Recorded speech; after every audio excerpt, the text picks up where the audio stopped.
Gunsmoke. Brought to you by L&M Filters. This is it. L&M is best. Stands out from all the rest.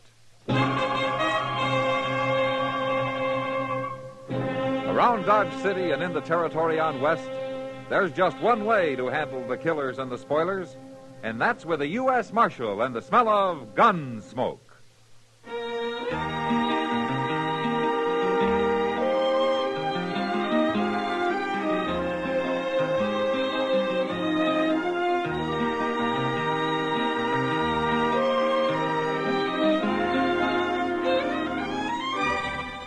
Gunsmoke, starring William Conrad. The transcribed story of the violence that moved west with young America. And the story of a man who moved with it. I'm that man. Matt Dillon, United States Marshal. The first man they look for and the last they want to meet. It's a chancy job, and it makes a man watchful. And a little lonely.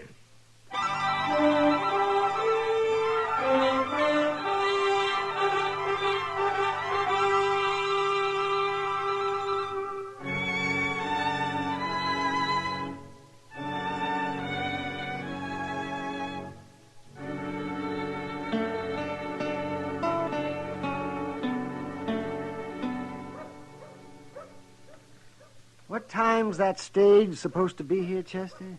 Oh, sometime this afternoon, Doc. They ain't quite sure. You mean they're not sure it'll come at all? Now, that ain't what I said. I said they ain't sure when. Oh. Well, I've heard of stages that don't come at all. Gracious, you ain't very cheery today, Doc. What's the matter, lose a couple of cash patients last night? No, I didn't lose any patience last night. I lost $50 at Faro. Ah, well, what's $50 to a rich man like you? Oh, yes, which if you and everybody else paid your bills once in a while, I'd be a rich man. Hey, there she comes, Doc. Oh. Golly, I hope Mr. Dillon's on it. You mean you're waiting here and you don't even know he's coming? He'll be there. And with Big Jim Kelly, too. Kelly? Who's that? For pity's sake, you sure are ignorant, Doc. Ignorant of what? Thieves and murderers and scallywags? Big Jim Kelly is wanted for burning down a hotel in Wichita. Yeah, arson. Arson? No, Doc, I said he's wanted for burning down Never a mind, hotel. never mind. Oh, but there he is. He's coming. Hello, Matt. He's all alone. Maybe he shot him to save the price of the stage fare, Chester. Oh, Doc, Mr. Dillon wouldn't do that. Hello, Doc. Chester. How are you, Matt? Hey, where's Big Jim Kelly, Mr. Dillon? I don't know, Chester. You didn't catch him? Well, I got close enough to put salt on his tail, but he got away. Well, how in the world did that happen? Well, he outsmarted me, Chester. Well, what's new in Dodge, anyway? Well, Doc lost $50 at Faro last night. Oh, that's not new, Chester. Besides, it's perfectly legal. Oh, you mean has there been any trouble, huh? No, sir. It's been real quiet, Mr. Dillon. Except last night when Cassidy got beat up. Cassidy? Who'd beat him up? I hadn't heard of that, Chester. Why, Cassidy's the mildest mannered man I ever saw. Even in his cups. And he's been in his cups for 10 solid years now, that I know of. What happened, Chester? Oh, that gambler, Bill Clell. Oh, he come here since you left, Mr. Dillon. He brought a girl with him named Flora. What about Clell and Cassidy? Well, nobody's seen it, but Clell admits beating him up. Well, why? Says Cassidy walked up to him, tried to club him with a bottle. Oh, I don't believe that. Cassidy wouldn't attack a wood fence. Is he hurt much, Chester? He don't look very good, but he'll be all right, Mr. Dillon. Say, man, I don't believe this Clell. There's something wrong with his story. Well, I'll go by there tonight and have a talk with him, Doc. But right now, let's go get something to eat, huh?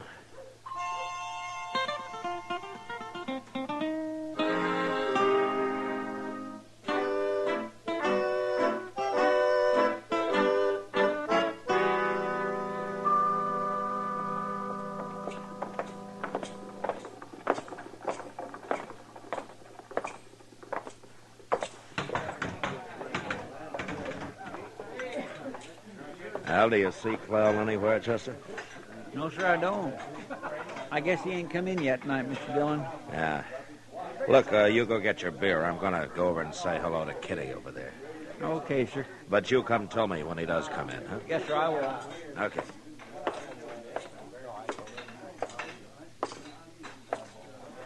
Well, evening, Kitty. Hello, Matt.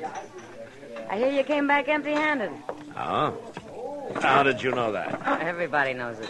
You know, and all the time I was thinking that nobody even knew I'd gone after a man. It's hard to keep secrets in Dodge, Matt. I've tried it myself. Yeah. Well, there's one I'd like to uncover, Kitty. What was this man Clell doing beating up Cassidy last night? Well, I heard it was Cassidy went after him. Oh? Took a bottle to him, they say. Who says? You're right. Nobody saw it. But the way Clell told it, he was just as surprised as anybody. I have to admit, I kind of believe him, Matt. Oh, now, Kitty, you know Cassidy wouldn't attack anybody. But don't get me wrong. I'm not standing up for Clell. In fact, I don't even like him. Oh, what's wrong with him? But he's no good. I can tell by the way he treats Flora. She's a real unhappy girl, Matt. Well, that's no business of mine. But I don't like the idea of a poor, harmless drunk like Cassidy taking it from him. Hey, there's Flora now. You want to meet her? Huh? Oh, yeah, sure. Flora! Flora! Pretty little thing, isn't she? Yeah, she is. Hello, Kitty. Did you want me? You got a minute, honey? I want you to meet Marshal Dillon. Oh. Are you the marshal? I'm pleased to know you, Flora. Want you to sit down? Thanks. But I can't stay long. Mr. Clell will be in directly. Uh-huh. You, work for Clell, Flora? My job's to steer people over to his faro table and then try to keep them there. You know. Yeah. How long have you known Clell? All my life, I guess. What? Oh, he sort of adopted me when I was 5, when my mother died. I'm only 18 now, Marshal. Well, that's mighty young. You, look a little older than that. I wish I was 10 years older. Oh? Why? Then maybe I could get away from him somehow. Oh, please, don't tell him that. No. Of course I won't. He married me last year. Oh? Oh, there he is now. He just came in. I'd better go. The tall man, Matt. The black derby. Yeah, I see him. I thought he'd be older. He only looks about 35. I'll be darned. There's Cassidy, too. Looks like he's following him. Yeah, he is. And he's got a gun in his hand. Cassidy's going to shoot him, Matt. Can't even hold that gun steady with both hands, Cassidy. I'm going to kill you, Clell. Put that gun away, Cassidy. I'll handle him. That's just about enough for you, Cassidy. Gonna break every bone in your body. All right, hold it, Clell. Stop kicking him. Mister, stay out of this. You kick him once more and you'll wake up in jail. Jail? Why, who are you? I'm the marshal here. Well, then why don't you arrest Cassidy? Didn't you see him try to shoot me? I saw him. Now, what's the trouble between you two? Look, Marshal, I give you my word I never saw this drunken bum before in my life. Took a bottle to me last night. This time he's got a gun. There must be something behind this, Clell. Cassidy's one of the most peaceful men in Dodge. Well, I swear it. I never saw him before. I'll tell you one thing, Marshal. Next time I see him, I'm going to kill him. Chester. Yes, sir. Cassidy's still out. Get him over to Doc's, will you? I'll come by there later. Yes, sir, I'll do it, Mr. Clell, if Cassidy tries to kill you, it's your right to protect yourself. But don't do it with your feet. Cassidy's friends might not like it. And I'm one of them.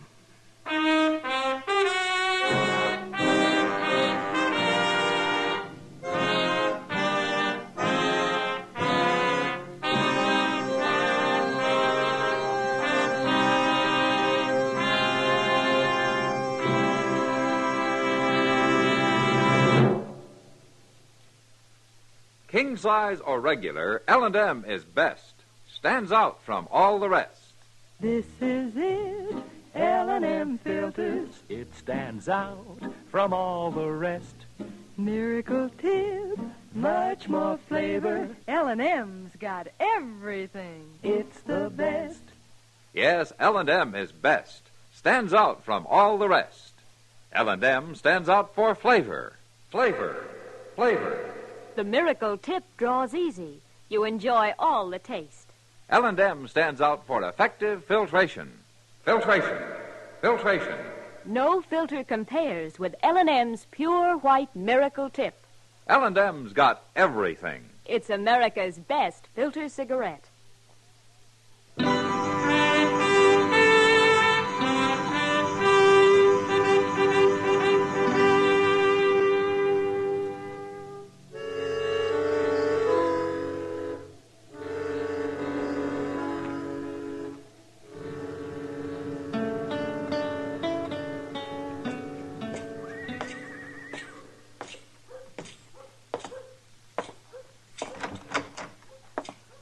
Come in, Matt. Hello, Doc. Well, how you feeling, Cassidy? I'm okay, Marshal. Oh, you're so full of booze you don't know how you feel, Cassidy. I told you you've got 2 broken ribs. That don't matter. I've had worse. Cassidy, what are you after Clell for? Why did you try to shoot him tonight? 13 years of hard drinking's lovely to think about. It's bad on the aim, Marshal. I had to hold that gun in both hands. He hit me before I get it off. Why were you trying to shoot him? I don't like his face. Doc, will you do something for me? Sure, yes, Cassidy. What is it? Make me sober. What? I mean real sober. Oh, I ain't gonna quit forever, but I want to get sober for a spell. Well, I'm sorry, Cassidy. Medicine has no idea how to treat a man who drinks like you. No idea at all. There's nothing you can do? Nothing. If you want to get sober, you'll have to do it yourself. How? Stop drinking. Okay, I'll do it. If Marshal will help me. Me help you? Lock me up in jail, Marshal, and don't let me out for about a week. I can't drink that way. You'll do it, won't you? Well, ordinarily, I'd do anything I could to help you, Cassidy, but, no, not this time. Why not? Because you want to get sober so you can kill a man. Then I'll do it without your help. Oh, don't worry, Matt. He'll never stay sober long enough to do any harm. I never saw a man like him stop drinking yet. You never saw a man had a reason like I have, Doc. What is your reason, Cassidy? I'll tell you later, Marshal. When you come to hang me.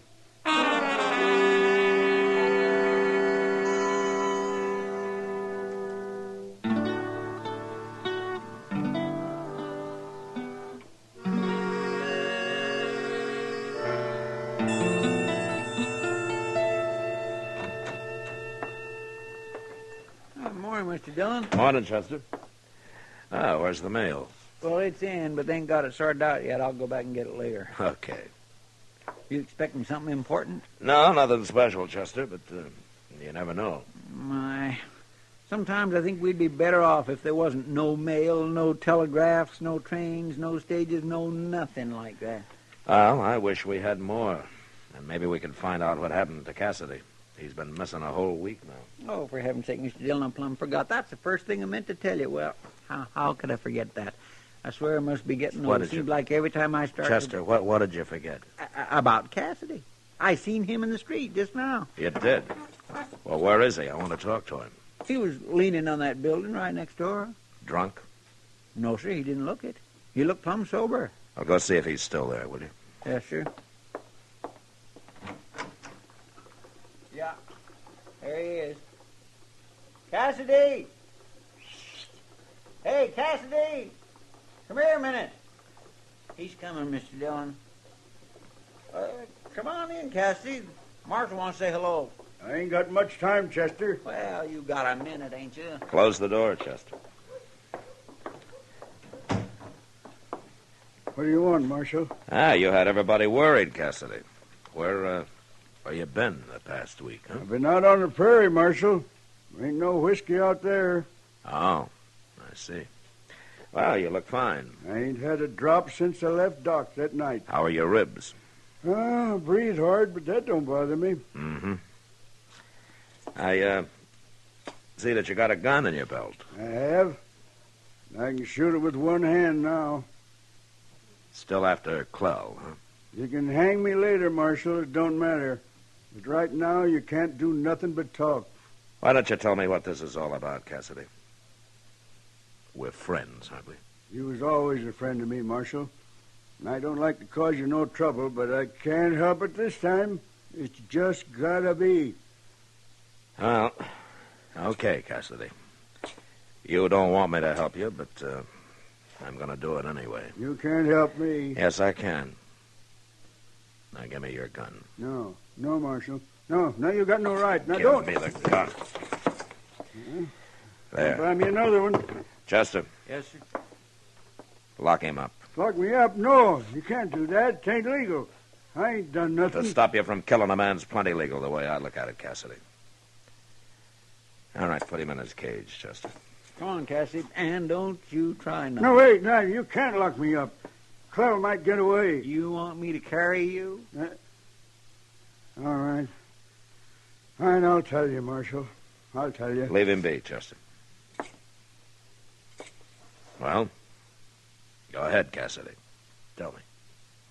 Who is Clell? 13 years ago, Marshal, down in New Orleans, Clell run off with my wife. He did.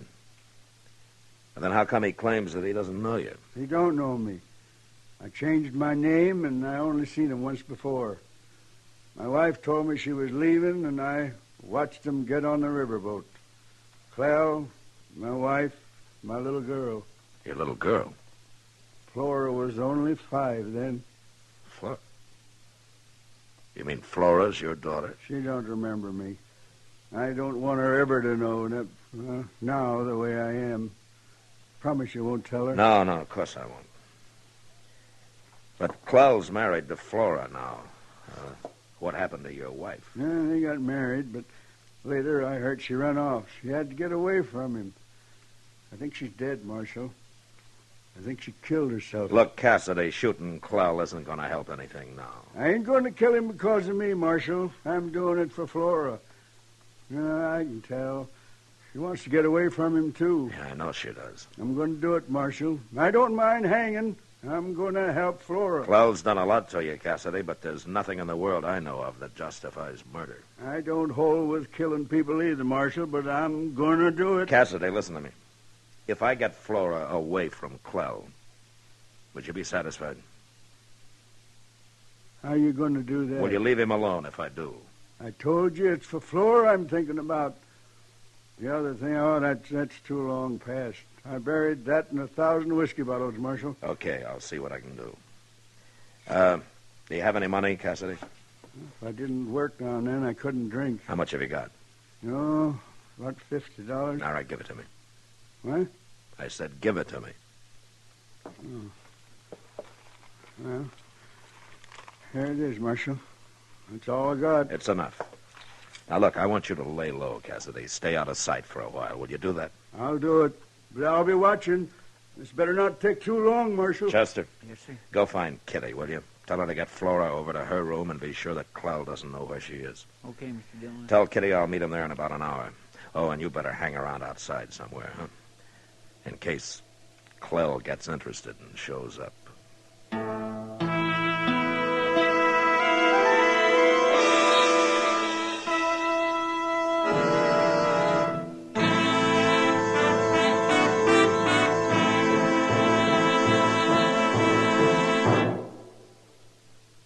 L&M is best, stands out from all the rest.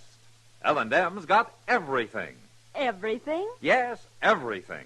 L&M stands out for flavor. The miracle tip draws easy, lets you enjoy all the taste. And L&M stands out for effective filtration. No filter compares with L&M's pure white miracle tip for quality or effectiveness. L&M stands out for highest quality tobaccos, low nicotine tobaccos, L&M tobaccos, light and mild. L&M's got everything. Everything? Yes, everything. King size or regular, it's America's best filter tip cigarette.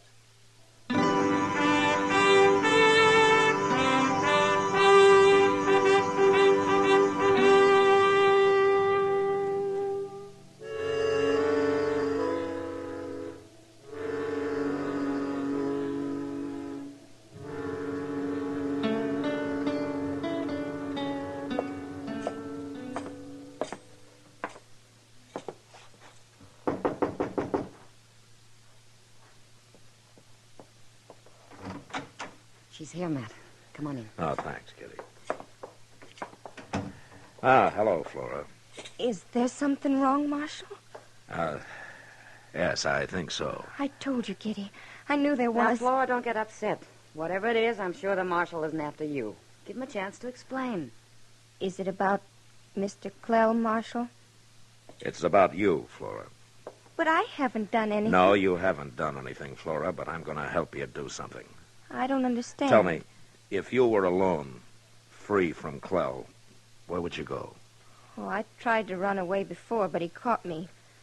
He beat me something terrible. Well, he won't catch you this time, Flora. Now, where do you want to go?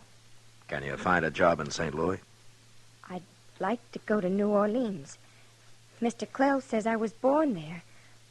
I'm sure I could find something to do there. I always wanted to go. Okay, here's $100, Flora. Now, that'll get you to New Orleans and keep you till you find work. $100?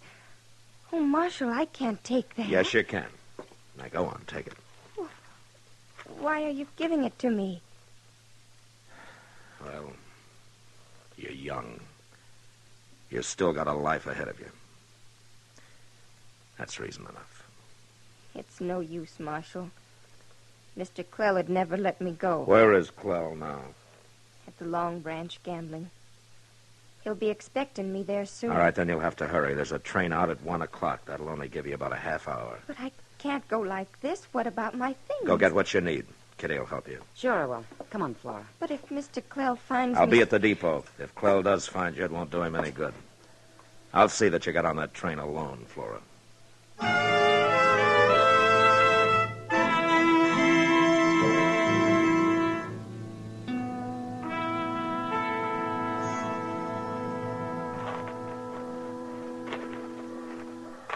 My gracious, she better hurry, Mr. Dillon. Standoff's about to leave. Kitty will see that she gets here, Chester. Don't worry. Yes, sir. Yeah, I thought you told Cassidy to lay low. I did. What? And now what's he up to? Guess he wants to talk to you. What are you doing here, Cassidy? I know what you're doing, Marshal. I figured it all out. Especially when I seen Flora and Kitty going back to her room. They're on the way down here now. I thought you didn't want Flora to know about you. I don't, Marshal. I'm going to stand over there by the building. I only want to see her leave. It'll be the last time. There they come. You better get going. I'm going. Oh, that poor fellow.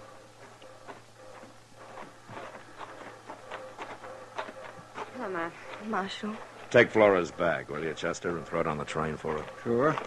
Here, give me your bag, Flora. I'll take care of it for you. Thanks, Chester. I'll go find you a seat. I thought we'd never make it, Matt. Oh, you barely did. Well, Flora, we'll say goodbye here. You better follow Chester. Goodbye, Marshal. I don't know why you're doing this, but... Well... I just can't seem to say anything. You don't have to. Good luck. Goodbye, honey. I'm awful happy for you. You'll make out fine. I know you will. I kind of hate to leave you, Kitty. You get going. Train's about to leave. Go on now. All right. Goodbye. Goodbye. You're a good girl, Matt. Yeah, she is. And I'm kind of wondering myself why you're doing this. Well, I'll tell you, Kitty. Later. You're about to leave. Now she'll make it. What about Chester? He's still in the car there. It doesn't matter. He's always wanted to go to St. Louis. And he... Matt, look. What? It's Clell. He's after her. Hey, you stay here, Kitty. Yeah, hurry, Matt. Flora, don't you get on that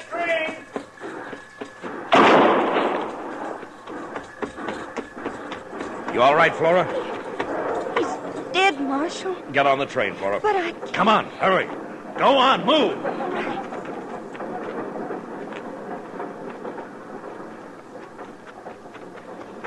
Cassidy shot him, Mr. Dillon. I seen him through the train window. Yeah, I saw him, Chester. Now, here he comes now. Watch him. Yes, sir.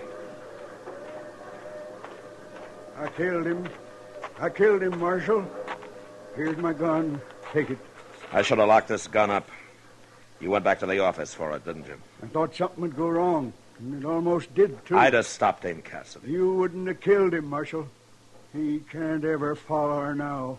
You're under arrest, Cassidy. You can hang me. I don't care. Only one thing, Marshal. Yeah, I know. Chester, I'll lock him up. You go buy him a bottle, will you? He's been sober long enough. No, Marshal. That's what I was going to say. I kind of like it this way. I ain't feeling sorry for myself no more. I'm through drinking the rest of my life. However long that's going to be. Cassidy. Yeah? Nothing. All right, come on. Walk ahead of me.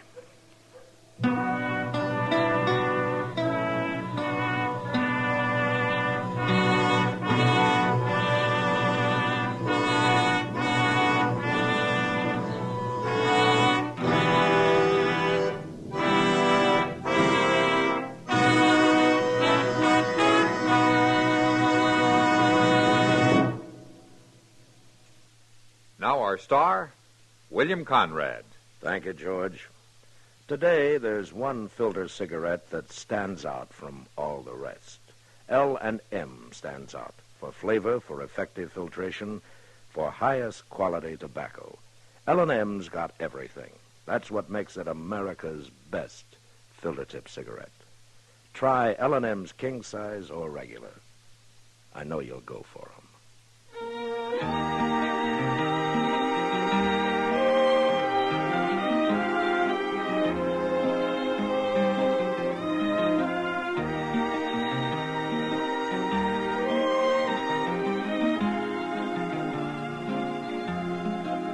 Gunsmoke, produced and directed by Norman MacDonald, stars William Conrad as Matt Dillon, U.S. Marshal.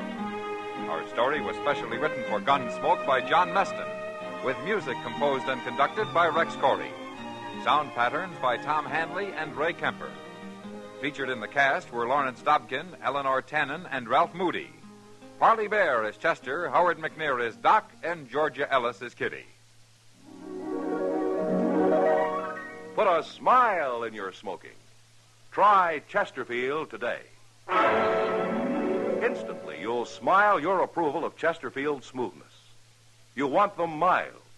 We make them mild. Mild and mellow, with the smooth, refreshing taste of the world's best tobaccos.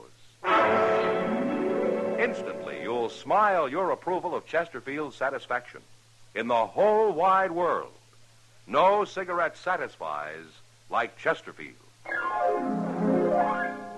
Put a smile in your smoking. Try Chesterfield today.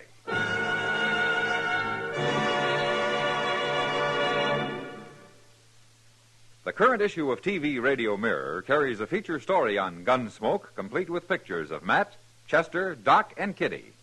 It is available at your local newsstand.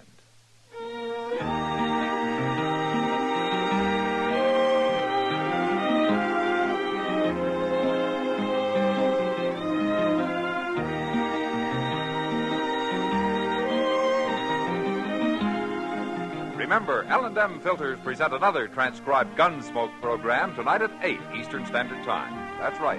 Gunsmoke is now on the air twice every Saturday. Once at 12:30 p.m. Eastern Standard Time, and again at 8 p.m. Listen to Chesterfield's two great radio shows every week. The Perry Como Show every Monday, Wednesday, and Friday, and Dragnet, Tuesday nights on another network.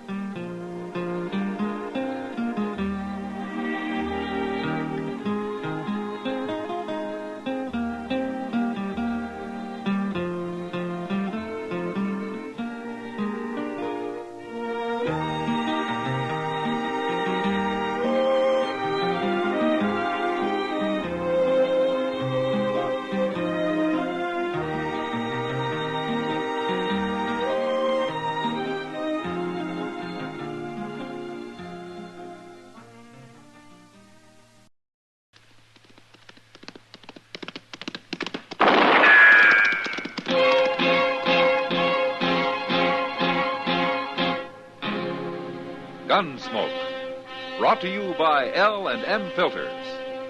This is it. L&M is best, stands out from all the rest. Around Dodge City and in the territory on West, there's just one way to handle the killers and the spoilers, and that's with a U.S. Marshal and the smell of Gunsmoke.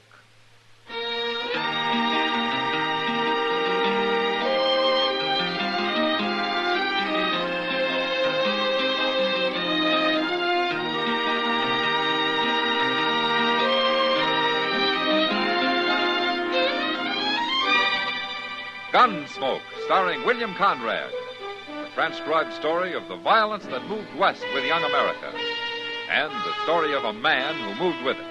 I'm that man. Matt Dillon, United States Marshal. The first man they look for and the last they want to meet. It's a chancy job, and it makes a man watchful. And a little lonely.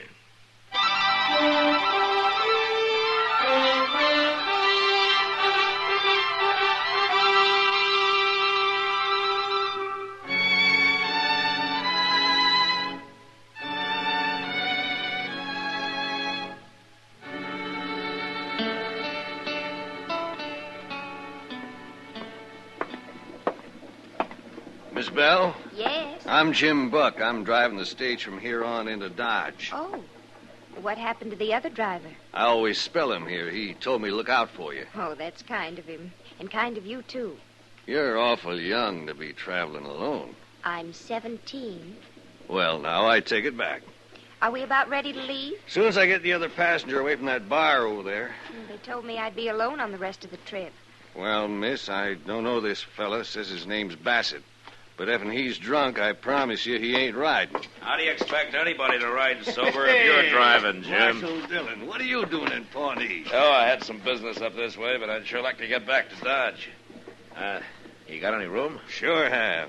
Oh, this here's Marshal Dillon, Miss Bell. How do you do, Marshal? Miss Bell? It's Linda. All right, Linda. When are you leaving, Jim? Soon as I round up that Bassett fella. Well, get him, whoever he is. Huh? And drive easy, will you, Jim? I wore out a horse getting this far, and I sure need some sleep. I'm glad you're riding with us, Marshal. I don't like the looks of that fella Bassett. But you two climb in now. We'll pull out of here in 5 minutes.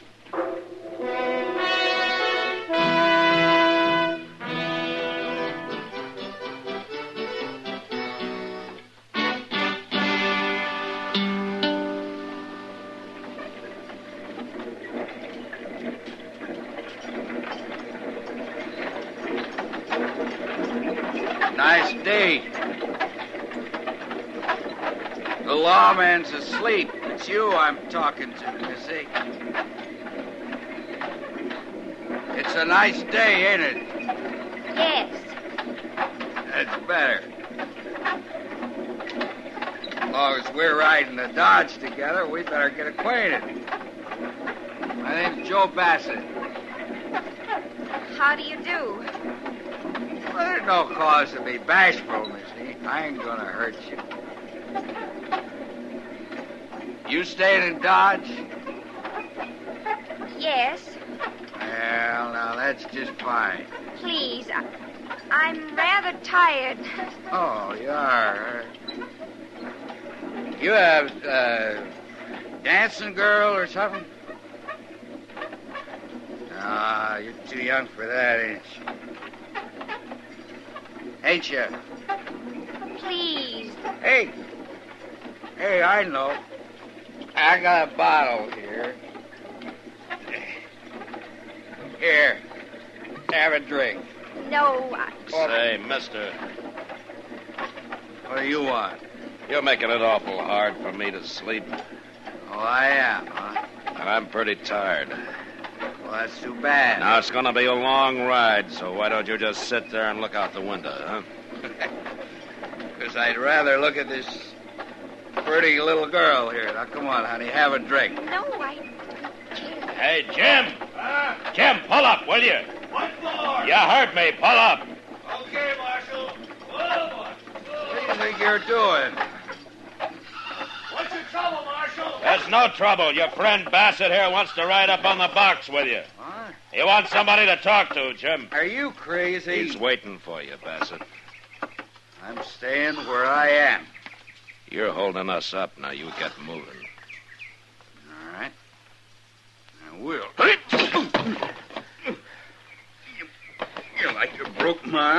You should have left your gun where it was. All right, now get outside. Hurry it up. I'm going. But you're gonna wish you'd never seen me. I'm wishing that already. Give me a hand, driver. All right. My arm's all numb. Where to kick? I'm sorry for the delay, Linda. Marshal. It was worth it, though. Maybe now we can both get a little sleep, huh? Well, I can certainly use some. What'd you say? I said I can certainly use some. Oh, yeah. Yeah.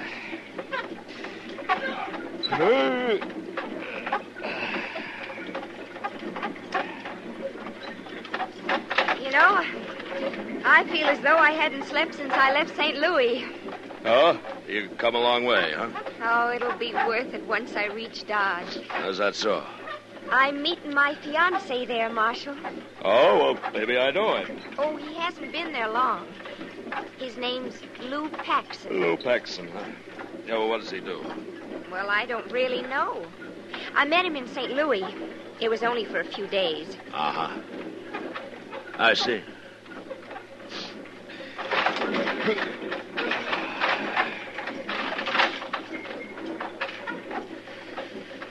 Marshal, What? if you promise to keep it a secret, I'll tell you something. Okay, I promise. I ran away from home. My parents think I'm too young to get married. Oh? Well, how old are you, Linda? 17. Do you think that's too young? Well, I don't know, Linda. I guess that depends on what you're like and what this fella Paxton's like. Oh, he's a wonderful man. He's so strong and so handsome. Uh-huh. You'll see when you meet him. Yeah, I'm sure it will.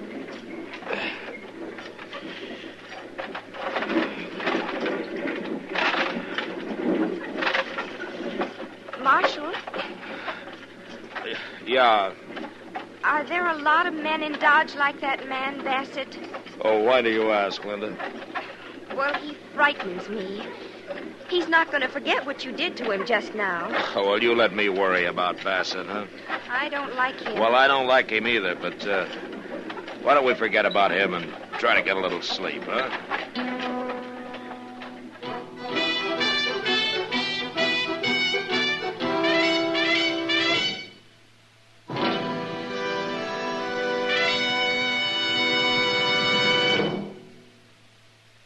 This is it, L&M filters. It stands out from all the rest. Miracle tip, much more flavor. L&M's got everything. It's the best. Yes, L&M's got everything. Superior filtration, superior taste. Superior filtration because of L&M's superior filter. White. All white. Pure white. The purest tip that ever touched your lips. Superior taste because of L&M superior tobaccos. Tasty, full of flavor, and light, and mild. No doubt about it. L&M is America's best filter tip cigarette. This is it, L&M filters. L&M's got everything. It's the best.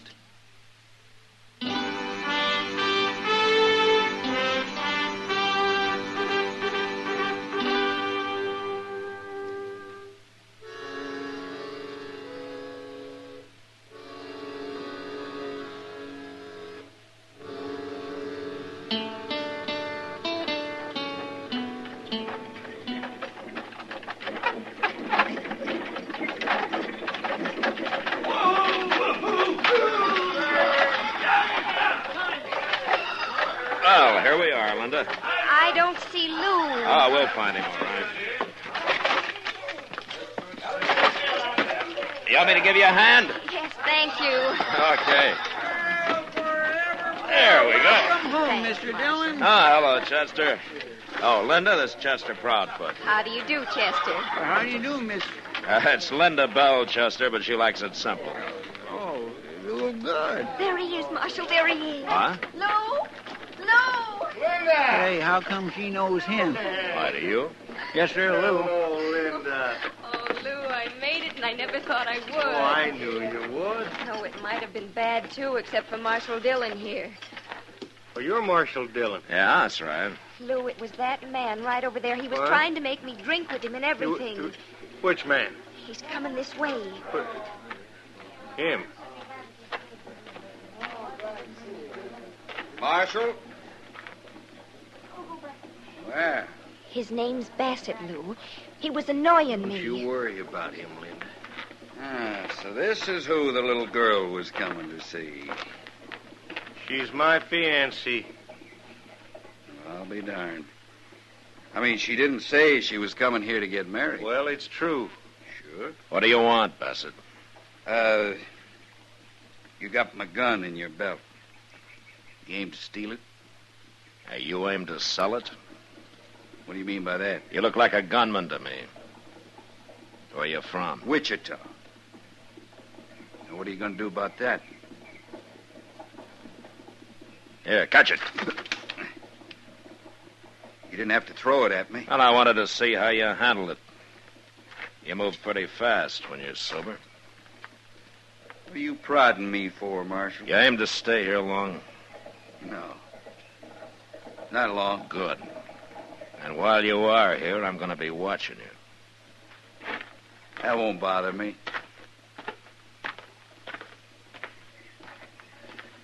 Well, Marshal, I got to thank you for taking care of Linda. Yeah, sure. Now, I don't know who that Bassett fella is, but he shouldn't have been bothering her. No, that's right. Well, come on, Linda, we'll get your stuff. They got a room for you over to the Dodge House. All right, Lou. Marshal, I hope I'll see you again. You too, Chester.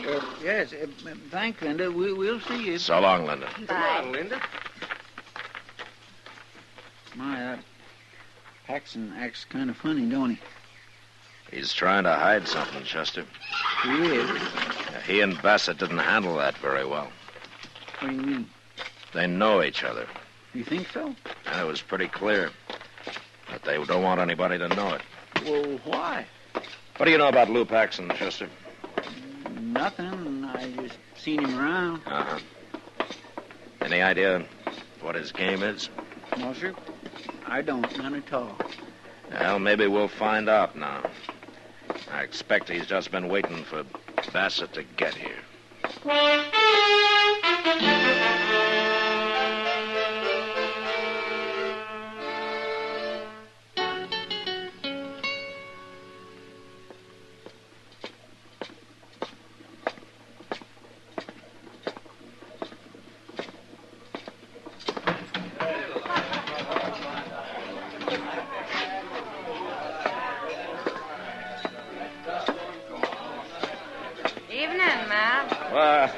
Hello, Kitty.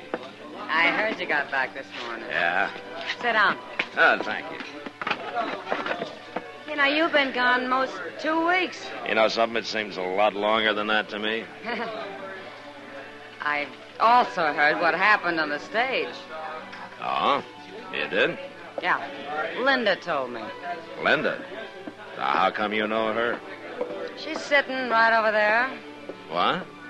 Well, it kind of surprised me, too. The Paxton brought her in this afternoon and made Sam give her a job. Sam didn't like the idea much. She's only 17, Matt. Yeah, I know, Kitty. What's this Paxton up to, anyway? Well, I don't know, and I don't care. But you got to get that girl out of here. This is a terrible place for her. That's not my affair, Kitty. Since you're the only one who can do it, it is your affair. Now, Kitty, I can't interfere in a thing like this. Why? Because nobody's stolen anything or killed anybody? Because there's no law against it? Is that why? No, that isn't why, but... But nothing. You know what can happen to that little girl. Look at her, Matt. She's scared half to death right now. You wait till midnight. Wait till it starts to get really rough in here. You know what some of these horn-handed, drunken wild men are likely to do? You can't let it happen, Matt. You got to get her out of here, and if you're any kind of a man at all, you do it right now. Well? Well, Kitty, All right, ask her to come over here, huh? Sometimes I get a feeling that maybe you're not all bad, Matt Dillon. Yeah. I'll bring it back.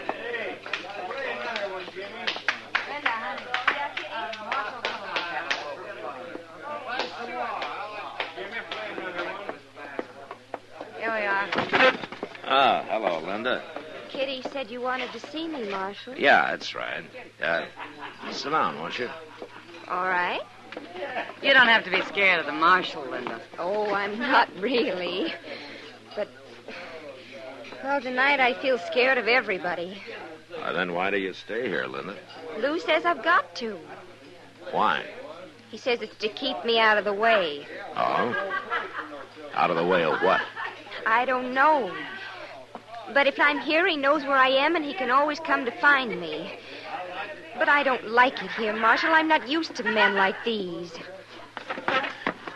Linda, I want you to go back to your room, and I want you to stay there. Oh, I can't, Marshal. Lou'd get angry. You don't have to tell him about it. But he'll find out. He'll find out all right, Linda. As soon as I explain things to Sam here, he'll find out from me.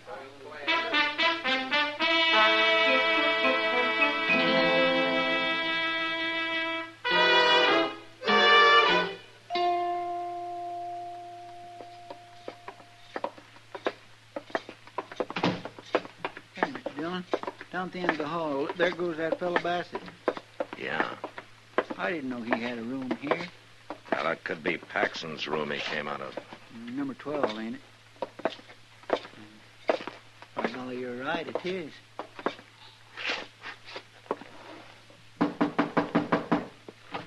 Now, listen here, Oh. Thought it was someone else. Bassett's gone, Paxson. What do you want, Marshal? I want to talk to you. Oh. What about? Why did you pretend you didn't know Bassett at the stage this morning? I don't know him. Well, he just walked out of your room. I mean, I didn't know him. I didn't know him this morning. You're lying. Now, Bassett's a gunman, Paxson. What's your business with him? I got no business with him, Marshal. We were talking, is all. Uh-huh. About how much are you going to pay him? I got nothing to do with him, I tell you. All right. Now, I don't know who you're after, but this time I'm going to stop the trouble before it starts. Chester, when's the next stage leave? Not till day after tomorrow, Mr. Dillon. But there's a Santa Fe out in the morning. I'll be there to see that you're on it, Paxson. I can't leave, Marshal, you've got no right to make me... You're leaving, and you're leaving alone. What? A man who'll put an innocent 17-year-old girl to work in the Long Branch isn't going to keep her if I can stop it. I got her out of there, Paxson, and I told Sam she's not to come back. Well, I got good reason for her being there. Oh, and what are they? Well, it's none of your business.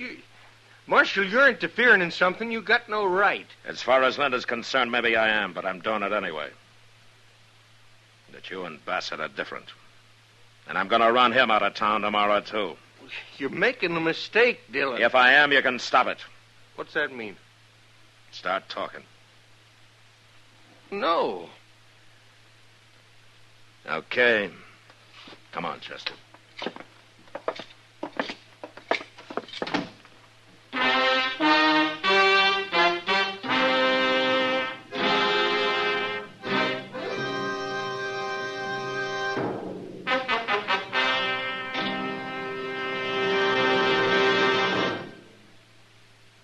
To you, to the thousands of smokers who are changing to L&M every day, to the millions who now smoke L&M, here is your assurance. L&M gives superior filtration because of its superior filter.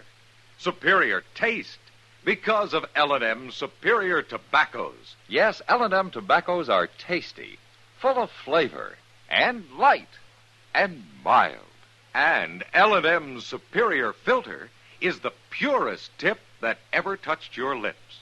It's white, all white.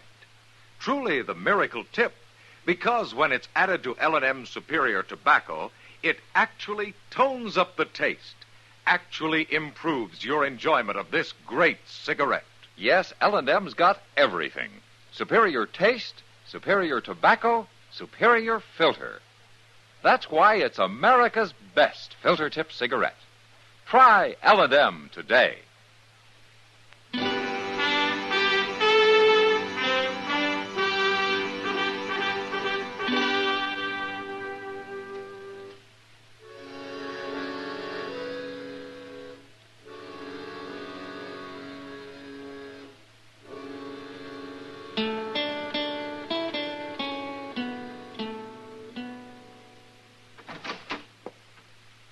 You still up, man? Oh, come in, Doc. Come on in.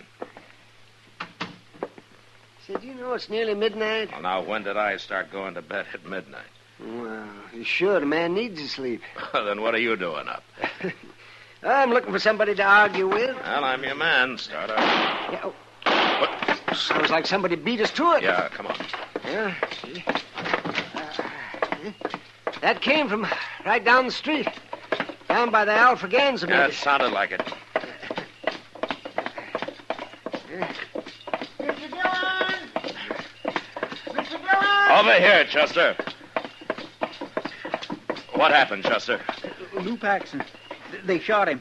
He went into the back room at the Alfraganza wearing a mask and carrying a gun in his hand, but they shot him before he could run off with any money. He didn't even try to shoot back. Well, is he hurt bad, Chester? I don't know, Doc. I didn't wait to see. Well, I'll go see that he's taken up to my office. Give him a hand, Chester. Yes. I'll come up there in a few minutes. Well, where are you going? There's a man across the street I want to have a little talk with. Where? Oh, Bassett. Yeah, that's right.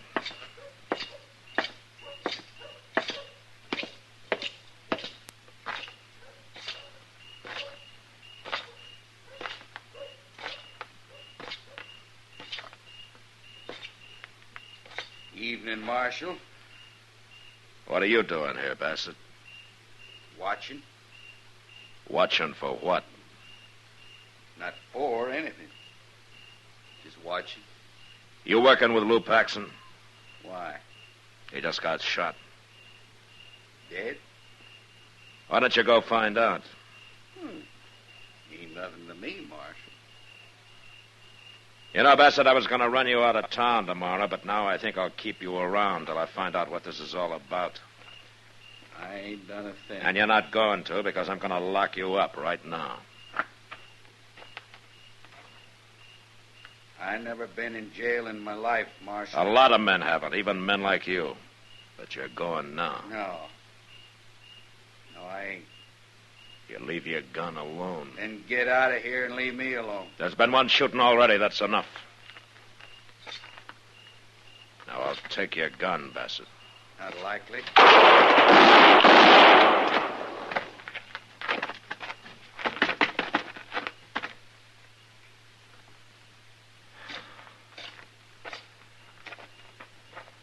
He missed you, Mr. Dillon. Thank goodness he missed you. He was in too much of a hurry, Chester. Is he dead? He died standing. I knew there'd be trouble. I just had to wait and see what happened. Go get Linda and bring her up to Doc's, will you? Yes, sir.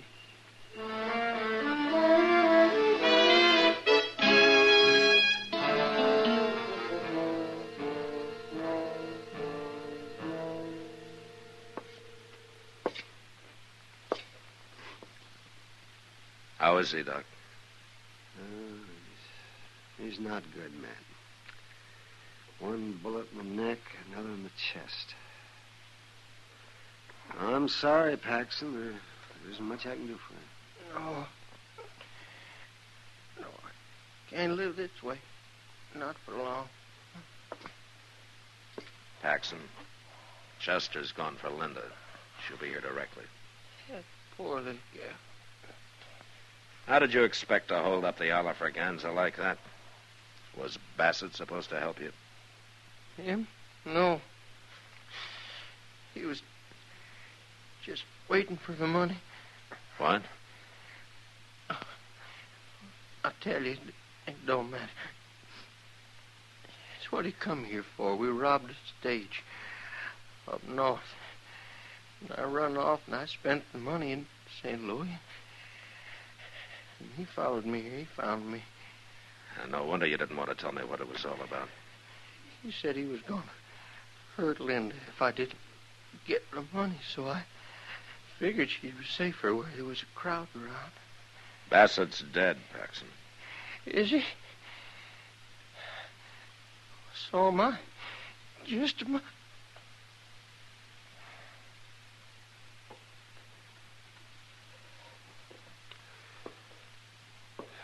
He's gone, Matt. Oh, that's probably Linda. You better keep her out of here. Yeah. Chester, wait in there, will you? Yes, sir. What are you going to tell her, Matt? I'm going to tell her the truth, Doc. The whole story. Oh, that would be awful hard on her, wouldn't it? Finding out what kind of a man Paxson was? No, you could spare her that. Linda got off easy, Doc. Married to an outlaw, she'd have been in real trouble. But all this won't do her any good at all if I don't send her home a lot smarter than she left. And that's what I'm going to do.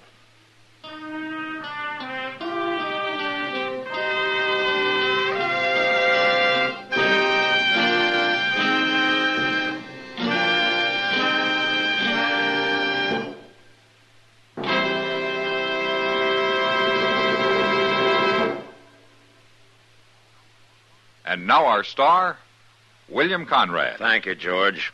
You know what I like about L&M's is they're mild and mighty easy on the draw.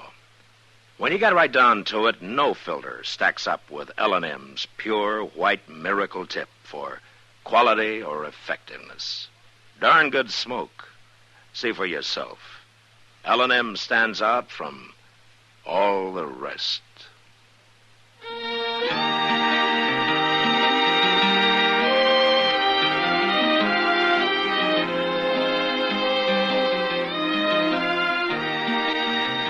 Gunsmoke, produced and directed by Norman Macdonald, stars William Conrad as Matt Dillon, U.S. Marshal.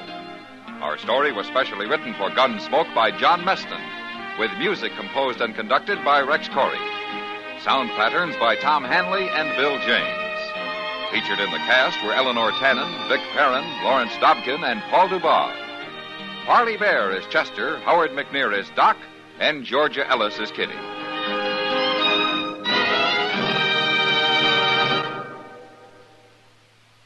Put a smile in your smoking. Next time you buy cigarettes, stop. Remember, only Chesterfield is made the modern way with Accuray. This amazing quality detective electronically checks and controls the making of your Chesterfield, giving a uniformity and smoking quality never possible before. For the first time, you get a perfect smoke column from end to end. From the first puff to the last puff, Chesterfield smokes smoother. Chesterfield smokes cooler. Chesterfield is best for you. Next time you buy cigarettes, stop. Remember, Chesterfield is made the modern way with Accuray. Put a smile in your smoking, just give 'em a try.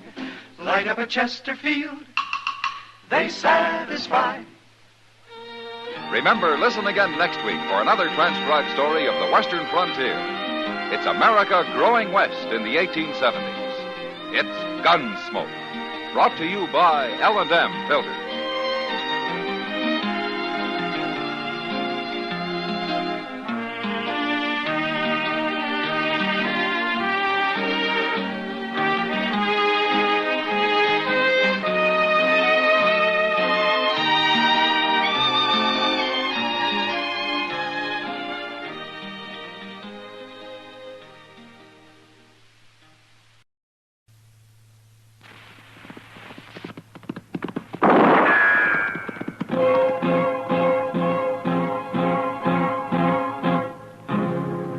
Gunsmoke, brought to you by L&M Filters. This is it.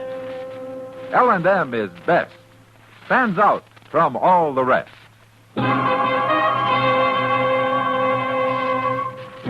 Around Dodge City and in the territory on West, there's just one way to handle the killers and the spoilers, and that's with a U.S. Marshal and the smell of Gunsmoke.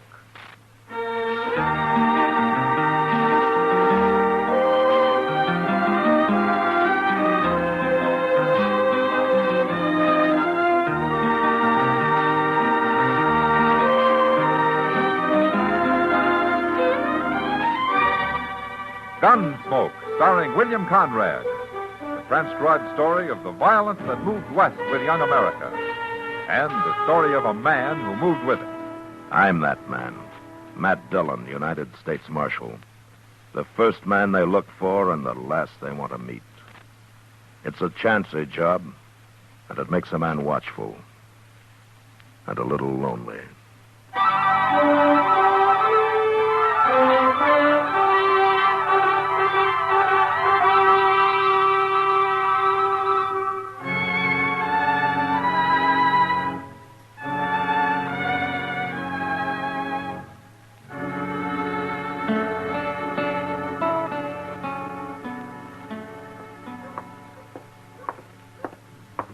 Shucks. Doggone the luck. Cuss it. Oh, hello, Chester. Oh, hello, John. Doggone the luck, anyway. Mr. Dillon, Well, how are you, Chester? how long you been standing here? Oh, not long. I'm waiting to go to dinner with Doc, if he ever comes out of his office, that is. Well, have you been here a half hour? No, not that long, I don't think. Why? Well, I thought maybe you'd seen Miss Kitty out here in the street somewhere. No, I haven't seen her. She's got to be someplace. Well, I expect she is, Chester. Well, it's no place I know of. I can't find her. How'd you try the Longhorn? Oh, no, sir. She's never in there before afternoon sometime. Oh, what about her room? That's where I was supposed to meet her, Mr. Dillon. But she ain't there, and nobody saw her. Nobody I talked to, anyway. Oh, she'll be around. Yeah, but it ain't like Miss Kitty not to be where she says she'll be. Now, don't get so worried, Chester. It can't be that important. Well, it's pretty important to me. Oh? Yes, sir. I got a date tonight with a little girl who works over at the Alphaganza. Oh, what's that got to do with Kitty? Well, my only pair of good pants got busted, Mr. Dillon, and Miss Kitty was patching them up for me. She told me to come pick them up today just before noon. No wonder you're worried. Is this a new girl that you got, Chester? Yes, sir. Well, she's new to me. A little southern gal with a mouthful of honey, Mr. Dillon. Honey, huh? Mm-hmm. Well, that makes good bait for old bears like you. Oh, Mr. Dillon, I ain't no bear. Not really. Hello, Matt. Chester. Yeah, hello, Doc. Doc, how are you? Oh, I hope I haven't kept you waiting too long, Matt. Well, that's okay, Doc. Now I won't have to worry if I'm the one that's late next time. Huh? I'm not the one that's late. Oh, you're not? No. Kitty is. Kitty? Yes, she said yesterday she'd be in at noon. Wanted me to look at a tooth that's been bothering her. And I promised I'd be there, but I can't wait forever. Ah, it seems like Kitty's late all the way around today, doesn't it? I was supposed to see her too, Doc, but I can't find her no place. Well, it doesn't matter. She's probably sleeping in for a change. No, she ain't. I've been to her room. Nobody saw her around there at all. Is that so? She said she'd be there. Well, come to think of it, it's not like Kitty. When she says she'll be there, she's there. Yeah, it kindly worries me. Now, you two getting all worked up over nothing. Kitty isn't that clock-like. Well, then where is she, Matt? I don't know where she is. Kitty's a big girl. She can take care of herself. Now, stop worrying about her. Hey, here comes Sam Noonan. Maybe he knows where she's at. Well, how would he know? Well, Miss Kitty works for him at the Long Branch, don't she?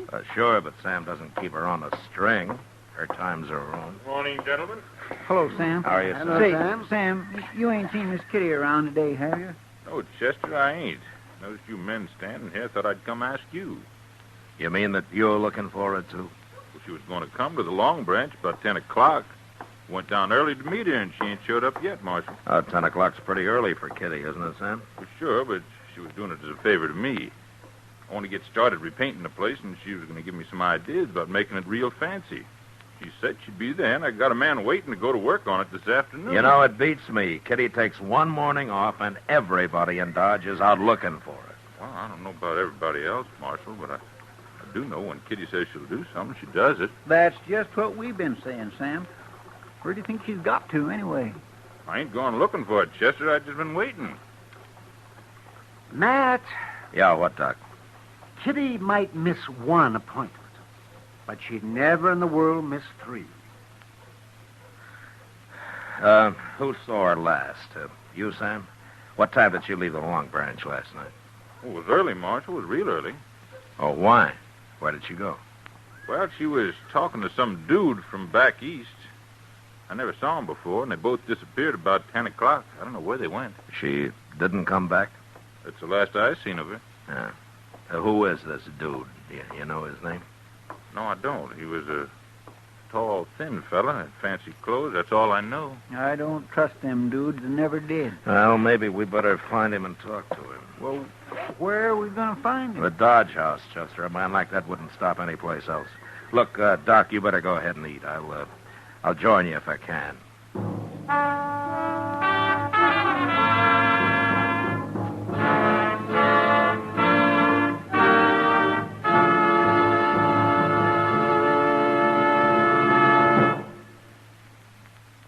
We hope you're having a wonderful Christmas, that the holly and mistletoe look brighter than ever, that you're enjoying your gifts and the fun that goes with them. While you're relaxing with your holiday thoughts, I'd like to suggest one more touch that's perfect for times like this. Light up an L&M. If you're a filter tip smoker, L&M is best. Stands out from all the rest. Stands out for flavor, for effective filtration, for highest quality tobaccos. It adds up to the greatest pleasure in filter tip smoking. L&M's got everything. This is it, L&M filters, this is it. Light and mild. It's the best, L&M filters, highest quality filter tip. This is it. L&M filters, L&M filters with the miracle tip. King size or regular, L&M is best. Stands out from all the rest.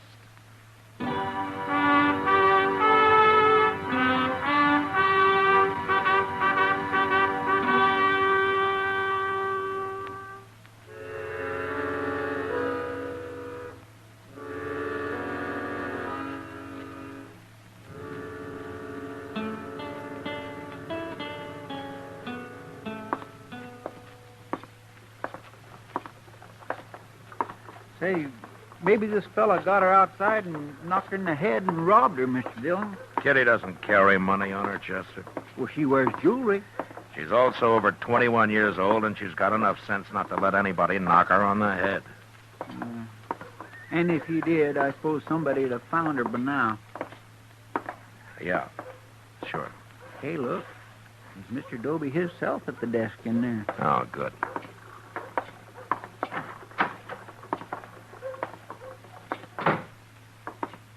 Well, hello, Marshal. Chester. Hello, Mr. Doby. Are you, Doby? Now, don't tell me the Dodge House has taken in another gunman. You're going to shoot the place up again. Well, that wouldn't happen so often if you'd make your guests check their guns, Doby. Kind of people come in here to take the army to do that. That's a poor rule anyway. A man can always hide a gun. Or a knife. It's not that kind of a man I'm looking for this time, Doby. It's an Easterner, some dude. What's his name? Well, I don't know his name, but he's tall and thin, and he's a sort of a fancy dresser. He's new to Dodge. Must be that fella Rackmill. Rackmill? He fits your description, but he sure didn't look like no troublemaker to me. What's he done? I don't know, Toby. I don't know. Maybe nothing. Is he in his room? No, he ain't. Funny thing, now you mention it. Clerk told me this morning that Rackmill didn't come in at all last night.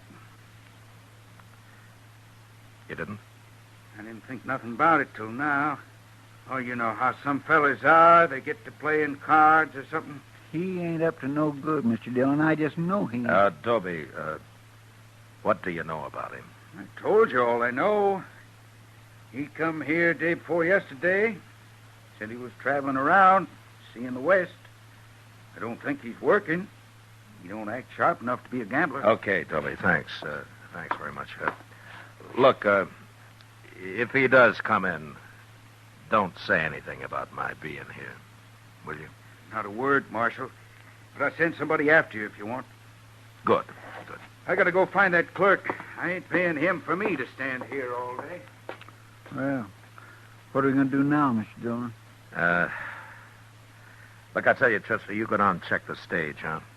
I'm going to go over to the depot, and I'll see you back at the office. You think he might have kidnapped her? Well, we'll know when we find her, Chester.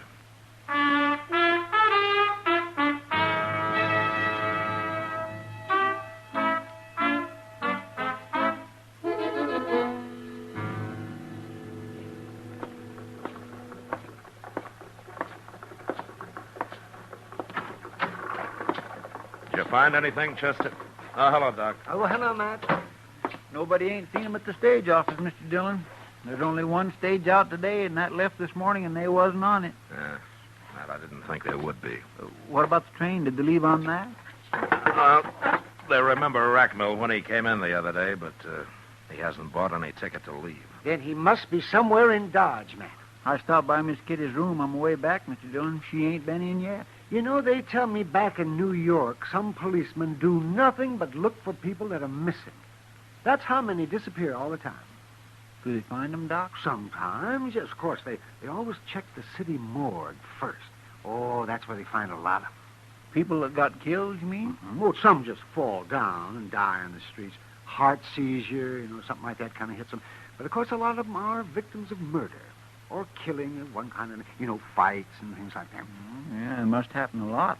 They got so many people living there. It does, but it can happen anywhere, Chester. Only in New York, they're better organized to locate people that are missing and don't come home when they should. Always check the morgue first, huh? Yeah, oh, that's the best place. It saves a lot of time and trouble. Hey, we ought to have a morgue here in Dodge. Oh, whatever. Oh, Jeff, we don't need one, but Dodge isn't big enough for a morgue. No, I guess it ain't. And besides, people don't come up missing here very often. Well, if you two well-wishers have got the morgue problem settled, I'd like to say something. Why, surely, Matt. Go ahead. If Kitty was in Dodge, we'd have heard from her by now. I'm presuming she's alive, of course, Doc, if that doesn't go too much against your theory. Oh, of course she is, Matt. Of course she is alive. I was telling Chester about things back east, that's all. And if she's left Dodge and she didn't go by stage or by train, then there's only one other way that she could have gone, isn't there? You mean she walked? That'd be about as likely as you walking somewhere, Chester. I don't know why I didn't think about it before. Let's go down to the stable.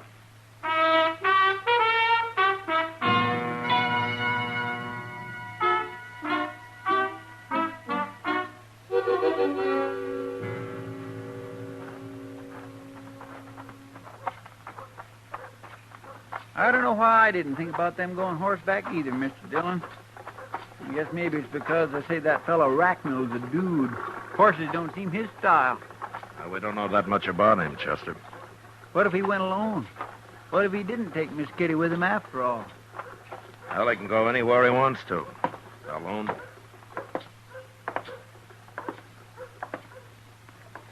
Well, I don't see Moss Grimmick nowhere. Hey, Moss. Moss Grimmick. Hey. Here now.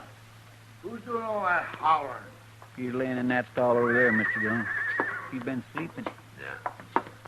Oh, it's you, Marshal. Chester, you woke me up. I'm sorry to bother you, Moss, but I got to talk to you. Trouble, Marshal? Well, I don't know. But if there is, maybe you can help me. Always willing to help, Marshal. Tell me, have you rented out any horses lately, Moss?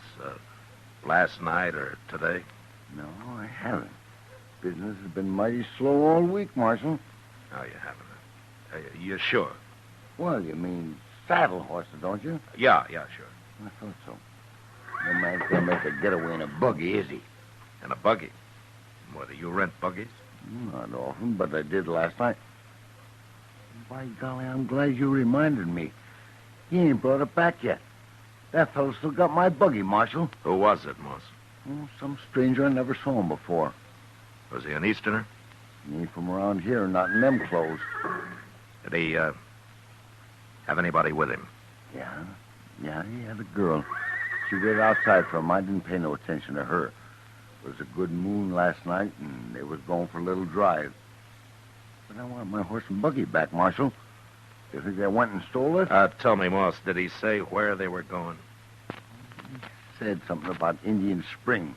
Asked me how far it was. I told him 20 miles. He figured that was too far, but said maybe they'd drive down Parkway. What'll I do, Marshal? Oh, what time was it when they took the buggy? 10 o'clock, maybe? There's nothing down toward Indian Spring I know of, Mr. Dillon. There's hardly even any ranches down there. They must have run into trouble of some kind. Maybe that's it, Marshal. I'll tell you. I didn't bother to mention it since they wasn't going far, but one of the iron rims is off the left wheel on that buggy. Could be they hit a rock and the wheel busted. Yeah, maybe. But it doesn't take all night and half a day to walk 20 miles. But don't worry about your buggy, Moss. We'll find it.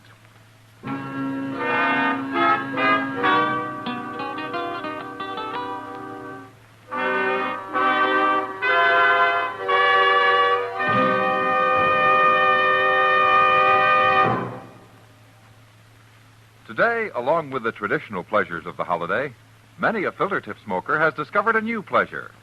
He's received his first carton of L&M's. If it happened to you, and you've started to smoke those L&M's, you know how they stand out from all the rest. You're enjoying the incomparable taste of highest quality tobaccos. Best flavor ever to come through a filter. You've discovered that no filter compares with L&M's pure, white, easy-drawing miracle tip. Yes, if someone gave you L&M's for Christmas, you've got the best, because L&M's got everything.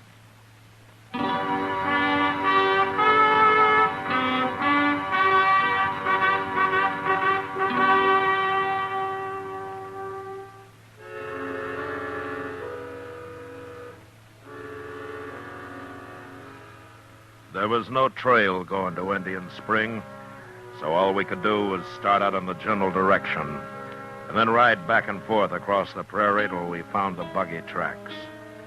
That took an hour, but from then on it was easy. We covered the first 10 miles fast, so fast that we almost missed where the buggy had stopped and a woman's footprints led away from it. We followed these for a mile or two, and then up ahead we suddenly saw puffs of smoke coming from a clump of box elder, Indian style. That must be Miss Kitty in there, Mr. Dillon. Yeah. Well, is she signaling or what? Well, it looks like it. And she must be in trouble. Maybe. That rack mill fellow must have put her out and just left her to starve. Now, why would he do a thing like that? Well, he's not going to get far enough in that buggy for me not to ask him personally, Chester. But first, we'll take care of Kitty. There she is. She sees us. She's waving. Hi, Miss Kitty. Oh, she's all right, Mr. Dillon. She ain't hurt. Oh, look. Over evermore. She's been using a petticoat to make them smoke signals with.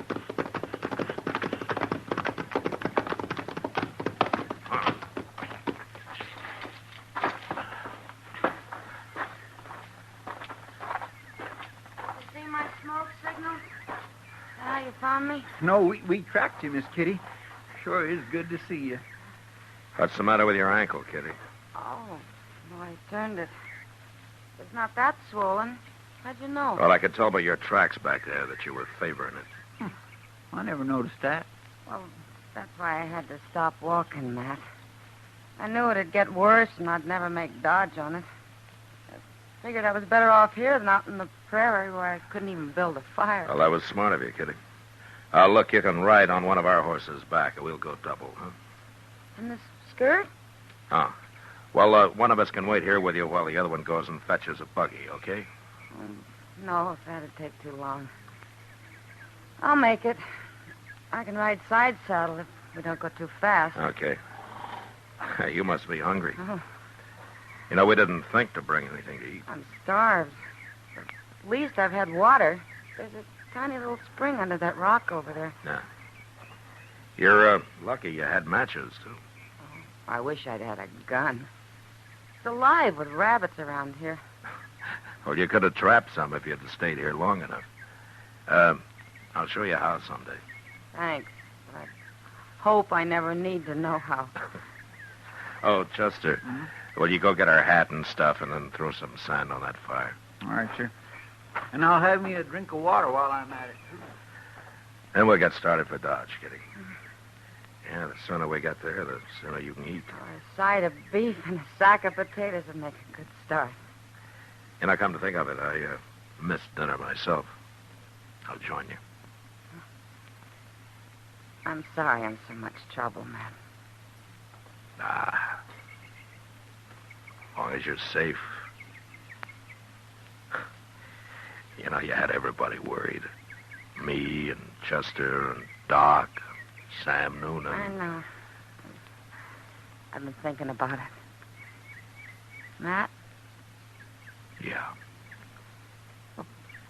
I turned up missing, so you scout around and finally tracked me down clear out here in the prairie and find me standing around on one foot in a bunch of little trees playing Indian.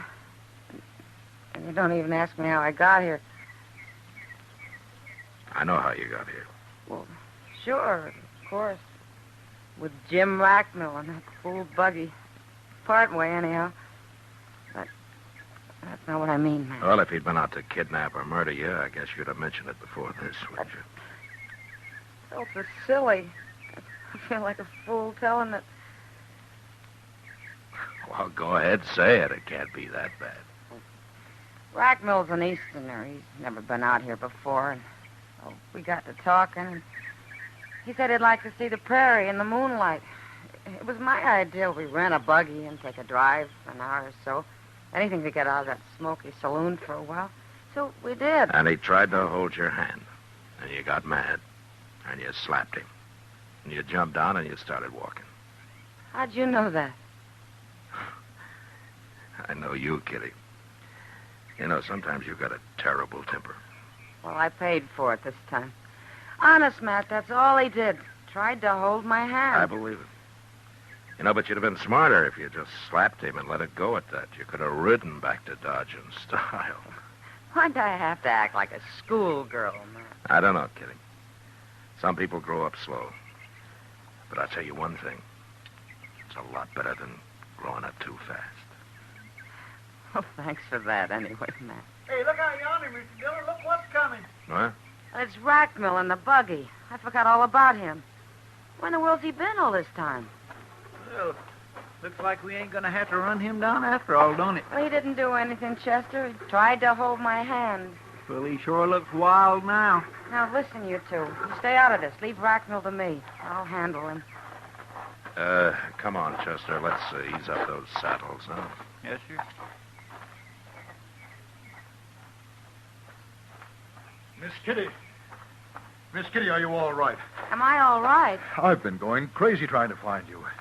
It was dark, and you disappeared so fast, and then I finally saw the smoke a while ago. You did, huh? How'd you know that smoke wasn't Indian? Well, I didn't know. In fact, I thought it must be. I had to make sure, Miss Kitty. Well, dude, you're a pretty brave man, Mr. Rackmill. Oh, I knew it wasn't Indians as soon as I saw them.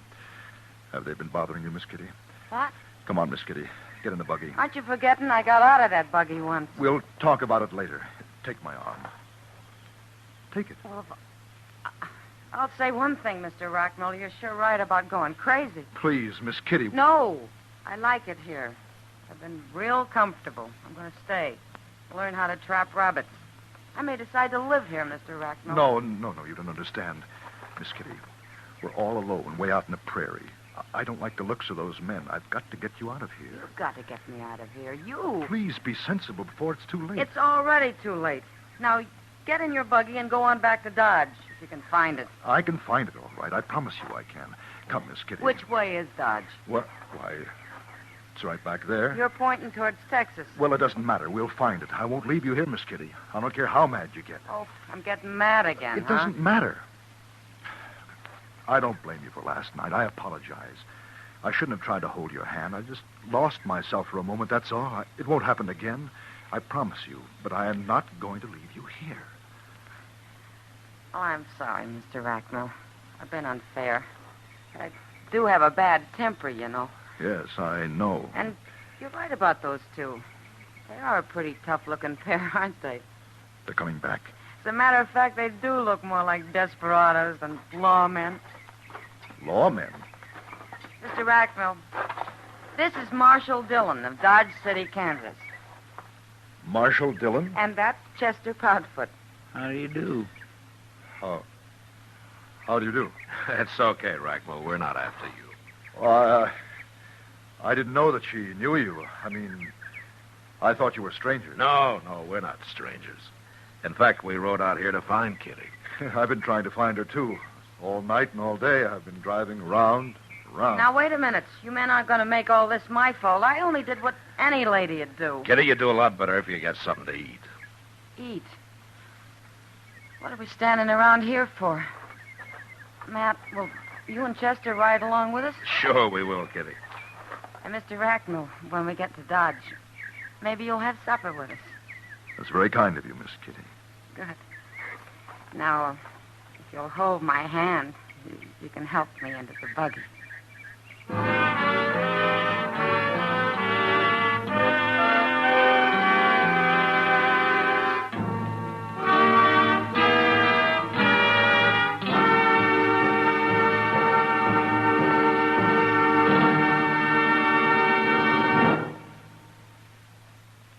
And now our star, William Conrad.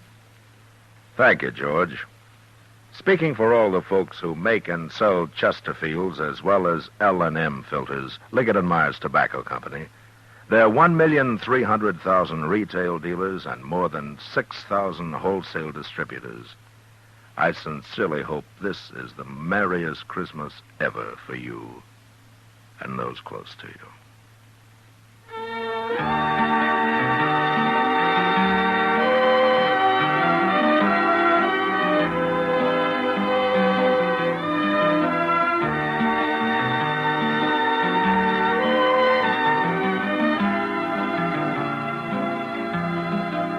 Gunsmoke, produced and transcribed under the direction of Norman MacDonald, stars William Conrad as Matt Dillon, U.S. Marshal.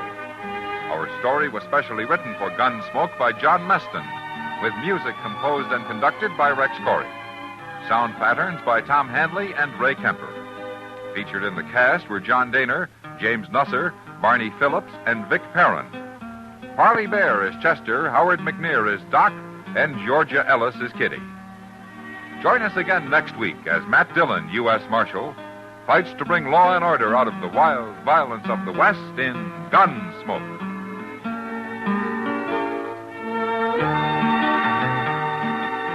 What keeps a family happy? You'll agree if you look at the happiest families you know that it takes more than Dad's paying the bills. Mostly, it's doing things together. A family outing, a backyard barbecue, or games together in the evening. These are the precious moments of family life, the shared moments. Going to worship each week is another of the good things in life for the family to share. Enrich the lives of your family. Worship together.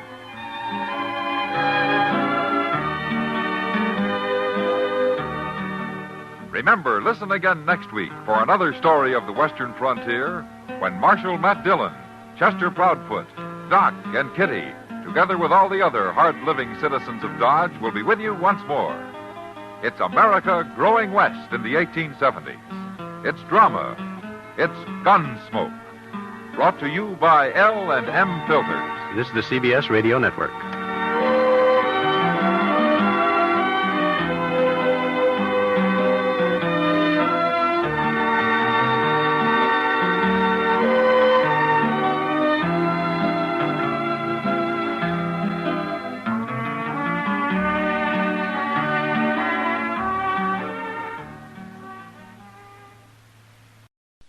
Ladies and gentlemen, Mr. William Conrad.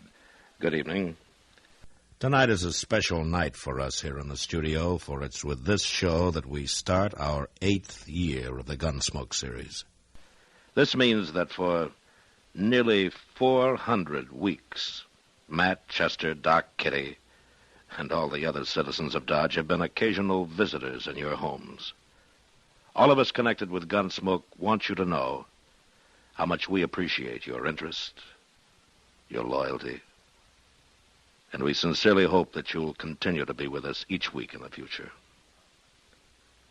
And now, Gunsmoke.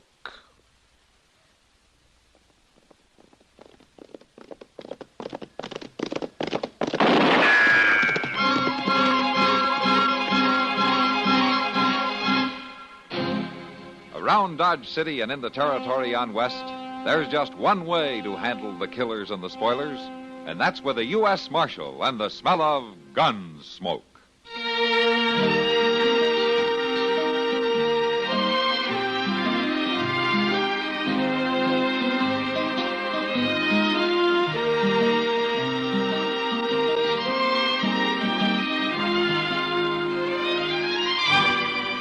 Gunsmoke, starring William Conrad.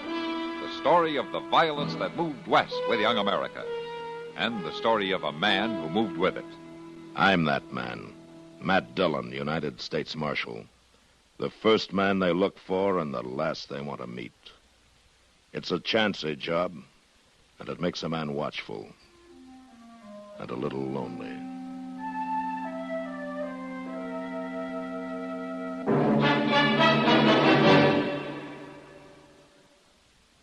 This is Frank Knight speaking for the world's most honored watch, Longines. When the West was being won, Longines was there. Old records show sales of Longines watches in the silver mining towns of Colorado and Nevada, the gold mining areas of California. A fine gold watch, preferably a Longines, was one of the first luxuries purchased by a lucky prospector, for then as now, the name Longines identified the world's most honored watch. Longines watches won their first World's Fair Grand Prize in 1878, won grand prizes in Paris, Brussels, Philadelphia, and at many other places. Right now, Longines watches are winning comparable successes in the accuracy competitions in European national observatories. Today, you needn't make a gold strike to own a Longines. Many beautiful models for ladies and gentlemen are priced as low as $75. Here's a suggestion. For Mother on Mother's Day, why not the Longines watch? Your authorized Longines Whitnor jeweler will be honored to serve you.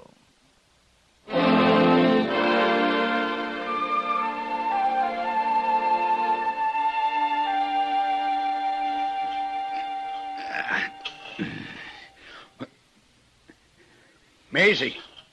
Maisie! I'm coming. I told you to wake me at sunup. I know, but you were sleeping so sound. I got me a long ride. Now get me some food. It's all ready. Potatoes and side meat. Coffee's on the stove. Vince. I'll want some grub to take with me. It's ready, but... And some water. You fill up them canteens. Vince, you listen to me. I ain't got time for talking.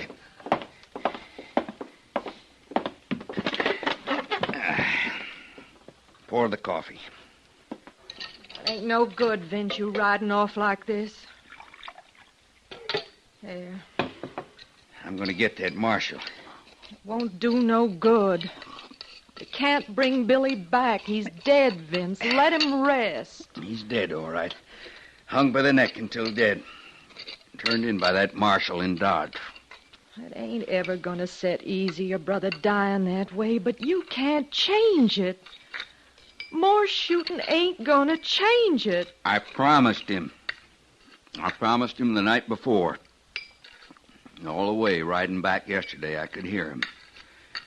Get me that marshal, Vince. Get him for me.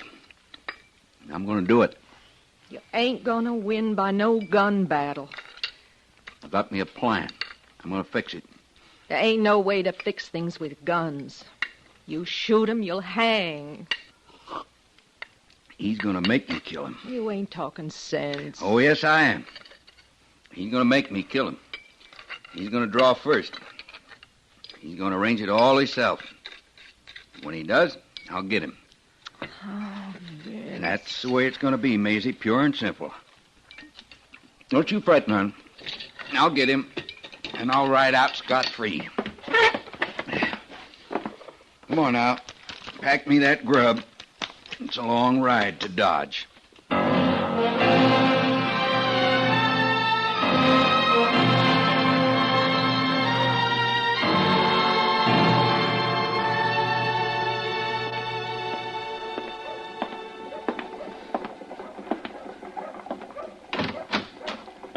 You the marshal?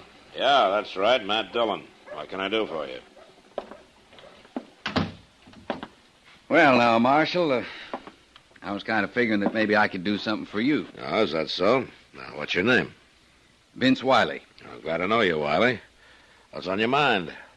I'm thinking about settling near here. Buying me a ranch, maybe. Yeah, that's good. How do I come into it? Well, I'll tell you right out.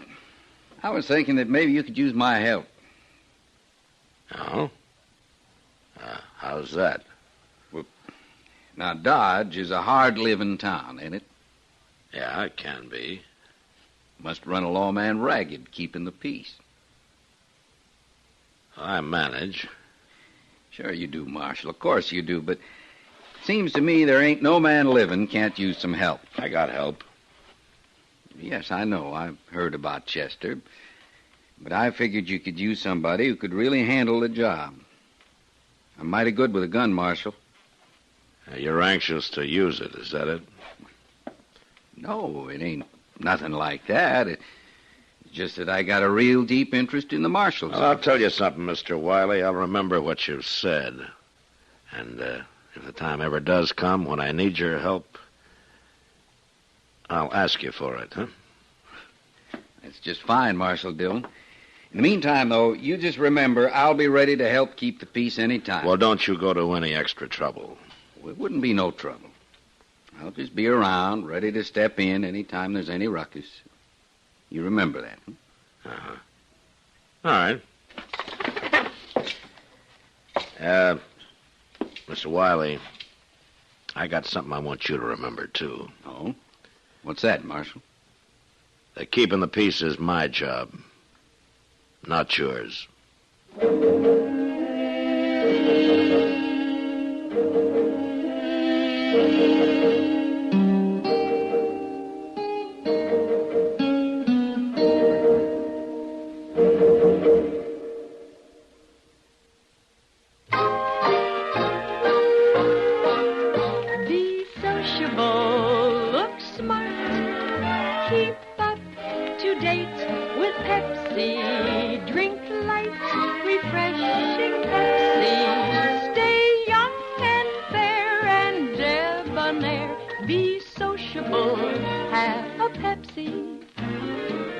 When friends drop in, let your hospitality show you're sociable in the modern manner. Pepsi, you know, is the favorite of the smart and young at heart. Be sociable, look smart, keep up to date with Pepsi.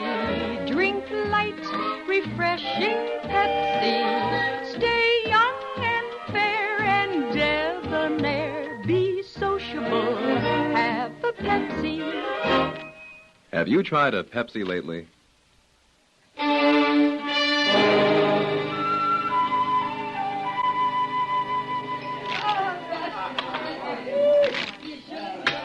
I ain't gonna wait much longer, Tooey. Just hand over my money. You're talking too big, Rod. I ain't so sure it is your money. You saw the cards. And I seen the way they come off the deck. You ain't calling it a crooked deal now, are you? And I ain't handing over no money, neither. You'll hand it over right now. I got a gun, Rudd. It says you better put that knife down. I got a gun that says you both better stand steady. Mind your own business, mister. Keeping order is my business.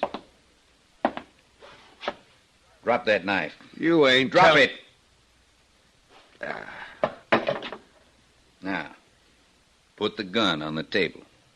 I don't know who you are, mister, but I don't give my gun to no stranger. Put it down.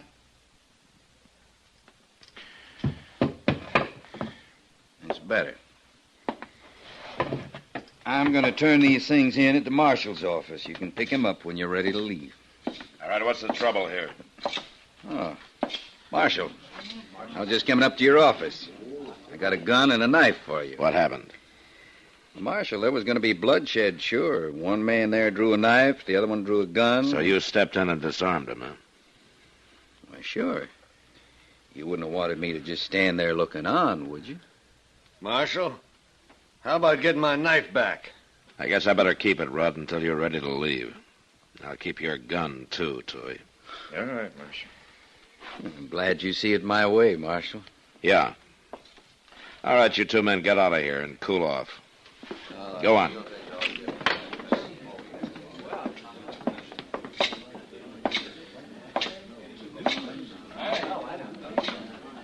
Sit down, Matt. Thanks, Kitty.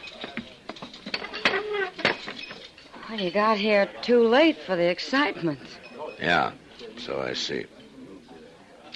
That Vince Wiley sure handled the situation in a hurry. Stopped the fight before it got started. Uh-huh. Saved a lot of wear and tear on the furnishings. You know, it's nice to have somebody do something. No broken bottles, no smashed chairs. He stopped it without even busting any heads. Are you telling me that things do get busted when I stop a fight, Kitty? Well, no, Matt. It isn't that. I guess it's just that, well, you can't spend all your time here waiting for trouble. No, I sure can't. Well, wouldn't it be kind of nice to have a fellow like Wiley around just in case? Yeah, maybe so, Kitty. Maybe so. Well, I don't know what you're so ouchy about. I should think you'd be grateful to him. Seems to me that you're grateful enough for both of us. Oh, here he comes. Why don't you tell him about it? I will. Mr. Wiley? Ma'am? The house would be glad to buy you a drink. You saved us a lot of damage stepping in the way you did. Why, thank you, ma'am. Sit down, Mr. Wiley. Thank you. I was just telling the marshal Well, excuse me. Oh, Matt? Don't you want a drink? No, thank you, Kitty. I gotta get back to the office. I'll see you later. All right. Sorry you won't stay, Marshal. You'll manage.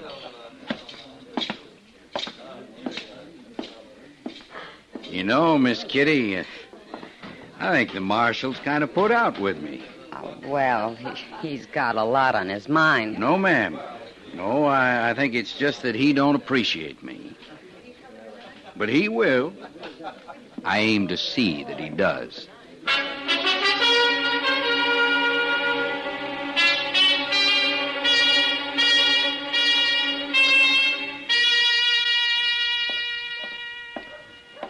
Oh, yeah, there's Matt.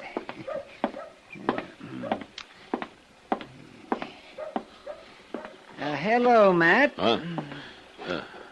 Hello, Doc. Yeah, I guess I just closed my eyes for a minute there. Well, why don't you sit down? Yeah, well, I don't mind if I do.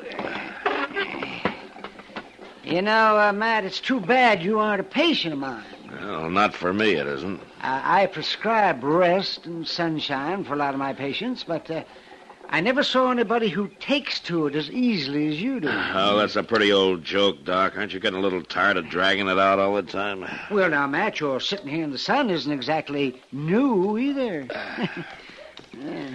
I'm kind of surprised to find you doing it these days, though. Oh? Just what does that mean? Why, the way that young fella's keeping himself busy doing your job, I wouldn't think that you'd want to get caught just sitting around. Wiley, you mean? Of course, Wiley. If you don't know who I'm talking about, Matt, well, you're the only one in town who doesn't. Yeah. Yeah. He's been mighty busy. He stopped a street fight this morning. He sent a couple of drunks packing yesterday, and... Matt. Yeah, Doc? What do you think he's up to? I'm not quite sure. Well, he's not doing your reputation any good. That's one thing. Maybe that's what he's after, Doc. It could be. Oh. Looks like there's trouble over there that you might have to stop. Yeah. Yeah, I wonder what Dobie and Chester could be so head up over. Well, we'll find out if they don't start fighting before they get here. Oh, I don't know there, Mr. Dobie. You're just plain apple-headed. Well, I know what I see, Chester. Well, ain't nothing to it at all. That fella ain't done nothing to amount to nothing since he come to town. What's the trouble, Chester? Mr. Dillon, Mr. Dobie here says you got a new deputy. And he's doing a fine job, Marshal. But he ain't no deputy, is he, Mr. Dillon? No, Chester, he isn't. Well, if he ain't, he ought to be. He sure is keeping the peace in this town like it's never been kept before. Why, he ain't doing nothing at all. That wily fella steps into a fight now and then. Don't amount to nothing. He stops things before they get a chance to start. That's what we need around here. A firm hand. A firm hand. Why, that Wiley ain't nothing but a busybody. Just this morning he run old Newt Price out of town. Newt? Yes, sir. And everybody knows old Newt never done nothing to hurt nobody in his whole life. He was drunk. Well, forevermore, what if he was? All right, never mind, Chester. But Mr. Dillon, Mr. Dobie and the folks is talking like this Wiley fellow's doing a better job than you are. I said never mind, Chester. Well, all right. And I tell you, Marshal, you ought to give some thought to this man Wiley. He's protecting property in this town for a change. I'm giving him some thought. Well, I'm glad to hear it. Good day, Marshal. Prune-faced old gossipy. Why, Mr. Dillon, ever since that... Let it go, Chester. That Wiley fella ain't done nothing but put on a big show picking on drunks. Well, he seems to have a lot of people talking about it. Yes, sir, he sure does. And I just can't figure out, though, why he'd want to put on an act like this. I can't either, Chester. But I'm sure going to find out.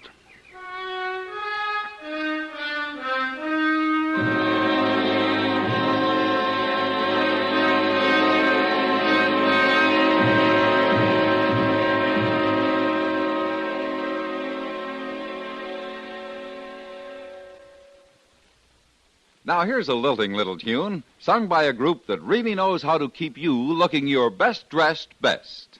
There's a difference, see the difference with Stay New. Stay New, S-T-A-N-U, the quality finishing, offered only by quality dry cleaners from coast to coast. Stay New costs nothing extra, restores the like-new look to all your clothes, makes them soil and wrinkle resistant, brings back original store-fresh texture, sparkling color, and cashmere-like feel. Stay New dry cleaners are listed in the yellow pages under the Stay New trademark. Why don't you send your next dry cleaning order to your nearest Stay New dry cleaners? All dry cleaners don't have Stay New, only the best do. You can see the difference, feel the difference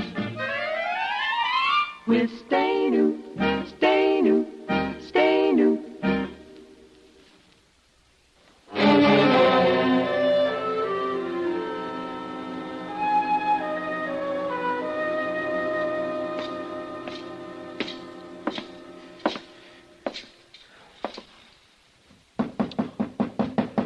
Who's there? It's Matt Dillon.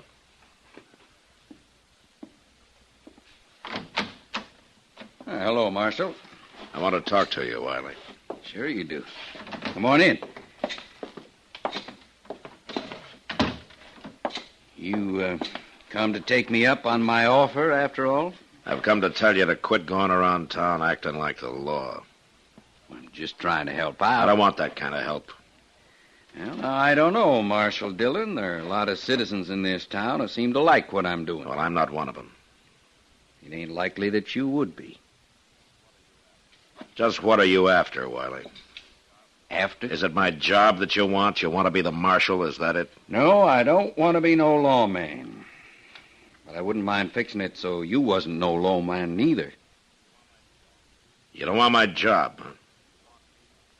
You want me? Is that it?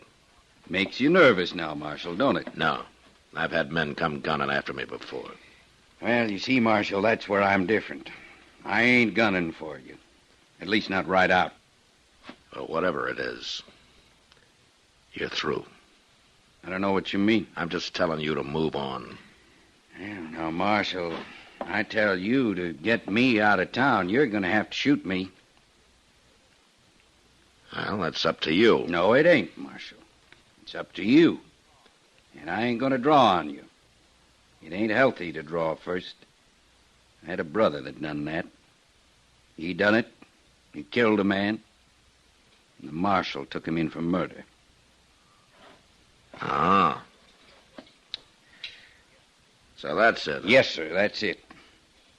I didn't take in a man named Wiley. I'd remember that. And I took a small advantage of you, Marshal. I just sort of changed the name from Wilson. Wilson? Billy Wilson? That's the one. He drew first, and they hanged him a little bit ago, remember? He was guilty of murder.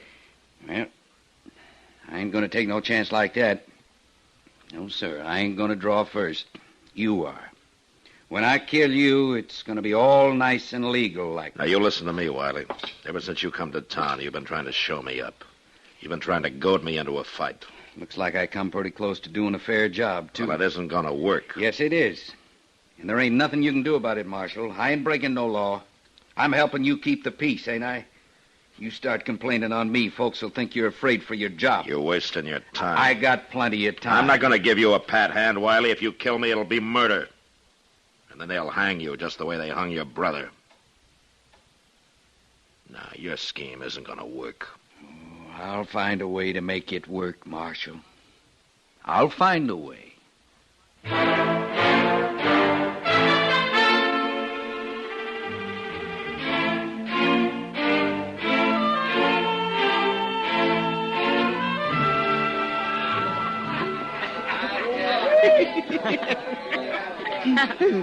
Miss Kitty, if you'll just kindly aim me at that door the next time it comes around, I better get on. Come on, Chester. I'll go with you. Oh, thank you. There we go. Miss Kitty, you better watch that door. It hit me from behind. Chester, you sure you can make it back to the office? Well, my land, of course I can. I think I'd better get somebody to walk along with you, there don't ain't you? no need to do that. No need in the world. I'll make it just fine. Well. Good night, Miss Kitty. Night. Uh-oh. Miss Kitty? Yeah? You watch that door. It's downright dangerous. Oh, I will, Chester. Good night. Night.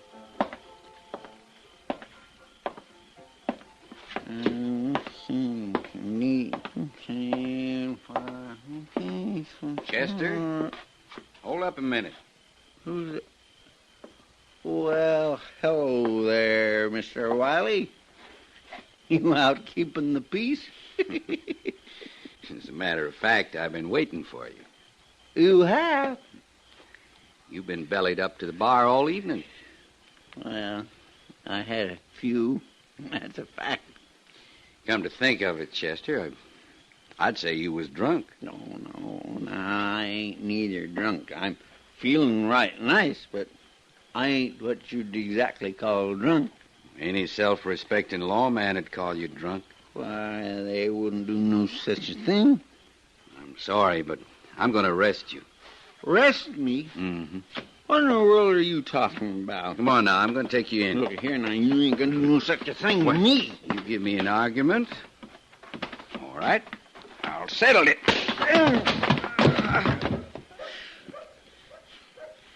Now, maybe the marshal might feel like coming to look for me.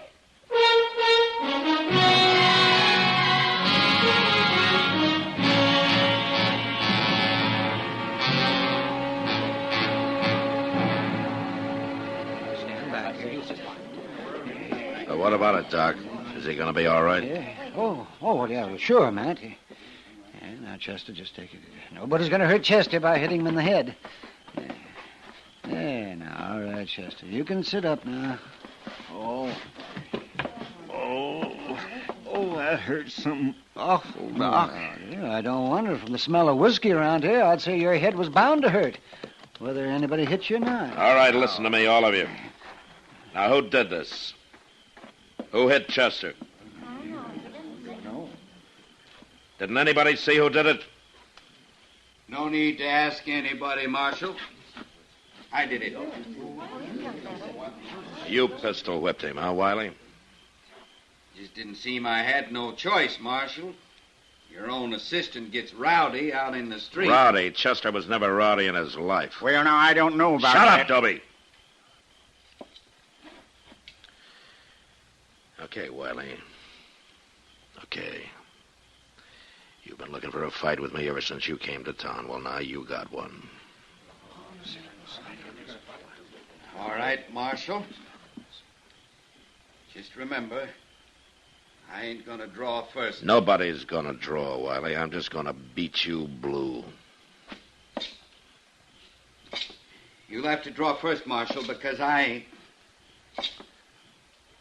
You'll have to draw Well, go ahead, draw.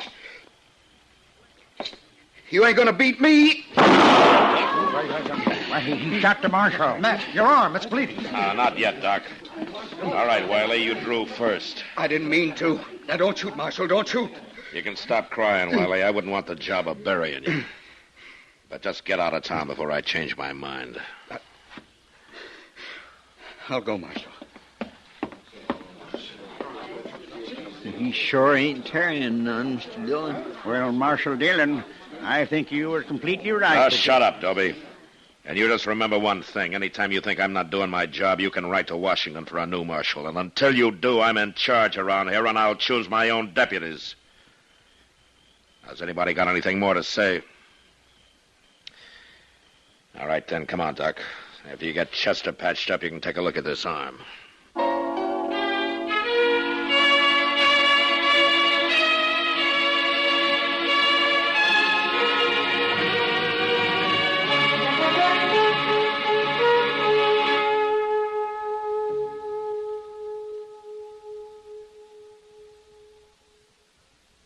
Tibet in the news. Who's an expert on Tibetan affairs? Who was the personal guest of the Dalai Lama in happier times at the top of the world? Why, Lowell Thomas, of course. Ask us about another part of the world, and there's every chance the answer again would be Lowell Thomas. The roving raconteur has been just about everywhere, seen just about everything. So when a story breaks, he has that extra edge of intimate first-hand experience to give extra dimension to his reporting. One of the most colorful men in the industry, one of the most striking different sounds on the CBS radio network is Lowell Thomas, heard every Monday through Friday evening with his fascinating, concise reporting. Only a network could bring you a Lowell Thomas. Only the CBS radio network does. Remember, the keen mind and formidable experience of this noted world traveler, lecturer, raconteur, and CBS newsman is an exclusive with the affiliated stations of CBS radio Monday through Friday evenings. Don't miss Lowell Thomas tomorrow evening.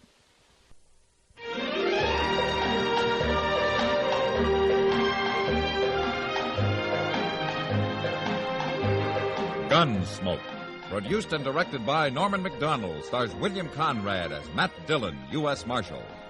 The story was specially written for Gunsmoke by Marion Clark, with editorial supervision by John Meston. This is George Walsh inviting you to join us again next week for another story on Gunsmoke.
Around Dodge City and in the territory on west, there's just one way to handle the killers and the spoilers, and that's with a U.S. Marshal and the smell of gun smoke.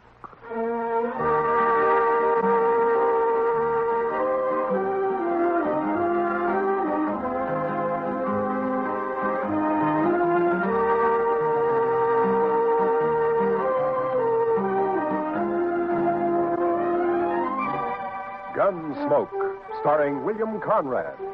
The story of violence that moved west with young America. The story of a man who moved with it. Matt Dillon, United States Marshal.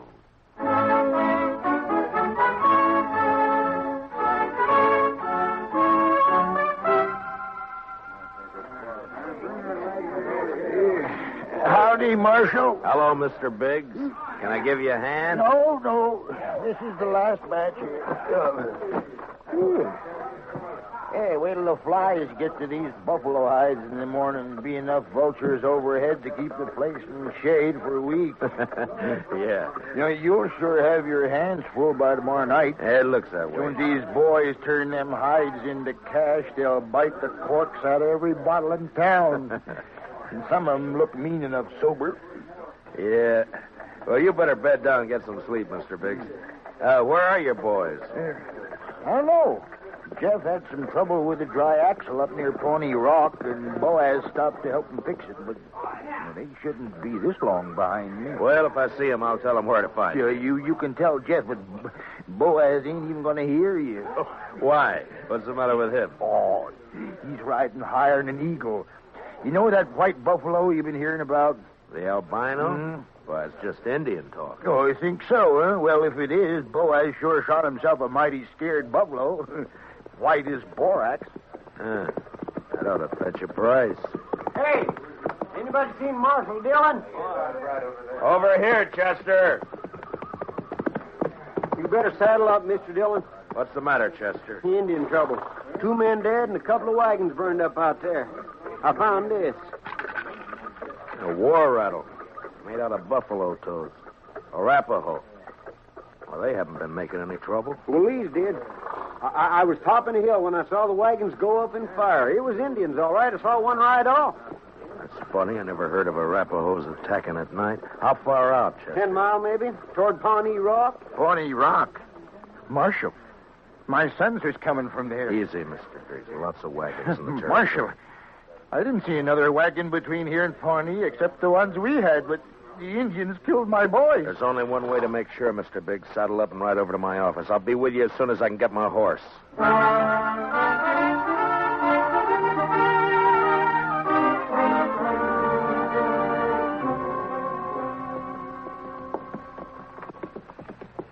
I cut back through those button willows over there when I spotted the wagons being fired. We must be close to it, then. Just over there. Right down yonder. See him? Yeah. I see him. We rode up and dismounted. The last glint of hope in Mr. Biggs' eyes died. His boys were there, all right. And it wasn't nice to see. I'll kill him. I'll get him for this. I'll murder every redskin in the territory. We got to bring your sons in, Mr. Biggs. You know what the morning's going to be like. You don't want to leave them out here. Now, come on. Hey, look. Down there by the stream. Yeah, 4 of them. And they're not saddle horses. Mr. Biggs. Mr. Biggs. You recognize those horses down there? Yeah. I know them. Teams belong to Boaz and Jeff. Indians must cut them loose from the wagons before they fired them. Doesn't that seem curious to you, Chester? In what way, Mr. Dillon? Why didn't they take the horses with them? Yeah. What are you thinking, Marshal? No burned hides in those wagons. So they stole them. Yeah, they stole them. But Boaz and Jeff both have their rifles there beside them, and the horses are left behind, too. Horses and guns are the first things Indians would go for. What are you looking for, Mr. Dillon? Those buffalo hides weren't carried off without wagons. Yeah, here. Marks the 2 other wagons here, and they're fresh. I didn't see any other wagons, only these. Well, they'd finished and gone before you got here, Chester. Well, yeah, but I'd have caught up to any wagons on the trail to Dodge. Did you go by regular trail? Well, no, I figured the Indian I saw wasn't alone. I didn't want to get bushwhacked further on. You didn't see any Indian, Chester. But, Mr. Dillon, just as plain No Indian would leave guns and horses. This job was done by white men. It didn't take anything that could be recognized or identified. You mean somebody's in Dodge by now? With the hides my boys worked and sweated to get? I'm afraid so, Mr. Biggs. There'll be more than 300 buffalo hunters there by morning. Could be any of them. We'll find the right ones. Oh, how? The albino. Whoever killed your sons will have that white buffalo hide.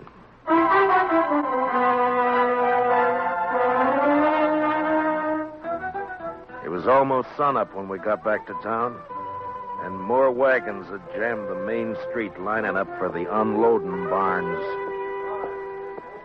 I rode down the line, looking them over one by one. Howdy, Marshal. Some of the men would take their money, drink it up, and drift away. Few would stay long enough to be buried on Boot Hill. Then suddenly a wagon driver up ahead pulled out a line. Oh, hey, wait a minute, Jim. Oh, hold it there. Take your hands off that key. I'll take my hands off as soon as you get back to your place. Oh, I'm tired of waiting now. Let go of that bit, mister. Don't do that, stranger. Get your hand away from that gun.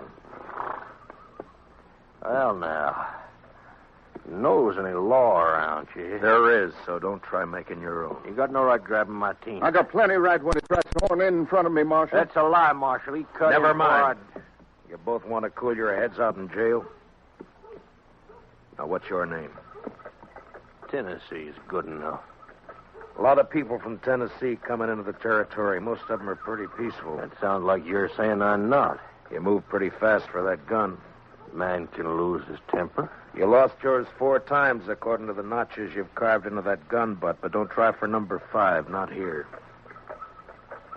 How about you? What do you call? Charlie Kell. Charlie Kell, huh? They ever call you Chuck? No. Heard of a Chuck Kell a couple of years back, come from Kentucky. Not me. Man I heard about was a gunfighter, so he never wore gloves. See, you don't either. It's pretty rough on the hands. Thanks, Marshal. I'll make sure to take better care of them. Yeah, do that. I'll be around a while, Marshal. Maybe we can have another talk. Anytime. They'd need watching. But what I wanted now was a white buffalo hide.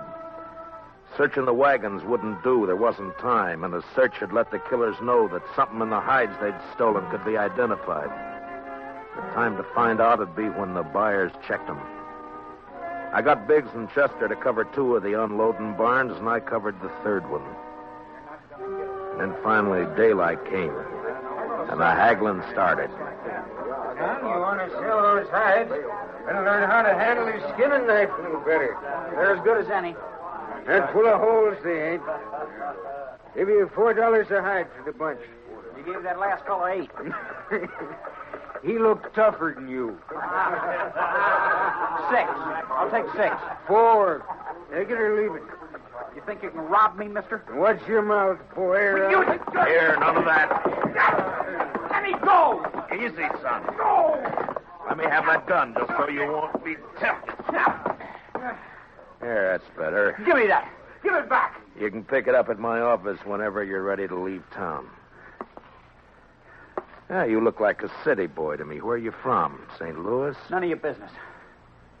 When something's got you beat, son, there's no shame to admitting it and going home. Sometimes that takes a real man. Don't tell me what to do. Why don't you watch your own job? Why don't you leave me alone, Marshal? I ain't got a white buffalo hide. What'd you say, boy? You heard me. What do you know about a white buffalo hide? What everybody else knows. That you're looking for one. Everybody in town knows it. How? Because the old man whose sons were bushwhacked all liquored up over at the other barn, shooting off his mouth.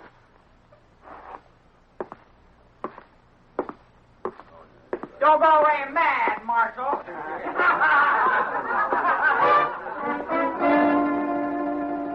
Mr. Biggs wasn't at the barn where I'd left him.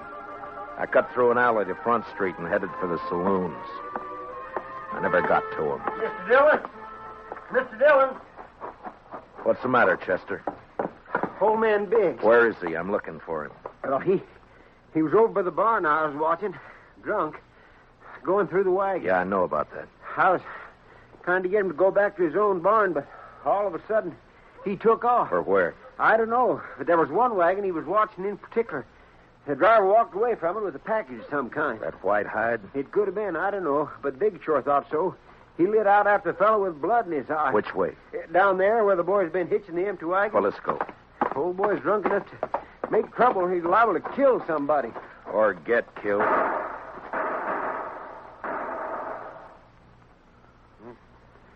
Too late, Mr. Dillon. Yeah. It came from there behind that row of wagons. You stay here, Chester. Be careful, Mr. Dillon. When I rounded the corner wagon, Mr. Biggs was sprawled across a wagon tongue, his eyes dead and open, staring at the ground. And standing over him was Tennessee, a smile on his face, and his gun extended to me butt first. Looks like I'm in the mighty trouble, Marshal. He's dead, Tennessee. That's more than a mite. You take my gun for a while. You mean until after you hang? Wasn't figuring it'd be that serious. Not when a drunk follows me out here and throws down on me. If you're figuring on self-defense, forget it. Look at his gun. It isn't even cocked. Well, it's out of his holster, Marshal. That's enough. Law don't say I have to wait till he kills me. You'll have to make a jury believe that. No, you shouldn't have much trouble doing that, Marshal. What are you doing here, Mr. Kell? Oh, I just happened to follow Tennessee out here. Why? Well, you broke up our little argument in town. Thought I'd get him alone here. See if maybe he was still nursing a grudge he wanted to settle. But the old man beat me to it. Now, Tennessee here ain't exactly a friend of mine, as you know, but I hate to see any man hang when he ain't guilty. Is that your personal verdict, Mr. Kell? That's right, Marshal. The old man threw down on him, and Tennessee had to kill him in self-defense. Chester. Yes, sir, Mr. Dillon? Which one of them had the package? This one. This is the fellow the old man was after. All right, Tennessee, where is it? I don't know anything about a package.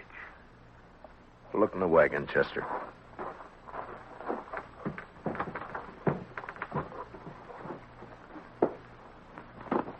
See anything? Nothing here. I reckon you can give my gun back to me now. All right, Tennessee. Here. Thanks. But if you decide to use it again while you're in Dodge or any place else in Kansas, I hope I'm there when you do. Well, now, don't you fret, Marshal. I'm sure you will be.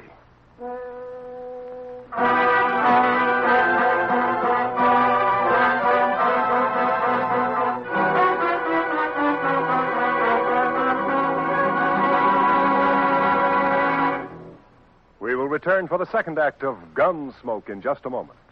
But first, action, excitement, thrills. That's Gangbusters. Gangbusters helps to fight crime by fearlessly naming the criminals.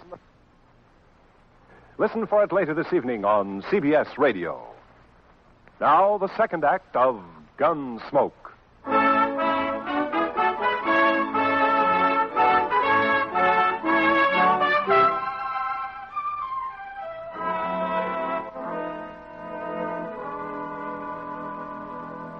Just before sundown, we buried old man Biggs and his two sons up on Boot Hill.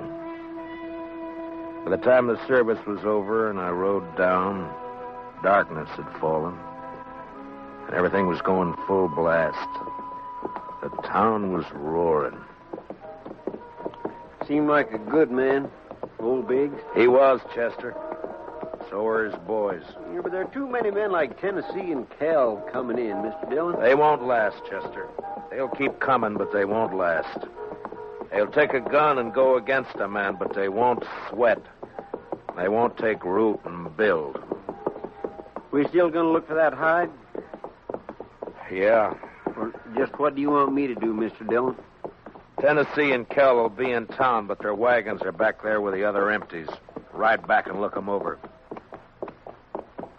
Oh, they might have had somebody carry that package off for them. You might be, but they don't seem like partners, Mr. Dillon. From what I heard, you stopped them from gunfighting. Took more than one man to kill the Biggs boys, and more than one man and more than one wagon to cart the hides in. Well, you mean they staged that trouble just for you? Just for me. After they heard I was looking for that white hide. Well, why do you figure that, Mr. Dillon? When gunfighters start for their guns, nothing stops them, Chester. They both started, but they both stopped. I reckon you better take a look through those wagons. Yes, sir, Mr. Dillon. Where'll I meet you? I'll be checking the saloons.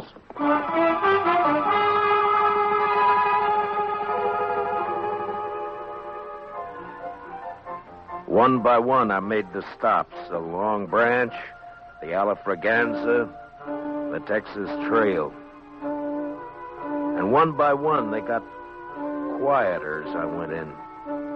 As though each place was holding its breath, waiting for something to happen. The last place was a Mexican hangout. A long, dark walk.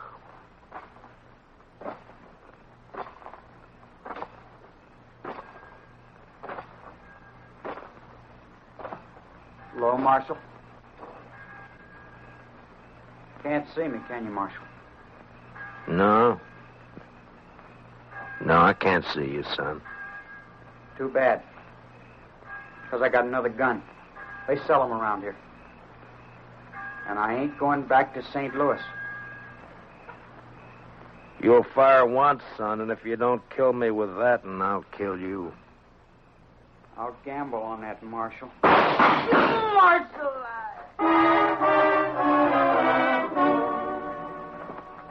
He lurched from the shadows into the street, staggered, and fell. And then he rolled over on his back, and his eyes struggled for a minute like they were trying to remember something. And then he went blank. Well, he was right about one thing. He wasn't going back to St. Louis. Well, what do you know? The marshal's real handy with a gun. Stay out of this, Kel. But I may have something to talk over with you later. Meaning what? If you don't know it, then you got nothing to worry about. I've been hearing a lot about how fast you are with a gun, Dillon. Anything to it? I'm still alive. Yeah. This your hobby, shooting kids? He was old enough to try to kill me. I don't like it, Marshal. That's too bad, Mr. Kell. The Chuck Kell I heard about would have loved it. They said he'd killed 2 kids under 16, one of them his own brother. No, you didn't hear the whole story, Marshal. The Kell you heard about killed a marshal, too.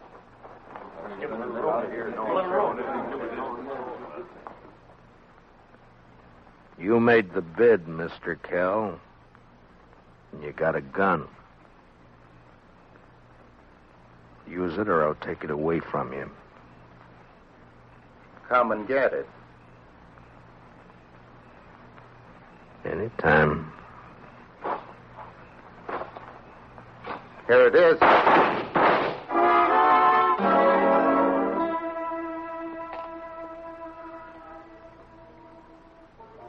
How you feeling, Mr. Dillon? I'm all right, Chester. Doc fixed your head. Wasn't much he could do for Kell, though. I hit him. If you didn't, he sure died for nothing. He was fast, all right. Boys say you made him look like a sleepy burro. Never even cleared his holster. And my head says different. You didn't get that from Cal. What do you mean? Tennessee was up the street with a rifle. He creased you. Huh?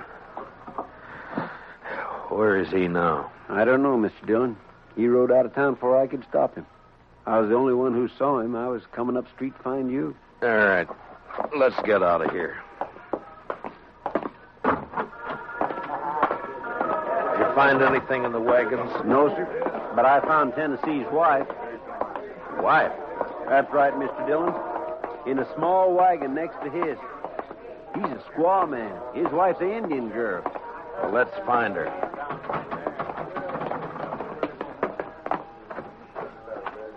All right, Chester. Which way? Edge of town, Mr. Dillon. Well, let's go.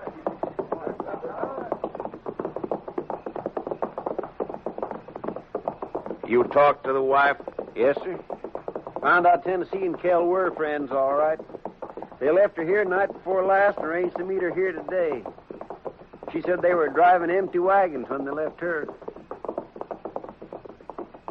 Ask her what tribe she belonged to? Didn't have to ask, Mr. Dillon. I could tell by her beads. She's an Arapaho.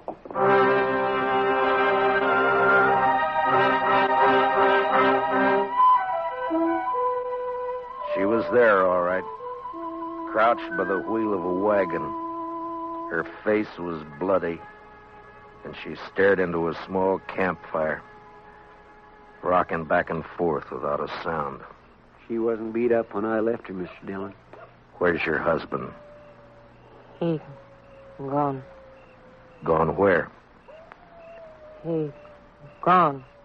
Tell me which way he went, and I'll bring him back to you. No. You lawman. Your husband had a white buffalo hide, didn't he? Tell me. No. Other man killed white buffalo. Then your husband took the hide away from him? He buy. He buy hide. He didn't buy him. He killed 2 men to get him. He killed with Indian paint on his face. He left an Arapaho war rattle. He wants the blame to come to your people. If the white men think the Arapahoes are on the warpath, the soldiers will come. No.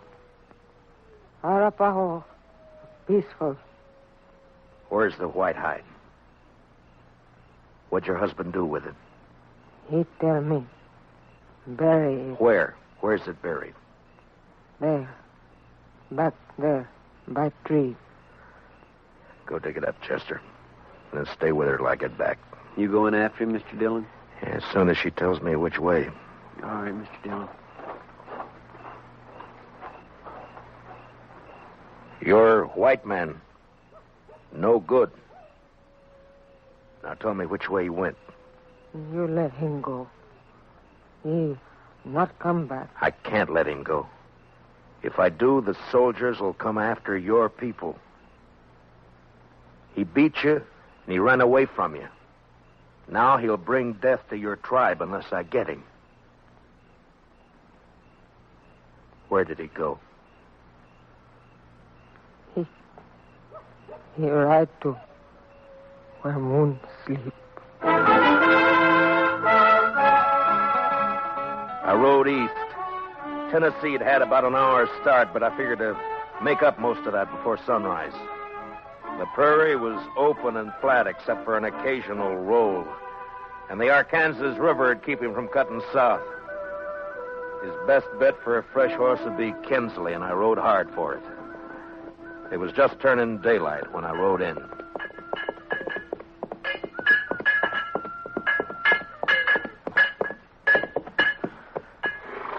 Well, howdy, Marshal. Morning. Good morning. Got a place I can water my horse? Trough right there.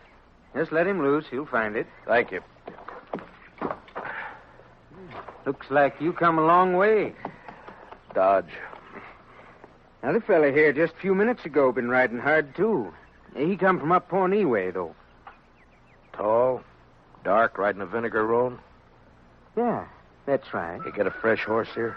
Had to send my boy out the corral to get one for him. He'll be back soon. You mean he's still here in town? Yeah.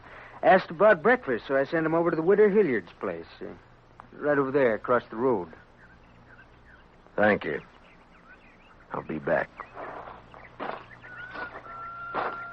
Say, you after that fella, Marshal?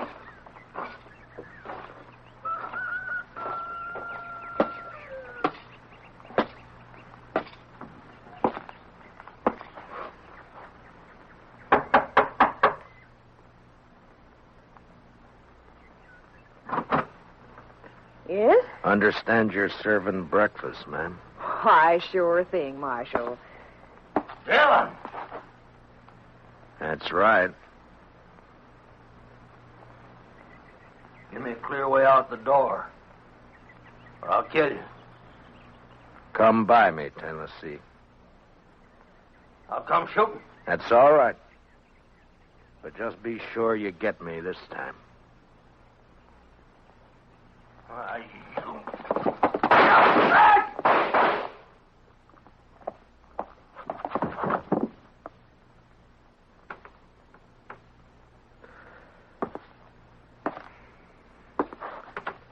You hurt, ma'am? No, I'm all right, Marshal. He looks kind of dead. Yeah. Bad one, Yes'm. Gunfighter. Thief. Killer. What's your name, Marshal? Dillon, ma'am. Matt Dillon. I'm sorry about... Marshal. When my husband brought me out here 15 years ago, Indians burned this place down 3 times. I'm used to killing. You want to carry him out? I'll go fix you that breakfast.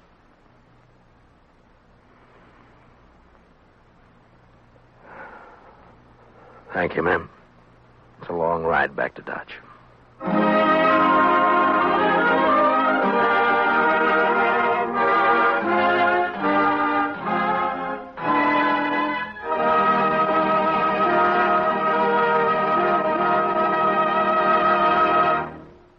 Gunsmoke, transcribed under the direction of Norman MacDonald, stars William Conrad as Matt Dillon, U.S. Marshal.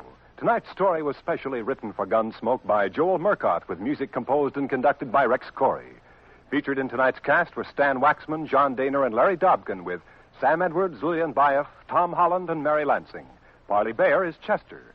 Join us again next week as Matt Dillon, U.S. Marshal, fights to bring law and order out of the wild violence of the West in Gunsmoke.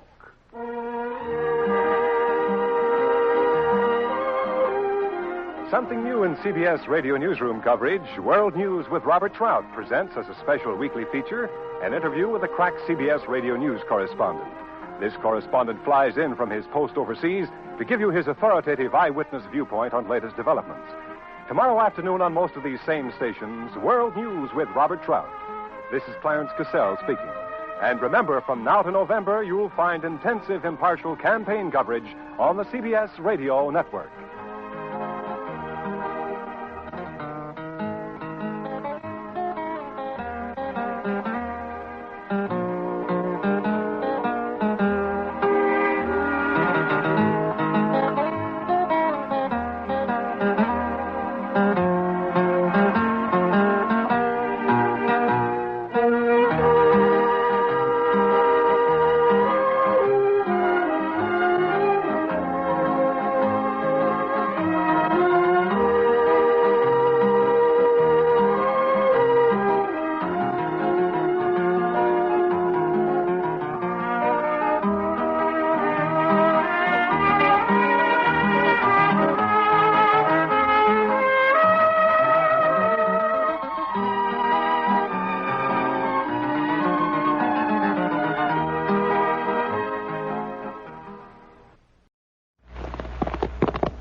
Dodge City and in the territory on west, there's just one way to handle the killers and the spoilers, and that's with the U.S. Marshal and the smell of Gunsmoke.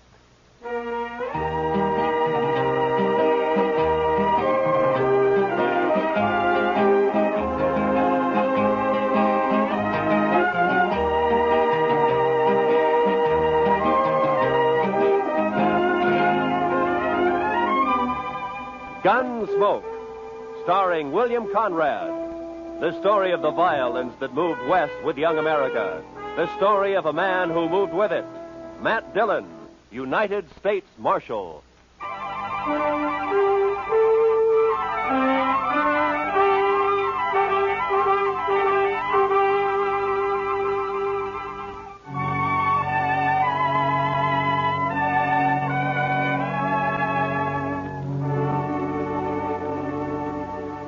told us a man we'd been looking for, a murderer, was in a cow camp on the North Fork of the Canadian River, about 100 miles south of Dodge. So Chester and I rode down to take a look. We found a fella there with a right name but the wrong face. So we started back. First night we camped in a dry, buffalo-rutted depression. The next morning I woke shortly after daybreak to find Chester already cooking breakfast. Morning, Mr. Dillon. Meat'll be done soon. Is the coffee made, Chester? That's what I need. It's boiling. I didn't make much, though. I thought I'd better save our water. You know, Chester, I'll bet right now the doc's back there in St. Louis, holed up in some fancy hotel and still asleep. That's quite a thought, sir. Yeah. Him right in the middle of St. Louis and us way out here on the prairie. I'll bet he's even got sheets on his bed. I wouldn't be surprised, Mr. Dillon. Doc said this was one vacation he was going to splurge on. He's riding the Santa Fe both ways. Huh? Well, meat's done. I cleaned off this rock here to cut it on. Oh, good.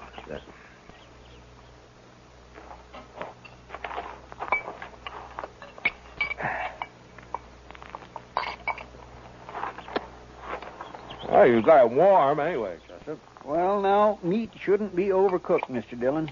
That takes the taste clean out of it. Now, then we ought to be able to taste everything about this steer. Eggman's disappointment. How's that, Mr. Dillon? Never mind, Chester.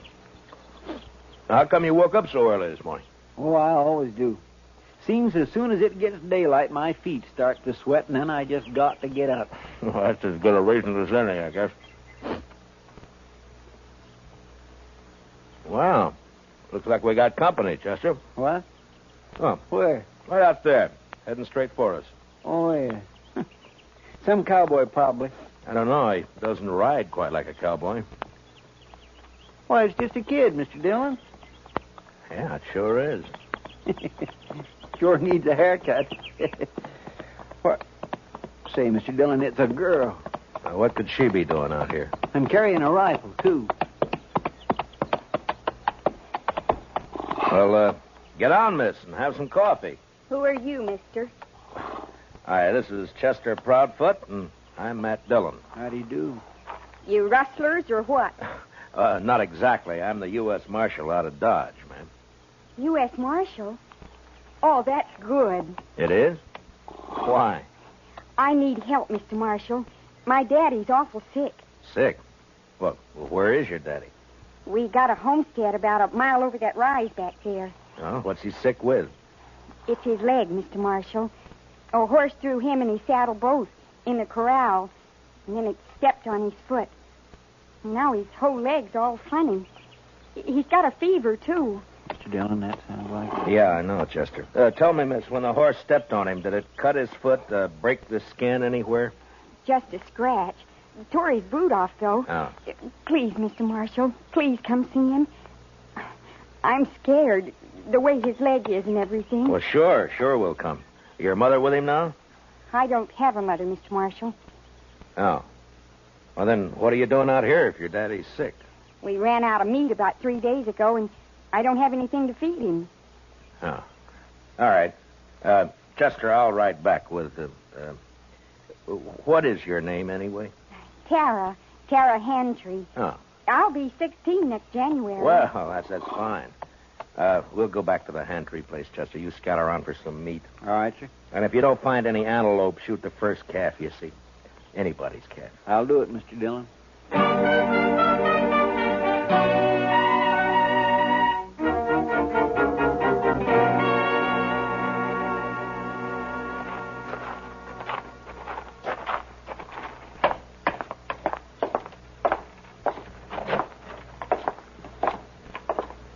He's in the sleeping room, Mr. Marshal. No.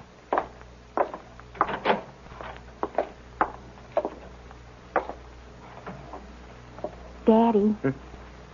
Daddy, I found a man, and he's going to help us. And, Daddy, he's a marshal, a U.S. Marshal. Matt Dillon, Mr. Hantry. How are you feeling? Dillon? I've heard of you. You're from Dodge, aren't you? That's right. Well, Marshal, I ain't feeling so good. My foot don't hurt no more, but my leg is all sort of, well, It ain't pretty. I don't know much about these things, but maybe I better take a look at it anyway, huh? Sure. Sure, Marshal. There she is. All right, you can cover it up. I was in the war, Marshal. I know what gangrene is. Guess you do, too, huh? Yeah. Well, the first thing, a friend of mine is out getting you some meat, and then we'll load you in your wagon. And Ben took the wagon. What? Ben Warling. He took the wagon when Daddy got hurt. Said he'd find a doctor and bring him back. Well, who's Ben Walling? Oh, he's been sort of working here, Mr. Marshal. I should have run him off long ago. That's what. Well, where is he?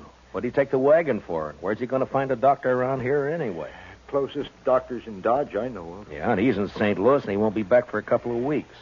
I couldn't get to him anyway. Well, tell me, when did this happen? About 6 days ago, Mr. Marshal. Uh-huh. Ben left the day after. Well, you think he's coming back?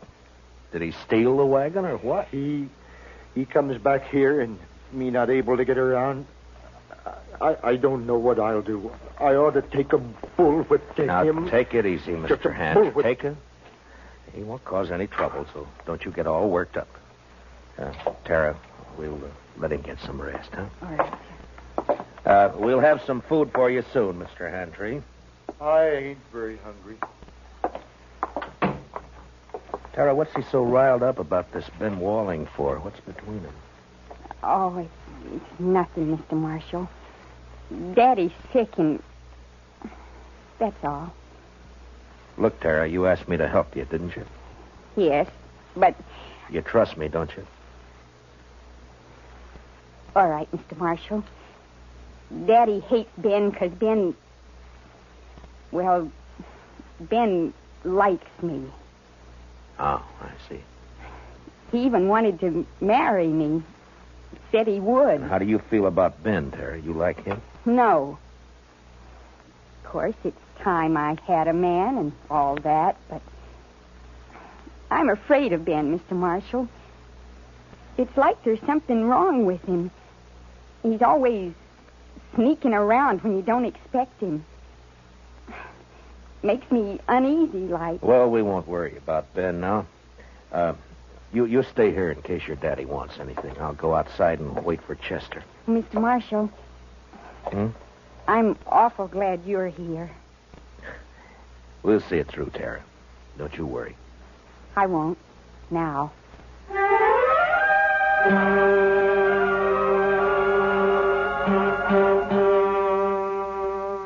I went outside and walked over to the small corral that stood nearby. There I rolled a smoke and looked out across the flat distances of the prairie. And I wondered how anyone could survive in all that emptiness. Handtree, lying on his bed back there in the house. He wouldn't survive. The prairie had got to him all right. And its vast loneliness had put him out of reach of any help. And Tara, what could she do out here in this endless land of grass? I was glad to get my mind off it when Chester rode in with an antelope across his saddle. We hung it on the corral, dressed it, took a hind quarter into Tara, and we went back outside and sat down. Yes, sir. She's a plucky girl, Mr. Dillon. Yeah, fine girl, Chester. Yeah, but this Ben fella, I just don't understand his going off with the wagon like that. Well, it doesn't matter much now. Handtree won't last more than a day or two, anyway. It's that bad, is it? Yeah, blood poisoning, Chester. As soon as it reaches his heart, he's done for. Well, isn't there any way to stop it? Yeah, sure. Cut his leg off. Oh. Too bad Doc isn't here. Yeah. Would that stop it, Mr. Dillon? Cutting his leg off, I mean? I don't know, Chester. I don't know. Maybe too late anyway. Well, I sure wish we could do something for him. I don't take to just sitting around and waiting for a man to die. Well, nobody does. It isn't right somehow. That poor fella and Tara. Why, Mr. Dillon, that girl will go crazy out here all alone. All right, Chester. What do you want me to do about it? I'm not a doctor. Now shut up. Well,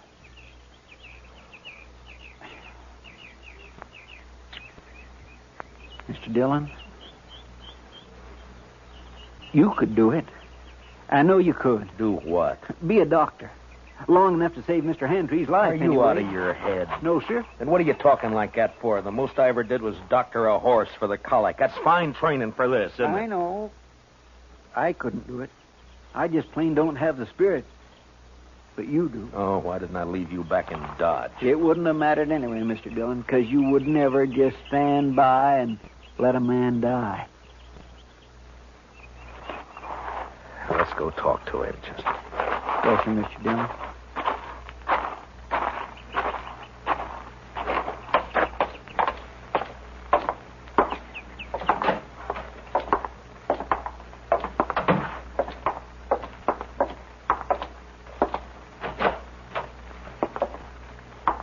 Daddy's fever's worse, Mr. Marshall. I'm going to get some more water. How do you feel, Mr. Hantry? I don't feel much, Marshal. Outside of burning up. I've been trying to tell Tara I just can't last long with blood poisoning. She's just got to figure on it. Well, that's what I came to talk to you about. I guess you know the only thing that'll give you a chance. I know. I've been thinking about it. But I couldn't ask any man to do that. You didn't ask me. Well, it's up to you, Mr. Hantry. I'll try it if you're willing. Only thing is, I won't know much about what I'm doing. I seen it done in the Union Army, Marshal. I could tell you some things. All right. The only thing is, Marshal, I don't know I'd be much use around here with one leg. Well, you'll have to decide that for yourself. I know. You could move to town, Mr. Hantry, you and Tara. That's it, Tara. If it was just me, I wouldn't do it, but I can't leave Tara alone. Now, if I can help it, I can't. All right, Marshal. Let's do it. You're a brave man. No, Marshal. I just don't have any choice. Come on. Let's get it over with. You got any liquor in the house? There's a jug of corn out in the kitchen. Get it, Chester. You can start drinking it while we're getting everything else ready. Tell Tara to start boiling a lot of water. Yeah. I'll talk to her in a few minutes. I'll be right back. Now, I want you to tell me everything that you know about this, Mr. Hantry. First, I'll tell you what you'll need. Mm-hmm. There's a straight iron out by the corral somewhere. Yeah. You can heat it in the main room fireplace. Right. Now, what else? Tara will find some cloth for bandages. And the rest of the stuff you can get in the kitchen. Uh-huh. The only thing worrying me is what'll we use to tie off the arteries with? Plain thread won't hold. Well, maybe some thin strips of rawhide. No, they'd soak through. You got to have something. No, I know. At least I think it'll work. What about horsehair? Oh, that's it, Marshal. Pull it off the tail. It'll work fine. Here's the jug, Mr. Hantry, and I brought you a cup, too. Pour me some. I want to get good and drunk. Here you are, Mr. Hantry. Thanks.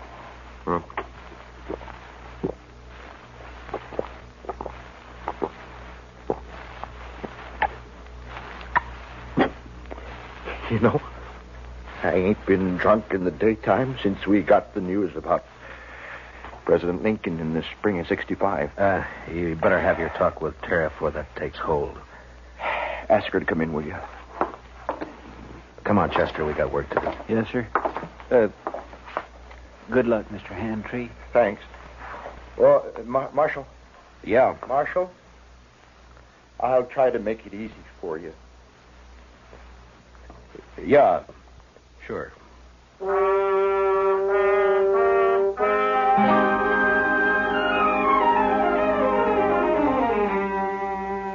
Shortly after noon, I operated.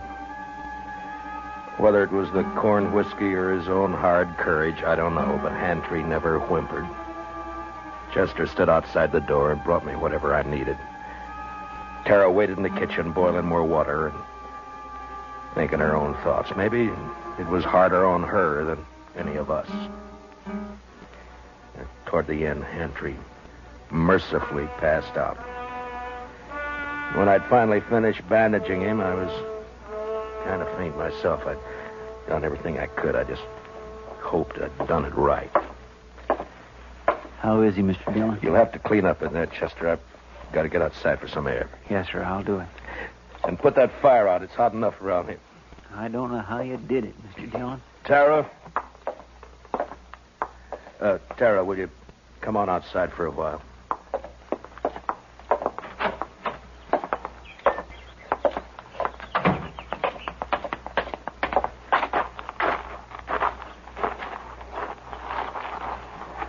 Is Daddy all right?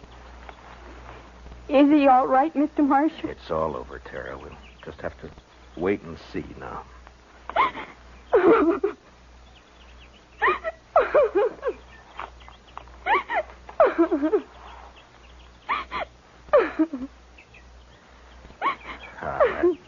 There now, Tara. He's all right. I'm sorry, but it took so long. I thought you'd never finish. He didn't feel much, Tara. The corn liquor worked fine. Fine. Will he get well now? Well, I hope so, Tara. I hope so. Mr. Marshall, are you going to wait and see? Oh, now, Tara, you don't have to worry about that, Chester, and I'll be here as long as you need us. I just wanted to be sure. Can I go see Daddy now? Well, as soon as Chester comes out, Tara, then you can. All right. I'll wait, Mr. Marshall.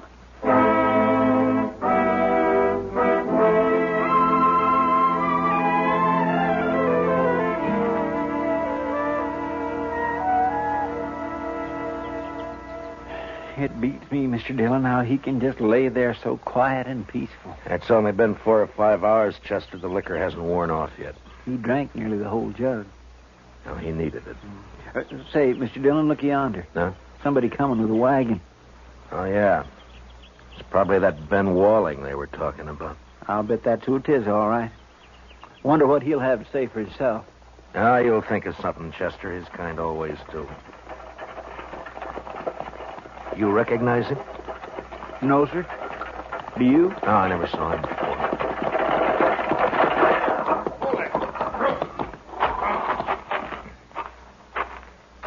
Hello. What are you doing here? You Ben Walling? How'd you know? The Hantrees. They've been wondering about you. Oh, yeah, sure. How's old Hantry, anyway? He's all right. He is, huh? You've been gone a long time, Ben. Where were you? I don't know you, mister, but you sure ask a lot of questions. You can answer them one at a time. Now, where were you? Who are you anyway, mister? I'm a U.S. Marshal. Ain't no U.S. Marshals around here. There is now. Generally, I'm in Dodge. Your name Dillon? It is. Well, what are you doing here, Marshal? Tara ran into us, asked us to help. Seems the only able-bodied man around here took off in a wagon. I went to fetch a doctor. Is anything wrong in that? Not at all. Where is he? Well, first night the horses ran away, and I've been chasing them ever since. I didn't catch him till this morning. And then I've been gone so long, I thought I'd better get back to you right away. I was worried about Tara and old Hantry, of course. I see. Well, you better get your horses unhitched, Ben. You can see Tara later. She's in with her father now. Gonna be all right, huh? I was kind of worried about that foot. Looked to me like it might have poison in it. It did. What do you mean it did?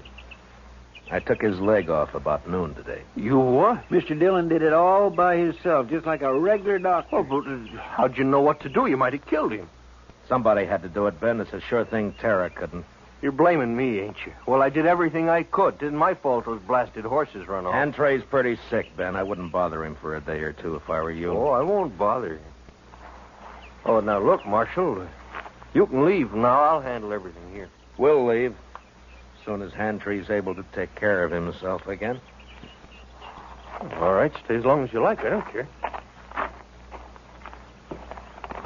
Mr. Dillon, Yeah. I think that Ben is a no-good liar. You're right on both counts, Chester. And I'll tell you something else. You see that saddle over there? Well, that belongs to Mr. Handtree. Yeah, I know. I looked at it this noon. Somebody cut the cinch strap on it. Cut the cinch strap? Mm-hmm. No wonder that bronc bucked him in the saddle off Bull. Well, do you think Tara did it? Oh, my goodness gracious, no, Mr. Dillon. Tara'd never do a thing like that to her own... It was Ben, wasn't it? That'd be my guess. He figured the old man would get hurt, maybe killed. Why, sir? So he'd have a free hand with Tara. Why, is that low down... Mr. Dillon, let me arrest him. Not yet, Chester. There's plenty of time. All right, sir. I'll wait.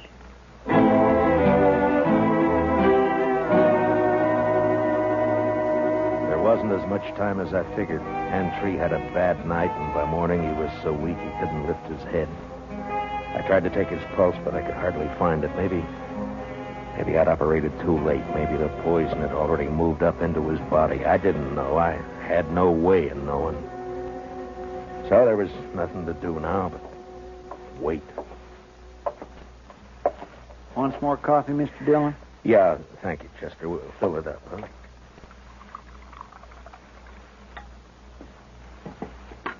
Tara won't eat anything at all, sir.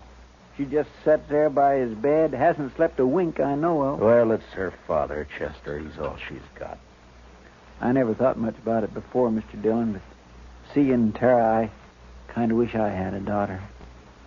You'd have to change your profession if you were going to take care of a daughter, Chester. Why, I don't have any profession, Mr. Dillon. Oh, Mr. Marshall. Yeah, what is it, Tara? Please come. Daddy wants you. I think he's... You better come too, Chester. Yes, sir.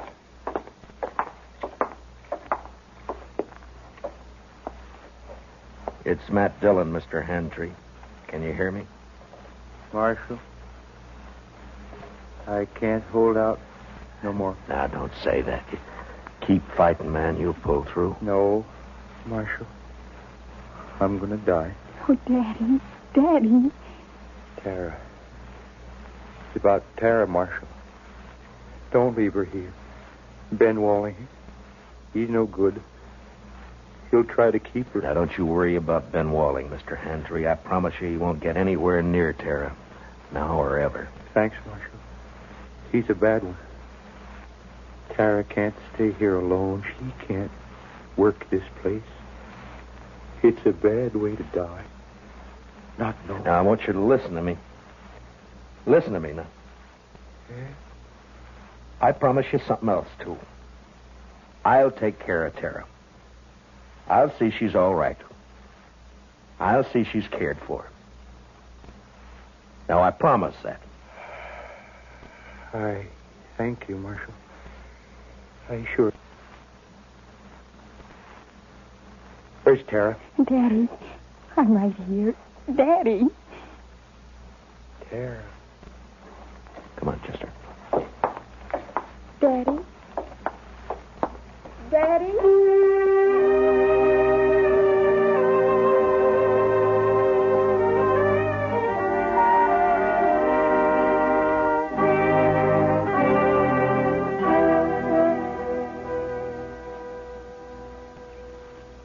I don't know, Mr. Dillon. I don't think they'd have made out on this place anyway. Why not, Chester? Well, there just isn't enough water. That one little old spring is all I've got. Well, if they had a lake, it'd still be too much for Tara. What are we going to do with her, Mr. Dillon? I don't know, Chester. We'll have to think of something, though. My, I wish she'd come out of that house. I don't like it, her in there breaking her heart. Give her a little time, Chester. She'll be all right. Don't you move a finger, either one of you. Well, well, you're mighty careless with that rifle, Ben. Don't get smart with me, Marshal. I know what I'm doing. And what would that be? I heard you in there. Heard you promise to take Tara away. I was right by the window. I heard it all. You got a curious way of courting a girl, Ben, trying to kill her father. Yeah, and I saw you yesterday looking at that saddle, but I didn't kill him, Marshal. You did. That's a lie, Ben Walling, and you know it. shut up. I won't shut up. If we'd have just got here sooner, Mr. Dillon would have saved him, that's all. Well, it's too bad you got here at all. Because you're going to die for it. Both of you. Put the gun down, Ben. You're under arrest for attempted murder. You stay right where you are, Marshal. You know, I have an idea you've smelled powder before, Ben, and that you're afraid of it. Marshal? I have an idea that's why you tried to get Hantry like you did instead of facing it. Stop, sir. And right now you wish you didn't have that rifle at all, don't you, Ben? Because I might have to shoot you for it, huh? No, don't, Marshal. Give me that. You all right, Mr. Dillon? You didn't even try, Chester. Rifle went off when I knocked it aside. That's all. He was scared to death. Well, I didn't feel exactly comfortable. Well, tie him up and keep an eye on him. I'll go see Tara. Yes, sir, Mr. Dillon.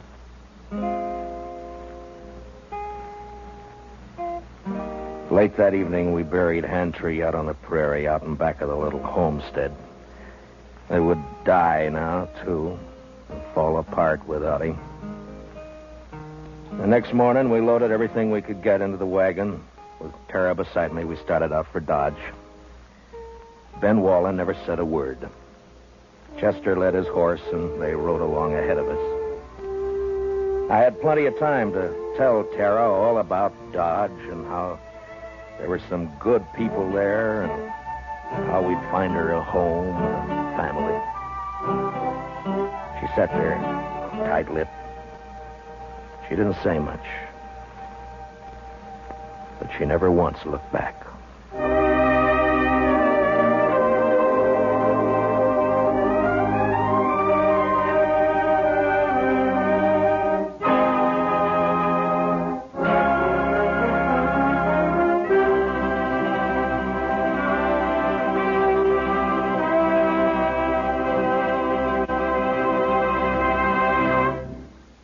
Gunsmoke, transcribed under the direction of Norman MacDonald, stars William Conrad as Matt Dillon, U.S. Marshal. Tonight's story was specially written for Gunsmoke by John Meston, with music composed and conducted by Rex Corey. Featured in the cast were John Daner, Sammy Hill, and Larry Dobkin. Parley Bear is Chester. Join us again next week as Matt Dillon, U.S. Marshal, fights to bring law and order out of the wild violence of the West in Gunsmoke. In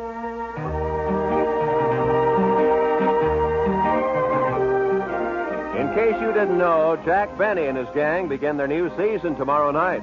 Jack, Mary, Don, Dennis, and Rochester welcome a new member to the team, the head man of CBS Radio's Club 15 show, Bob Crosby.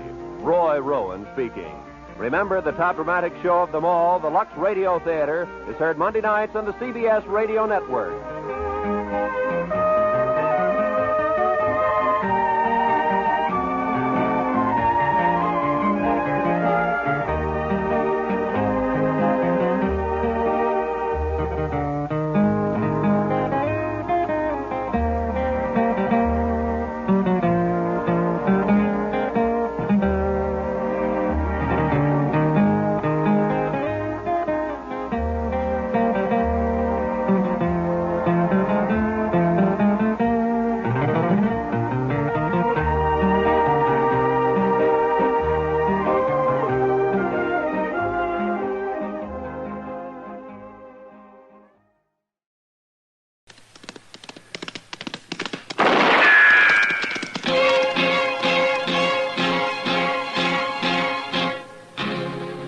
Gunsmoke, brought to you by L&M Filters. This is it. L&M is best, stands out from all the rest. Around Dodge City and in the territory on West, there's just one way to handle the killers and the spoilers, and that's with a U.S. Marshal and the smell of Gunsmoke.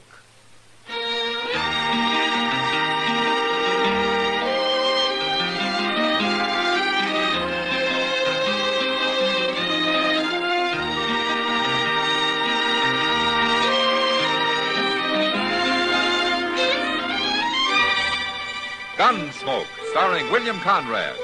A transcribed story of the violence that moved west with young America. And the story of a man who moved with it. I'm that man. Matt Dillon, United States Marshal. The first man they look for and the last they want to meet. It's a chancy job, and it makes a man watchful. And a little lonely.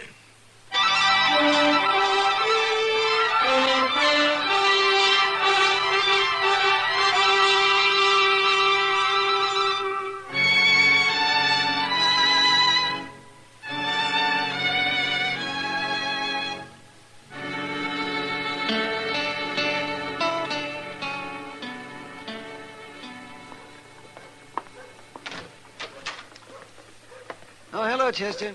Oh, come on in, Doc. Where's Matt? He ain't here. Say, where have you two been the last couple of days? I haven't seen either one of you. Well, I just got back from Hayes City. Mr. Dillon sent me there to fetch some government papers. And you know what? I took the Santa Fe both ways, You Doc. did? Oh, well, that beats riding. But where's Matt, you say? He left a note, but he didn't say exactly where he was at. Well, you mean he's out of town? That's what the note said. It seems somebody told him where he could find Jack Brand. Jack Brand? Well, what's he doing around here? I don't know. I guess Missouri got too rough for him. Why don't they handle their own outlaws instead of chasing them into Kansas for Matt to catch? Mr. Dillon says Brand's got 3 of his gang with him. You mean Matt's gone out alone after 4 men? Well, if I knew where he was, I'd go help him, Doc. Oh, well, there's nothing you can do about it, Chester. It worries me, though. That last holdup the gang pulled, they say 4 men got shot down. Well, maybe they've quit. Maybe that's why they came to Kansas. Now, when you ever hear of a bunch of outlaws quitting? No, I guess not. I guess I was just talking to myself, Chester. Chester! Oh. Chester! Oh, that's what you're doing, Doc.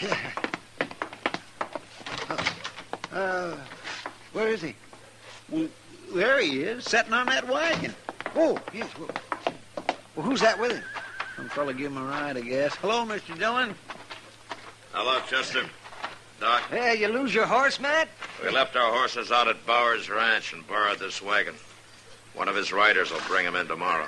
Who's this with you, Mr. Dillon? You've seen his picture, Chester. Oh, my goodness. It's Jack Brand. Let's get on, Brandon. You first. Sure. How come you let him drive the wagon, Mr. Dillon? To keep his hands full, Chester.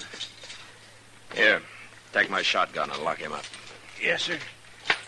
Where's the others? I thought he had 3 men with him. Well, tell him, Marshal. Tell him where they are. They're in the wagon, Chester. Out of that canvas. Well, are they all dead, Matt? All 3 of them? They're all dead, Doc. Bloodiest marshal I ever saw. It's just a wagon load of meat to him. That's enough, Brandon. It ain't hardly enough. I never seen such killing. What happened, Mr. Dillon? It doesn't matter. They put up a fight and I had to take them. Well, I'll tell him what happened. Your lawman here hid himself in the grass and just waited for us to come out of that cabin. And then he yelled, so naturally we headed for cover. Who wouldn't? He just laid there and he cut loose of the shotgun. Tore up 2 of the boys that way. Then he stood up and he cut down Hank Smith with a 6-shooter. How come you got out of it, Brand? I jumped back in the cabin and I give up. We weren't putting up a fight. He spooked us yelling like that. Make any man jump. Oh, I suppose you're trying to say that you wouldn't have shot him. We tried to shoot him. Who wouldn't? Any man's got a right to defend himself. Oh, well, I never heard of resisting arrest called self-defense. I never heard of no marshal shooting down everybody on the landscape. Lock him up, Chester. Get going, Brand. Well, he actually think he was killing hogs, not men. Shut up and keep bloodiest marshal ever. See, how come you brought the bodies back, Matt? Why didn't you just bury them out there? I wanted more witnesses than me to identify him, Doc. Might save trouble when Brand goes to trial. You say you were mighty lucky, taking 4 outlaws that way, man. Yeah. And you killed 3 out of... Oh, say, wait till people around here hear about this. Brand's right, Doc. It's a lot of killing. An awful lot. Oh, no, you don't. Don't get to thinking about it too much now, man. It's your job. You did it, and so it's over. It's over? Wait till tomorrow or the next day. There'll be somebody else. There's always another man to kill. Oh, no, that's not the way to look at it, man. I've never heard of you shooting anybody you didn't have to. No, I never did. But sometimes that doesn't help much.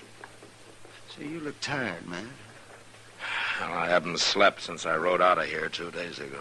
Well, now you get some rest, and you'll feel better. Sure. Brand's snug in jail, Mr. Dillon. He don't like it much, but I told him not to try kicking his way out, that I'd be sleeping in the office. We'll both be sleeping in the office, Chester. I'm too tired to walk to my room. Take care of this wagon. And what's in it, will you? Mm-hmm. You and Doc can identify those men. We'll write it out on paper in the morning. All right, sir. I'll be coming to bed about midnight, but I'll be real quiet. Nothing could wake me, Chester. Not tonight.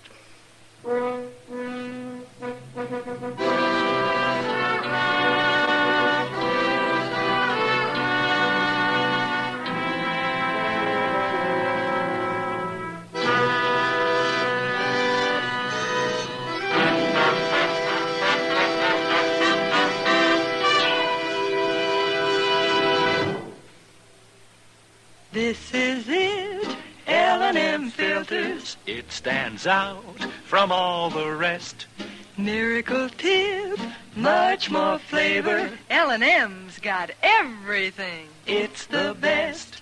L&M is best. Stands out from all the rest. L&M's got everything. Everything? Everything. Best flavor? L&M stands out for flavor. The Miracle Tip draws easy. Lets you enjoy all the taste. Best filter? L&M stands out for effective filtration. No filter compares with L&M's pure white Miracle Tip for quality or effectiveness. Best tobaccos? Highest quality tobaccos. Low nicotine tobaccos. L&M tobaccos. Light and mild. Every way, L&M is best. Stands out from all the rest. How easy they draw. How mild they are. L&M is sweeping the country. It's America's best filter tip cigarette.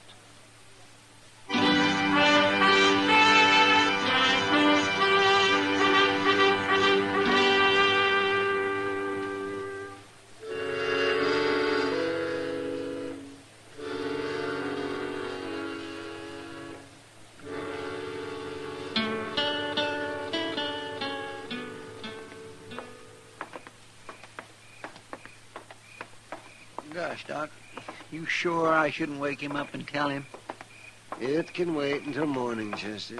Matt's too tired to do anything about it tonight, anyway. I guess you're right. Of course I am. Okay. Good night, Chester. Good night, Doc.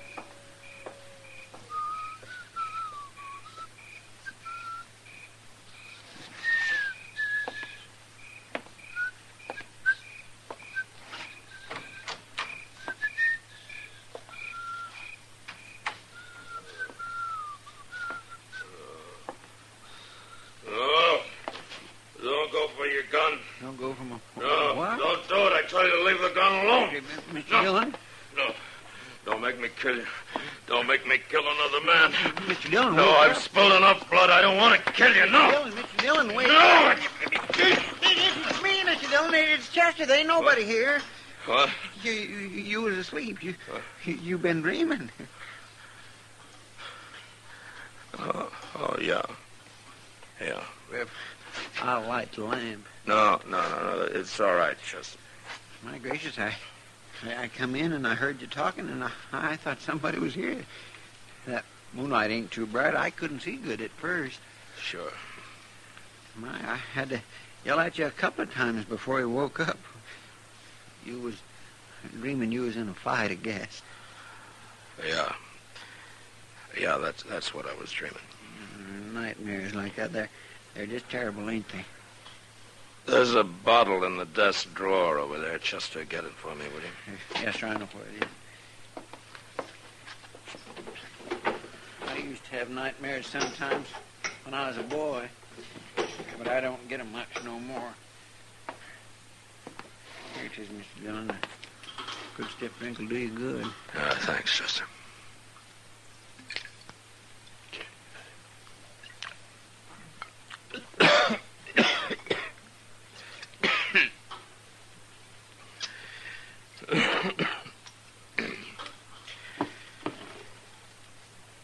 What time is it? A little past midnight. Jack Brand awake? No, he'd be bellering if he was. But, Mr. Dillon, now that you're awake, there's something I ought to tell you. Oh, what? Well, me and Doc was having a drink over at the Alfregans, and a fella come in there and started talking real loud. Talking about what? Well, sir, mostly about how he's going to tree dodge and how he's going to tell you, too. Oh? He says he's a friend of Jack Brand's, and he's heard about how you caught him and all. What's his name? Stanger. Joe Stanger. Yeah, I know him. Well, do you think he'll cause trouble? Probably. But I'm not going to worry about him tonight. No, sir, that's what me and Doc figured. He won't try nothing tonight. All the same, keep your gun handy, Chester. Now let's try to get some sleep.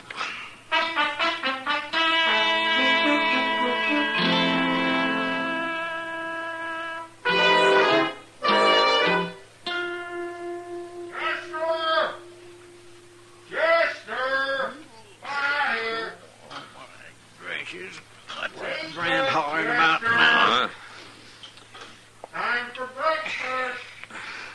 Oh, go shut him up, Chester. It's hardly dawn. I swear I'd like to throw a bucket of water on him. Oh, shut up, Brand. I'm coming. Time, too. Cut out that cut yelling, Brand. What's the matter with you? Come on over here. Just unlock this cage, Chester. What? I'm holding a gun on you. Can't you see it? Where'd you get that gun? Behind that. Come on over here, I said. Well, the keys ain't over there. They're hanging on the wall down here. Don't take your own sweet time about it. I've been in this chicken coop long enough. Drop it, Brand. What?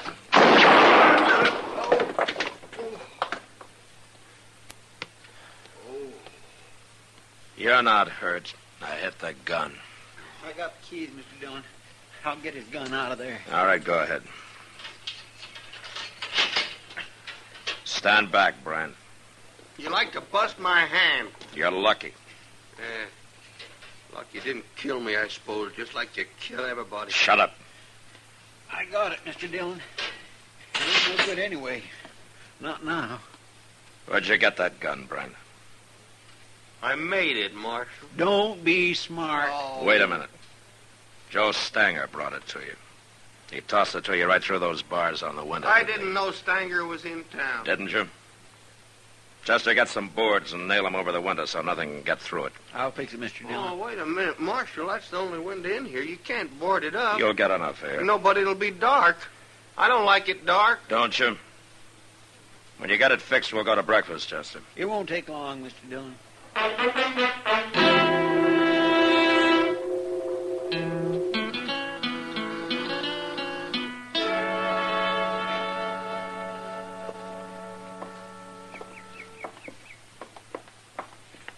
Well, it's been some time since I've been out on the plaza this early in the morning, Mr. Dillon. Oh, weren't you up gambling all night last Saturday, Chester? Oh, well, that's different. Oh, how? Well, I've been asleep all night this time. Things looks different when you had a good night's sleep. Yeah, they sure do. You didn't have no more nightmares last night, did you? No, but I didn't sleep well. You ought to take some time off. Go out buffalo hunting or something. Yeah, maybe I ought to take a lot of time off. Wait a minute, Chester. What? That's Joe Stanger coming there. Say, by golly, it is. What's he doing up so early? Maybe he wants to find out why Jack Brand hasn't shot his way out of jail yet. Well, you won't throw him no more guns, not the way I got that place boarded up now. Get out of the way, Chester. Yes, sir.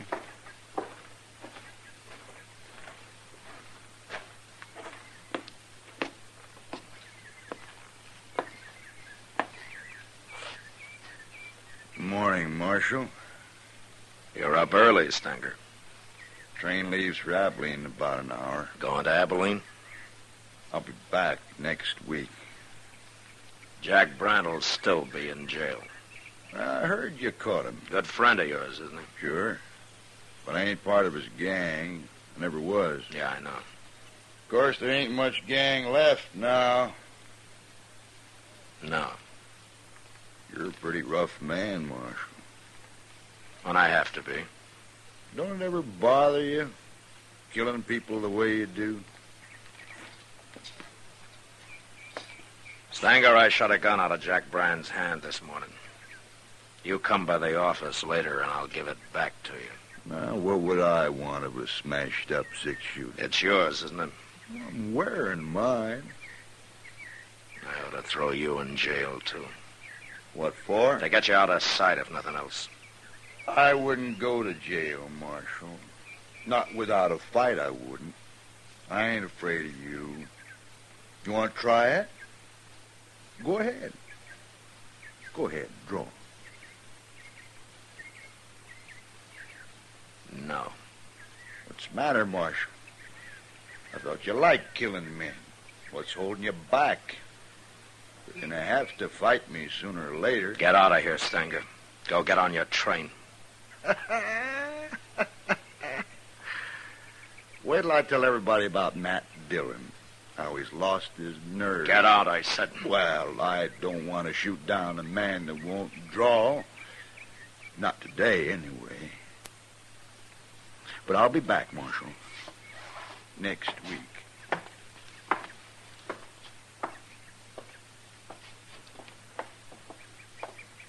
Why didn't you shoot him, Mr. Dillon? He's nothing but a big bluff. Chester, you go on to breakfast. I'm going back to the office. What? Why, you told me... You heard me. Well, yes, sir. Okay, Mr. Dillon.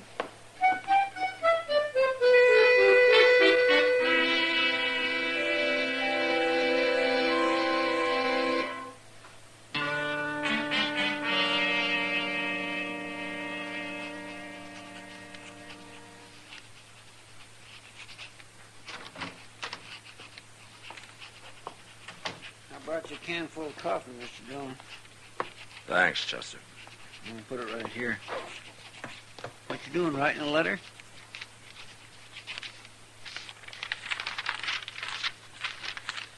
It's a telegram. Here, Chester. Take this down to the depot, will you? Sure. I want it to go out right away. U.S.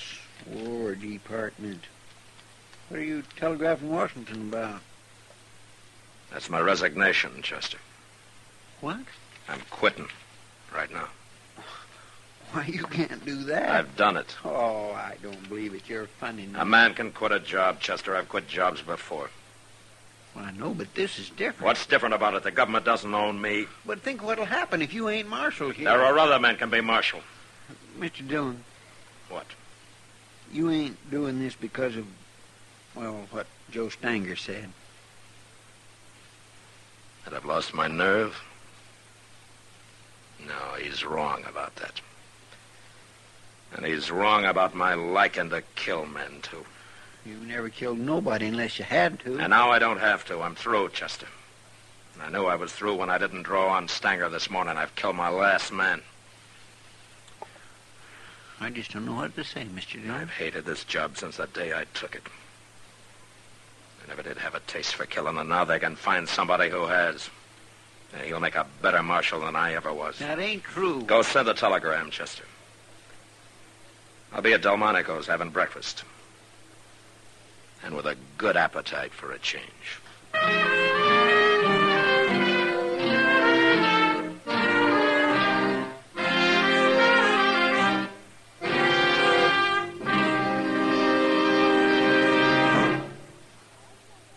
I've got L&M.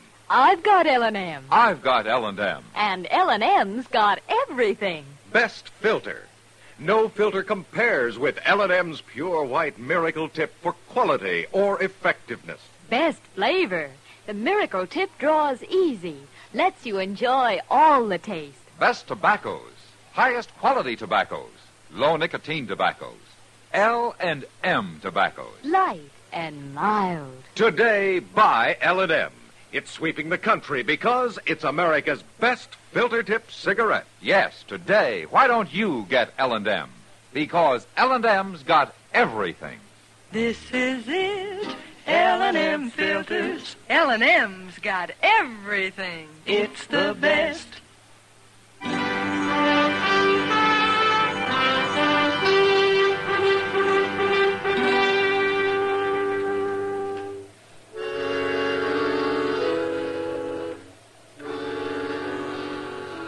After breakfast, I went to my room and got some of the sleep I'd missed the night before.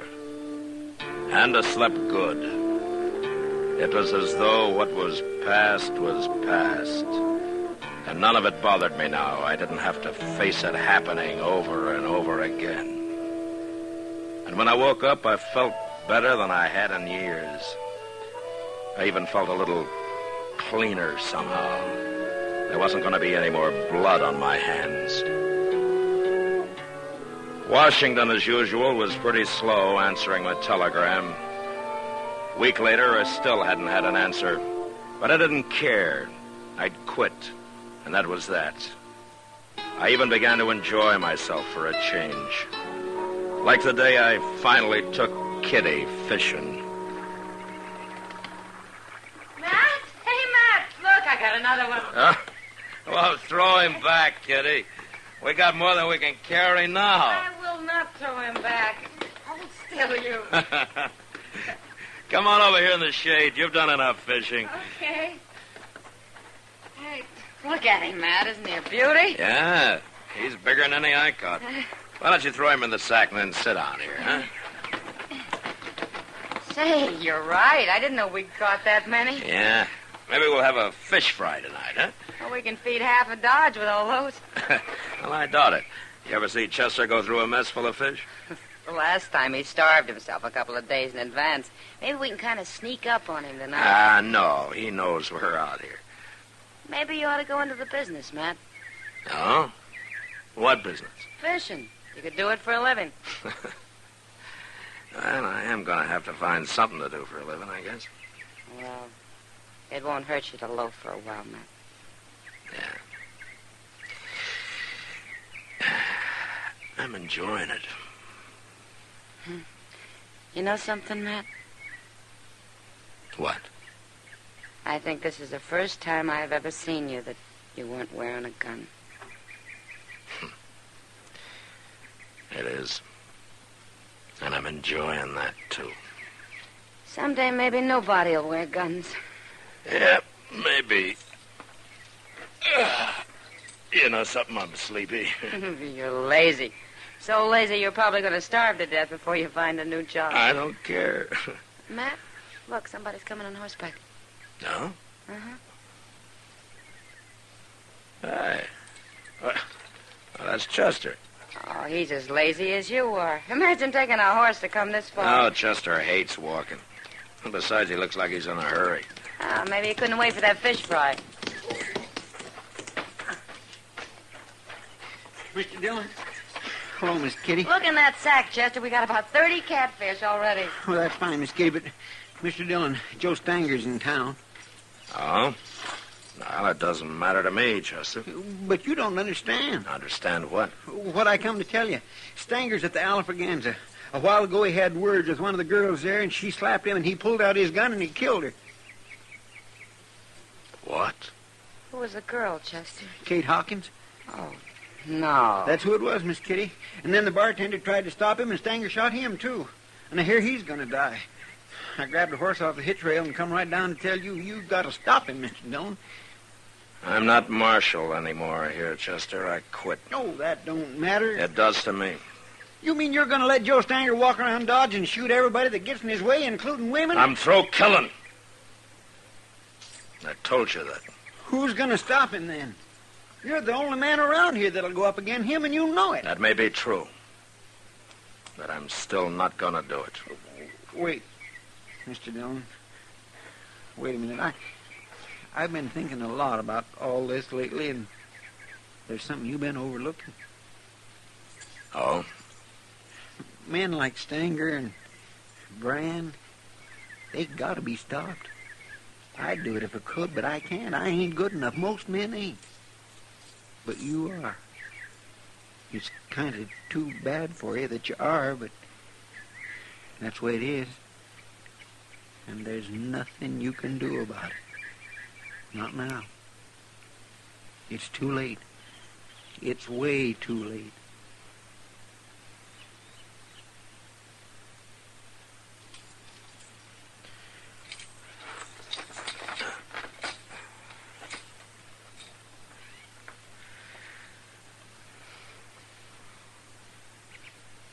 Give me your gun, Chester. Chester. Want my holster? I'll carry it in my belt.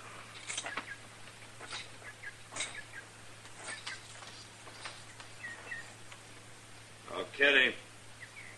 Chester will help you carry the fish back. Sure, Matt. Sure.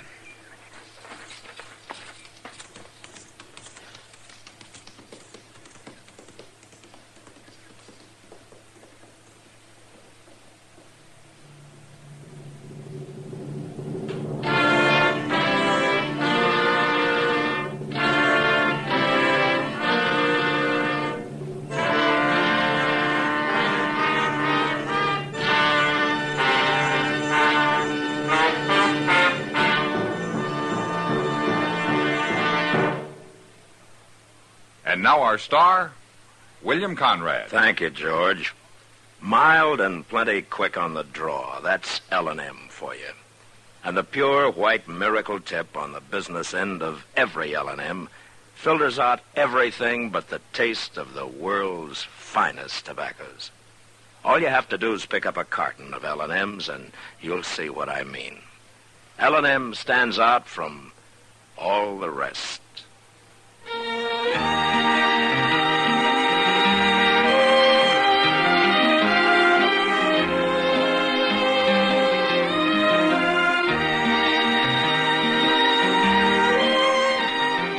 Gunsmoke, produced and directed by Norman MacDonald, stars William Conrad as Matt Dillon, U.S. Marshal. Our story was specially written for Gunsmoke by John Meston, with music composed and conducted by Rex Corey.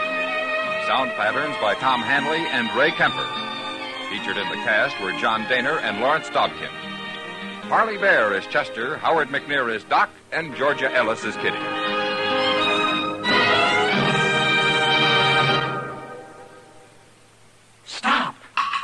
Start smoking with a smile, with Chesterfield, smiling all the while, with Chesterfield. Put a smile in your smoking, just give 'em a try.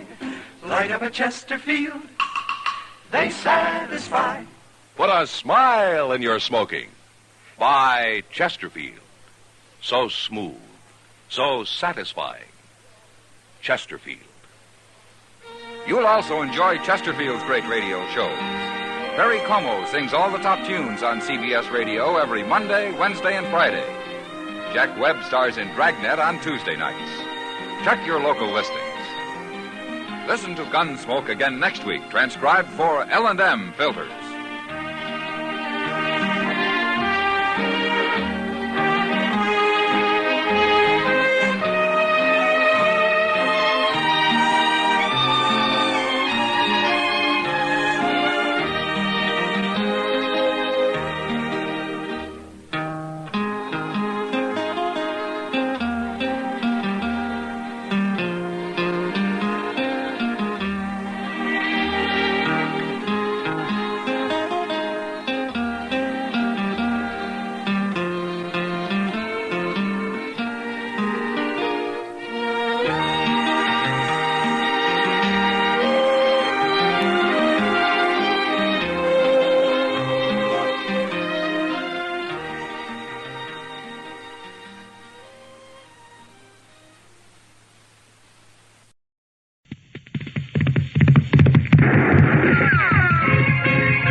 There's just one way to handle the killers and the spoilers, and that's with a U.S. Marshal and the smell of Gunsmoke.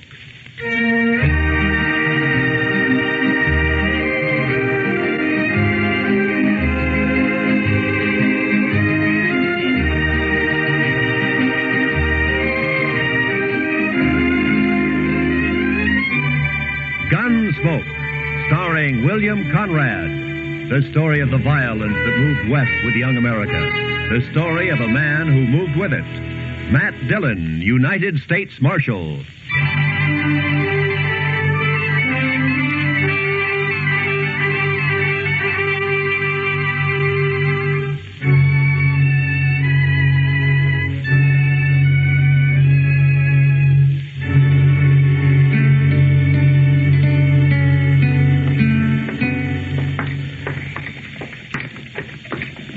It's a cold morning, Mr. Dillon. Yeah. I'm ready for spring, Chester. The tail end of winter always gets on my nerves. Well, it shouldn't be long now. The worst of it's bound to be over. Well, I hope so. Here, let's try Delmonico's here, huh? I'm always ready to eat, Mr. Dillon. Morning, Matt. Chester. Oh, hi, Kitty. How about joining me, huh? Well, thank you. Pull up a chair, Chester. Yes, sir. You're up early this morning, Matt. Usually you don't even start breathing till noon. It's too cold to sleep, Kitty. That jail stove always burns itself out about 5 o'clock in the morning. From then on, you just have to... Oh, what is it, Matt? Chester, that second table from the window over there. Those 3 men there, do you know them? No, sir, I don't think I do. Well, I do. Ran into them about 4 years ago out in Arizona territory. That's the Pueblo gang. Never heard of them coming this far east before. Well, You want some help, Mr.? No, just sit tight, Chester. Matt? Order me some sausage and buckwheat cakes, Kitty, will you? I'll be right back. I don't want to stay in this town. I don't like it at all. But go ahead, Dick. Morning, boys. It's the Parks brothers, isn't it? Ed and Rio and Chuck Evans. Well, what about it? Easy, Rio. It's Dillon, the U.S. Marshal, the one I told you about. Yeah, I bet you did. What'd you tell him, Chuck? Look, Dillon, our food's getting cold. You got something on your mind or not? Nothing important, Rio. I figure it's quite an honor to have the Pueblo gang in town. I just thought I'd drop over and tell you how I felt about it. And how do you feel? Well, that depends, Ed. Do you boys here own business or pleasure? Does it make a difference? Yeah. Marshal? Yeah, it makes a difference. I know your reputation west of here. Half the stage holdups in the last 5 years from Colorado to the California border can be laid right at your door. But as far as I know, you're clean in Dodge City so far. Now, all right, you just keep it that way. You make one move here and your time's up. Right then, you're short, and I'll take you, all three of you. You understand? Sure, we understand. We'll think it over, Dillon. Let you know what we decide to do. Rio, you talk too much. Now, see you around, boys. You can put the gun away now, Chester. All right. I was just going to be ready in case. Matt, I thought I'd tell you. Those boys are mean. They were in the Texas Trail last night. They're just downright mean. Yeah, I know. What do we do, Mr. Dillon? Run them out of town? Not unless they give us some reason to, Chester. Yes, sir. The law doesn't say you can hang a man because he might steal a horse. Yeah, forget it. Let's eat, huh?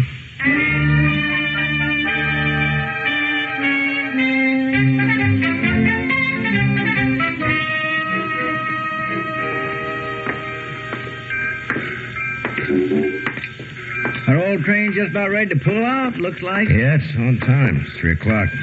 Be in St. Louis tomorrow night, Chicago the next day. If the engine holds up. They don't break down so much anymore. They're getting them worked out so they're pretty dependable. Yeah, I guess so.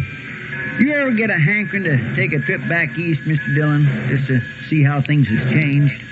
Not me, Chester. I've been on the frontier too long. I'd be lost back there. I wouldn't know how to act. I guess man could get his rope kinked over which fork to use or what to do Matt. with it. What? Oh, hi, Will. You down watching your competition pull out? There'll be a stagecoach running for a long time to come yet. Railroad's not bothering me any. Oh, I'm glad to hear that. Something else is, though. No? Matt, the stage from Buckeye is more than 2 hours overdue. I'm getting a little worried. Well, why? It's usually late, isn't it? Not on this particular day of the month. Oh, what's the day particular? Gold dust. Oh. This is the day those placer mines out there always ship their cleanup. Charlie's never missed getting it here at 3 o'clock on time for the eastbound Santa Fe. Not once. Who's riding shotgun, Will? Houston Jack. He's a good man. I doubt if there's any cause to worry. That shipment runs $80,000 or $100,000 sometimes, Matt. Never been late before. Oh, Charlie will probably roll in any minute now. We'll see you later, Will. So long.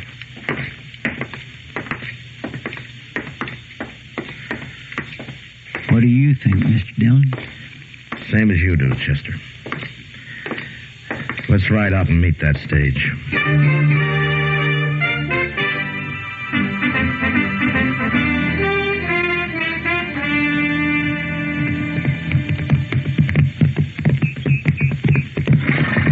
I still think I heard a horse went in, Mr. Dillon. Yeah, I thought I heard it, too. We must be an hour and a half from town the way the stage runs. It sure is late, all right. I hope late is all it is, Chester. I hope it's not... There it is again, Mr. Dillon. Yeah, it came from that draw over there, somewhere around that sumac thicket. Come on. Come on.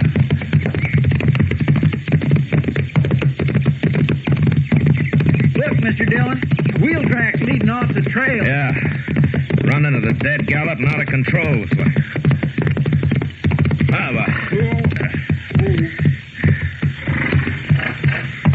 Well, Chester, there's the stage.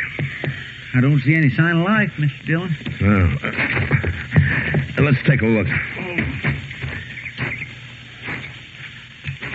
There's tracks all around. Must have been 3 or 4 horses here. 3, the way I'm figuring it. I'll lay any odds you want that this is some of the... That's Houston Jack, Mr. Dillon. Yeah. Shot in the back of the head. And they didn't take any chances. They must have ridden up behind the stage and fired without any warning. That's probably what spooked the horses and started to run away.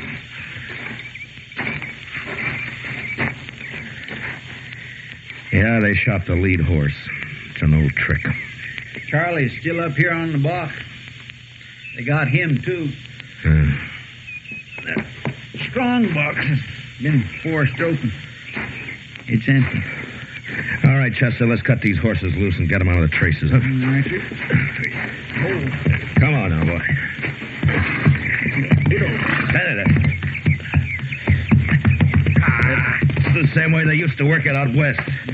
Shoot the guard in the back and let the team run until they're far enough off the trail and then kill the lead horse to stop them. You mean that Pueblo gang?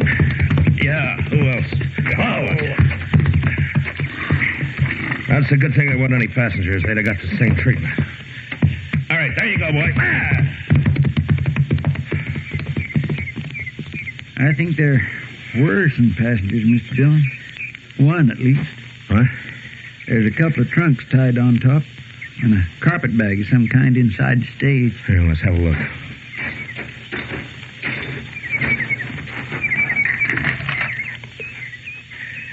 Well, the only bodies are the guards and the drivers. Say, maybe one of the gang was riding as a passenger. They wouldn't leave trunks behind it. What is it? There's stuff in the carpet bag. Belongs to a woman. There's no woman here? Yeah, I know. Well, and they must have taken her. Yeah. It's almost dark. Come on, Chester, let's try to pick up their trail.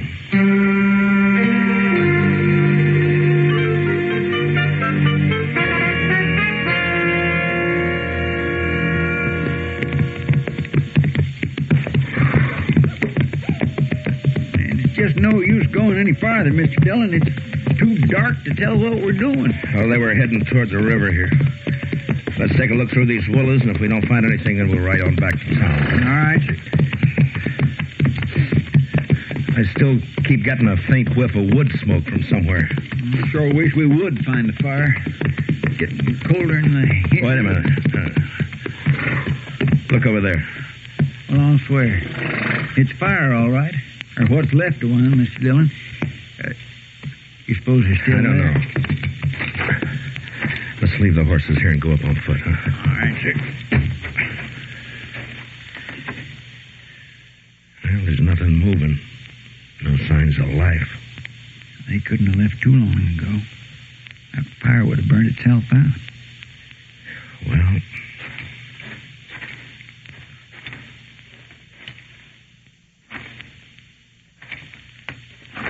I'd say we're too late, Mr. Dillon. I think they've gone. Yeah, it looks that way, all right. Yeah, half hour or an hour ago. Made a fast camp, stayed long enough to warm up, and then they went... What was that? I don't know. They're over here, Chester. There's somebody lying on the ground. Help me. Help me, please. Here. Throw some brush on the fire, Chester. Yes, sir. No, it's all right, miss. It's all right now. 3 of them. Robbed the stage. Killed the driver and the guard. Brought me with them. Anything I can do, Mr. Dillon? No, Chester, I'm afraid not. For the love of it. Chester, get some light over here. Grab one of those branches that's caught fire. Mr. Dillon, just a second. Easy now, ma'am. Just easy now. It's going to be all right. I pleaded with them. Begged them to let me go. Here. This help any? Yeah, hold it over here. Helen. But they wouldn't. They wouldn't let me go. Helen Ford.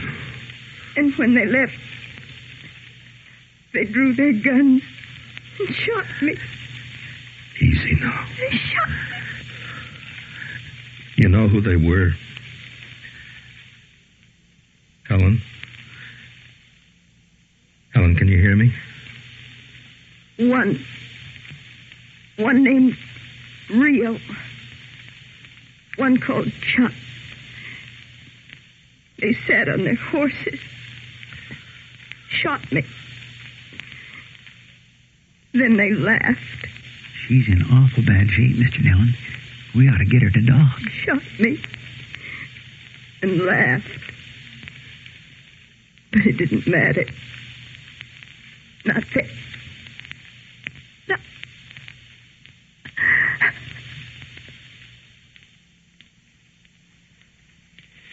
Well, I guess it's too late now. Yeah, it's too late. I'll carry her back to Dodge. Get me your saddle blanket, will you, Chester? You knew her, Mr. Dillon? A long time ago. Then things happen the way they do. Later, she married Bill Ford and went out to Colorado. It's a long time ago. I didn't expect I'd ever see her again. It's a bad thing, Mr. Dillon. Yeah. Yeah. And I'm going to see him hang for it.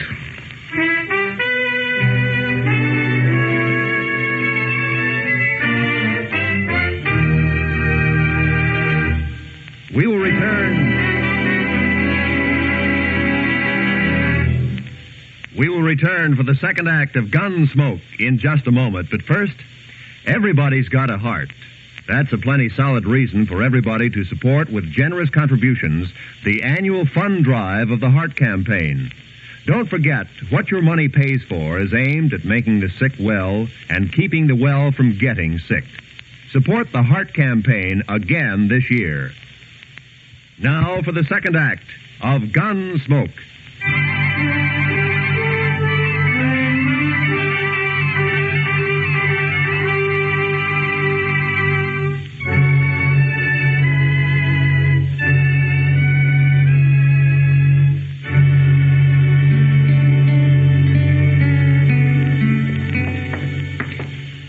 Over here, Chester, we'll check the livery stable first. Yes, sir. They could have pulled out, of course, but I'll lay odds they came straight back into town. It won't take long to find out. Now, let's go in. Who's there? Who is it? It's Matt Dillon. Is that you, Mr. Kelvin? Oh, yeah, sure is, Marshal. Here, let me get a lantern lit. I'm just fixing to lock up the stable and go over and grab myself a bite to eat. Running things alone again tonight. The confounded boy didn't show up. Like he's not drunk and seen... There. Now, come on, Marshal. We got a fire going back in the office. Come on back. Set us. I'd like to, Kelvin, but we don't have time. I'm looking for some horses. Well, I got 'em, Marshal. You want to buy, trade, or hire? Just look. Yeah. There are 3 fellows staying over at the Dodge House. They've been there about a week. Ed and Rio Parks and Chuck Evans. They're keeping their horses here. Yeah, they are, right back here. And if I ever saw a ruination of good horse flesh, this is it. There. Take a look there. That one belongs to the oldest Parks boy, Ed, and the one next to it's Rio's. They've been rode, Mr. Dillon. They've been rode plenty. Yeah. What time did they come in, Kelvin? Oh, about an hour ago, more or less. They're gone since forenoon, just come back a little while ago.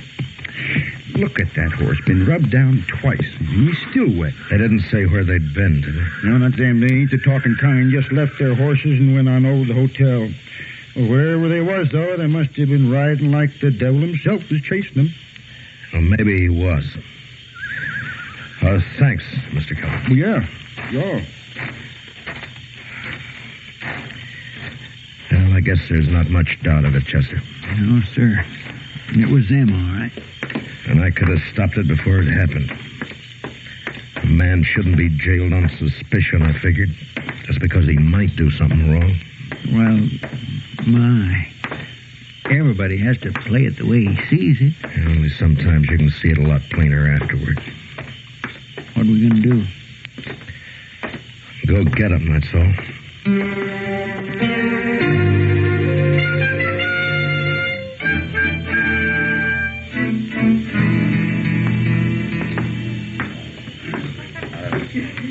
Well, where do we start looking? The Texas Trail.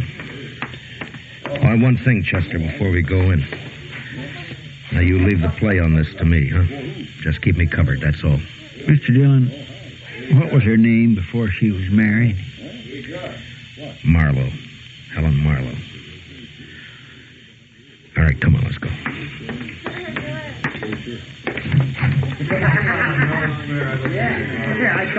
Well, it was a real dull evening up until now. How are you, Matt? Chester? Hi, Miss Kitty. I'm looking for the Pueblo gang. Have any of them been in here? Why, yeah. One of them's here now. Leo Parks. He's over there at the faro table. Huh? Well, what's wrong, Matt? What happened? Now, they held up the Buckeye stage. Killed Charlie and Houston Jack. And a passenger. A woman. Helen Ford. Ah. All right, Chester. Be careful, Matt. Yeah, sure, Kitty. Just cover me, Chester. That's all. Yes, sir. 500 says I've got the car. That's too much for me. Are you going to cover me or not? What's the matter? You all a bunch of pikers? Maybe they haven't been out robbing stagecoaches, Rio. What do you mean by that? Maybe they don't make their living by killing women. Dillon, a man could get in trouble shooting off his mouth that way. You're already in trouble. All right, boys, Rio's checking in his hand. The game's over. You can slide out at the end of the table over there. You're under arrest for murder, Rio. Don't know what you're talking about, Dillon. Murder. A murder that you're going to hang for. Now, where are the other two? Go find them if you want them. I'm going to as soon as I finish with you. I said you're under arrest, Rio. Now get your hands up. Supposing I don't? You're not going to make any play. You don't have the guts. Shooting a man in the back is more your line, Rio. You're killing a woman. Now get your hands up. That's better. All right, Chester, get his gun.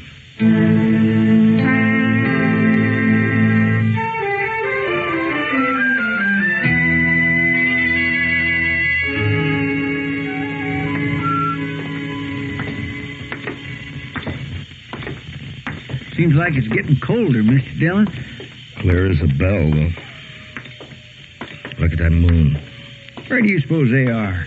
You've been in nearly every saloon on Front Street. I don't know, Chester, but wherever they are, we're going to find them. And you know something, Mr. Dillon? When we do arrest the other two, they're as good as hung with the evidence we got on them. I haven't arrested them yet. Maybe them other two won't be taken as easy as Rio. That's up to them. If they want to surrender, they can. I've never shot a man with his hands up. Chester. Huh? Ben's barber shop over there. The man that he's shaving.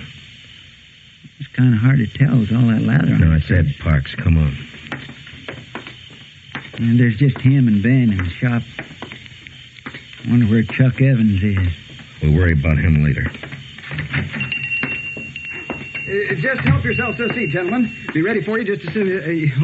evening, Marshal. How you been? I didn't know you were in the habit of shaving outlaws. Maybe you're mistaken, Marshal. You just have a seat there, and No, I recognize him, all right. It's Ed Parks. Looks like you got the advantage of me, Dillon. Well, we can't have that, Ed. Wipe the lather off his face, Ben. Yes, sir. Sure thing, Marshal. Just a second now, Mr. Parks. There you are. It's too bad you have to leave that shave half finished, Ed. But they'll give you a free one just before they hang you. What are you talking about, Dillon? Now, gentlemen... Ed, you're under arrest for murder. Get your hands up. Your brother's waiting for you at the jail. You arrested Rio? What about the hands, Ed? Are you going to put them up? No, dirty kid. That was a fast move for a barber, Ben. I knew he had a gun under the towel, Marshal, but of course I couldn't say anything about it. Well, thank you, Ben. And if you'll send the bill for your shaving mug to the stage company, they'll probably take care of it for you. Yes, sir, Mr. Dillon. Chester, spill some water on him. I want him to walk to jail.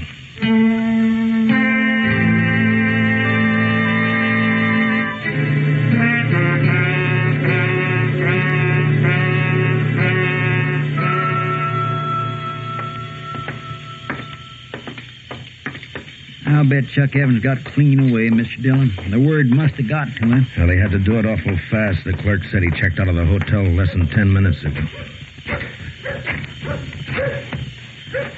Kelvin? The light must hurt his eyes. He never keeps a lantern burning. Afraid of fire, maybe. Kelvin? Are you there, Kelvin? Yes. Hey, what's wrong? Who is it? Matt Dillon. Oh. Strike a light. A man could fall over something in this stable and break his neck. All right. I just don't get excited. I'm used to it myself. I know just where everything is and don't see any point in wasting oil when Now, what's on your mind, Marshal? Chuck Evans. Is his horse still here? Yes, indeed. It most certainly is. As a matter of fact, he's back there saddling up right now. Good. I told him it seemed like a fool time of night to start out on a trip. You can't reason with anybody that treats horses the way that bunch does. I guess not. Kelvin! But... Well, go on, answer it. Yes? What is it? Give me a hand back here, will you? Tell him yes. All right. I'm coming. What's this all about, Marshal? Nothing to get yourself worked up about. Just stay right here and stay out of the way. All right, Chester. Yes, sir. He's got a lantern back there at the stall. Yeah. Now, you were right about one thing, Chester. He's trying to leave town. Give me a hand with this, Kelvin. I can't seem to get the... You going somewhere, Chuck? Now, look, Dillon. You got nothing on me. Lay off. The Parks boys are in jail. I don't know anything about it, Dillon. You can't prove a thing, and you can't shoot me. I'm not even wearing a gun. It's hanging there on the saddle horn. Yeah. So I see. If the other boys did something, I don't know anything about it. You're a liar, Chuck. And you're a coward. You've got no call to talk like Shut up. Now, you're under arrest. Chester, get his gun off his saddle. Look out, Mr. Dillon. He's got another gun. I'll kill you, Dillon. Say, help me. You're scared, Chuck. You're too scared to shoot straight. Help me.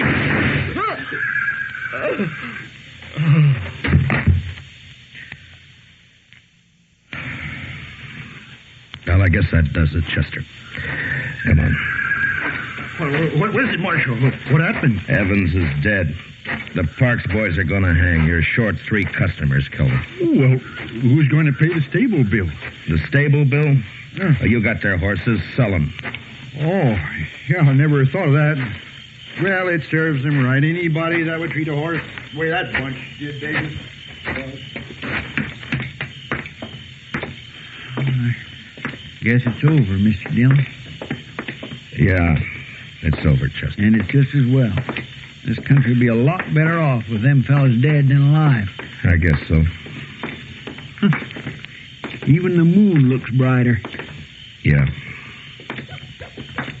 Mr. Dillon, you're still thinking you should have jailed him on suspicion, aren't you?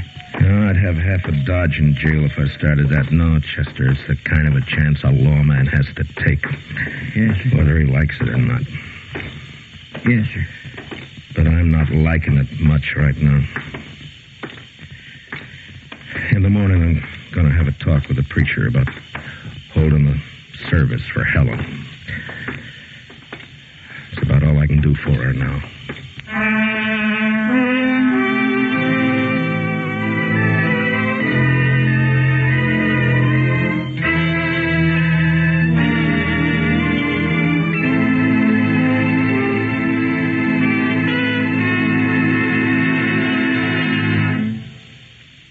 Gunsmoke, under the direction of Norman MacDonald, stars William Conrad as Matt Dillon, U.S. Marshal.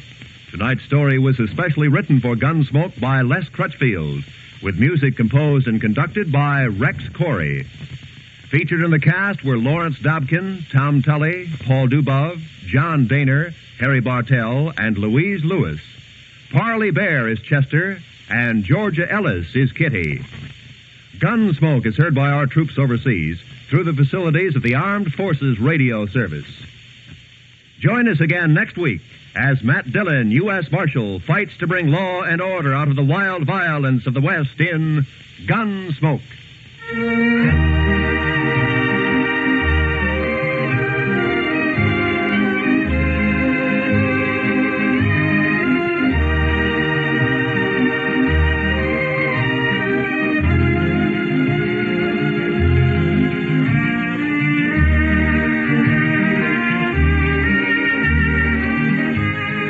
Godfrey. Yes, starting tomorrow on most of these same CBS radio stations, there will be more Arthur Godfrey and his gang, presented by CBS Radio for our Sunday listeners. Folks who are regular Arthur Godfrey fans know there's been a 30-minute roundup of Arthur Godfrey time Sundays at the Star's address. But starting tomorrow, there'll be 30 minutes more with Arthur Godfrey and all the wonderful Arthur Godfrey gang. This is Roy Rowan speaking. And remember, Lionel Barrymore's your host on the Sunday Night Playhouse on the CBS Radio Network.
Dodge City and in the territory on West, there's just one way to handle the killers and the spoilers, and that's with a U.S. Marshal and the smell of gun smoke.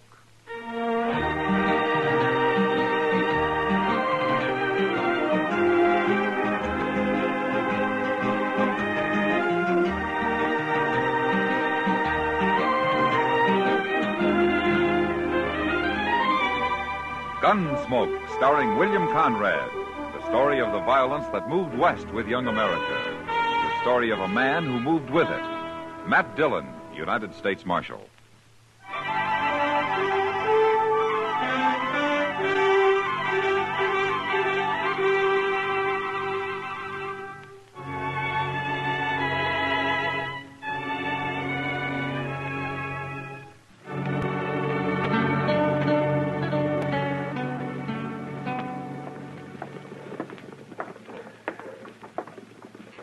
Mind if I sit here and watch the plaza with you, Mr. Dillon? Hmm? Oh, sure. Sit down, Chester. Sit down. I got spring fever, I guess. Yeah, I guess everybody has it. That'll change soon enough. It will? Sure. As soon as the first trail herd hits Dodge. Yeah, I suppose. Them Texas cowboys. Mr. Dillon, they all ought to be hobbled and have one arm tied behind their back all the time they're here. No, I don't know, Chester. They're just troublemakers, sir. They're bad enough at home, but they're worse away from it. Well, there are plenty of bad men who never saw Texas. Yes, and there are darn few Texans who ain't bad. Where'd you say you're from, Chester? Well, Waco. But that don't change my opinion one bit, Mr. Dillon. In fact, it just proves I know what I'm talking about. Yeah, here comes a Texan now, Chester. Look at his rig.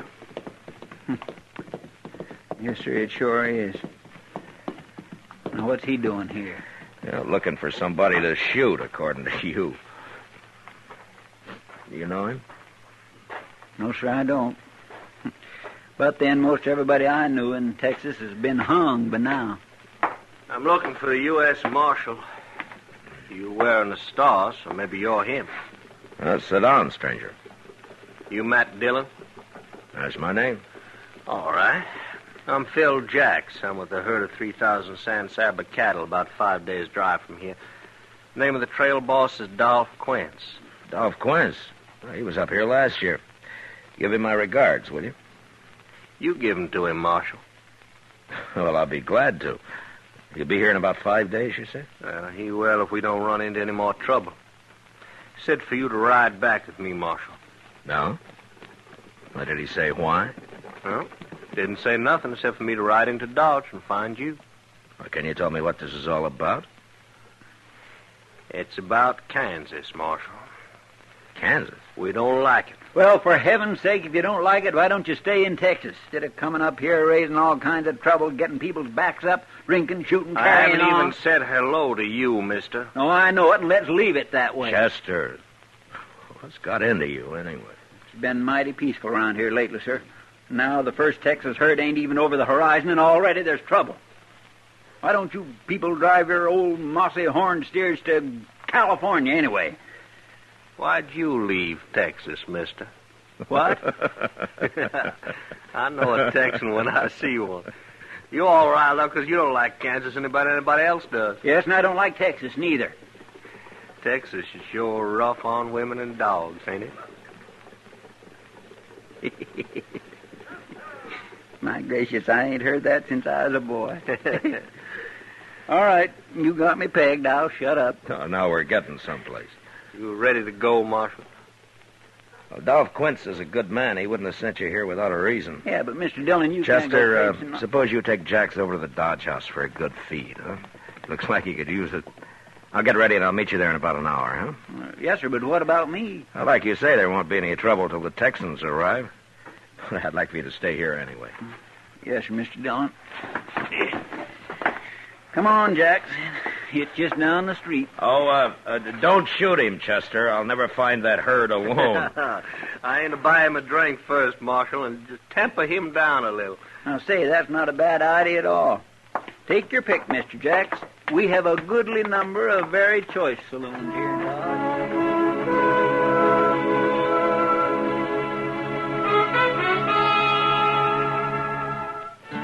I hadn't been out on the prairie for some weeks, and I found its usual monotony broken a little by the freshness of spring, with great patches of green standing out against the natural sunburnt color of last year's grass.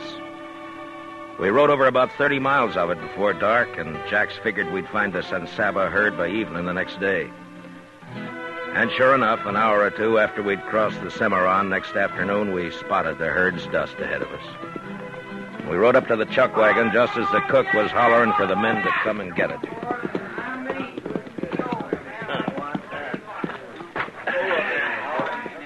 Just drop your saddle anywheres, Marshal. I'll turn your horse in with a remuda. Yeah, all right. Thanks, Jack.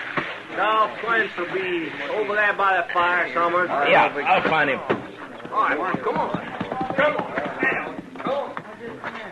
What's he doing? I don't know. I can't understand it. Who is it?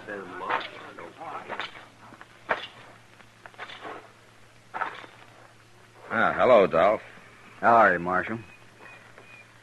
There's fresh meat in camp. Ask the cook for a plate. Thank you. Yeah, I'll go with you. I need some more coffee.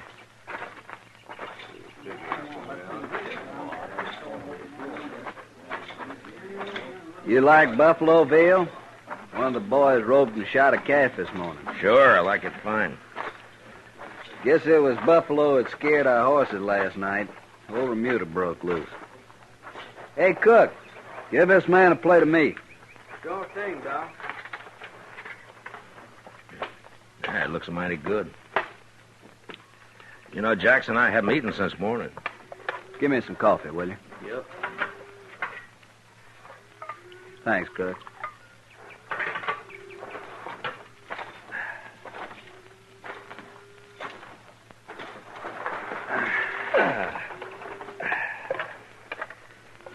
Nesta woman came to the bed ground before daylight this morning. Oh?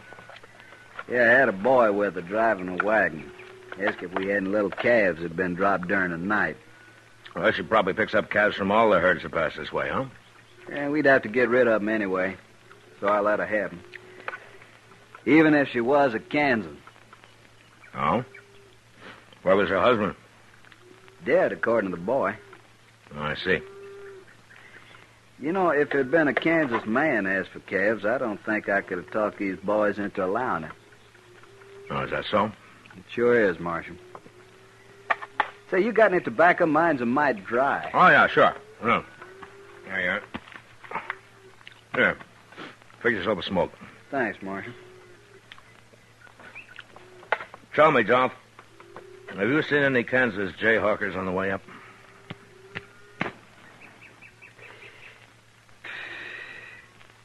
How do you know, Marshal?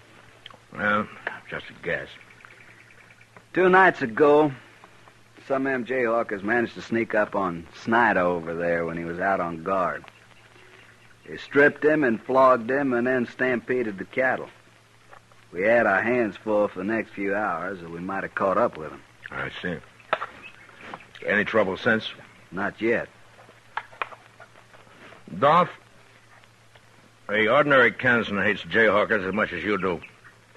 They're nothing but shifty, murderous criminals. They got started on the Missouri border during the war, and they got the taste of blood in their mouths, and, well, now it's like they got no place to go. We can show them a place. They're bandits, that's all. You got bandits in Texas. That doesn't make every Texan one, does it? It's kind of hard to make the men see that, Marshal. Yeah, I know. I'll join you, if you don't mind. Sit down, Jack. Yeah. I've been complaining to the Marshal about our welcome here. I hear the trail drivers buying off jayhawkers, $2 or $3 a head. You see, 3,000 head, that cost us. I ain't paying nobody nothing. Well, they ain't asked us yet, but I'll kill the first one I see anyway. Maybe they won't bother you again, huh? Marshal, every dollar I got's in these cattle and all the money my relatives and friends could raise, too. We've come a long way from San Saba, and we're almost to Dodge. I'd hate to lose now. Well, Dolph, I don't know quite what I can do. Raise a posse? No, not for this sort of work. There'll be herds coming up from now into September. What about the Army? Well, they're out chasing the Indians, as usual. Well, figured that had to ask anyways.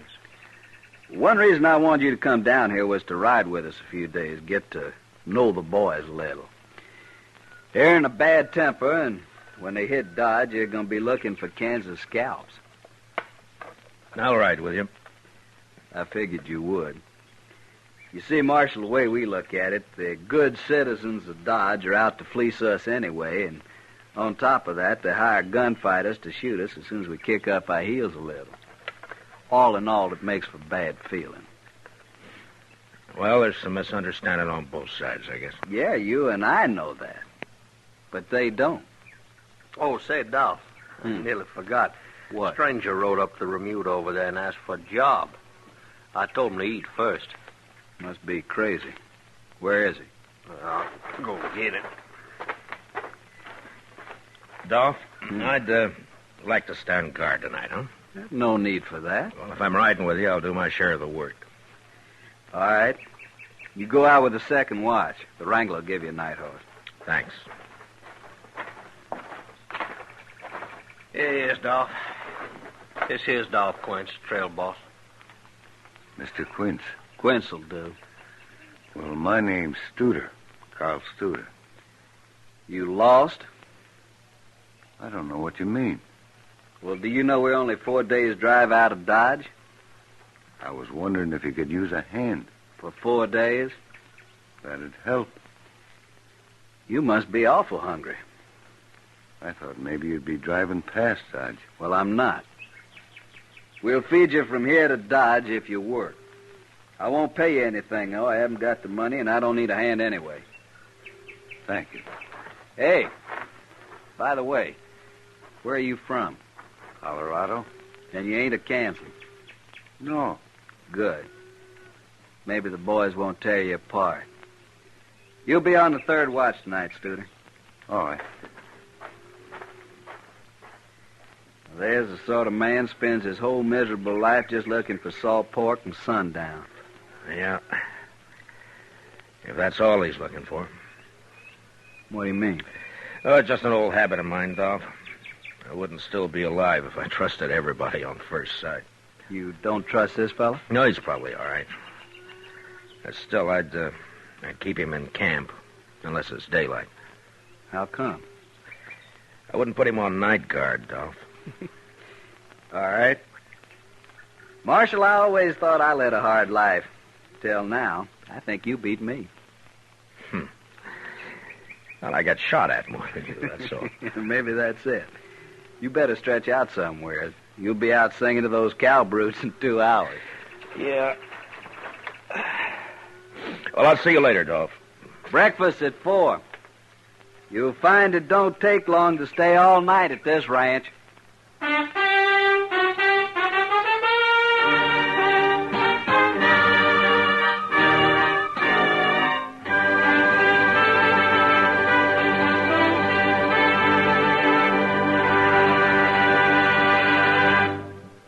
We will return for the second act of Gunsmoke in just a moment. But first, right now, our country is engaged in an all-out effort to fight aggression and preserve our democratic freedom. The future of America concerns us all. That's why we should all help to make that future as bright as possible. By buying United States savings bonds, you can help make American freedom secure, and at the same time, you'll be automatically saving for your own financial security. Buy an extra bond for your future and Uncle Sam's. Now the second act of Gunsmoke.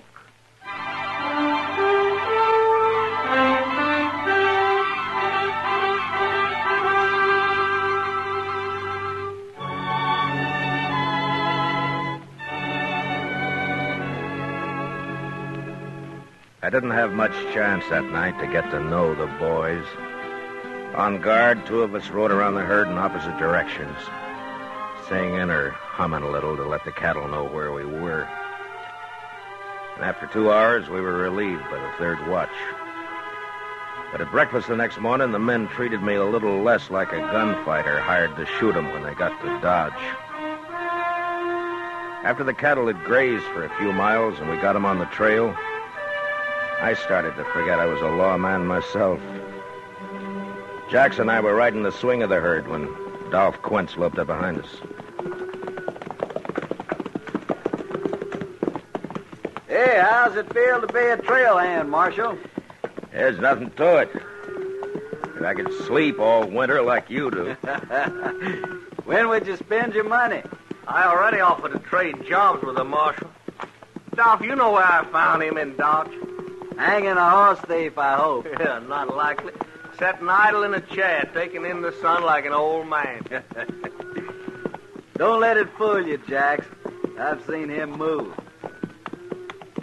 Hey, you 2 crossed the Cimarron yesterday. What's it like? Oh, the water's gone down. You won't have any trouble. I was also thinking about the sand. It was sound where we was, Doc. Then we'll cross right there. You go up ahead and ride point, Jax. Lead us to it. Take that new fella Studer with you. I don't need him. I want him up front where I can see him. Okay. Hit him off. First crossing I tried last year had a quicksand bottom. It would bog a saddle blanket. Nah? Did you lose many cattle? 30 head. Couldn't even dig their tails out. Yeah. You know, Dolph, I sometimes wonder if it's worth it to you, driving cattle up here. Texas is bankrupt, Marshal. The war broke us. All we got is these wild, longhorn cattle. Yeah, I know. But maybe there'll be an easier way someday. We'd starve waiting for the railroad. I suppose so. Anyway, this San Saba herd of yours is the first to reach Dodge this year. The prices are high. You ought to profit $20 a head. I hope so. What's Dodge like now? Been a year since I was there. Well, it's double its size. They got a new restaurant, a place called Delmonico's. Got about 5 new saloons. Well. A new barber shop. With money in your pocket, Dodge could offer high-class entertainment. Almost anything you want. The boys will be glad to know. Hey, it's up ahead. Come on, hurry! Look, we got a blanket. It's starting to stampede. Yeah. Is that Jack's horse running loose? Yeah. There's Jack's lying on the ground. They shot him, Marshal. Yeah. The man with the blanket, that's Studer. I'm going after him, Dolph. You take care of Jack's. There go the cattle. Head off. Get him, Marshal. Get him alive. I'll get him.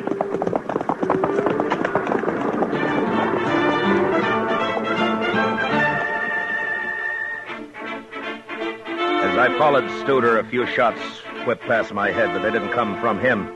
They came from behind a small rise he was headed for. Whoever was shooting was still too far away from me to worry about. I wanted to take care of Studer first. And slowly the distance between us closed. I pulled my rifle out of the boot and I snapped one off at him. He threw up his hands and pitched forward out of the saddle. I glanced at him as I rode past and crossed him off as one jayhawker less. When I reached the rise, I jumped off my horse and ran up it on foot. Near the top, I got down and I crawled. When I poked my head over, there was only one man in sight. The other jayhawkers, if there'd been any, had disappeared. This one was afoot, and he was running for his horse. I took my time and put a shot into the cantle of his saddle, and the horse bolted. The man dropped behind a rock and lay there. He was only half covered, so I stood up. And a step at a time started toward him down the hill.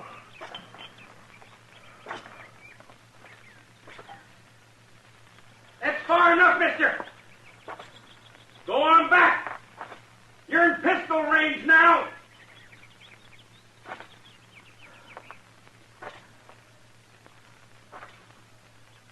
Stand right there, you. All right, fella. Put down and come forward. All I want's a horse, and I'll get out of here. We won't bother you no more. You sure won't. Just let me on a horse. Now listen to me. I'm a United States Marshal. You give up and I promise there'll be no lynching. You'll get a fair trial. No. If you don't give up, you're going to die. Right where you are.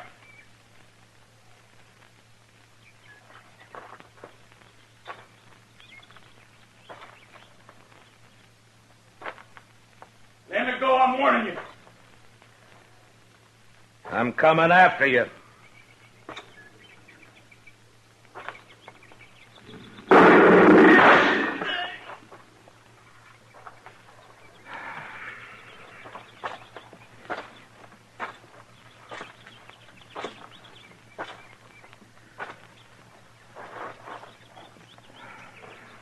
You just had to try it, didn't you?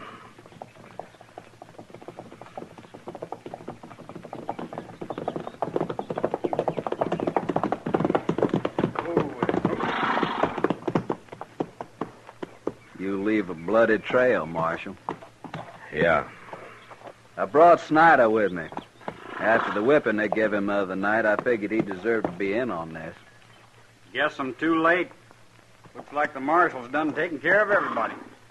Be glad you don't have to kill a man, son. I don't think I'd mind, Marshal. Yeah, I know. Tell me, Dolph, how's Jax? Dead. No. Studer shot him in the back of the head. He was a good man. The boys have got the lead cattle turned. We'll let them mill around for an hour and then graze them out. Good. I left my horse over the rise there, Snyder. Would you get him for me, please? Yeah, sure. Come on.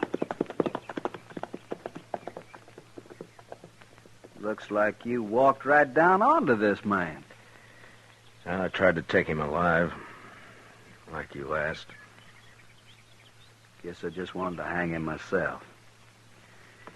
Anyway, I'm glad he's dead. Yeah. Marshal, we'll be burying Jax out here.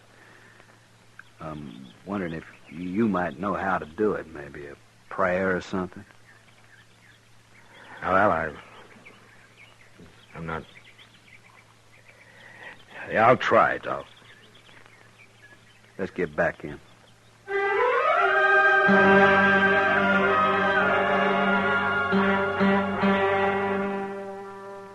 When we got back to where Jax had fallen, the cook had driven the chuck wagon up and was busy fixing coffee for the men, even though it was far from noon. The cattle were spread out and feeding now.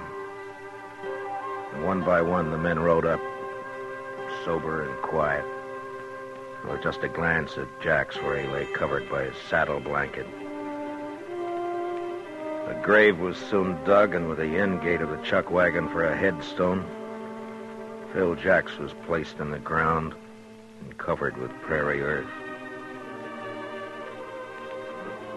Their hats in their hands, the Texas men watched in silence.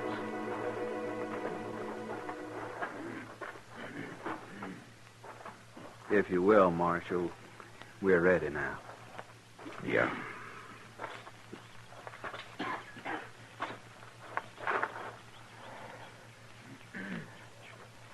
We brought nothing into this world.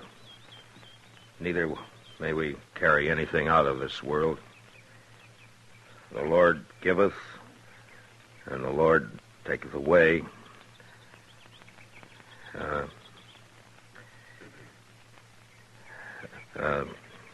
Even as it pleaseth the Lord. Yeah.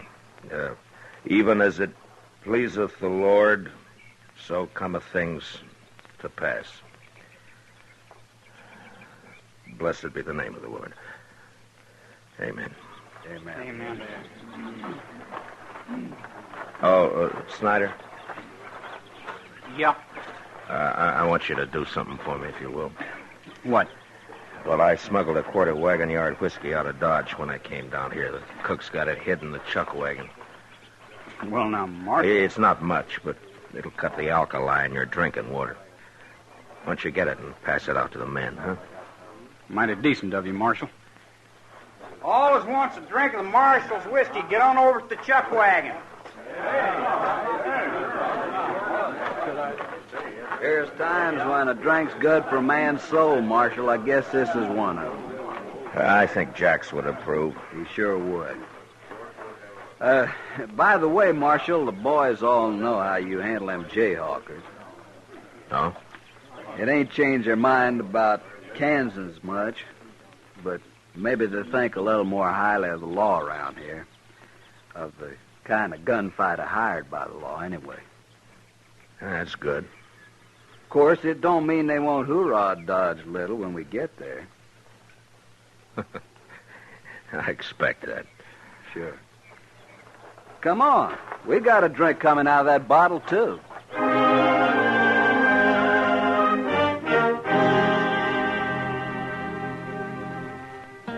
3 days later, the San Saba herd reached Mulberry Creek, about 10 miles south of Dodge. And Dolph Quince decided to hold it there, and we got it sold. So I said goodbye to the men and rode on into Dodge ahead of them. We'd meet again. In the plaza, at the Texas Trail, at the Alafraganza. And I was sure of one thing. Short of gunplay, that particular bunch of Texas cowboys were going to be allowed to hoorah Dodge unmolested.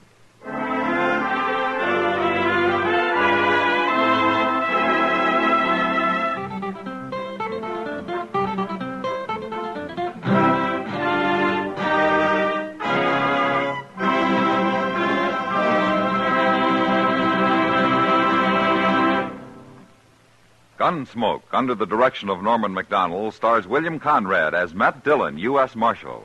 Tonight's story was specially written for Gunsmoke by John Meston, with music composed and conducted by Rex Corey. Featured in the cast were Lawrence Dobkin and Harry Bartell, with Sam Edwards, Jack Crucian, and Jim Nusser. Parley Bear is Chester. Gunsmoke is heard by our troops overseas through the facilities of the Armed Forces Radio Service. Join us again next week as Matt Dillon, U.S. Marshal, fights to bring law and order out of the wild violence of the West in Gunsmoke.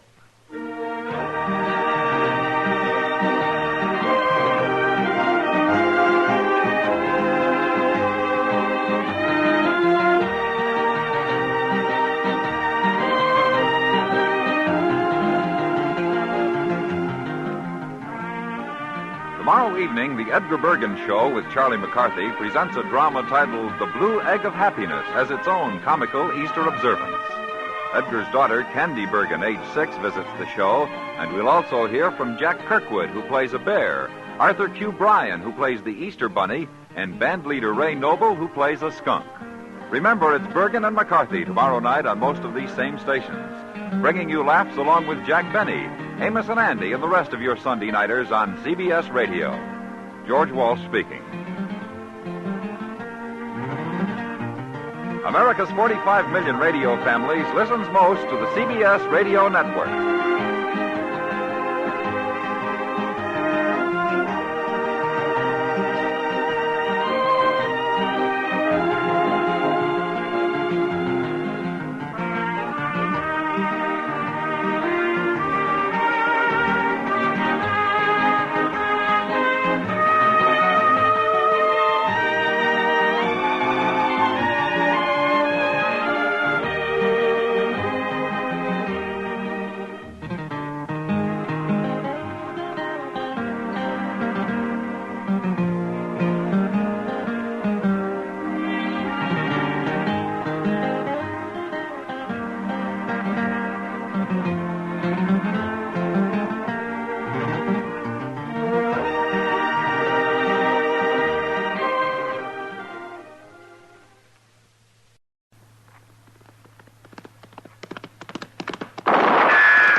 Gunsmoke, brought to you by L&M Filters. This is it. L&M is best, stands out from all the rest. Around Dodge City and in the territory on West, there's just one way to handle the killers and the spoilers, and that's with a U.S. Marshal and the smell of Gunsmoke.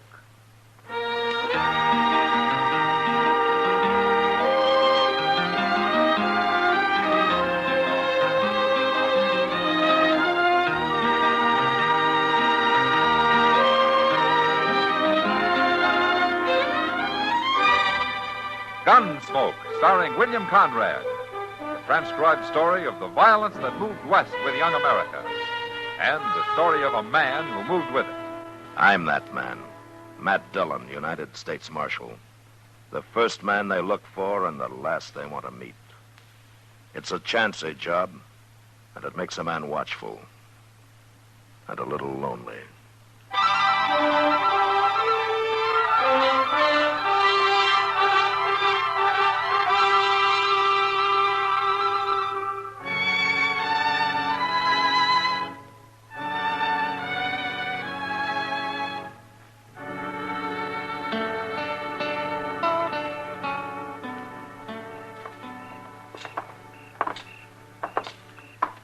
Well, there's a couple of chairs, Matt. Let's sit down and watch the plaza for a while. Okay, Doc. You'd look better sitting than standing anyway. Well, I'd feel better, that's for sure. Oh, well. An attack of the ague always leaves a man weak, Matt. You got over yours darn fast. Well, I still feel kind of raveled out, Doc. Stupid and mad at the same time. Oh, well, ague doesn't improve a man's temper. Oh, I haven't had a good night's sleep in a week, I'll bet. Marshal Dillon? Yeah.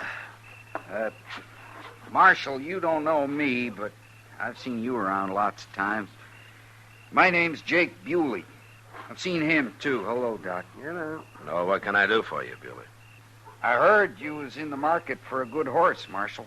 Yeah, I'm always in the market for a good horse. Well, that's what I do, Marshal.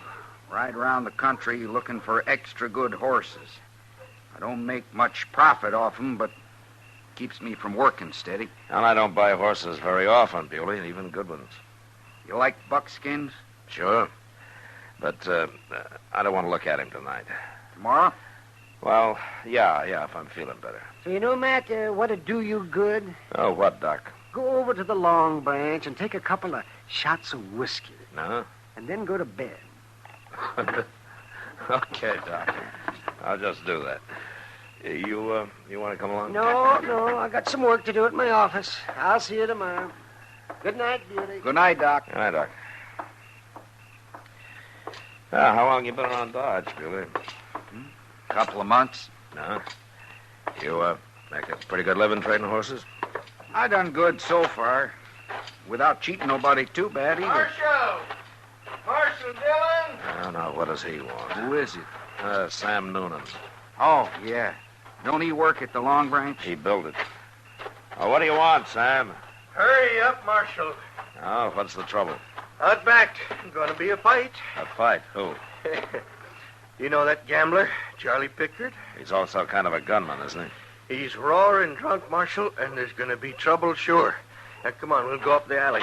That Pickard's always getting in trouble. Who's he after, Sam? Chester, that's who. Chester? Yeah. It started right inside at the bar, Marshal. Chester bought a drink for that little blonde girl. Well, it doesn't matter now. You can tell me later. There they are. Don't be a fool, Pickard. Shooting people ain't gonna help nothing. I didn't bring you out here for talk, Chester. Now everybody get back. You're drunk, Pickard. I ain't so drunk I can't shoot you. Pickard. Marshal Dillon. Don't touch the gun, Pickard. What are you doing here, Marshal? I'm stopping a fight. I ain't gonna fight you. All right, then give me your gun. Take it. I ain't that drunk. Chester, Yes, sir. throw him in jail. Now, wait, Marshal. Shut up. Take him around the other way, Chester, out the next alley. I'm going inside for a minute. Then I'll be over. There ain't gonna be no fight. I think I'll go to bed. I'll be around with that buckskin in the morning, Marshal. Yeah, sure. Sure, Bewley. It ain't fair to put me in jail, Marshal. I ain't done nothing. You're drunk and you were about to shoot a man, Pickard. I'm doing you a favor throwing you in jail. That's true, Pickard. All right. Put me in jail. But wait till I get sober, Chester. Wait till tomorrow. Oh. I'll get you. You'll see what I'll do. You're not going to do anything, Pickard. All right, take him along, Chester. I'll follow you, Pickard. Go ahead. Walk slow. It won't be so easy next time. Marshals. What are they going to have marshals around for? Oh, you won't forget it by morning. No, I won't. You'll see, Chester. All right, Sam, tell me now, what's this all about? Well, I started to tell you, Marshal. Chester bought a drink for Nita Tucker at the bar in there. You know her. Yeah, I've seen her around. Well, she's really Pickard's girl. He kind of watches out for her, you know. Yeah. Or she don't seem to like it much, but that don't stop him. And he's real jealous if anybody gets anywhere near her, especially if he's been drinking, like tonight. So he was going to shoot Chester because he bought Nita a drink, huh? Yeah. Well, that's a great reason for killing a man. Oh, that Pickard can be awful mean, Marshal. It wouldn't surprise me a bit if he makes more trouble tomorrow when he's sober. And I'll keep him in jail till he forgets about it. Can't keep him there forever. No, but I can always run. Come from that alley there. Yeah, come on. Must be Chester. Hey, looky, Marshal. That's Pickard. Chester shot him. What's the matter with you, Chester? Did he knife you or something? Here, come on. Stand up. Come on. Pickard's dead, Marshal. Are you hurt, Chester? What happened? Come on, tell me, what happened? I got hit. And here's Chester's gun, Marshal. Laying right at his feet. Did he jump you? Is that what happened? No. No, he didn't jump me. Well, then why did you shoot him? I didn't shoot him. Somebody hit me. Well, that don't make sense. Of course you shot him. This here's your gun. It's been fired. I didn't shoot him. Somebody jumped out from back of that rain barrel and hit me. Eh? You ain't bleeding nowhere. Well, he hit me back here, behind my ear. Didn't knock me out for long. I heard the gunshot, but I couldn't do nothing. Who was it, Chester? I didn't see him. I started to turn, and then he hit me. You're going to have a hard time proving that, Chester. I didn't kill him, Sam. He swore he was going to get you tomorrow. And looks to me like you killed him for that. I got hit, I tell you. You believe me, don't you, Mr. Dillon? Sure, Chester. But Sam's right. It's going to be hard to prove. You're not even marked up. Well, let Doc look at it. He can tell I got hit. Well, I wouldn't kill nobody like that. Sam, get somebody to take care of Pickard's body, will you? We're going over to Doc's.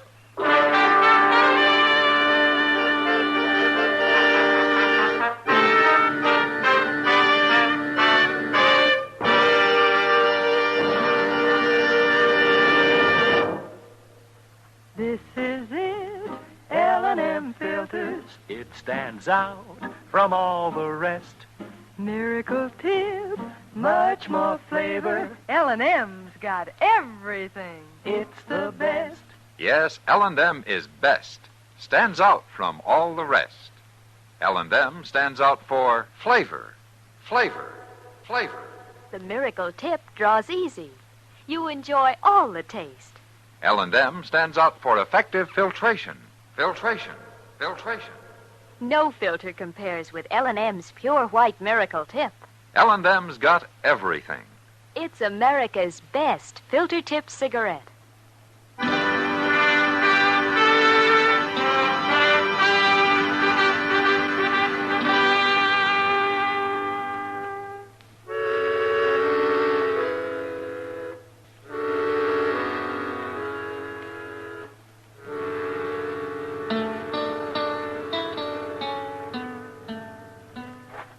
Hold that lamp a little higher, Matt.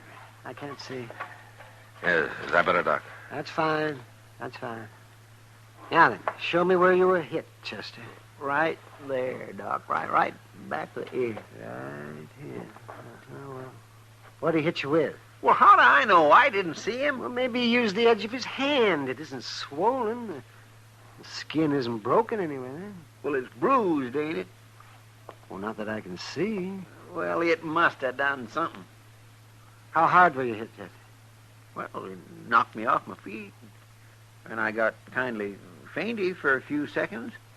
Long enough for him to take my gun and shoot Charlie Pickard. That's pretty hard, ain't it? Yeah. You can put the lamp down there, man. Okay, Doc. You're saying you can't testify I got hit, ain't you, Doc? You want me to lie for you, Chester? No, I wouldn't ask you to do that, Doc.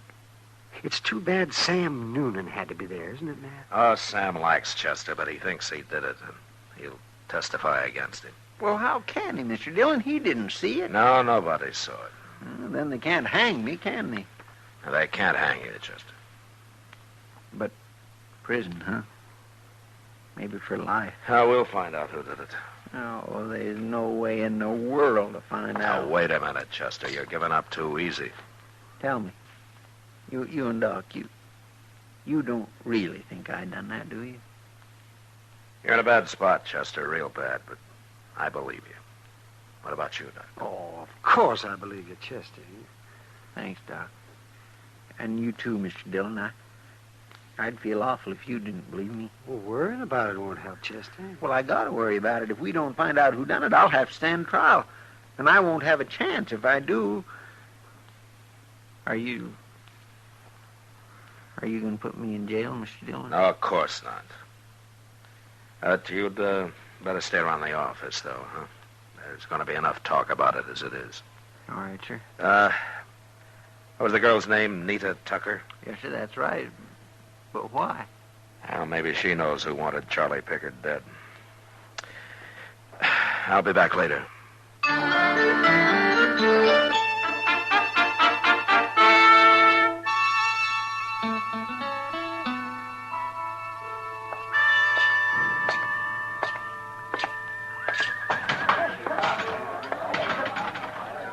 Marshal! Oh, hello, Sam. Well, what did Doc find? Nothing visible. Did you put Chester in jail? I'll have a shot of whiskey, Sam. Looky, Marshal. I'm as sorry about this as anybody. But just because Chester works for you is no reason he can murder a man and then go free. I'll be responsible for Chester. If he gets away, it'll make a lot of trouble, Marshal. You think Chester did it, don't you? Of course I do. And I don't like him not being in jail. Sam, that's Nita Tucker sitting over there with Kitty, isn't it? Yeah, that's her. But she didn't do it. Oh? Well, she hated Pickard, but you're not going to try to hang this on her, Marshal. No, sir. I'll stand up for her. She's a good girl. I got the drink, Sam. I don't need it.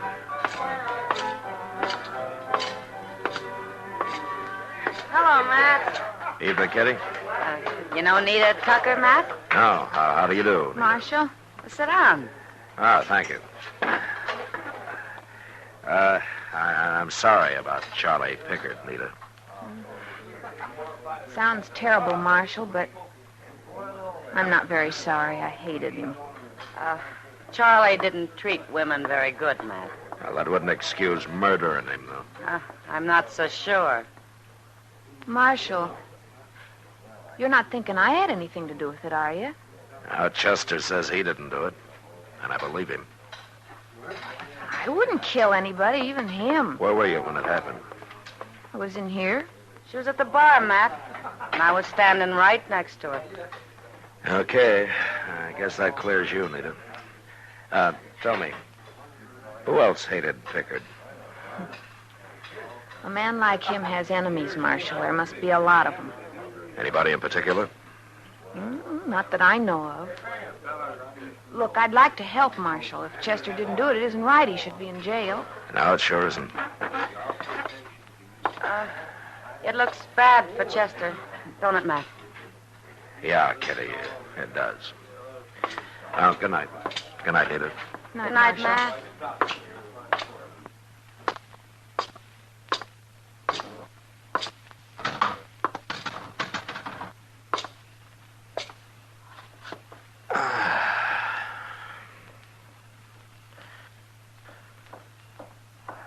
Marshal Dillon? Hello, Bewley. I heard about Chester, Marshal. I'm awful sorry about it. Oh? He's always seemed like such a nice fella. Sure is too bad. Yeah. People are going to wonder why you don't lock him up. No, they are. Well, not me. I understand, but Sam Noonan was saying something about it inside there a minute ago. I see. Well, that's what I wanted to tell you. He's going to make trouble about it. I told him not to be a fool. Just a minute, Bewley. Well, what do you care? Is Chester a good friend of yours? No, I don't know him very well, but I don't like to see no trouble start. Well, if it does, I'll handle it. I know you will, Marshal. I just wanted to tell you what the talk is. I'll bring that buckskin by in the morning, huh? Okay. Good night, Bewley. Good night, Marshal.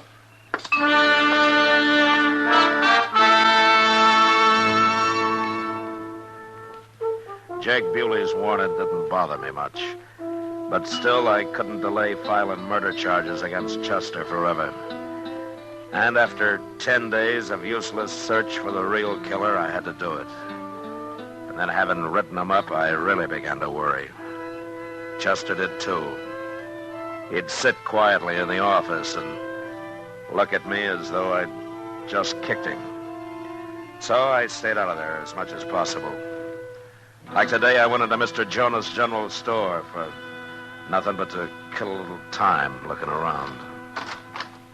Matt! Hey, Matt, come here. Wow.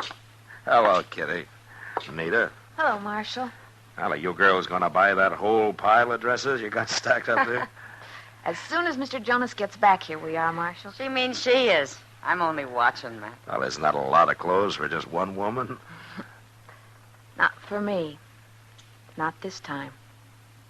Not this time?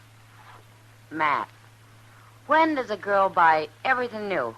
All she wants? Well, I don't know, I'm sure. When she gets married, of course. Married? You getting married, Nita? Next Saturday, Marshal. Well, that's fine. That's fine. Do I know the groom? Jake Bewley. Jake Bewley. I guess everybody's surprised. Yeah. Would you come to the wedding, Marshal? I wish you would. Well, sure. Really? Of course, I'd like to come, Nita. Good. Look, Kitty, I didn't see those hats back there. Well, I'm not going to leave this store till I've looked at every single thing in it.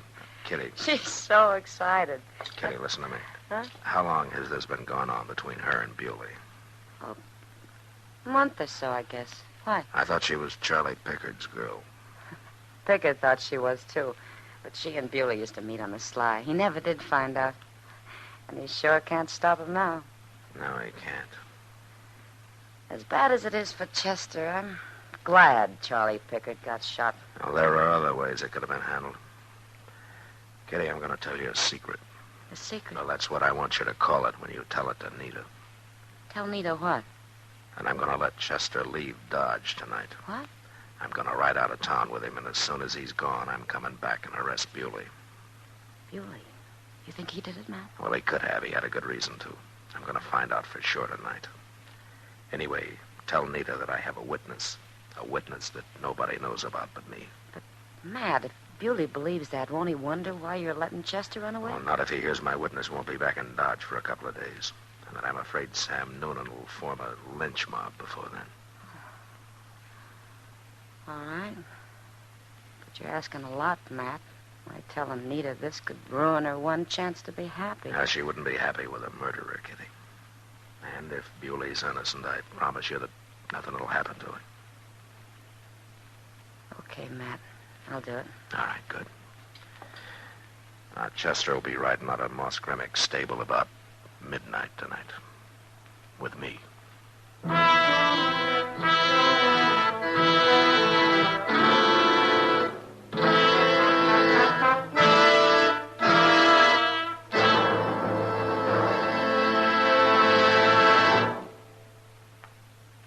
L&M is best. Stands out from all the rest. L&M's got everything. Yes, L&M does have everything. L&M stands out for flavor. The miracle tip draws easy. Lets you enjoy all the taste. And L&M stands out for effective filtration. No filter compares with L&M's pure white miracle tip for quality or effectiveness. L&M stands out for highest quality tobaccos. Low nicotine tobaccos. L&M tobaccos. Light and mild. Yes, L&M's got everything. King size or regular, it's America's best filter tip cigarette.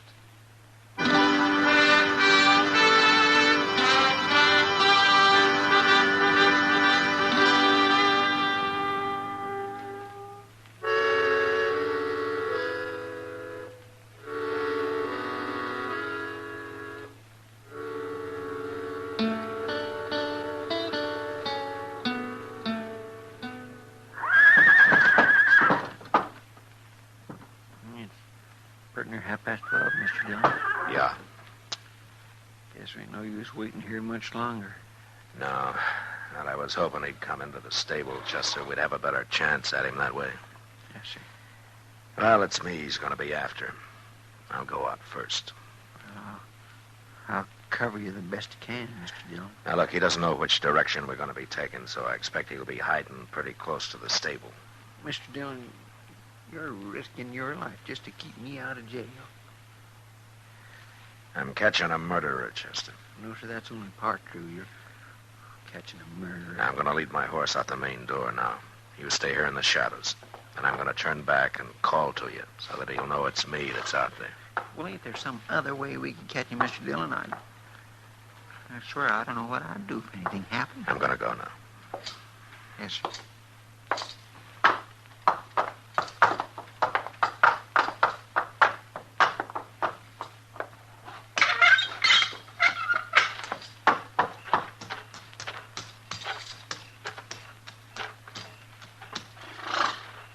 All right, hurry up, Chester. Let's get moving. Stop it!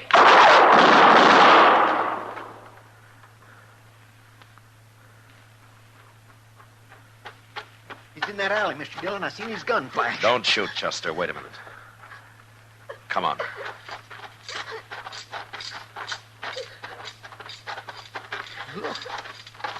Laying right there, Mr. Dillon.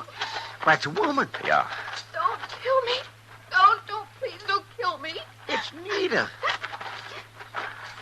You hurt bad, Nita. Where did I hit you? My arm. Here. Let me take a look. Well, it's not broken. We'll get you up to Doc's right away. She tried to kill you, Mr. Dillon. No, it wasn't me. I followed Jake here. And I tried to stop him. Get on, Chester. What? Where is he, Nita? I couldn't stop him. He's a murderer. Where is he? Tell me. That rain barrel at the end of the alley. He said he was going to hide in there and for me to shut up. All right, you stay with her, Chester. Yes, sir.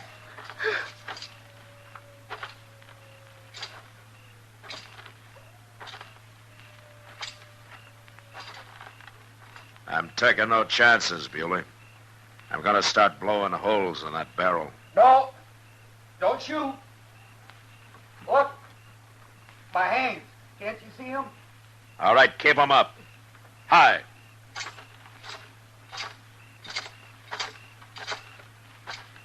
All right, now stand up. I ain't going to try nothing, Marshal. Now take your gun. Give it to me. All right, now climb out of there. Sure. I wasn't going to shoot nobody, Marshal. You made a big mistake, especially shooting a woman like that. Shut up. Start walking. Sure.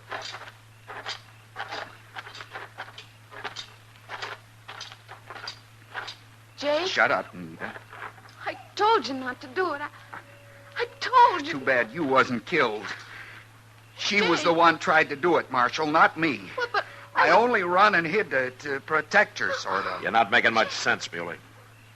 Take him to jail, Chester. Listen to me, Marshal. No. Get going. Come on. Move, Bewley. Go on. And you better walk straight. Won't do no good. You can't keep me in jail. Yeah, you'll be saying that a month from now, Bewley. Can you walk all right, Nita? let me rest a minute. When I can. Yeah, sure. I guess you won't be coming to the wedding after all, will you, Marshal? No, Nita, I guess I won't. Here, I'll carry you up to Doc's.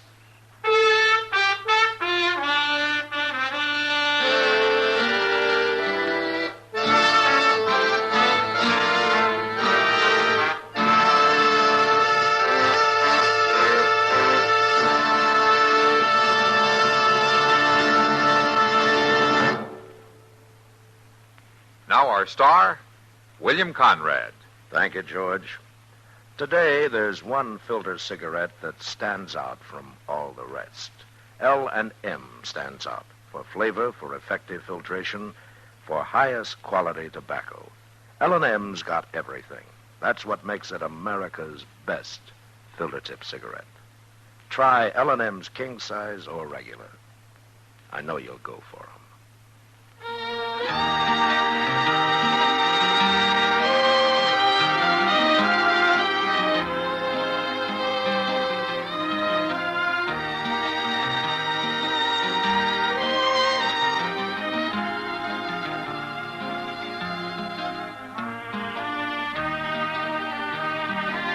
Gunsmoke, produced and directed by Norman McDonald, stars William Conrad as Matt Dillon, U.S. Marshal. Our story was specially written for Gunsmoke by John Meston, with music composed and conducted by Rex Corey. Sound patterns by Tom Hanley and Ray Kemper. Featured in the cast were Vic Perrin, Lawrence Dobkin, James Nusser, and Joyce McCluskey. Harley Bear is Chester, Howard McNear is Doc, and Georgia Ellis is Kitty.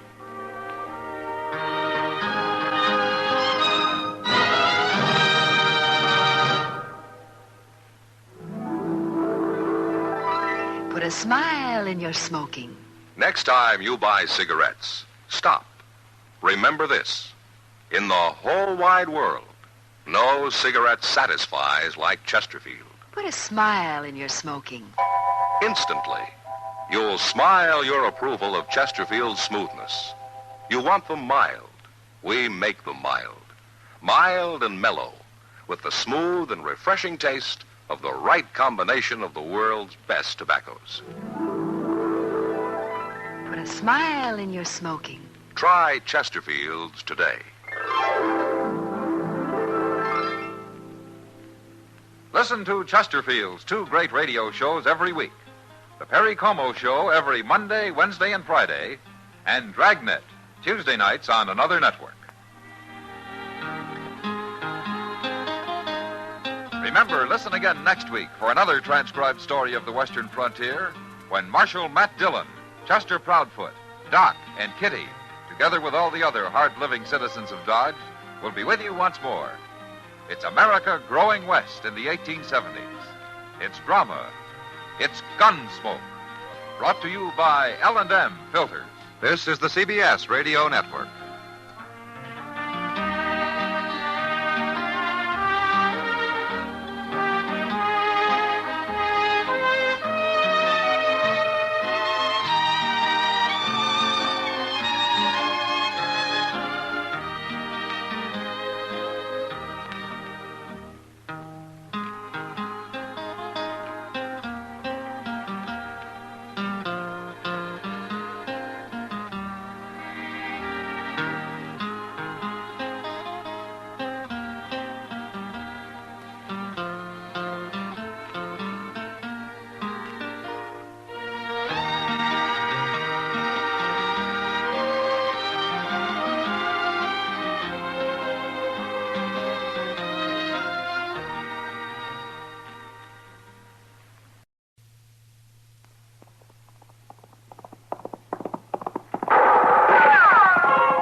Dodge City and in the territory on west, there's just one way to handle the killers and the spoilers, and that's with a U.S. Marshal and the smell of Gunsmoke.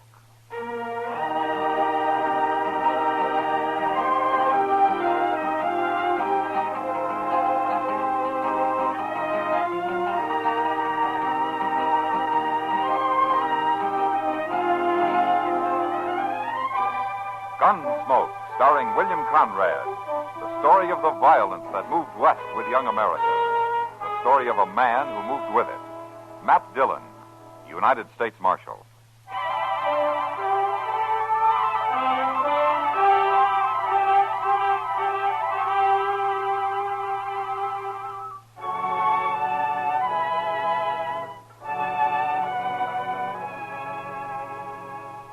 The people of Dodge City will argue their heads off on most any subject you bring up. But one thing they all agree on is the climate. They don't like it. In the fall, it's too windy and dry, and in the spring, they cuss the mud. And all through the winter, they say it's too cold and business is bad because the trails are closed. And now summer comes along, and they figure it's too hot and dusty. The town's overcrowded with trail drivers, and the flies are so bad they carry you off alive.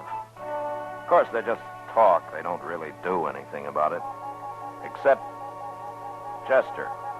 Sometimes Chester turns into a man of action. Chester, what are you...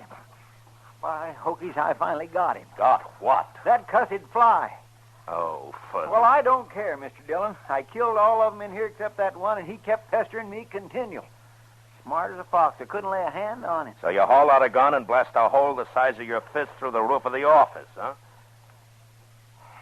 It did sort of make an opening up there, didn't it? Oh, well, it'll be handy when the rain starts. We won't have to go outside for our drinking water. Well, I'll get up there and fix it, Mr. Dillon.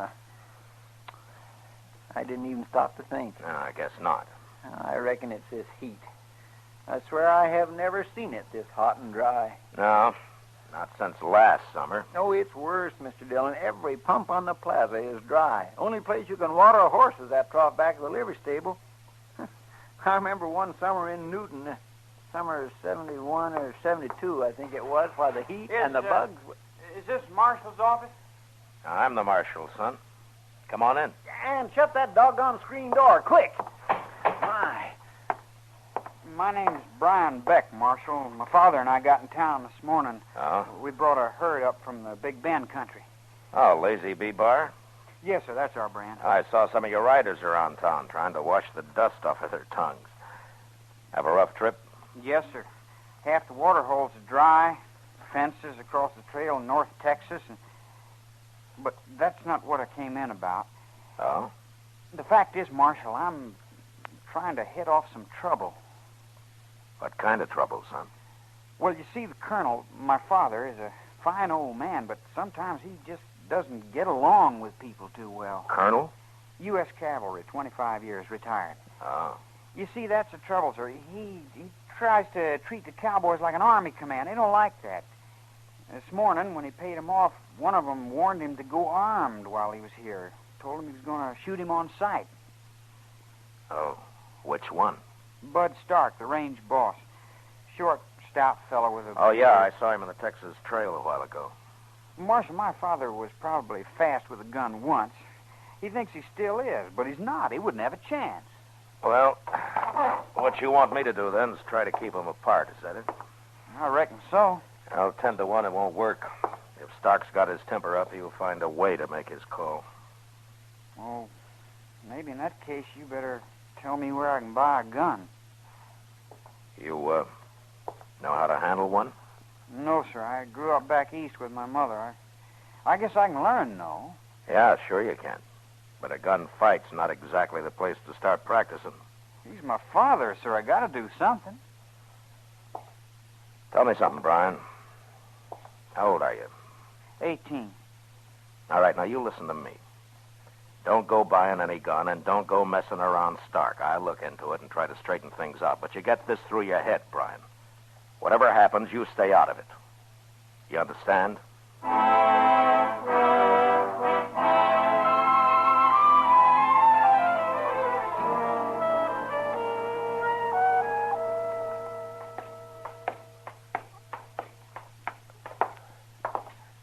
First room at the head of the stairs, the clerk said.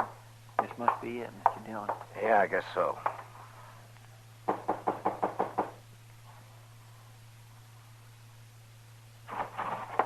Reach. Don't move now. You're Colonel Beck? I am, sir. My name's Dillon, U.S. Marshal here. This is my partner, Chester Proudfoot. What's the gun for? You expecting somebody else? Well, Bud Stark, for instance? Who told you? Stark been talking to you? How long are you going to be in town, Colonel? Oh, 3 or 4 days, maybe a week. Long enough to sell my herd and long enough to call that mouthy little foreman's bluff. Well, why don't you just limit it to selling the herd? I think you've been misinformed, Marshal. This man threatened me. I'm only aiming to protect myself. Well, suppose you leave the protection to me. By thunder, it was Brian. That's who told you. It's just like that sniveling whelp to go whining to the law. I didn't notice any sniveling. He seemed like a pretty decent kid to me. A milksop, Mr. Dillon, raised by a woman. Never had a boot in a stirrup before a year ago. Well, he's never had a gun in his hand. Well, he's trying to get one in it now. He asked me where he could buy one. Stark. He's planning to go up against Stark. He was. He kind of figured he was protecting you. Why, the lily-fingered young cub. Why, I'll... You'll what? Have him court-martialed, shot at sunrise? He's your son, Colonel. He's not some soldier in a cavalry troop. Neither is Stark nor the rest of your men. I'm not obliged to listen to this kind of talk, Marshal. And if you go out gunning for Stark, and if you're lucky enough to live through it, I'll jail you and you'll stand trial. Now, you just sell your cattle and stay clear of Stark. Come on, Chester, let's go.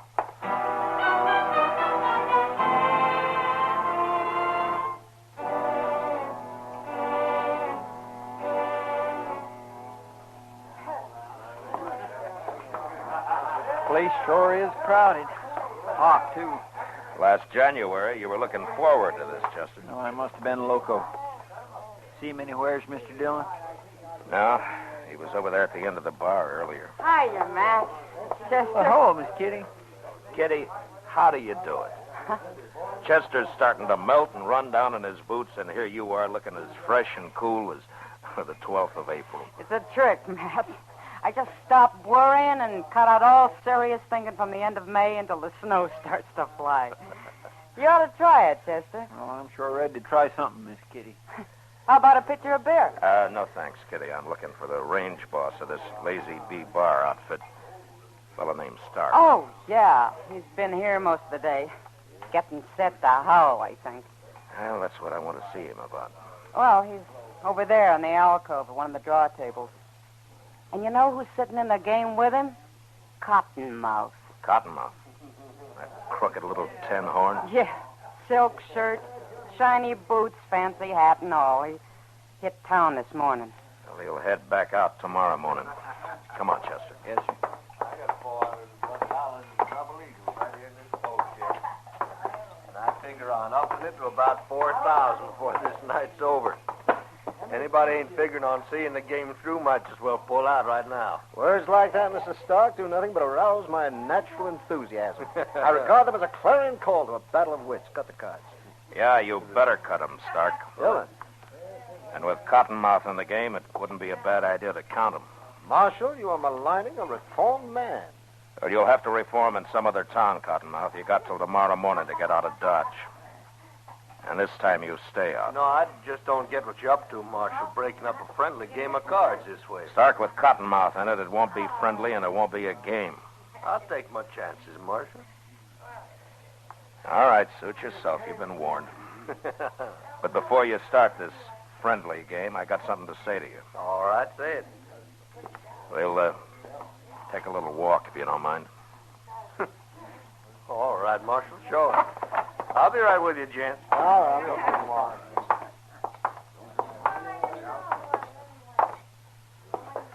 Stark, I understand you threatened Colonel Beck this morning. Oh, he come a-crying to you, huh? You know him better than that. Yeah, I reckon so. Well, now, supposing I did, Marshal, maybe I wasn't the only one making threats. Beck was going to have me strung up and horsewhipped. Like I told the Colonel a few minutes ago, Stark, I don't stand for any grudge killings here. There's people might call it self-defense. I wouldn't, and I'm the one who will be calling it. If you pull that gun on Beck, it'll be a long time before you see Texas again. All right, Stark. You can go on back to your game. Yeah. It appears to me that's pretty hard talk for a hot day, Mr. Dillon. Well, Chester, it's the only way I know how to handle it.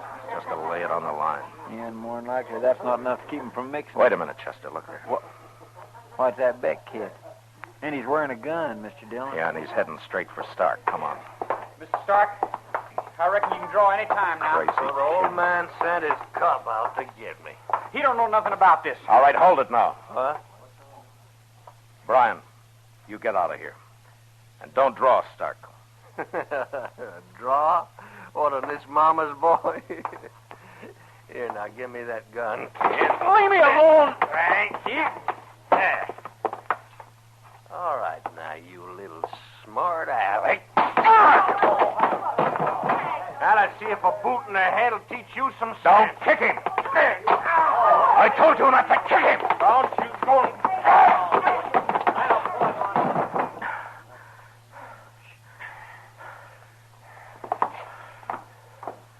You had no reason to hit me, Marshal.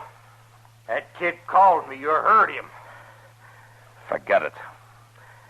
Now go on back to your game.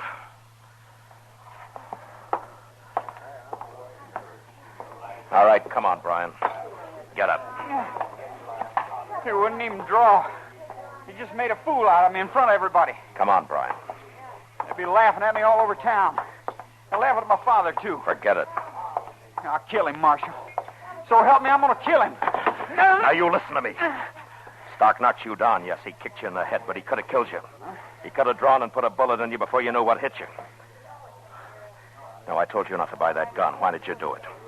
You know why. Sure, protecting your father, that's fine. Only you saw how far you got. So I'm telling you for the last time. Now you stay out of it and leave it to me. Now go on back to the hotel and stay there. Do you hear me? Yes, sir. All right. Here's your gun. Now stick it in that holster and don't pull it except to practice. You understand? Yes, sir. And just one thing more. Don't worry about anybody laughing. When a half-grown kid who's never had a gun in his hand stands up and calls a fighter like Stark, Nobody's going to laugh. You got a lot of guts, Brian.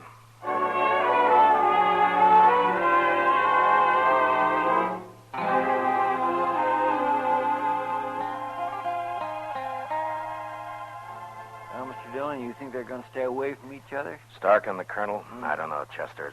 About an even chance.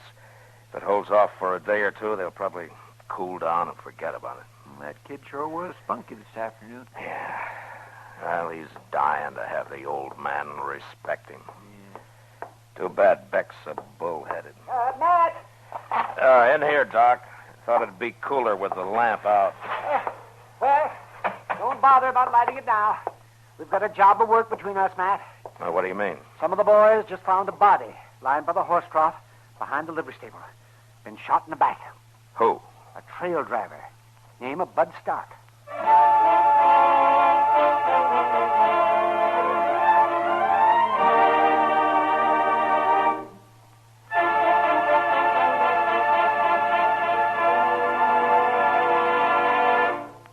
We will return for the second act of Gunsmoke in just a moment. But first, there's no place like home, and there's no place like your home. Don't destroy it with fires caused by careless smoking in bed, careless disposal of lighted cigarettes, or the use of inflammable cleaning fluid. 90% of fires are caused by carelessness that destroys lives and properties. Don't let it be your home, your life. Now the second act of Gunsmoke.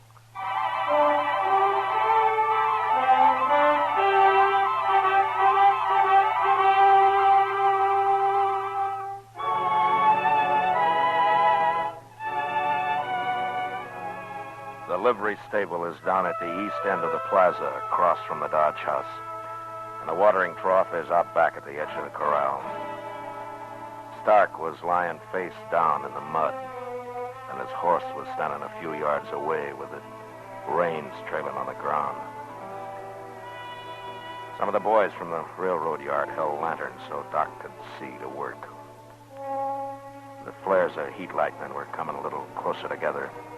A light breeze had sprung up, but there was no smell of rain in it. The air was hot and dry. Hold that light down just a little bit lower there. Would you, Ed? That's fine. That's fine. It's a bad business, Mr. Dillon, shooting a man in the back that way. Must have slipped up behind him while he was sitting there on his horse waiting for it to drink. Yeah, it looks that way. Well, as soon as Doc gets through there, Chester, you better go through his pockets. Collect all of his effects for the nearest of kin. Yes, sir. Well, he can get at it right now, Matt. There's nothing more I can do here. No. Whoever did it had him pretty well centered. All the time in the world. When you're aiming at a man's back. Probably never knew what hit him. Well, I wish it had happened some other way than this. Any other way. Yeah. Got any idea who did it? Yeah, I'm afraid so, Doc. Well, what do you got, Chester? Well, not much, Mr. Dillon. His gun, of course, which hasn't been fired, a jackknife and a gold watch, sack of makings and some papers, box of sulfur matches, and that's it. Well, he was traveling light. Matt, I thought Colonel Beck paid off his boys this morning. Yeah, he did, Doc. Stark got in a draw game with a gambler named Cottonmouth. I warned him he'd get cleaned up. Well, he sure did. Not a cent on him, Mr. Dillon. Well, he doesn't need any money, Chester. No.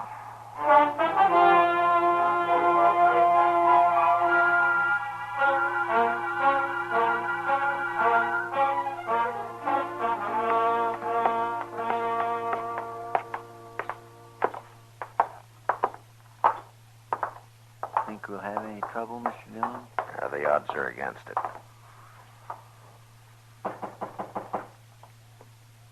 Who is it? The marshal. Open up.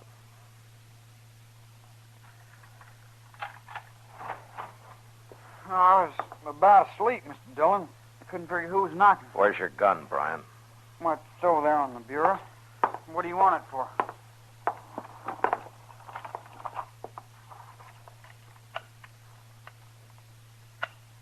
Been doing some shooting, son? Yes, sir. I was following your advice. I was over in the river bottom practicing. Drawing, mostly. Too dark to shoot at anything. I fired a couple of times, though. Pretty good shooting, Brian, to be as dark as it was. One of the shots caught him right in the center of the back. What are you talking about? Murder, son. That's what we always call it when it's in the back. Well, I haven't killed anybody.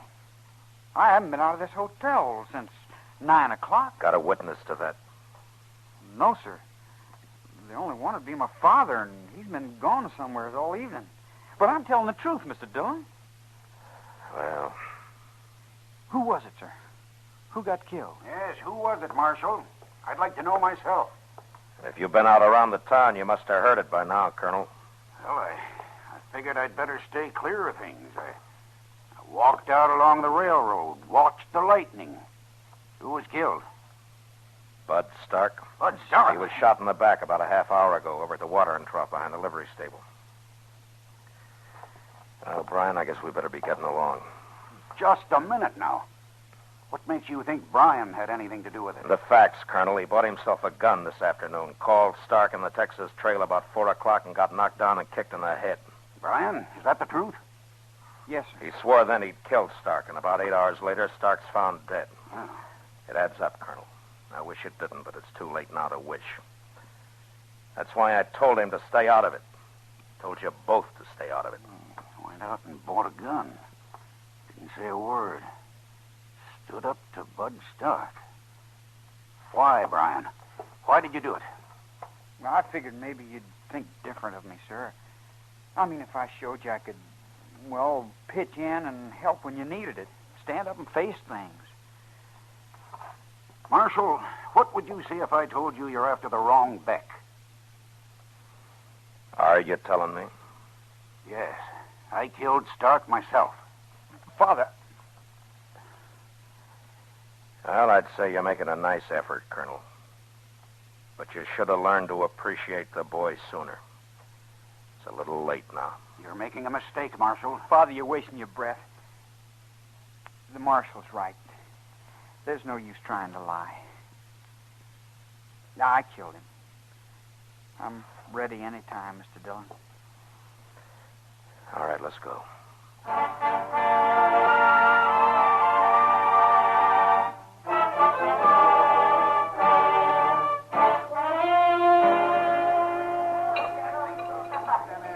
Matt, I'm buying. No, I guess not. Thanks, Doc. Might say this is on that fellow Stark. It'll come out of my coroner's fee. Yeah. Fine. No, I don't see what you got to be so glum about, Matt. An hour after a killing, and you've got the killer locked up tight and snug in jail. Oh, relax. Your job's over. Yeah, I guess so. I sure wish it had been anybody else but that kid, though. I liked him. Figured he was all right. And then he... In the back, Doc. Well, he's only a young'un. You can't blame him too much. I got him bedded down for the night, Mr. Dillon. Put him in the corner cell. It's a little cooler back there. Oh, thanks, Chester. Doc, did you ever in all your born days see a spell of heat as bad as this? Never did. It's a corker. Well, I thought earlier it might get a drop to a rain or something. Heat lightning, Doc, just heat lightning. I hear you settled that Stark thing in a hurry, Matt. Yeah, I've got the Beck kid locked up, Kitty. I'm sorry it was him, Matt. I guess he sort of disappointed you, huh? Yeah, a man can be wrong, Kitty. Well, it's been great for business. Everybody in town's been crowding in. They want to hear all about it and take a look at the chair Stark was sitting in before he pulled out of that poker game. Well, I guess that poker game was half to blame for it. If it had been honest, Stark would have had enough in his poke to carry him through the night, instead of winding up broke before midnight. He wasn't broke, Matt. He left here with $4,000. He what? Sure. That's why he broke up the game and pulled out. When he'd made what he said he'd make, he quit. Cottonmouth almost had a stroke. Most of it was his money. But Stark didn't have a cent on him when we found him. He was... Kitty's Cottonmouth still here? Yeah, he's back over there in the same game. He went out to eat, but he Chester. Yes, sir. Come on. You think he might have, Mr. Dillon? Maybe. Fish makes for sociability. Gold is still a cheap commodity, and you can't carry it off in your pocket. My bet's in, so let's put up a shut-up. That's exactly the way I look at it, Cottonmouth. Dillon. Well, I still got till morning. That's what you said. Did I? How's your luck running? Oh, not too bad. I've had a few good hands. Better than they were when Stark was in the game, huh? Oh, we couldn't touch him. Took $4,000 off the table. He was pretty lucky. Not too lucky. He's dead. Yeah, I know. It's too bad. I figured that kid would get him. There's trouble with a green kid like that. They don't have any sense. Can't tell what they'll do. Yeah, sure. Where were you when Stark was shot? Well, I was over at Delmonico's getting a bite to eat. How do you know you were? What? Nobody seems to know exactly when it happened. How do you know where you were? Well, I was there about when it must have happened. Either there or back here in the game again. You weren't near the livery stable? Marshal, I know you don't like me, but that's no reason to try hanging a thing like this on a man. Were you over at the stable, Cottonmouth? No, I wasn't anywhere except where I told you. Straight up to Delmonico's and straight back here. I see. And where'd you get the mud on your boot heels? What do you mean? Every pump in the plaza's been dry for days. Dust 6 inches thick. There's only one mud puddle in town at that horse trough back of the stable where Stark was killed. You couldn't stand to see that money get away, could you? No. Look, I tell you, Marshal, you're just... Cottonmouth, you're under arrest. Look out, Mr. Dillon! Oh.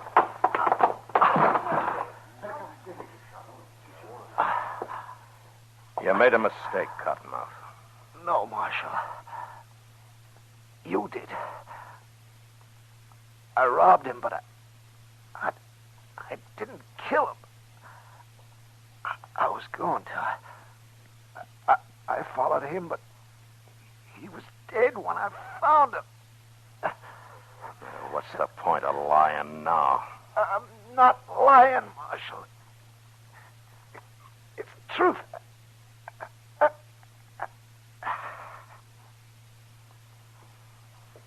dead, Mr. Dillon. Yeah.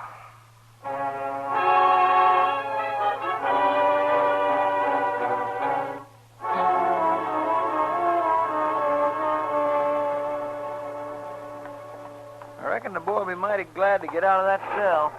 Yeah, and I'll be glad to let him out, Chester. He's a good boy. Trying to cover for his father and all. Yeah. He'll make out all right. When he calms down a little. Yes, sir. Wait a minute, Chester.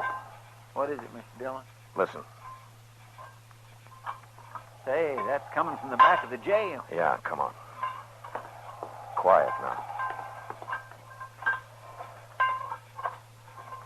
There's a couple of horses tied there. Yeah, sure. For the getaway. Colonel's trying to pry him out of jail. You're going to a lot of work for nothing, Colonel. Marshal, don't shoot. I'm not going to shoot, Colonel. I couldn't let him down. Even if he did murder Bud Stark. It's all right, Colonel. Everything's all right. This is his last chance. I'm sorry, Brian. You'll have to face it out. Listen to me, Colonel. No use to lie anymore, Marshal. I saw him. What? I was out walking along the railroad like I told you. I saw Brian come up behind Stark and shoot him. Oh. I can't admire a man doing that. But he's my son. I tried to protect him. I've done what I can. Now they'll hang him. Is this true, Colonel? He's not a bad boy. He was just trying to help me. Just trying to help me. I guess it is, Chester. Yes, sir. But what about Cottonmouth? It looks like Cottonmouth wasn't lying after all. And he got himself killed for nothing. Well, he tried to kill me. And he would have killed Stark. Too bad he didn't beat Brian to it. Yeah.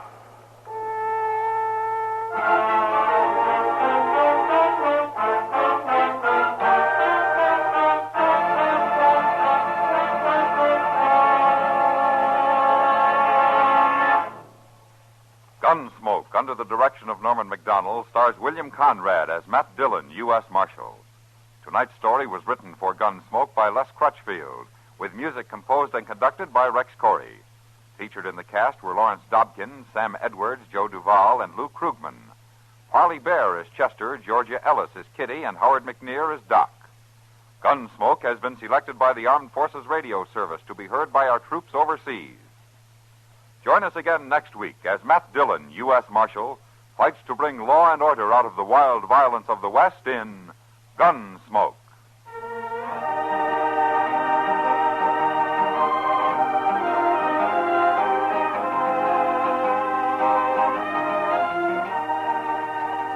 Sunday night, you are cordially invited to escape via CBS Radio.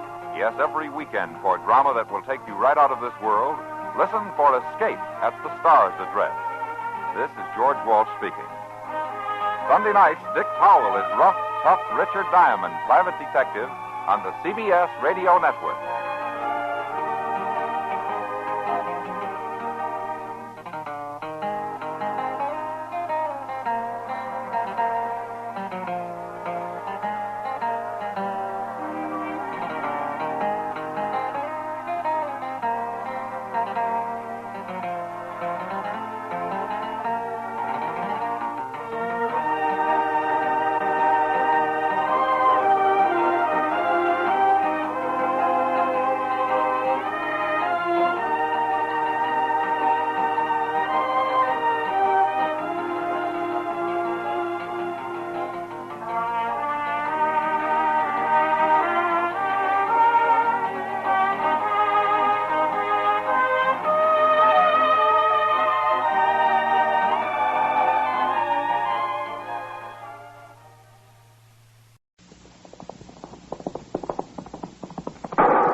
Dodge City and in the territory on West, there's just one way to handle the killers and the spoilers, and that's with a U.S. Marshal and the smell of Gunsmoke.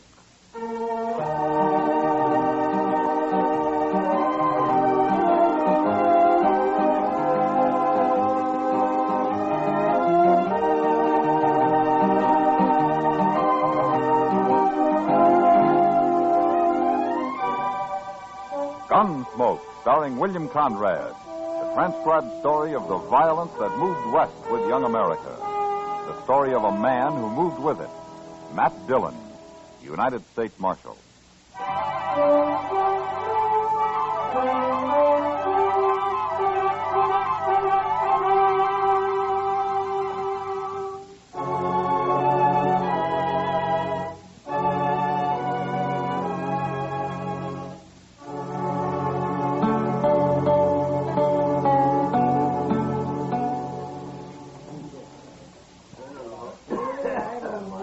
That's Harry Pope over at the bar there, Mr. Dillon. A little short fellow. Ah. Where'd he tell you he's from, Chester? Boston. Or near there. He's a long way from home. Yes, sir. Well, it seems his wife died, and he wanted to move somewhere else. So he come out here about 4 months ago and built himself a little sod hut out on the prairie. Planted some corn, and now he's trying to raise a few hogs. That's all. And he's scared to death, huh? Yes, sir. That's what he told me. Well, if he's going to live out here, he's got to learn.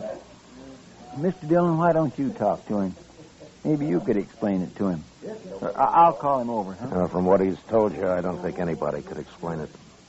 It's all in his head. Harry? Hey, Harry, come here. Hello, Chester. Oh, Harry.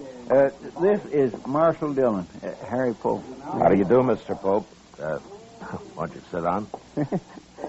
Nobody ever called me Mr. Marshal. All right. Chester tells me you've been worried lately. It's the Indians, Marshal. They come scratching around at night, and they hoop and holler some, too. Yeah, I know. Tell me, do they do this every night? No, sir. But maybe once a week they do. Well, what makes you think they're Indians, Pope? I can hear them, that's why. I got a good stout door, or they'd have been in on me long time ago. You know what coyotes sound like? They ain't coyotes. I can hear 'em talk. Oh? Well, what do they say? They just yell. I can't understand it. But I asked Chester here if maybe the army wouldn't come out and run 'em off. Marshal, if they ever catch me outside my hut, I'll be done for. Pope, let me tell you something. If what you've been hearing was Indians, you'd have been done for a long time ago. Indians don't just scratch around at night like that, and they don't come whooping and hollering like that either.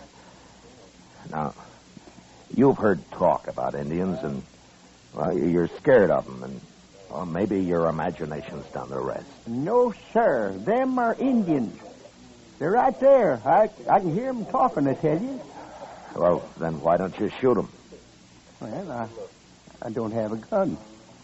What? Figured that'd just make it worse, Marshal, if I started shooting at 'em. Well, do you know how to shoot? Oh, yes, I learned in the Army. Well, then you better get a gun. A man needs one out here, Pope. And besides, if you go out of your hut after them the next time they come, you'll see what I mean. But if I kill any of them, don't you think they'll go after their whole tribe? No, Pope, I don't think they will. Well, all right, Marshal, I'll try it. I'll get me a gun today.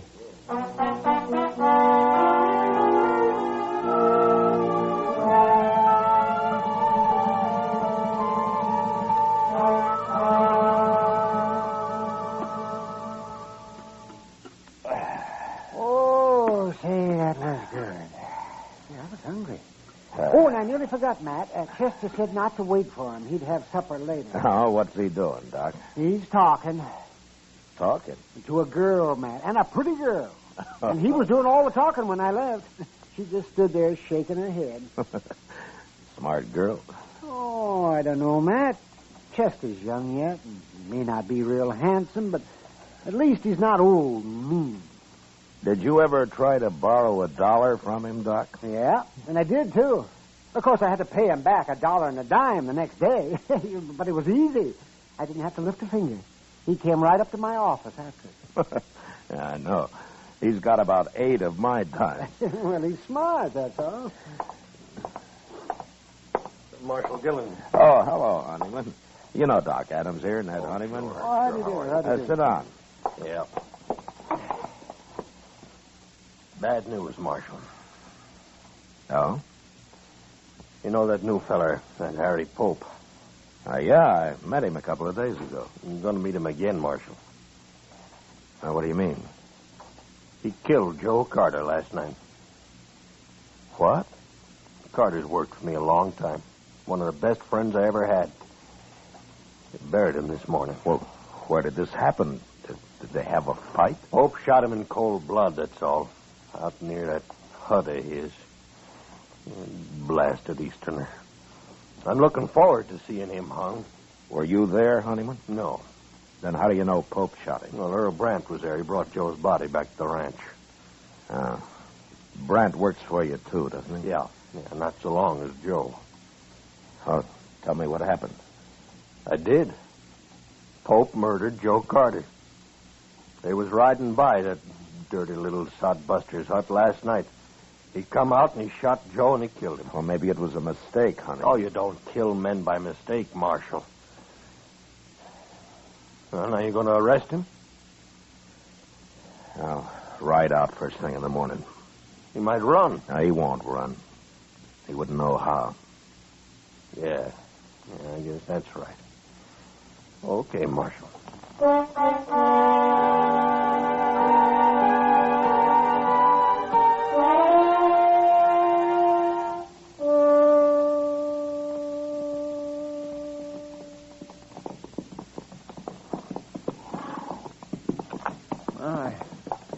Ain't much of a place Pope's got here, is it? Well, he's only had a few months, Chester. Yeah. Besides, he's new to this country. There he is, over by the hog pen. Oh, yeah.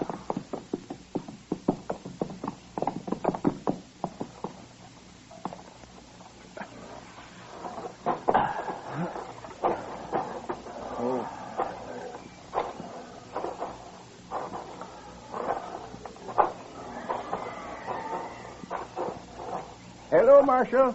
Chester. Hello, Harry. Pope. Marshal, they was back again, all right. Night before last. Who was, Pope? Them Indians.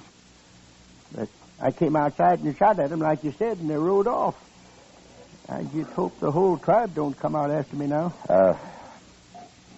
Pope, how many Indians were there? Just 2. That's all I saw, anyway. You say you shot at them. Did you hit them? Well, I couldn't tell. It was too dark. I tried to, though. Well, tell me what happened, Pope. Well, sir, I heard him just like before. So I got my gun and I loaded it. Then I yelled at them.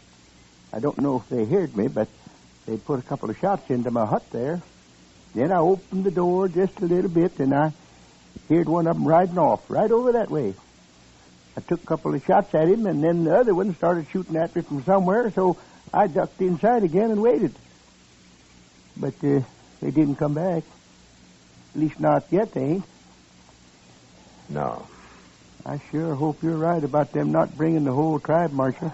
Pope, those weren't Indians. Oh, Marshal, why do you keep saying that? I know better. They were 2 men who worked for Ned Honeyman, and one of them, Joe Carter. You killed. What? Earl Brandt was the other man. He took Carter's body back to the Honeyman Ranch. He did? I'm afraid you made a bad mistake, Pope. Oh, but how do you know about this, Marshal? Ned Honeyman told me. He could be lying. Honeyman has his faults, but lying isn't one of them. Then you believe I killed that man? It looks that way. Well, I don't know what to say, Marshal. Pope, has there been any trouble between you and these men? Oh, no, sir. No, I hardly know them. They've ridden by a few times, that's all, but I wouldn't have shot at them if I'd known who they was. Except it couldn't have been them. They were shooting at my hut first. Oh, it just don't make any sense at all. I think he's telling the truth, Mr. Dillon. You going to arrest me, Marshal? Well, the Indians that you've been hearing around your place don't exist, Pope. Indians just don't act that way. And, well, I believe you think you've been hearing them. Maybe it's getting worse with you. And so the other night you heard those men riding by and, well, you just started shooting. You think I'm crazy, don't you? I don't think you intentionally murdered Carter, if that's any help. Then you're not going to arrest me? No, I'm not. Maybe we ought to go talk to that fella, Brand, huh? No, it's better if they come to us, Chester. And they will. He and Honeyman both. Okay. Now, don't get scared and try to run, Pope. You wouldn't get very far. I won't, Marshal.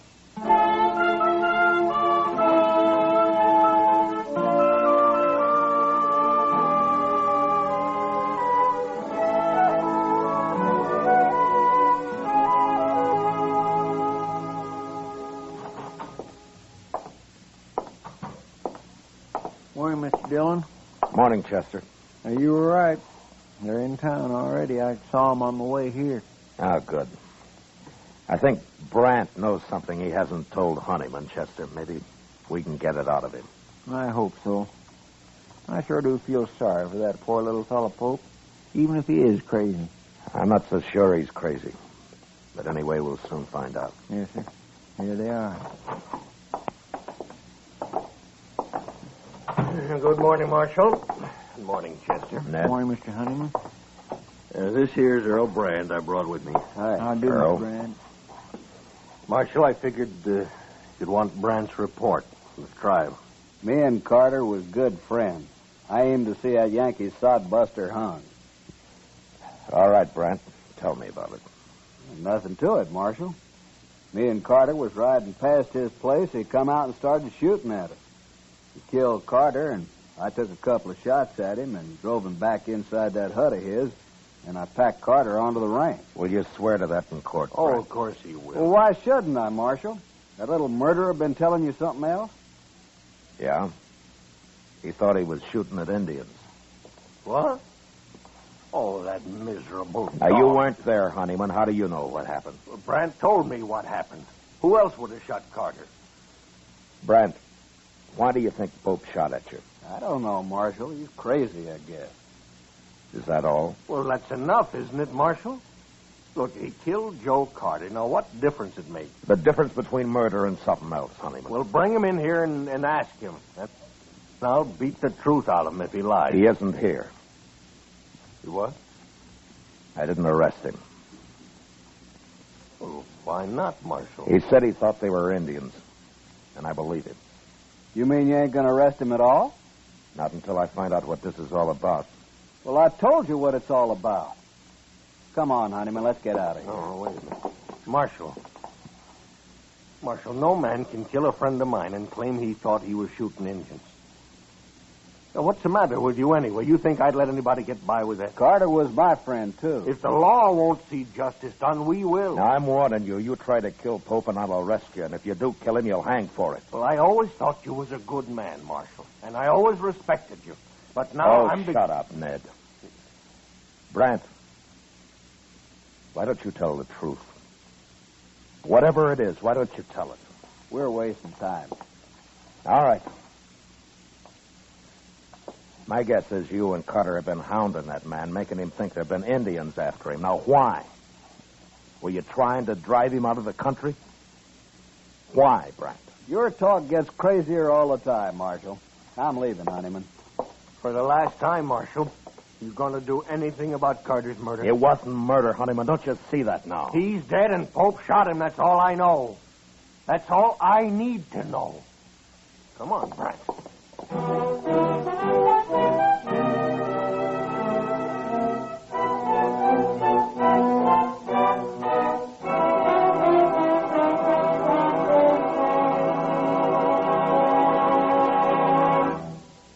We will return for the second act of Gunsmoke in just a moment. But first, tomorrow night, man your armchair action stations and join Dick Powell as Richard Diamond, private detective.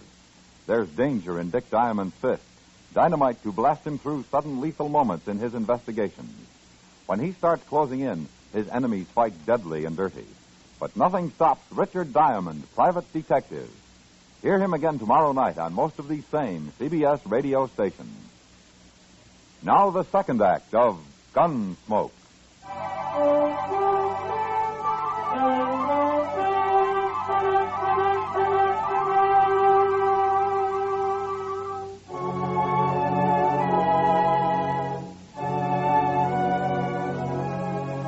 That afternoon, I rode out to see Pope. It was a bad situation, and I did a lot of thinking about it. There was only one solution I could figure out, and I wasn't sure it'd work. I found Pope weeding the few miserable rows of corn he'd planted out in front of the small bluff against which he had his pig pens and his hut built. I got down, walked over to him. Well, Marshal, have you changed your mind? No, I haven't. Good. Look, Pope, I don't know why they did it, but Carter and Brant were the Indians you thought you heard. They were trying to scare you for some reason. I know. What? Well, I've been thinking a lot about what you said, Marshal. And I figure you know what Indians are like and that you wasn't lying to me. So it must have been Carter and Brant. Well, have you thought of any reason why they were doing it? No, sir. None at all. Honeyman and Brant want you arrested, Pope. You going to do it? I have no reason to. But they're threatening to take it into their own hands. Can't you stop them? I can't arrest them for talk. Listen, Pope. Now, you won't like this, but it'd be better if you left here. Now, it isn't your fault, but you've got enemies now, and you'd be a whole lot safer somewhere else. No. No, I won't leave. Let them come. I'll fight it out with them. Well, it'll just mean more bloodshed. Well, like you said, Marshal, it ain't my fault. And the man's got a right to defend himself. Yes, I know. But you won't have any peace here. You'll start jumping at shadows. I won't leave, Marshal. Well, all right. But think it over anyway. I have. I'm sorry about this, Pope. Thank you, Marshal. So long. Goodbye, Marshal.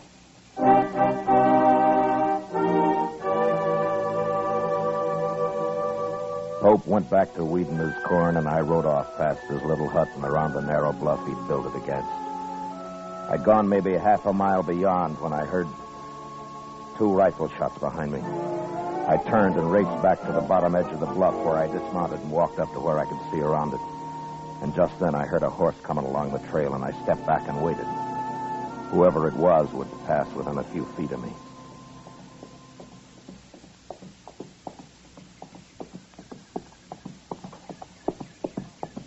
I got the drop on you, Brent. Don't shoot. Now keep your hands up. Now throw one leg over and slide off. Slow.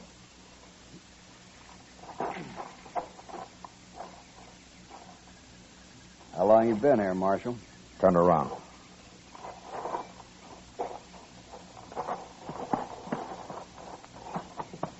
All right, you can put your hands down. I might as well tell you, Marshal. I just shot that Yankee sodbuster. Well, that's something to be real proud of, Brent. He killed a friend of mine. Pope meant no harm to either one of you. What were you trying to do to him, you and Carter? We were just having a little fun, that's all. Fun? There's no use lying now, Marshal. There never was. Well, we'd have a drink or two and ride over now and then, give him a few war whoops. He'd just sit in his hut and shake. One night I sneaked up the door. I could even hear him crying inside. He was sure scared that time. Now, that must have been a lot of fun. Not as much as next day when we'd ride back and hear all about how the Indians were after him. I even wanted the Army to come out and run him off. I know. It'd been all right if he hadn't gone and bought himself a gun. I advised him to. You did? I'm sorry if I spoiled your fun, Brent. Carter's dead because of you. Does Honeyman know about this? I told him I was going to get Pope, is all. And he agreed? He just said he sure hoped somebody'd get him. All right, Brent, let's go bury him. I ain't going to bury him. Let him rot. You'll bury him. Or I'll bury both of you. Now, you take your choice. You mean that, Marshal? Get moving. Sure.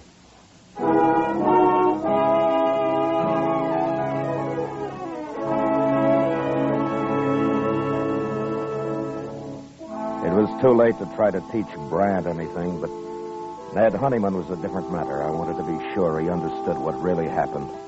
Otherwise, he'd spread the word against me and against the law. And there were a lot of men who'd be glad to listen to him.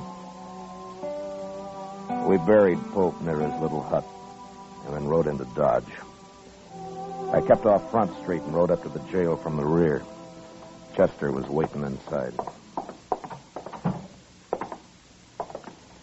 My gracious, Mr. Dillon, I thought you'd never get back. Hello, Mr. Brand. Lock him up, Chester.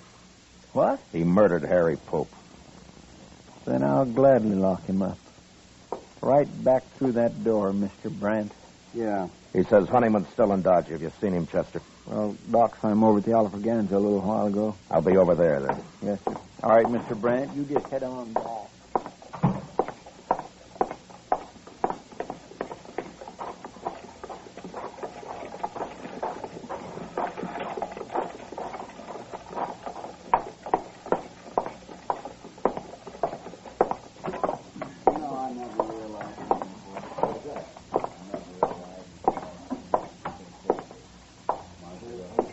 Hello, Honeyman. What do you want, Marshal? I want to talk to you. I don't want to hear it. No, I don't think you do. What? I've been talking to Brandt. He's told me the whole story. Where is he, anyway? He told me that he and Carter have been having fun, as they called it, with Pope. Making him think they were Indians. Well, you told him that this morning. He admits it now. I don't believe it. And even if they had, is that reason enough to kill a man? Pope was acting in self-defense. He wouldn't have shot Carter otherwise. It was a mistake. But Carter brought it on himself. I don't believe it. Honeyman, do you want the law in this country or not? Well, maybe that depends on who's represented. It doesn't matter. The law's the same. Well, now, the law says you can't kill a man and go free. Now, don't it? It says you can't murder a man. Well, who decides which it is, Marshal? You or me? I'd like you to decide this time, Honeyman. You mean that? Yeah. All right, Marshal. You go and arrest Pope and get him hung. That's how I decided. Pope's dead. What? You wanted him killed, and he's been killed. What do you mean? You said this morning you'd take justice into your own hands, didn't you? Well, yes. Well, it worked. Pope's dead. How do you know? He was out weeding that little patch of corn he planted. I think he planned to feed his pigs with it, mostly. And he took 2 rifle bullets in the back. Who did it? Are you satisfied, Honeyman? Is that how you wanted it? Who did it, Marshal? All Pope had was a sod hut and a few pigs. He didn't know what this country was all about. He might have learned, but your friends got him so scared, Brandt told me, that he'd sit in his hut and cry. Look, And then one night he loaded his gun and he went outside to fight. That took a lot of courage, Honeyman, for a man like Pope. But he did it. And today I told him he'd better leave his place, that you and Brandt had threatened him and would give him trouble. What did he say? He said he wouldn't go. He said he'd stay and fight. And so he He did. stayed. He didn't get a chance to fight. What's a man like Pope know about protecting himself? Brandt? Shot him in the back. Twice. All Pope had in his hands was a hoe. Marshal. Well, I don't know what to say. Brandt's in jail. I'm going to see him tried for murder. And he'll be hung. Yeah, but I guess I'm just as guilty as he is. You could have stopped it. But you encouraged it. You wanted justice done, Honeyman, and fast. Well, I didn't understand. You didn't take time to. The law was too slow for you. I'm not very proud of what's happened. The law's new out here, Honeyman, and sometimes I think the only time people want it's when it seems to act the way they would act themselves if there weren't any law. But it won't work that way. According to the law, you're right or you're wrong. You're guilty or not guilty. People out here have had a hard time accepting that. But there won't be much law till they do. And men like Pope will go on dying, no matter how many Brandts get hung for it. Marshal, would it help? Would it help the law if I get up in court and take my share of the blame for this? Yeah. Yeah, Honeyman, it'd help.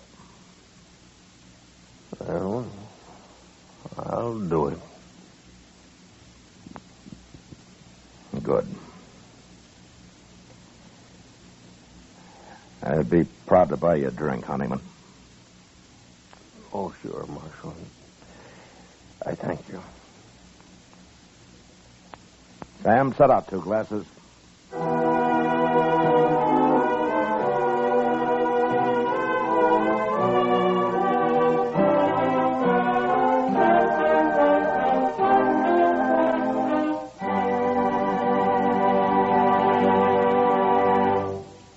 Gunsmoke, transcribed under the direction of Norman MacDonald, stars William Conrad as Matt Dillon, U.S. Marshal.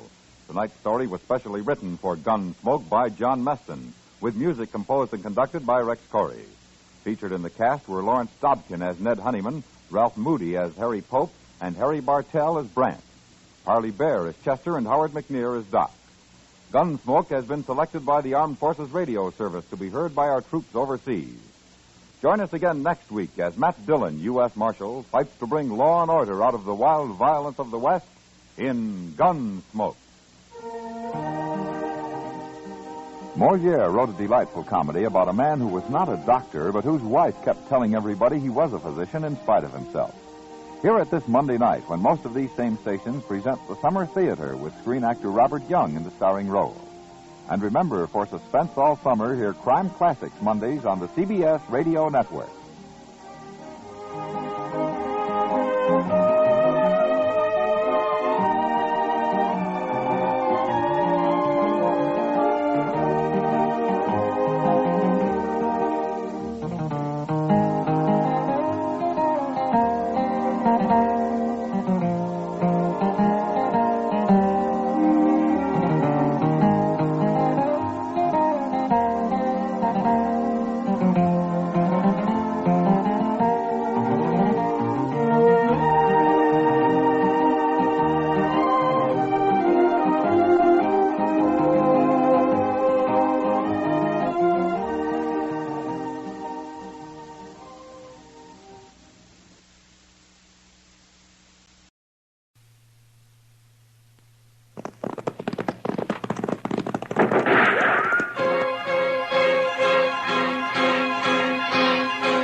Around Dodge City and in the territory on West, there's just one way to handle the killers and the spoilers, and that's with a U.S. Marshal and the smell of Gunsmoke.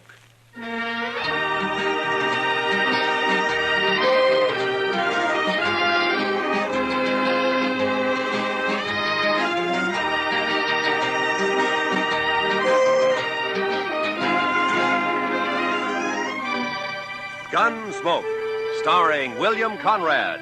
The story of the violence that moved west with young America. The story of a man who moved with it. Matt Dillon, United States Marshal.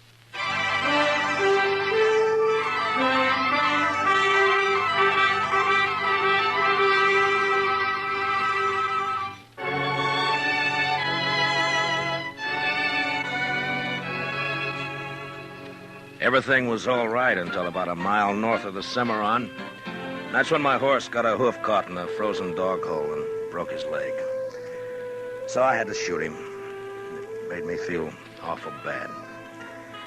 I didn't feel any better thinking about the walk ahead of me. Close to 40 miles to Dodge and carrying my saddle all the way. Guess I'd been on the trail about an hour, near as I could figure it was around 3 in the afternoon. And I had to ease the saddle off my shoulders for a rest and a smoke. And that's when I saw the stranger riding up from the way I'd come. He was tall and thin, and his horse was taller and even thinner. And they made quite a pair.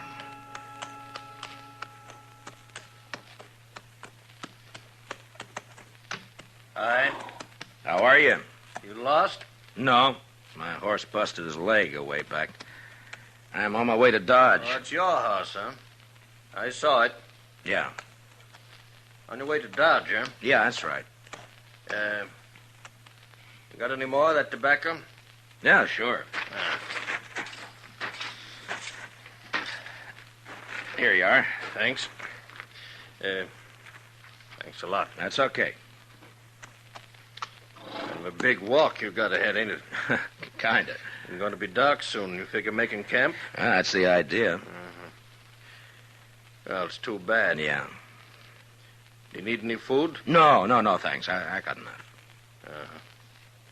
Well, I thank you for the tobacco. Sure. Anytime.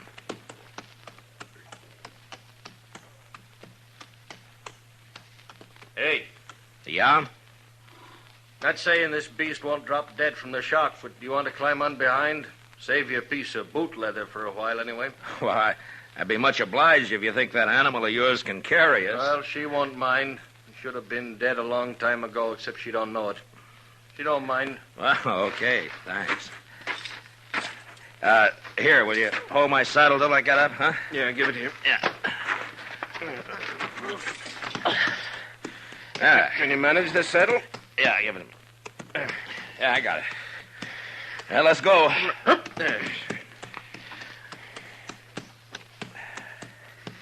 You heading for Dodge, too? Not in particular. Just north. Uh-huh. This beast'll do about 10 knots with the wind behind her, but we ain't gonna get more than 5 with this load. You ain't in no hurry, are you? Well, I was kind of hoping to get back tonight. It's Christmas Eve, you know. Oh, yeah, that's right, ain't it? Yeah. That backbone of hers sticking into you? Oh, no, it's okay. Thanks. Notice that tin do-jigger tied to you. You with the law? Yeah, I'm a U.S. Marshal. My name's Matt Dillon. That's so. I never seen a marshal on foot. Well, it happens sometimes. How is it you're down this way? Ain't it a mite off your course? Hmm? So you marshal down here as well as Dodge? No, I just took a prisoner across the Cimarron into Oklahoma territory. Turned him over to the Army there. Did,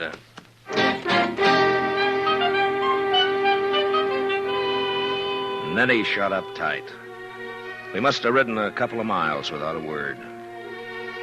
I got to thinking about Dodge and Chester, Doc, and Kitty, and the rest of them. You know, there's something pretty special about any place at Christmas time. The backbone on the stranger's nag was just about to split me in two when he talked up. My name is Cowley. Oh? Amos Cowley. We better heave to a spell. She's breathing mighty hard. All right, hold up. Yes.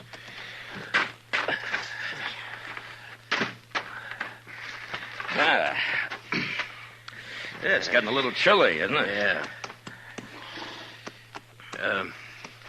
Could I trouble you for another smoke? Oh, sure. Here you are. I thank you. Say, what's it like in Dodge? What? Dodge. What's it like? Oh, it's like any other town, I guess. Pretty big, huh? Well, yeah, I guess so. Not so big as New York, though. Oh, no, not as big as that. You know, I haven't been in a big town now for more than 10 years. Oh, is that so? No. Been down in the territories, drifting. Thought I'd move up north this time. Maybe go back east. So you're from the east, huh? Some time back. Say, what's it like? What? Well, Dodge, any town. At Christmas. Same as it used to be? Well, I guess so. What do you do? Well, the same as most people, I guess. What most people do at Christmas. Well, that ain't saying a lot. What are the folks like? And what does it look like? I just kind of like to know. Well, I don't know. Well, there's Front Street. That's most of Dodge right now. Of course, it's getting bigger all the time. Do you have any kids? No, I'm not married. Yeah. Kids have fun Christmas. Yeah, they do. That's certain. In Dodge, they sometimes have a party for the kids a couple of days before Christmas. Kids like that. And then everybody gets feeling good, looking forward to Christmas Eve. Like last year.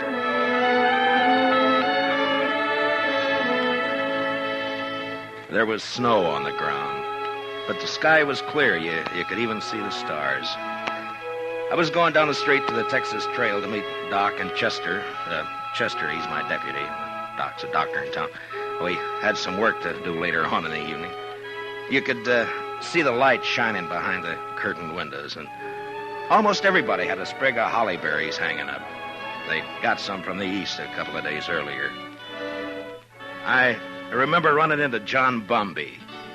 He's a kind of general handyman in Dodge. Never says much, but he sure had a lot to say that night. Oh, hello, Marshal. Oh, hi, John. A lovely night for Christmas Eve, isn't it? Yeah, it certainly is, John. Yeah. Pretty fine night. Peace on earth, goodwill to men. Mr. Dillon? Yeah, that's the way it should be, John. You know, Marshal, this is going to be quite a night for me. Yes, sir. Oh, is that so? Oh, yes, sir. Tonight, I'm asking Mrs. McNish to become Mrs. Bumby. What? Mm-hmm. Well, John, I didn't know that. Oh, I know it's been a mighty fast secret, but I'm popping the question tonight. Well, I wish you a lot of luck, John. Hey, I'll tell you what. Come by to the Texas Trail later, and we'll have a drink on it. Oh, I will. I really will, Marshal. You're good and kind, Marshal. Good and kind. Merry Christmas, Marshal Dillon. Merry Christmas. Well, the same to you, John.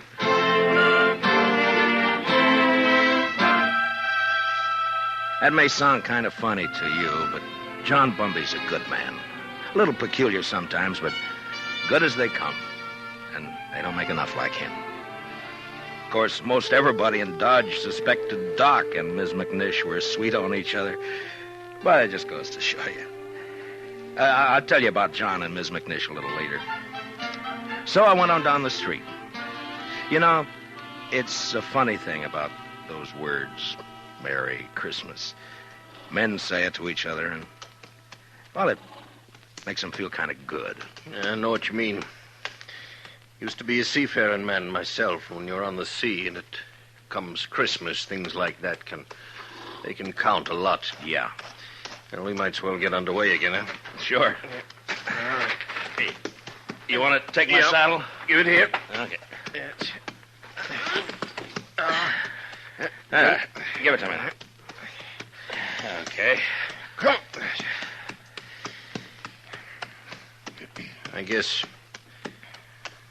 you'll miss it in Dodge tonight. Won't you? Well, if you could get a little more out of this nag of yours, we might make it tonight. No, there's not a chance. She'll be on her beam ends pretty quick. She's been on a long reach since sunup. Oh. Mighty bare country up this way. All right, depends on what you're used to, I suppose. Well, mighty bare where I've been, too. It's not like the sea. That's always different. How come you left it? I always heard a sailor doesn't ever get it out of his blood. The sea? I guess you can get it out of your blood, all right. You got the right reason you can. Yeah, I guess so. Hey, you trying to get something out of me? Well, no. Get what? I would just remark. You want to ride with me? I don't want any talk about the sea. Well, you brought it up. Get it.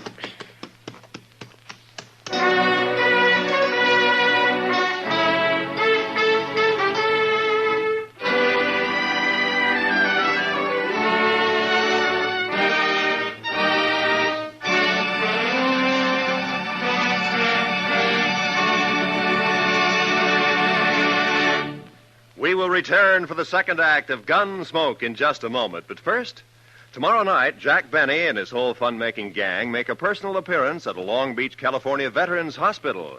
It's going to be a Christmas they'll never forget, as Benny and the bunch cut loose while they assist the folks at the hospital in trimming their Christmas tree.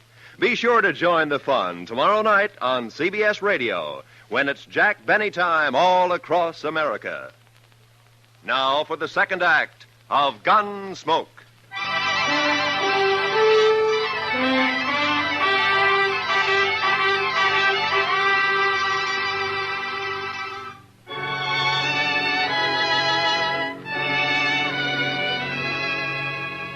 Amos Cowley sulked his way along the trail for the next while. And then it was almost like he couldn't stand the quiet. Or maybe he had things on his mind. He turned his head. Go on. What? Go on. Tell me some more. Oh, about Dodge? Yeah. Well, I don't know. Well, you try some more, huh? Well, they got a little pine tree in the Texas Trail. Tree? Yeah, come down a long way from the north. Kitty Russell. She's a hostess in the Texas Trail. Well, she got a lot of ribbon and gewgaws and made it look real nice. That was last Christmas. A star at the top? A star? Yeah, I think so. It looked like a star, I guess. It sure looked pretty. And there was a difference in the place that day. Everybody was celebrating and feeling real good. The doors would swing open and somebody would come in and, maybe somebody you just knew to nod at, but because it was Christmas Eve, he'd come right up and say, hello. Oh, maybe that's a good reason, maybe not. I don't know. All right, I'll tell you. Anyhow, it was still kind of early. Just wait your turn. Kitty and Chester were standing off looking at the tree. Hi, Matt. Good evening, Mr. Dillon. Hi, Kitty. Chester. How do you like it, Matt? Christmas tree. That's Oh, that's real pretty. Only tree but one in the whole town. Yeah, Kate's got one over the Alphaganza. Oh, well, I'll have to see it later. You're next. Where's Sam? I don't know. Maybe he started celebrating too soon. Oh. Doc's taking over the bar. Yeah, that's right. You want a drink, Kitty? Sure. Oh, right away. I'll get you a drink. I'll get you. You haven't forgotten anything, have you, Mr. Dillon? Forgotten? What, Chester? There. What did I tell you, Miss Kitty? I knew just as sure as my nose that Oh, you forgot. that. No. I hadn't forgotten. Oh, well, I thought as soon as I get Sam sober enough to take care of the customers, we could go on over to Doc's like we planned. Sure, we'll do that, Chester. Here you are, Matt. Thanks, Doc. Oh. Yeah, well, it's still snowing out. No, it's not. Where you going, Kitty? All right. Just want to look outside.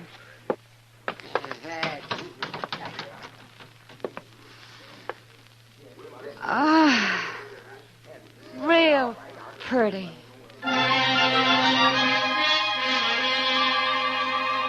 Man thinks of a lot of funny things that don't mean much. Kitty standing at the door, sniffing the cold air, and the warmth inside, and the whiskey in me. It was a good feeling. And then Chester and I decided to take a bottle over to Mr. Hightower. He's the telegraph operator over at the depot. He runs a printing shop on the side. Say, Mr. Dillon? Yeah, Chester. Do you mind if I stop by the church for a minute? No, I don't mind. I just feel kind of right tonight, Mr. Dillon. Figure I ought to thank somebody for it. Sure.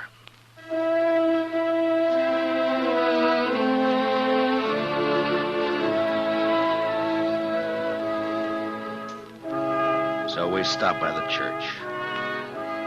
I've never been much of a man for church, I guess, but I went along with Chester. Wasn't anybody else there, just the two of us. Guess we sat for 10 minutes in that place. Chester a little way off with his head bowed. There's a lot of peace in a church. Maybe it's the quiet. Maybe it's the good that people find in there. Whatever it was, it made a man feel glad about pretty much everything. I haven't been in a church since I don't know when. Oh, is that so? I heaved to. Well, she's becalmed again, mister. Okay.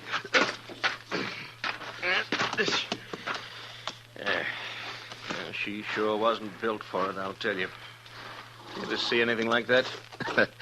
She is kind of old, isn't she? I've had her going on 8 years. She hasn't changed a mite. Eats like a pig and looks like a four-legged mizzenmast. Smoke? Don't mind. Hey, what about that fella Hightower? Did you get that bottle to him? Oh, sure. Yeah, I guess it was lonely over in the depot all alone. He was glad for the company. There was a wood fire burning in the stove, but it didn't keep out the cold much.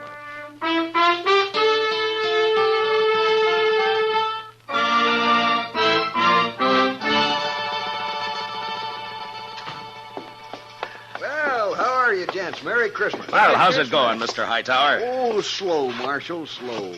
Bit of excitement about an hour back, though. That so? Yeah, 9:15 got stuck between here and Hutchison. Lots of snow back there. They getting her out? Oh, sure, they're trying, but I'm sure glad I'm not on it. It's going to be a cold night on that train. Well, it's kind of chilly in here, isn't it, Mr. Hightower? Any warmer, and I'm going to sleep. Well, say, we brought you over a bottle of Irish for company. Jameson's. Well, I declare I was just thinking about a tot before you boys come in. Now, that's real friendly. Will you have a drink with me? We sure will. Let's open her up, huh? A couple of glasses up on the shelf there, Chester. Get them down, will you?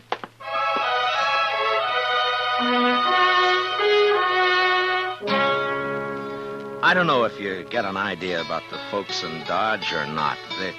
They're not any different than any other people, nor the town either. I guess maybe it's a pretty small place at that. The depot, the hall, a few stores, a church, Doc's office, a Texas Trail, Alafraganza, my office. Well, not much, but it's where you live, you know?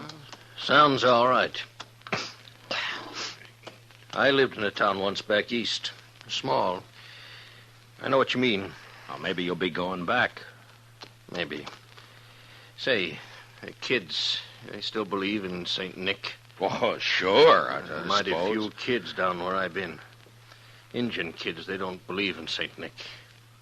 No reason they should, I guess. I used to believe in it, you know that? Well, I guess most people did one time or another. Hey, you figure we come maybe 10 miles? Maybe. Yeah, it's getting dark. Yeah. Well, come on. You want to ride the saddle for a bit? Oh, no. That's okay. Well, then, okay. We rode on, and I thought about last year, about Kitty, Doc, and Chester and me going over to Doc's place after Doc got tired at tending bar at the Texas Trail. It was about 1:45, and we stood around and sang Christmas carols. And I remember how it sounded that night, how it looked. The glow in the stove in the middle of the room, and frosty windows. Yeah, it was Christmas Eve, all right. Was so deep. Noel, Noel, Noel, Noel. Born is the King of Israel. Say, that was fine. That was just fine. Yes, it was. Oh, gee. Say, now, what do you say if we... Listen. Huh? Oh. Merry Christmas. Merry Christmas. Merry Christmas. Merry Christmas. You know, I feel sentimental. That's exactly what I feel. I feel sentimental. I know what you mean, Doc. I surely know. Okay, Doc. Bring 'em out.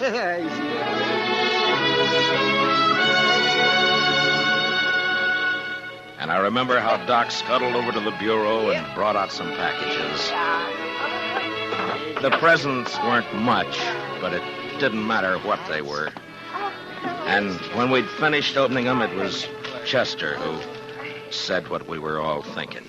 I just want to say, Miss Kitty, Doc, you, Mr. Dillon, I just want to say that this is the best doggone Christmas I ever had. And that's what I want to say.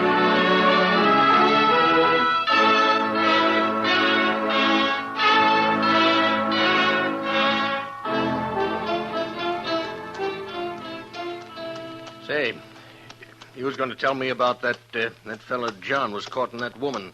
What was her name? Oh, yeah, Miss McNish. That's right. Well, she said yes, and you've never seen two happier people in your whole life. Yeah, she's Ms. McNish Bumpy now. Oh, that's good. You know, you might settle for a bit in Dodge, or you could get work there. Sure would be fine if you could get back tonight, wouldn't it? Well, it can't be helped. I'd be a lot further away and a sight more tired if you hadn't come along. Yeah. Now, listen. How far do you figure before there's a place you might pick up a horse? Oh, I don't know, 15 miles or so, maybe. Oh, we're not going to make any 15 miles in this nag tonight, that's for sure. Oh, that's all right. Now, I tell you what. You go on alone, you see. Oh, no, forget it. Now, you go on alone. She'd hold out with one man on her. And then you get a fresh horse and you ride into Dodge tonight. Well, thanks. That's very I'm kind. telling you, I want you to go. I'll be fine. I've walked before. Probably make it almost as quick as you. Look, it's real nice of you, Mr. Cawley, but no thanks. Now, Christmas don't mean nothing to me. You got friends waiting for you. Well, I'll see them tomorrow. You're a fool. Well, that may be. All of them nice folks. You're going to make them feel pretty bad. Look, I'll stay. If you want to go on along, thanks for the ride. Well, might as well make camp then. I guess so. And listen, you want to tell me some more about what you was telling me before we turn in? Well, sure. I take it kindly, mister. I'll get yourself settled. I got some stuff in my pack we can eat and maybe get a fire going. Then after we eat, you can tell me some more.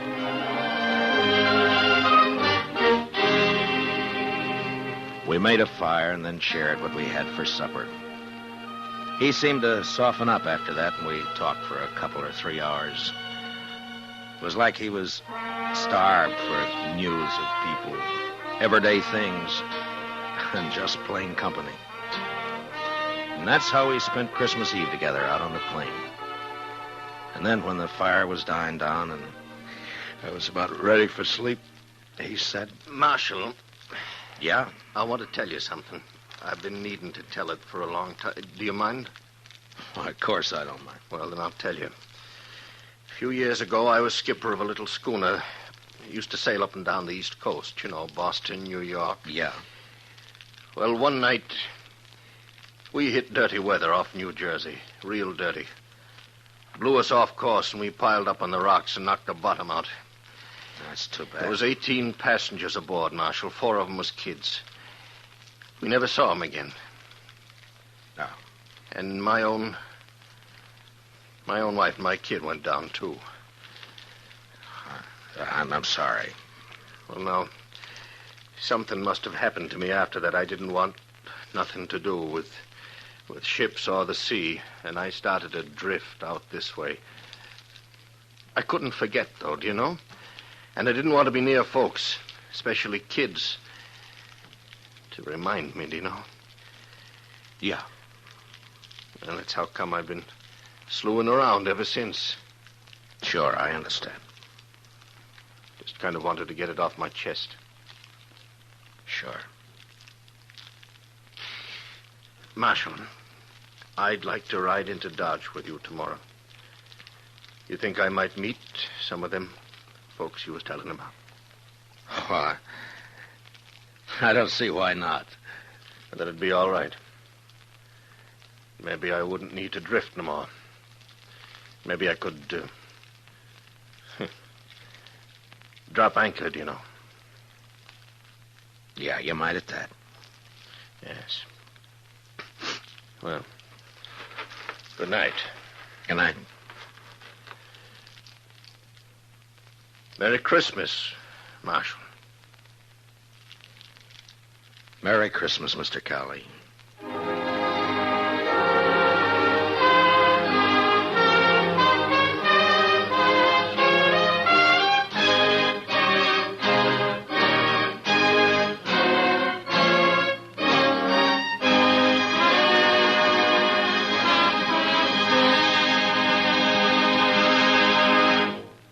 Gunsmoke, under the direction of Norman Macdonald, stars William Conrad as Matt Dillon, U.S. Marshal.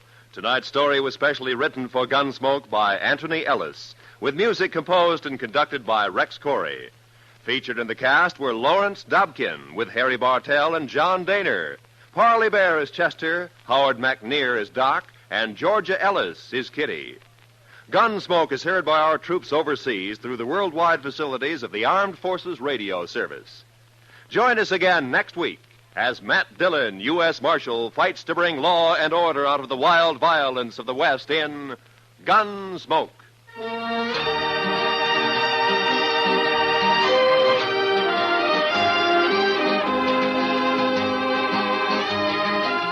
Tomorrow night, Edgar Bergen's real-life daughter, Candy, pays him and you a visit on The Edgar Bergen Show with Charlie McCarthy. Candy and Charlie hit it off fine, but Edgar has cause to regret his hasty decision to invite his 6-year-old daughter into the show, especially when she starts throwing her voice. Sounds like fun tomorrow night on most of these same stations when CBS Radio presents The Edgar Bergen Show with Charlie McCarthy. This is Roy Rowan speaking. And remember, Eve Arden, as our Miss Brooks, teaches you how to laugh every Sunday on the CBS Radio Network.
Gunsmoke, brought to you by L&M Filters.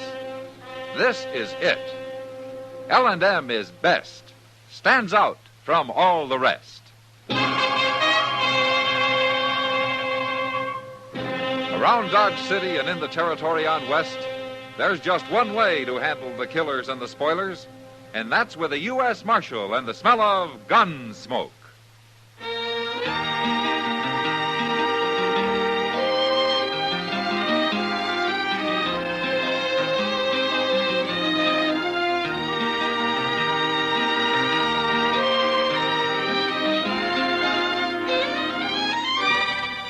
Gunsmoke, starring William Conrad, the transcribed story of the violence that moved west with young America, and the story of a man who moved with it. I'm that man, Matt Dillon, United States Marshal. The first man they look for and the last they want to meet. It's a chancy job, and it makes a man watchful and a little lonely.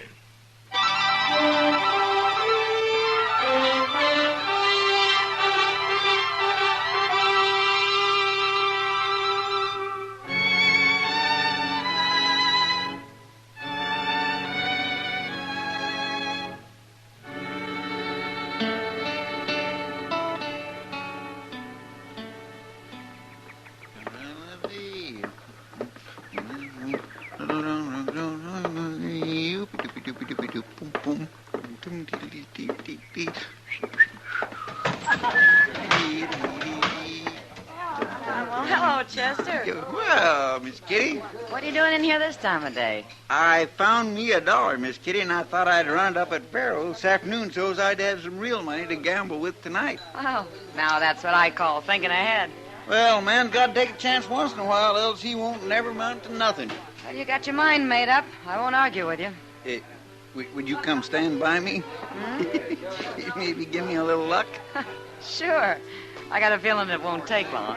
Oh, Jack Davis is the only man playing there. We'll have plenty of room. It isn't room you need, Chester. Hey. Who's that dealer? I never seen him before. New man, Lonnie Pike. I don't like his looks. You never mind him. You watch the cards. Get your hand off them chips, Pike. lost, didn't you? I had him on the 7. You moved him. I did not. More trouble. Told you to get your hand off him. I'm warning you, Pike. Here, now, you fellas can settle this without no fight. You stay out of it, mister. I'm taking these chips, Davis. Oh, no, you ain't. And you better come up with a gun in your other hand. Now, draw, Davis. You ain't gonna shoot me. Get that knife out of my hand. Get it out. Quit fumbling for your gun. I quit. Look. Pull that knife out of there, Davis. Go on, pull it. Yeah, that'll learn him. Hand. You've torn up my hand. If you go for your gun again, I'll tear up more than your hand, Pike. I mean it. I'll open up your throat. Hold it, Davis. What are you busting in for, Marshal? Shoot him, Marshal. Shut up. Shoot Pike. him. You lay that knife on the table, Davis. Go on, do it. I ain't gonna fight you. All right, pick it up, Chester. Yes, sir. Why didn't you shoot him, Marshal? You seen what he done to me. Now, I'll take your gun, Pike. Where is it? In my pocket there. I wasn't going to use it. I was only scaring him. It's a lie. That's right, Mr. Dillon. Pike went for his gun before Davis pulled that knife. That's no cause to pin my hand to the table. It's all tore up. It's ruined. And you're letting him get by with it, Marshal. You won't even shoot him. You'll pay for this, by heaven. I'll get even with you. You can bleed to death while you're standing here talking, Pike. You better go see Doc before you do anything. I'll go. But you'll see, Marshal. You and Davis both. You'll see.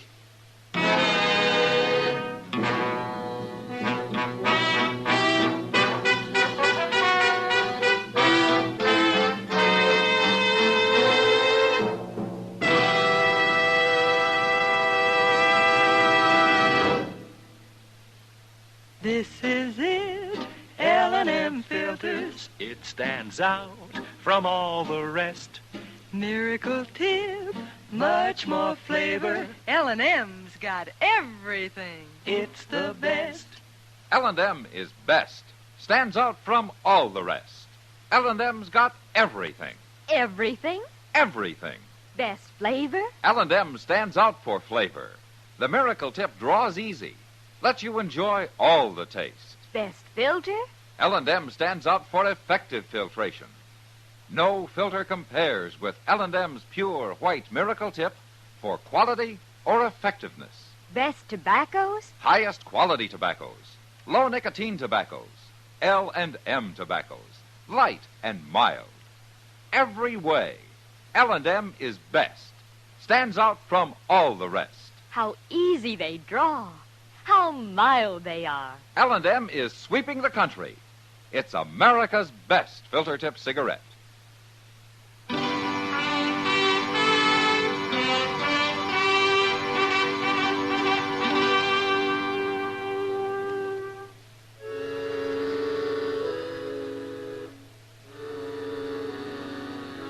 After Pike left, I got the whole story from Chester and Kitty.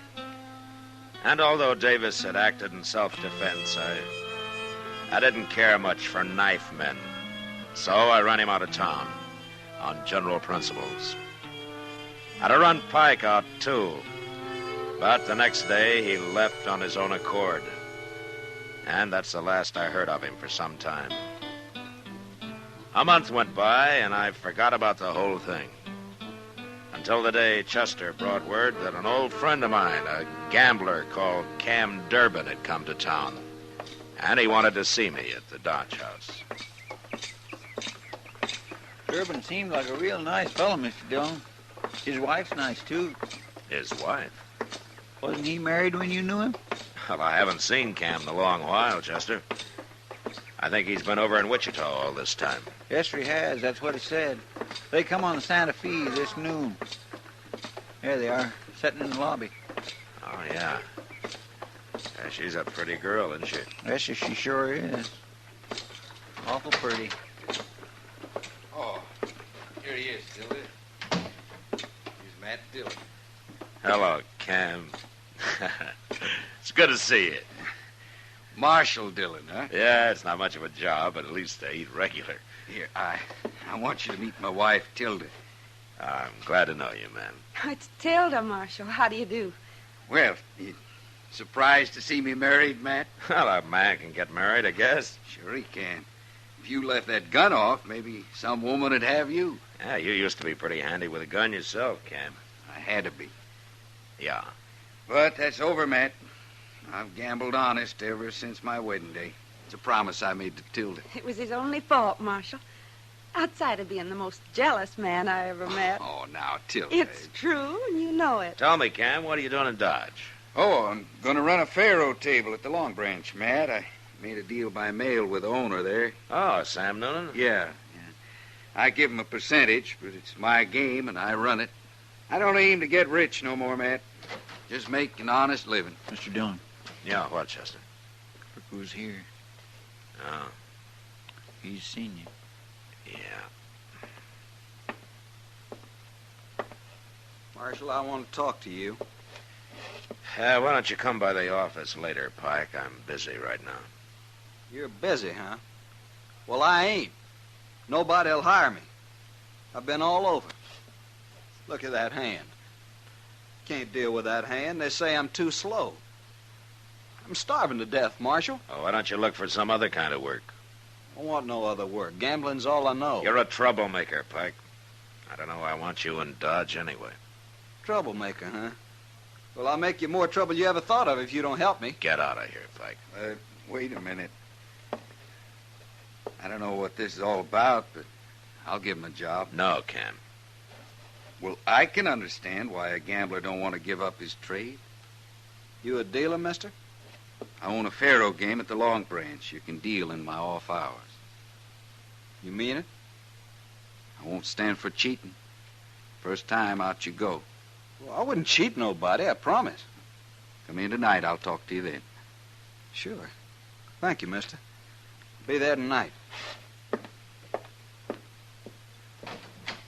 It's a good thing for Marshal Dillon there's one decent man in this town. That was a mistake, Cam. You don't want him sneaking around waiting to shoot you in the back, do you? I'd have handled that. Sure, but it's easier this way. I don't care if he is a slow dealer. He can at least keep the game running. Pike's no good, Cam. He'll cause you trouble, sure. Why should he try to hurt me? Because you're a friend of mine? You're too suspicious of people.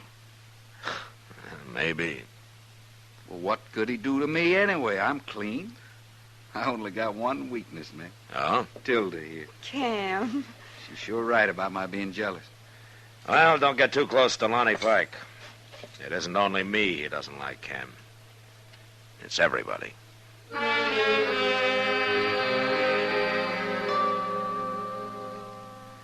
After a week or two passed and nothing happened, I began to think maybe Cam was right about my being too suspicious. For a while, he joked me a lot about it. And then I began to notice a change come over him. Wasn't anything I could put my finger on. But sometimes I'd find him looking at me, and when I'd look back, he'd turn away or start studying his hands. It was like he had something on his mind that he was ashamed of.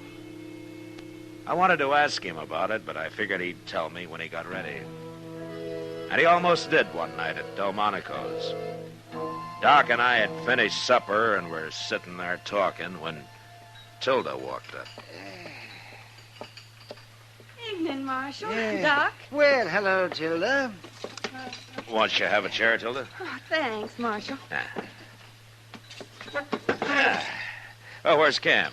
I'm waiting for him. He told me to meet him at 6 o'clock. Oh? Well, you can have our table. We're all through. Oh, I thought maybe you hadn't started yet. Well, Doc likes to eat early. I guess he's afraid there won't be anything left if he isn't the first in line. Oh, anything. Oh, now that's a lie, of course, Tilda. I eat early because I get hungry early. It sounds like a simple enough reason. Yeah, and also because I like to go to bed early when I can, like tonight. So if you'll excuse me. I'll stay with Tilda till Cam shows up, Doc. Fine, fine. Goodbye, Tilda. Bye, Doc. Hello, Pike. Hello. That's funny. Oh, what? Lonnie Pike just stood there, took a look at us, and then left. Well, Pike doesn't exactly approve of me, I don't like him, Marshal. I wish Cam had never hired him. Well, he hasn't caused any trouble so far. I wouldn't trust him any further than I would a Yankee. Well, I guess you couldn't put it much stronger than that, could you? Oh, I'm sorry. Well, I just naturally thought you were from the South, Marshal. Well, you can't offend me, Tilda. I've lived almost everywhere. So has Cam, I swear. I get the idea sometimes he couldn't have spent more than a night in any one spot. He's been so many places. Cam was quite a wanderer before he met you. Oh, he worries me sometimes, Marshal. Oh? Why's that? Oh, I can't tell you now. What? Oh, hello, Cam. What are you doing here, Tilda? What? I said, what are you doing here? I'm waiting for you. That's so. Of course it's so. What are you talking about? Well, you're supposed to be waiting for me at the Alacrane. Oh, my goodness. I guess I wasn't listening. I just naturally thought you said Delmonico's. Uh-huh. Oh, Cam, now that you've found her, why don't you sit on? I'll be at the Alacrane, Tilda, when you're finished. Cam? Don't worry, Marshal. I'll explain it to him.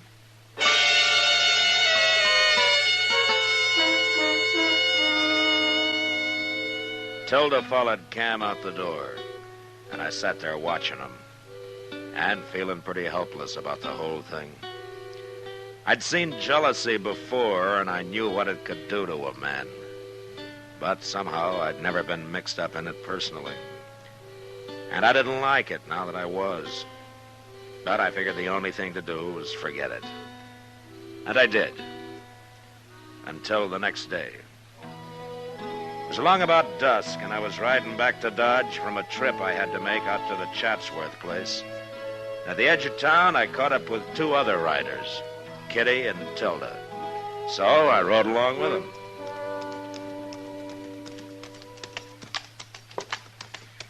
I'll bet we've been 20 miles this afternoon, Matthew. Well, it's good for you to get out once in a while, Kitty.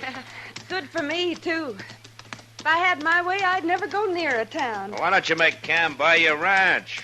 All that money he's winning every night. Oh, what would Cam do on a ranch? All he knows is cards and guns.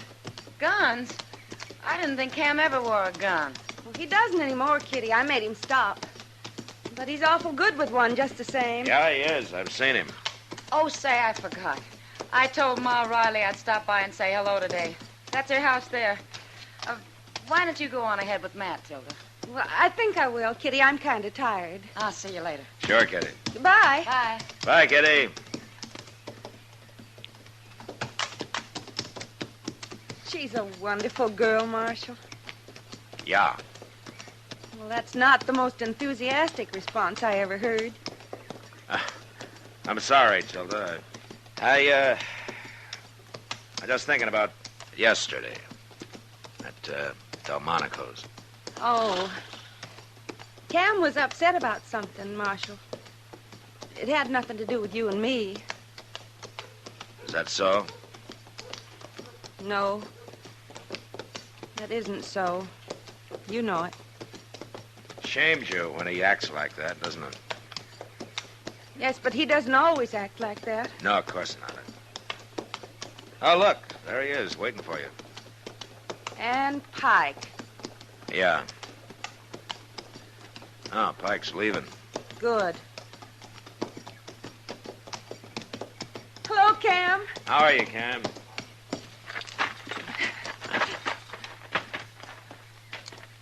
We sure had a long ride. Nearly 20 miles, Kitty said. Kitty said. Oh, well, she stopped off to see somebody up the street there. She did, huh? Why, Cam, you don't think I've been out riding with the marshal, do you? Why shouldn't I? Well, we ran into him on the edge of town, that's all. Oh, Cam. I'll take your horse over to the stable for you, Tilda. No, you won't. I'll take it. All right, Cam. Why don't you ask Kitty if you don't believe us? She'd lie. She'd have to for her own pride. Look, Cam. I want to ask you something. Go ahead. Who's been working on you? Who's been putting all this in your head? I got my own eyes. You sure you aren't using Lonnie Pike's? Pike. Of course. That's who's been doing it. It's true, isn't it, Cam? Pike has nothing to do with this. Now you're lying. You won't admit it, will you? You're too ashamed to admit it. I don't need anybody to tell me what's plain as day. Matt? Yeah. Next time we meet, I'm going to be wearing a gun. No. No. I won't stand for this. I didn't start it, Tilda. No, Pike started it. I'm going to my room. She's right, Cam. I warned you about him. Out with my wife. I'm going to come looking for you, Matt. I'm going to kill you. Ah, you're a fool, Cam. I'll feel less like a fool when you're dead.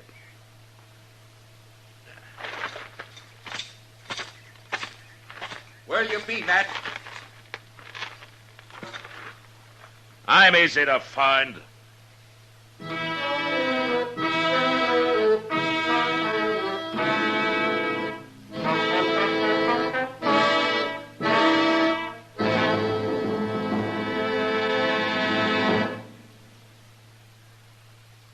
I've got L&M. I've got L&M. I've got L&M. And L&M's got everything. Best filter. Notice the color of the miracle tip. It's white, pure white, to give you the purest and best filter. Best flavor. You get a rich, good-tasting, fully satisfying smoke. And that's what every smoker wants. Best tobaccos. Highest quality tobaccos. Low nicotine tobaccos. L&M tobaccos. Light and mild. Today, buy L&M. It's sweeping the country because it's America's best filter tip cigarette. Yes, today, why don't you get L&M? Because L&M's got everything. This is it. L&M filters. L&M's got everything. It's the best.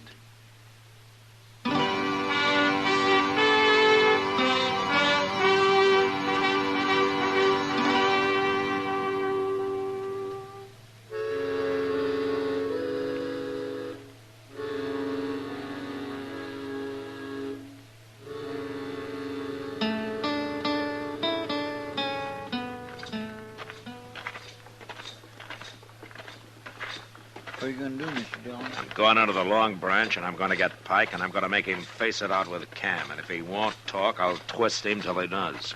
That's the only way to do it, I guess. Hey, wasn't that Cam's wife just went in there? Huh? Oh, I wasn't looking, Chester. Well, I was, and I know it was her. Now, what would she be doing in the Long Branch? I don't know. Come on.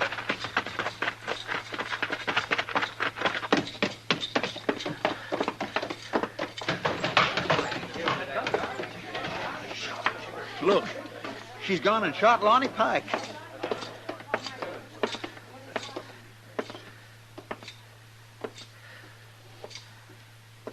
Give me the gun, Tilda. Take it, Marshal. Why did you do this? I had to. He ain't dead, Mr. Dillon. Well, get some help and carry him over to Doc's, Chester. Yes, sir. Hey, a couple of you men give me a hand here, will you? I've got to arrest you, Tilda. Of course. I shot him, didn't I? Let's go.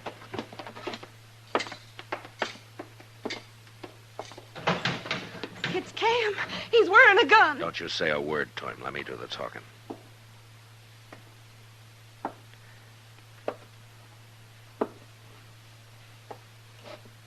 What happened? There's nothing to worry about, Cam. He's taking you to jail. I said there's nothing to worry about. Marshal! Why'd you do that? Why'd you hit him? I need a couple of more men over here. Well, at least you'll have some company now, Tilda.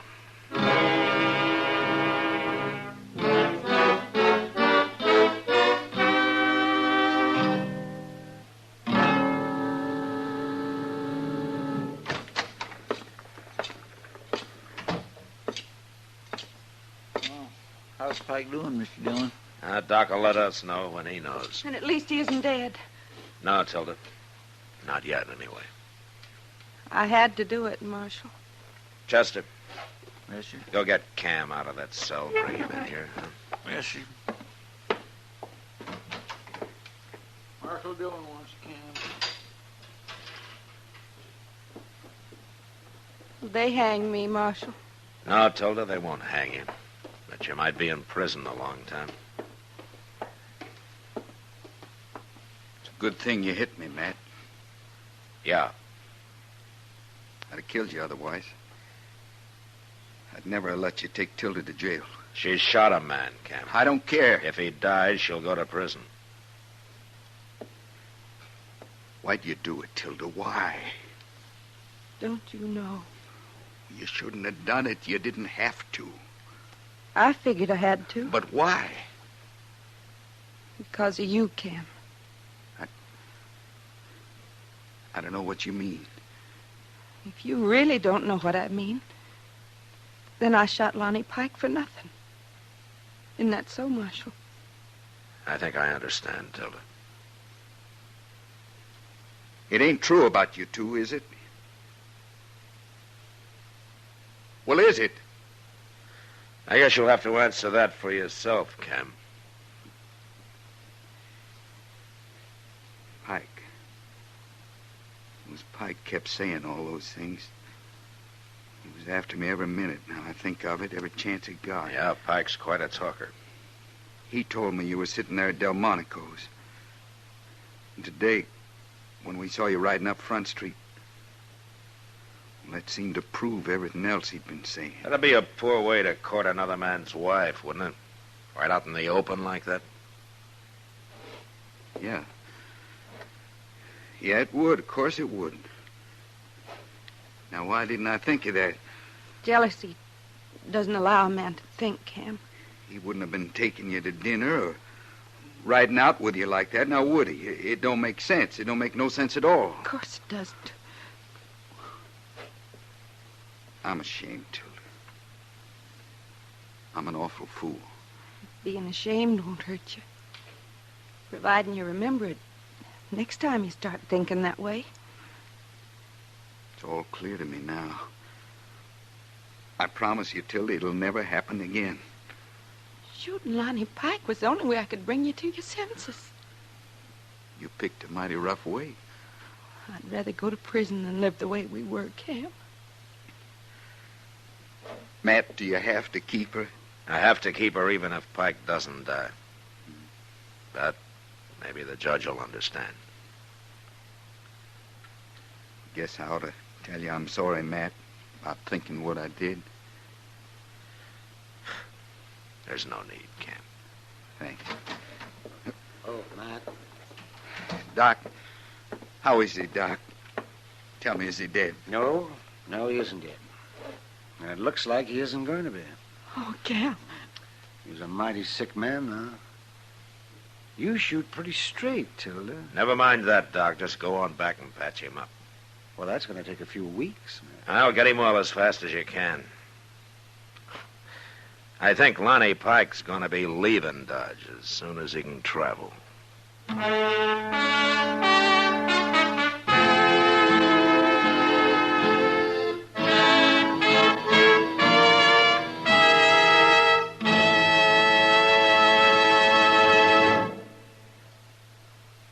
And now our star, William Conrad. Thank you, George. Mild and plenty quick on the draw. That's L&M for you. And the pure white miracle tip on the business end of every L&M filters out everything but the taste of the world's finest tobaccos. All you have to do is pick up a carton of L&M's and you'll see what I mean. L&M stands out from all the rest.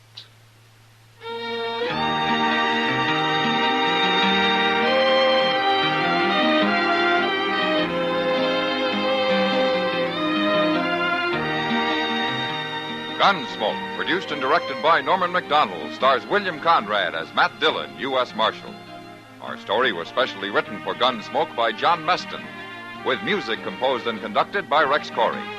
Sound patterns by Tom Hanley and Bill James. Featured in the cast were Vic Perrin, Virginia Gregg, Harry Bartell, and Don Diamond.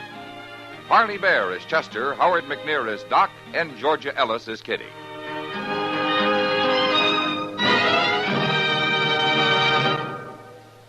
Put a smile in your smoking.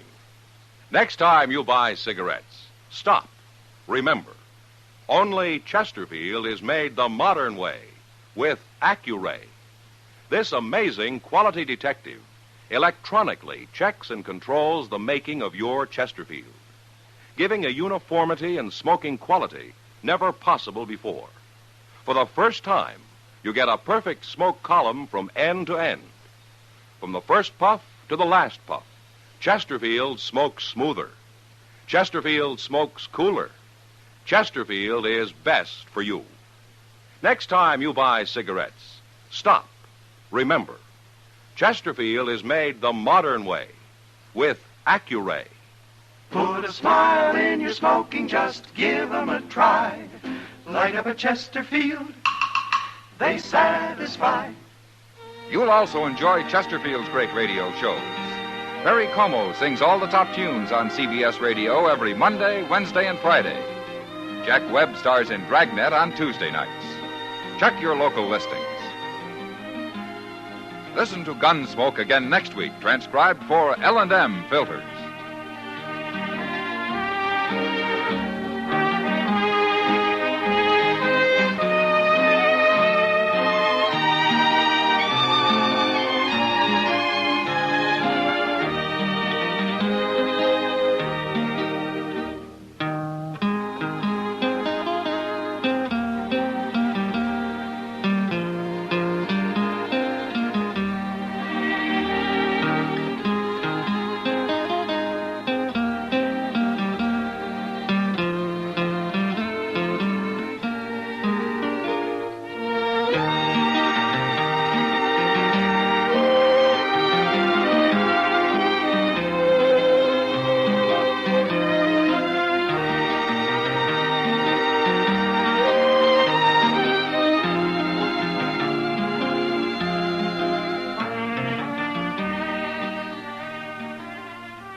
Around Dodge City and in the territory on West, there's just one way to handle the killers and the spoilers, and that's with the U.S. Marshal and the smell of Gunsmoke.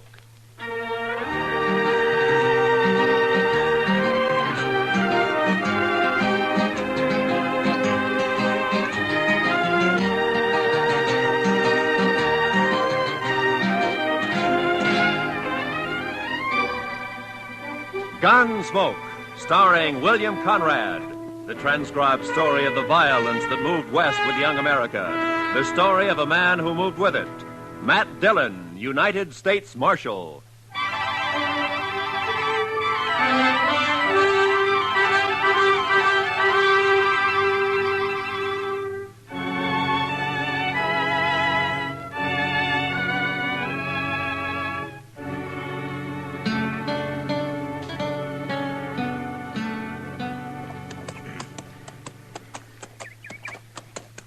Well, we're inside of Dodge anyway, Chester.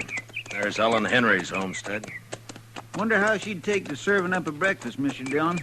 I'm plumb hungry. Well, I'll settle for watering the horses. I don't imagine Ellen has any extra food. No, sir. It's gone pretty hard for her since Ethan died, hasn't it? That's the talk. Look at her place. 3 lean-tos and not a green thing growing. I don't know how she makes out. Well, maybe Luther helps more than the folks give him credit for. For a son, he's not much good to my way of thinking. I don't know when he turns a hand for his mother between stops at the Texas Trail and the Long Branch.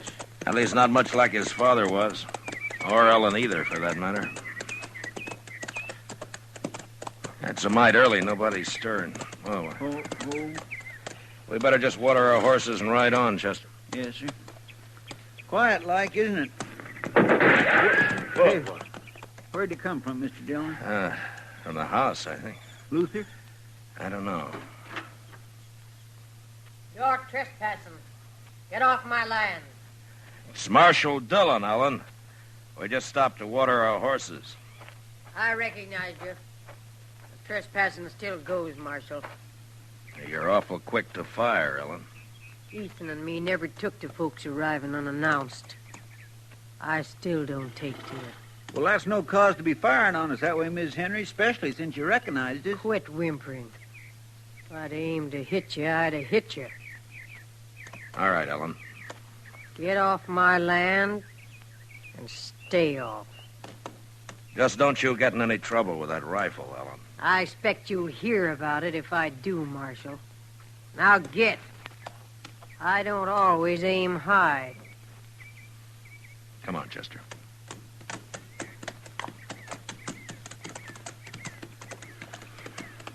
How old did you say she is, Mr. Dillon? She can't be over 40, I guess. If that. She looks like an old woman. 60 or more. She's dried up. Dead inside. Remember when Ethan and her and the boy came out here, Mr. Dillon, right after the war? She was an awful pretty little thing. Mm-hmm. Luther was a little more than a baby then. No, Mr. Dillon, I was just thinking. Ethan was so proud of his homestead and his boy and Ellen. Now he's 5 years dead, the boy's gone bad. His wife and his homestead, they've just dried up. It's kind of sad, ain't it? Yeah, it is. Well, come on, Chester, let's get on into Dodge.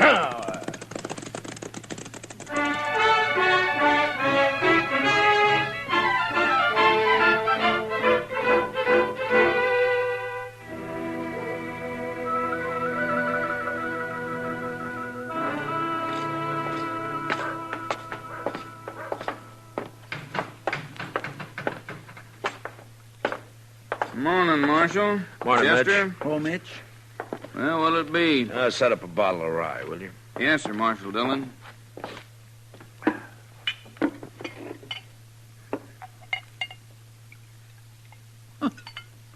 Look, there's Luther over there at the table, alone. Yeah, I saw him. Thanks, Mitch. Wait here, Chester. Yes, sir. Mitch, could I have a little sugar in here, please? Mind if I don't get to my feet, Marshal? I got the feeling if I tried to stand up straight, I'd fall over first thing I knew. Sit still, Luther. I just don't have a lot of choice about it, Marshal. I was out by your place this morning, Luther. I hadn't seen your mother in a long time. Wish I could say the same. A woman shouldn't have to run a homestead alone. Not when her son's big enough to be a real help. Is this a lecture, Marshal? A do-good talk? Put your own name on it, Luther. I can't make you feel what you don't feel. But in a way, you're responsible for your mother and what she does. I'm real lucky, Marshal. I can quit listening any time I don't want to hear something. Between the old lady and people like you, I quit listening an awful lot. Get it straight, Luther. I don't care what happens to you. I done something wrong? You accusing me of something unlawful, Marshal? No. But if you have any feeling left for your mother or what happens to her, you'll do something about her. Living out there alone so much, she's gone a little crazy.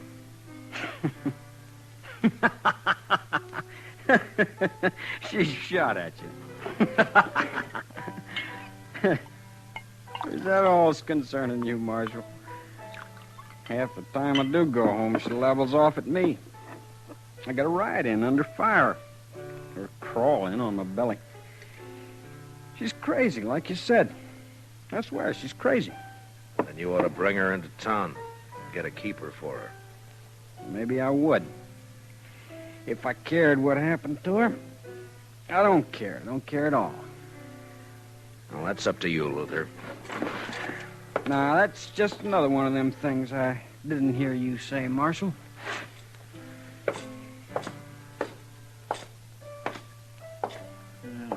Luther's just plain drunk, isn't he, sir? That and just plain no good.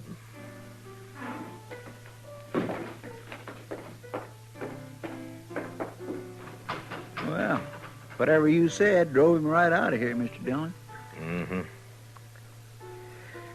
Well, we haven't been in the office since early yesterday, Chester. All right, sir.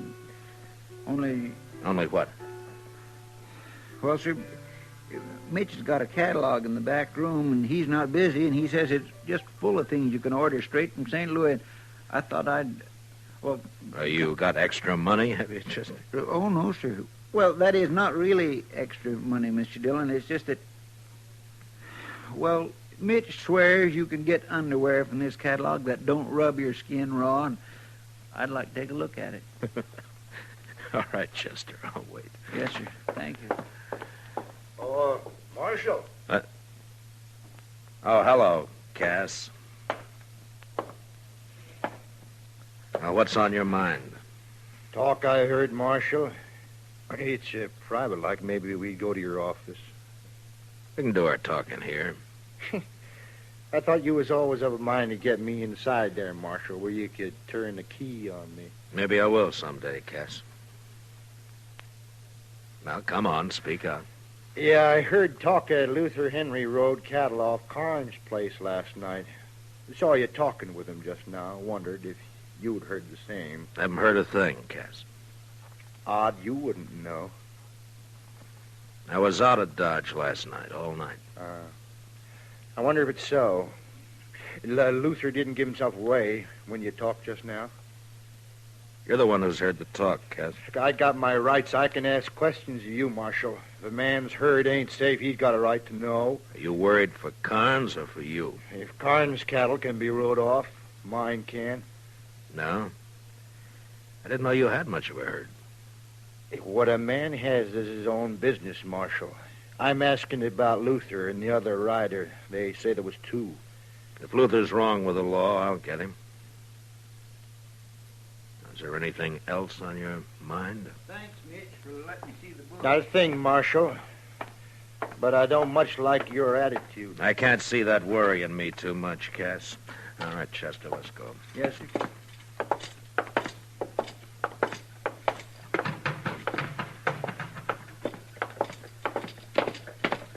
Mr. Dillon, I was watching him from the back there.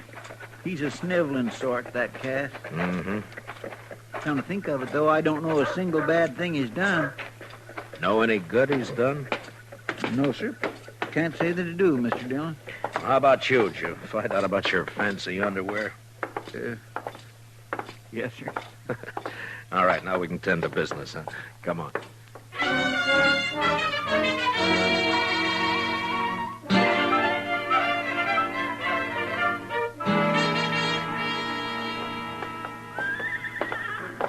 Hello, Marshal. I was waiting for you. Oh, good morning, Mr. Carnes. Howdy, Chester. Well, how do, Mr. Carnes? You got the key, Chester? Yes, sir. Well, I don't see you in town much, Mr. Carnes. Only when I got business, Marshal. No. Well, come on in, won't you?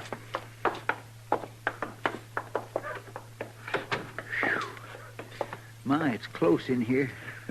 We've been away a day and a night, Mr. Carnes. Sure gets close that way. I'll just open up the back. Won't you have a chair, Mr. Carnes? I don't have a long piece to say, Marshal. It don't take long to say some of my cattle were stolen last night. Ah, I heard. So soon? Yeah, Cass Stetter told me about it a few minutes ago. Well, I don't know how Cass come by the information, but it's true. This is the second time it's happened in the last few weeks. You don't keep much cattle, do you? Hardly any. I suppose 100 head's the most I ever had at one time. Mm-hmm. But last night I lost 5 or 6, about the same time before. Cass was of the mind that Luther Henry did it. I don't know, Marshal. One of my hands said Luther was out at my place the other day just looking around. I got no real reason to suspect him. Only thing I know is that whoever it was rides a horse that's shot all the way around. You don't see a lot of that on the prairie. No, you don't. You think there was just one rider, Mr. Carnes? There was 2 from the tracks, but the boys and me lost them in the rain.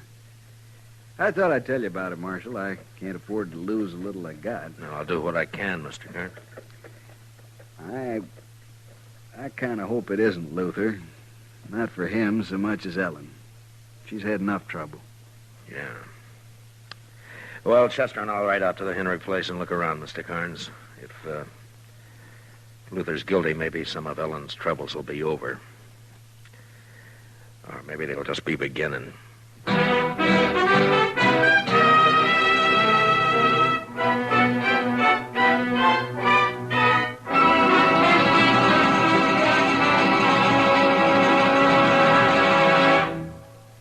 return for the second act of Gunsmoke in just a moment. But first, in the 17th annual poll of Noted Daily, CBS Radio won 12 first places. The top poll award, Champion of Champions, went to The Jack Benny Show.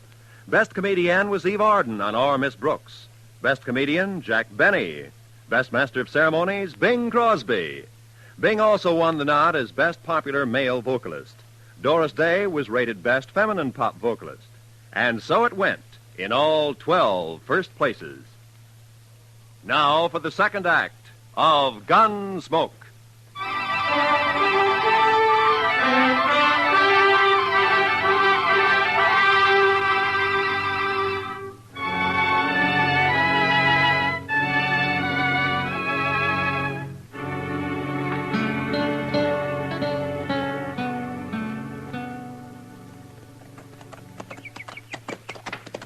I swear, Mr. Dillon, I feel like I was riding right into the camp of the enemy, coming back to Ellen this way. You think we should be flying a white flag as we ride up, Chester? You know, I'd feel a little safer to tell the honest truth. She's got no reason to fire on us. But I'll agree, that's pretty small comfort. Oh. Look yonder, Mr. Dillon. I think I saw her peering out. It's all right, Chester. Come on.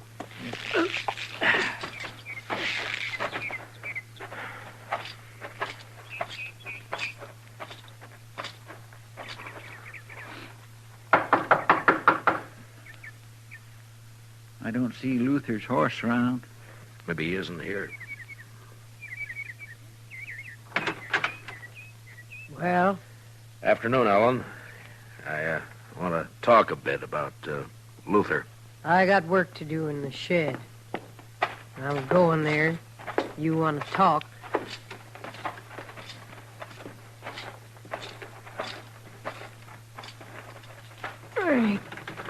Let me help, Ellen. I'll get it.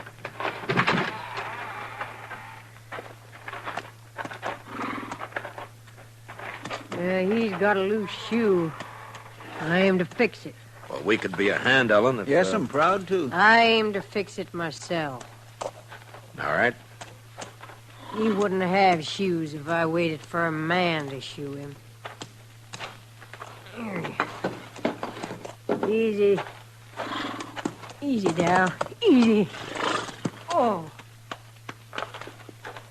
You come to talk, Marshal. Yeah, about Luther. Come on. Open. Huh. 2 nails clean out. No wonder it's loose. Carnes lost some cattle last night. 2 riders got off with 5 or 6 head. One of Carnes' hands thinks Luther was one of them. Is he around, Ellen? I told you before. He comes and goes, Luther does. Well, have you seen him since we were here this morning? Don't recall that I have, Marshal. I got other things to occupy my thought, like trying to get together enough money to go back to my people. What to do with those nails? Here they are, man. Oh. I'd admire to help you, Miss Henry. I'll do it. That's a fine horse, Ellen, a real fine horse. Shot all the way around. Come on, boy. That was Ethan's way. This your horse or Luther's? Mine. What? That was Luther, Mr. Dillon, and he took your horse. Yeah. Will I make a run after him, sir? Not when he's wild, Chester. I don't want you shot or him either. I just want to talk to him. Well, he just comes and goes, huh, Ellen? Believe what you want, Marshal. I didn't know he was around. Like I said, I never know. Quit caring. Don't worry, Marshal. Luther will get his. He's had it coming to him for a long time. Well, I guess we ride back double, Chester. Yes, sir, we sure do.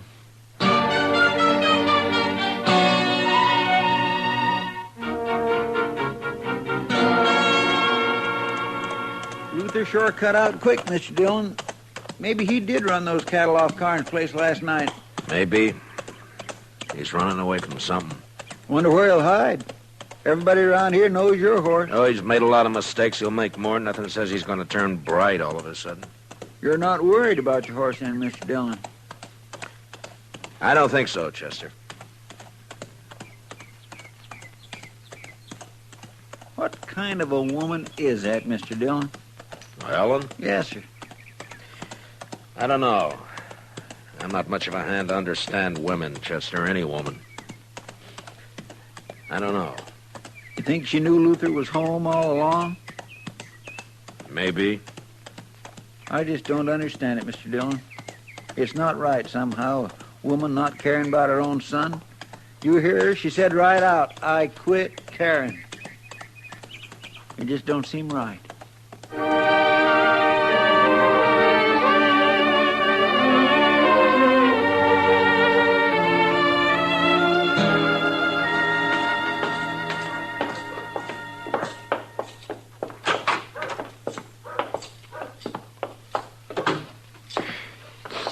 Still might close in here. I believe I'll leave them back windows up a spell, Mr. Dillon. I think I'll go up to Emil's blacksmith shop, Chester, and see if he has a horse to spare. All right, sir. There's some paperwork to catch up on if you get the time. Yes, sir. Of course, you'll want to write that place in Chicago about your underwear, the first thing. Yes, sir, Mr. Dillon. I'll be back, Chester. Well, I may not need that horse after all. How's that, Mr. Dillon? Ellen Henry's riding up the street, leading my horse. Well, bless my soul, it sure is. There's something thrown across her saddle. Mr. Dillon, it looks like... Wait here, Chester.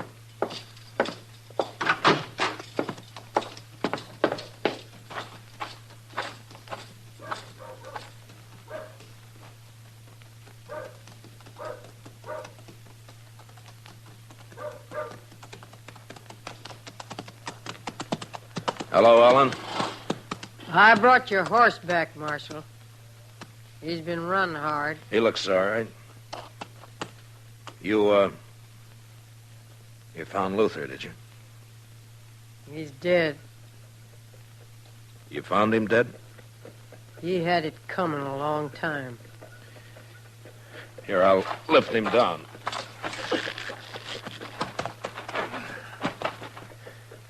Chester! Easy. Easy, Darryl. Easy.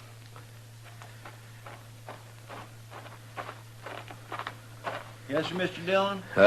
Chester, take the body up to Doc's, will you? Yes, sir. Miss Henry, I'm real sorry. I'll be going now, Marshal. Well, I'll take my horse then, Ellen. You got any plans for burying Luther? Put him in any ground you like, only don't tell me where it is or when you do it. You know how he died, Ellen? He was shot. Look, it's near dark, Ellen. You could put up in town for the night if you'd... Don't put him near Ethan, Marshal. I wouldn't want that. Come on!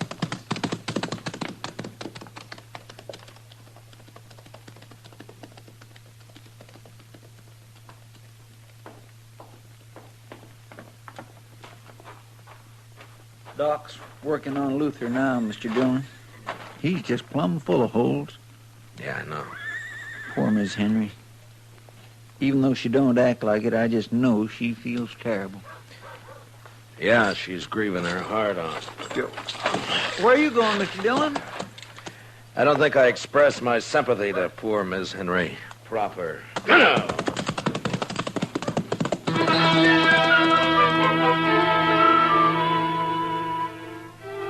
I followed Ellen Henry west toward her homestead. The sun was down now, but I could see her ahead riding hard. There were clouds to the south and the smell of rain on the easy wind that blew in little circles around me.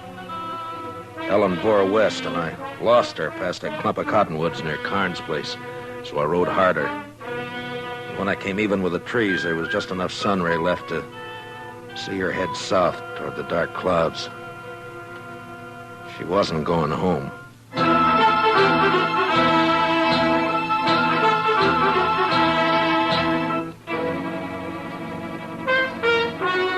was dark now. I couldn't see anything. The storm clouds stretched black from the south and fastened over half the sky.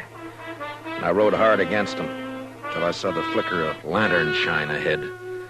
It was Cass Stetter's place. I left my horse out away from the house and walked in as softly as I could. Cass and Ellen were having their talk in a cattle shed near the house. You've trusted me before about the money, Ellen. What's the rush this time? My work's done, Cass. It was done last night when Luther and me drove them last few from Karn's place over here. I want my share and Luther's. Him not cold dead yet, and you want a share. Ain't a mother entitled to whatever her son leaves? Mother? You never had no mother feel for him, and him no love for you either. Huh. Ain't you the one to talk about love, though? It takes courage to love with all of you. When the love goes, they take it and bury it in the ground. There's nothing left but hate. I wouldn't kill my own kin. You wouldn't be that honest. You won't even steal cattle yourself. You buy it off of them as has the courage to ride in and rustle it. Yeah, well, how'd it feel, killing your own, Ellen?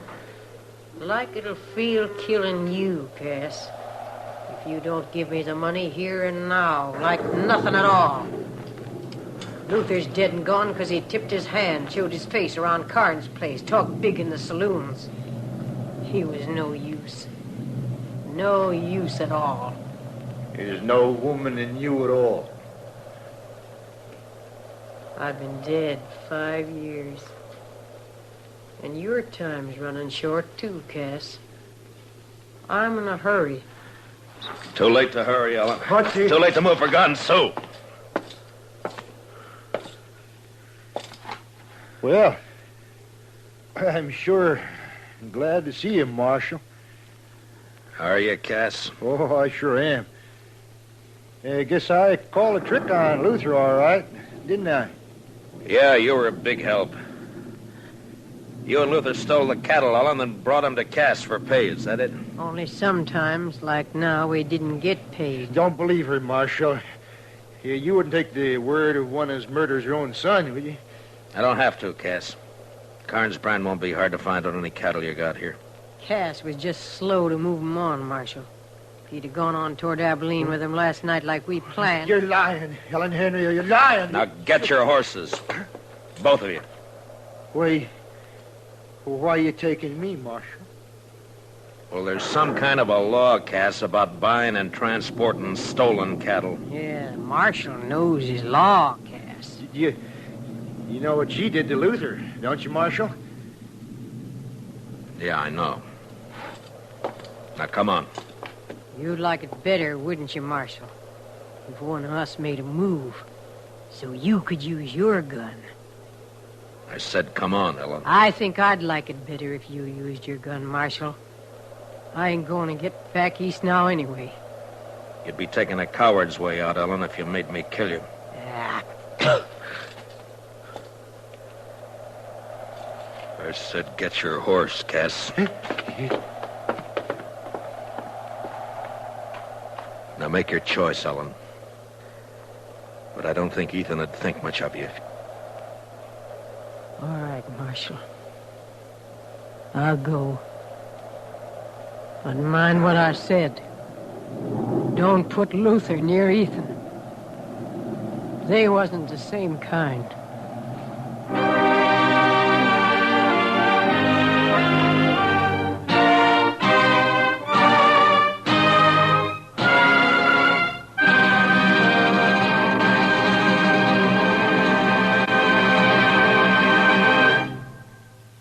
Gunsmoke, transcribed under the direction of Norman MacDonald, stars William Conrad as Matt Dillon, U.S. Marshal. Tonight's story was specially written for Gunsmoke by Kathleen Height, with music composed and conducted by Rex Corey. Featured in the cast were Jeanette Nolan, Sam Edwards, John Daner, Harry Bartell, and Herb Vigran. Parley Bear is Chester. Gunsmoke is heard by our troops overseas through the facilities of the Armed Forces Radio Service. Join us again next week as Matt Dillon, U.S. Marshal, fights to bring law and order out of the wild violence of the West in Gunsmoke.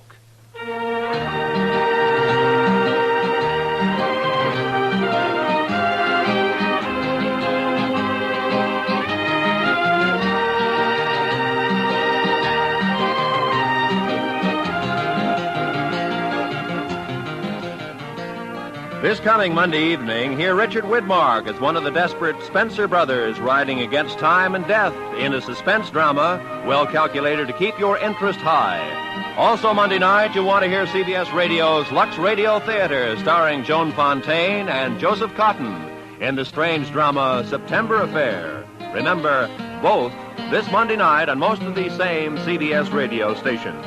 Suspense and Lux Radio Theater. This is Roy Rowan speaking. America now listens to 105 million radio sets and listens most to the CBS Radio Network.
Around Dodge City and in the territory on West, there's just one way to handle the killers and the spoilers, and that's with a U.S. Marshal and the smell of Gunsmoke.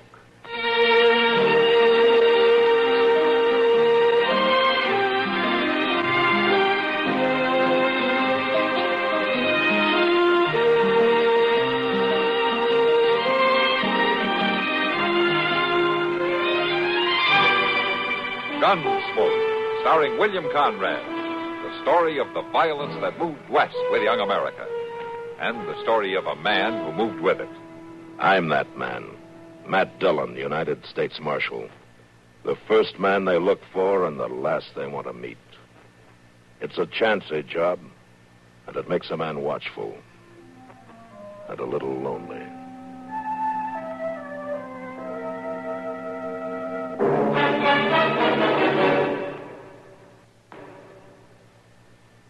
Crime, delinquency, threats of war. These are the subjects that dominate our news headlines these days. Not very pleasant subjects, are they? You may say that somebody ought to do something about cutting down on crime and delinquency and in promoting peace among nations, but that there's nothing you personally can do about it. That's where you're wrong. You can wage your own fight against crime and delinquency in your own family by taking the family to the church or synagogue of your faith this week. The spiritual contact will strengthen moral background and faith. Regular attendance at religious services will help your family to work out its own problems and give them comfort in facing the tensions of our present-day life. Worshiping together brings your family closer together, too. And supporting your own religious institution provides funds to help those individuals and families who, unlike you, are unable to help themselves. Find the strength for your life. Worship together this week.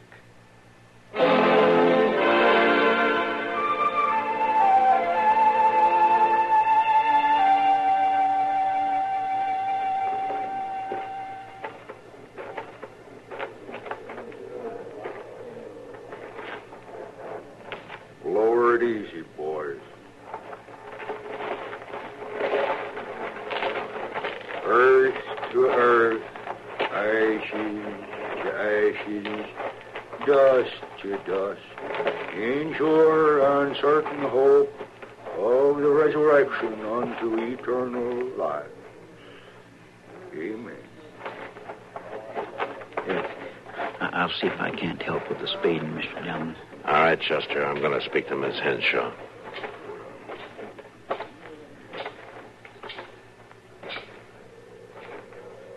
Miss Henshaw? Marshal Dillon?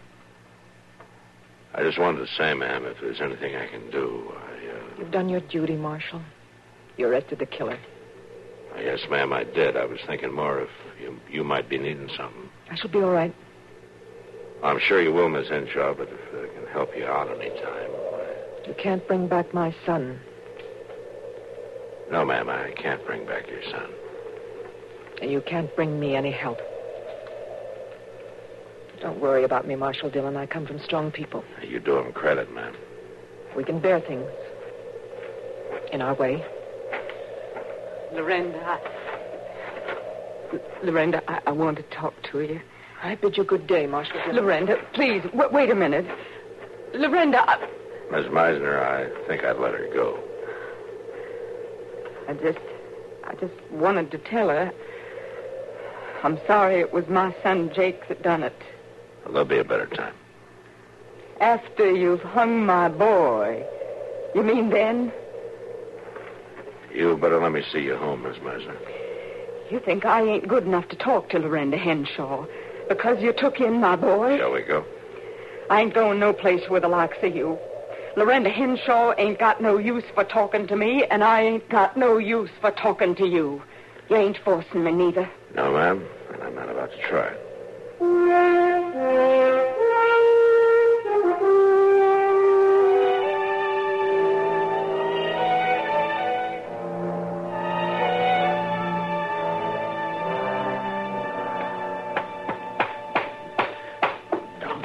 Folks and just sat on a chair straight. They wouldn't be forever twisting a leg off like this.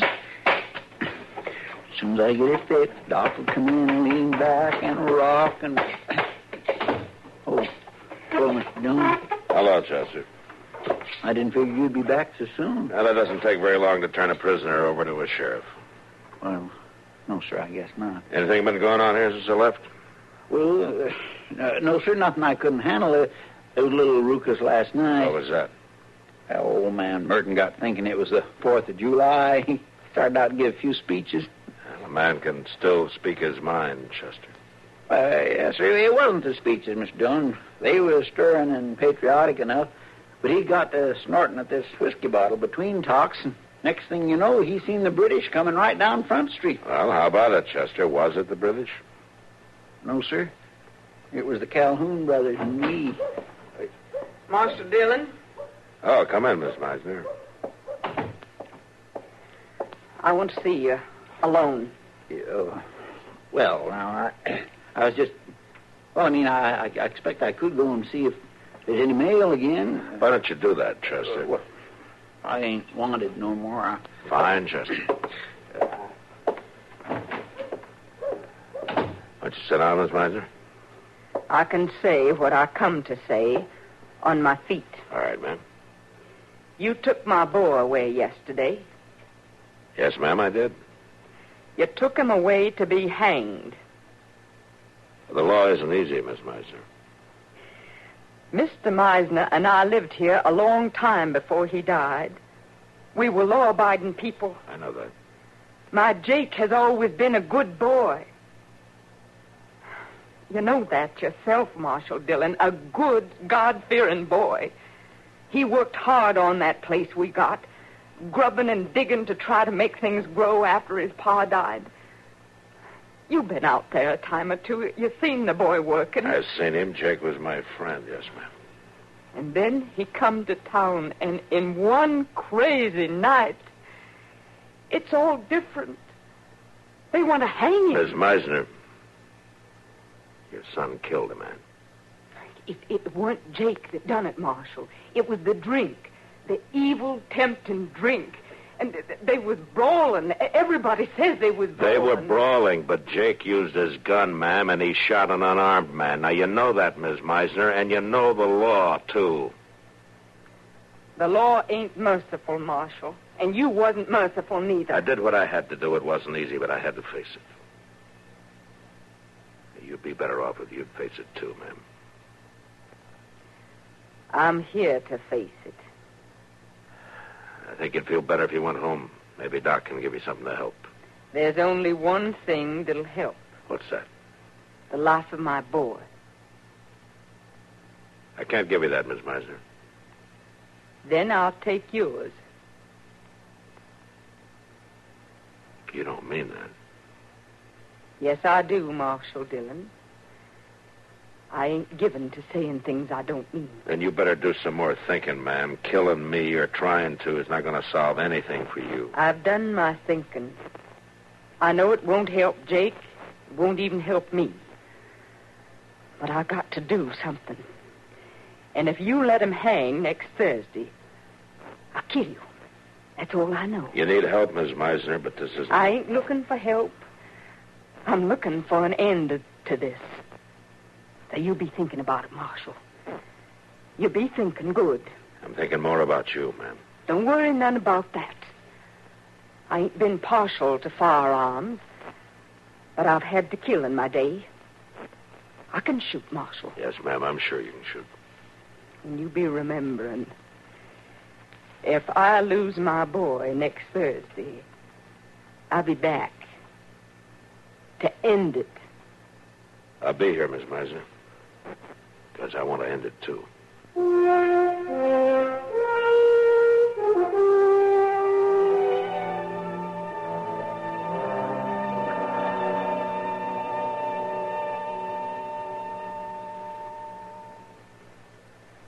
Well, the conventions have come and gone. Is it all over but the voting? Hardly. In the next month till November, we're in for some hard campaigning. Details, of course, from CBS News. And your candidate, whoever he may be, is in for tough sledding before he gets into office, if at all. Your responsibility to your candidate is, of course, to give him your vote. Your voice will help, too. And there's something else that helps put across a campaign. It's money. The best candidate in the world can't get into office without incurring expenses. If you believe in your man enough to vote for him, believe in him enough to get out and work for him, then put some money on the line, too. There's the real test of your interest. We haven't covered the subject of whom to vote for, whom to support, whom to help with a contribution. That's strictly your own business. But if the people who like the other man dig in for him and you don't do likewise for your man, well, that could be the difference right there. So think it over and make sure you vote.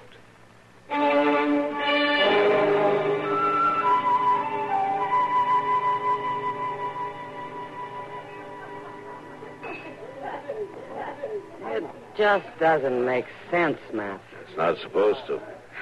But Hattie Meisner, of all people, well, she's one of the steadiest, kindest women who ever lived around here. Yeah, I know it, Kitty, but this thing has thrown her completely off balance. It must have. Hattie's always been the first one to come when anybody needed help.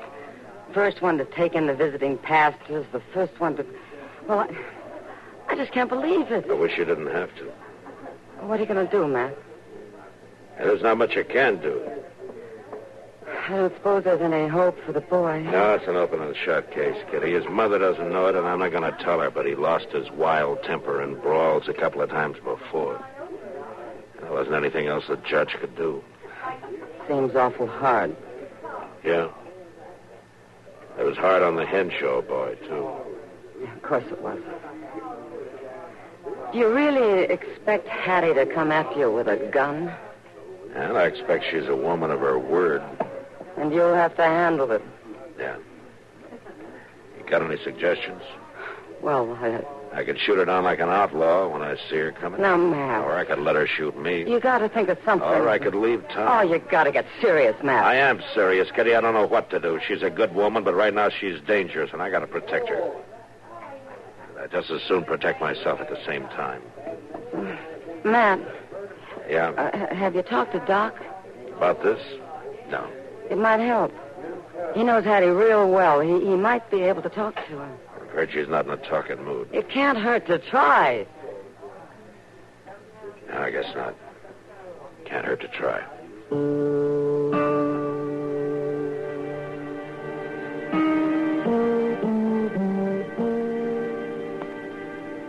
Yep.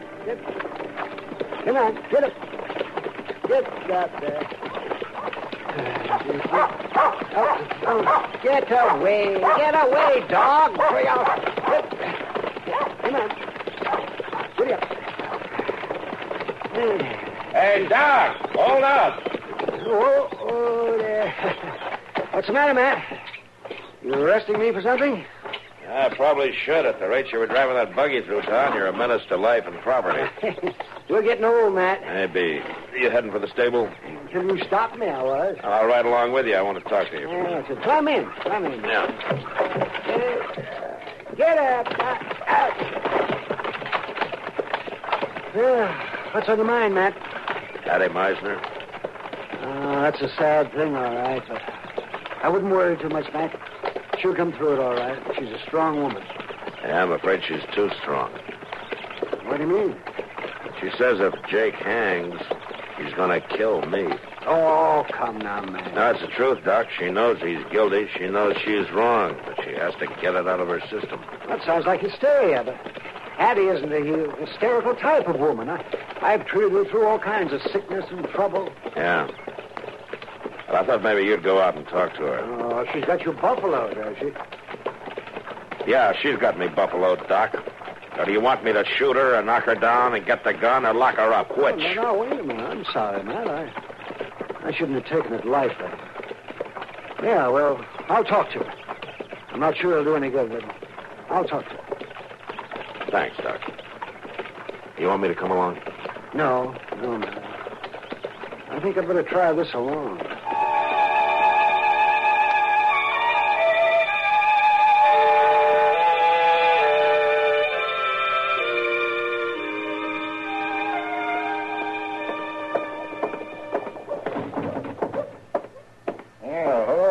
Chester, kind of early for you, isn't it? Yeah, where's Miss Kitty? I got to see Miss Kitty. She was here a minute ago. There she is, Chester, looking at that pair of chairs that broke up last night.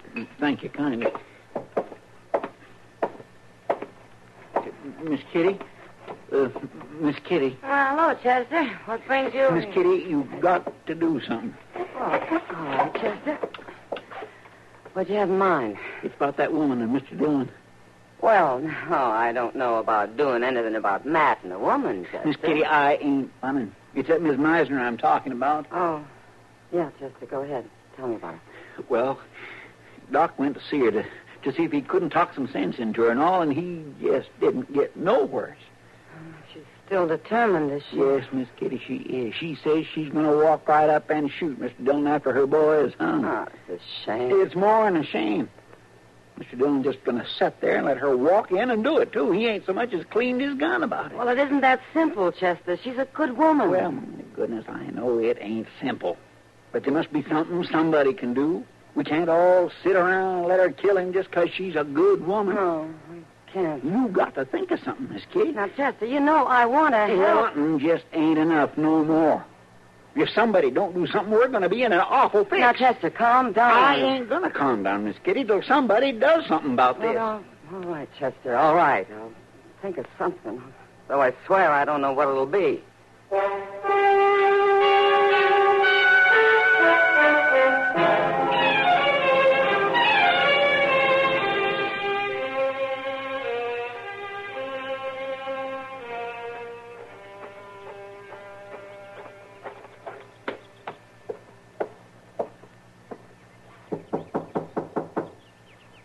Mrs. Henshaw?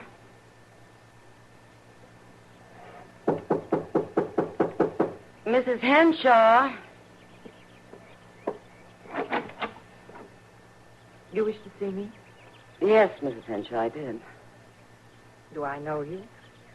I'm Kitty Russell. Oh, yes. I'd like to come in for a minute. Very well, then. Come in. In here.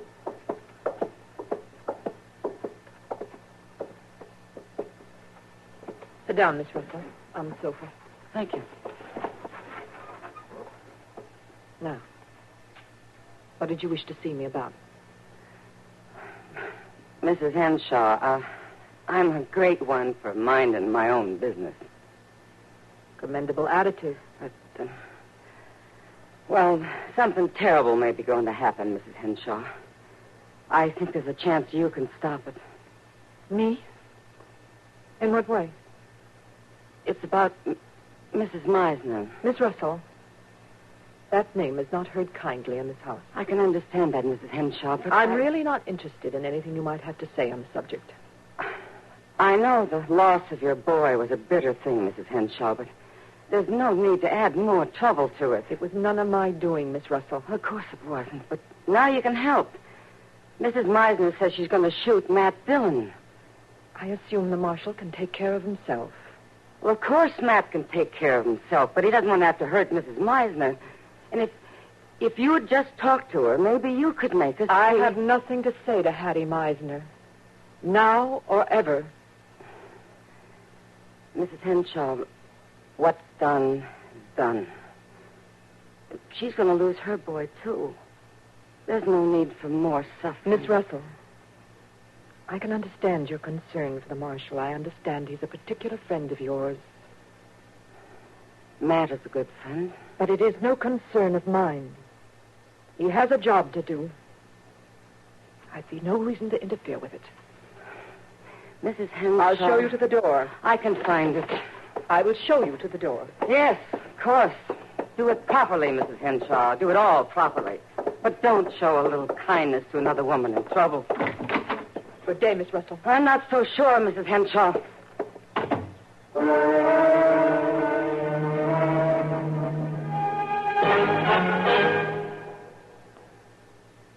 Hi, this is Dennis James. Say, remember way back when this melody was popular?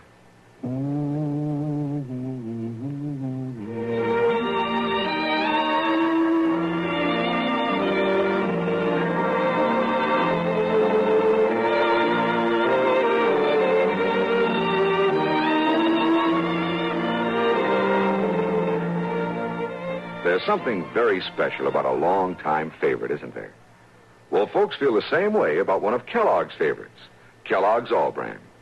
Going on 41 years now, it's been America's most popular good food way to fight irregularity from lack of bulk. Because it's whole brand, Kellogg's All Brand gentles away irregularity safely and reliably. And because it's deep toasted for extra crispness, it never gets mushy in milk. There's only one All Brand, Kellogg's All Brand. That's ALL-BRAN. Kellogg's All Brand.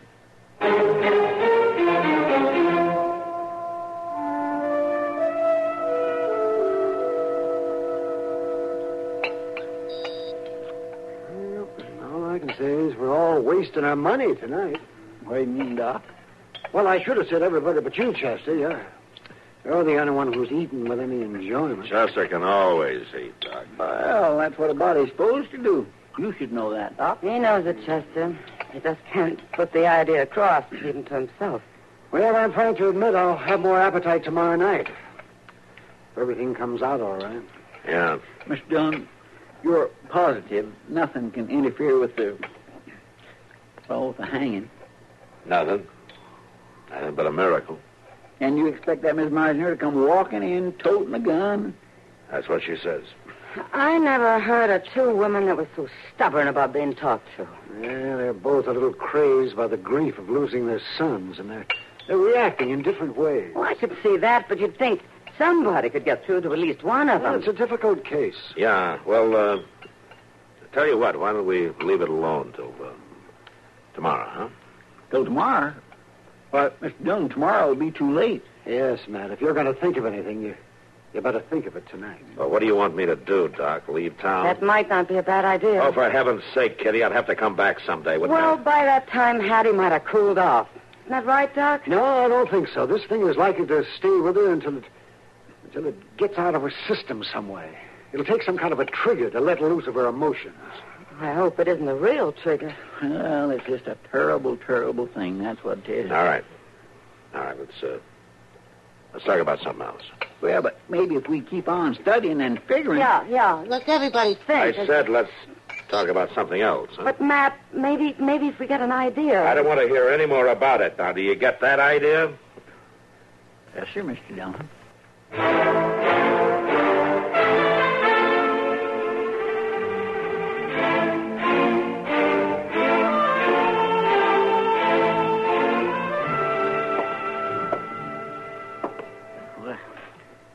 clear. It's her, Mr. Dillon. Miss Meisner's driving up in her buggy. Huh? Oh, all right, Chester. You go on out back like I told you. Now, are you sure, Mr. Dillon, that you don't want me to stay? I'm sure. Go on now. I don't want her walking in here feeling she's surrounded. Now, go on. Get out. Oh. All right.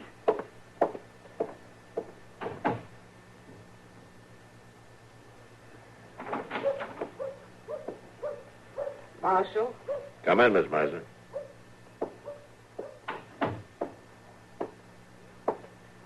I come. Like I said. Oh. I think we could talk a little better if you'd put the gun Ain't down. no need for talking. They hung my boy this morning. Yes, ma'am. You can let him lie in peace. There ain't no peace for me, Marshal Dillon. I'd help you if I could, ma'am. I'd help Jake if I could. There ain't no helping.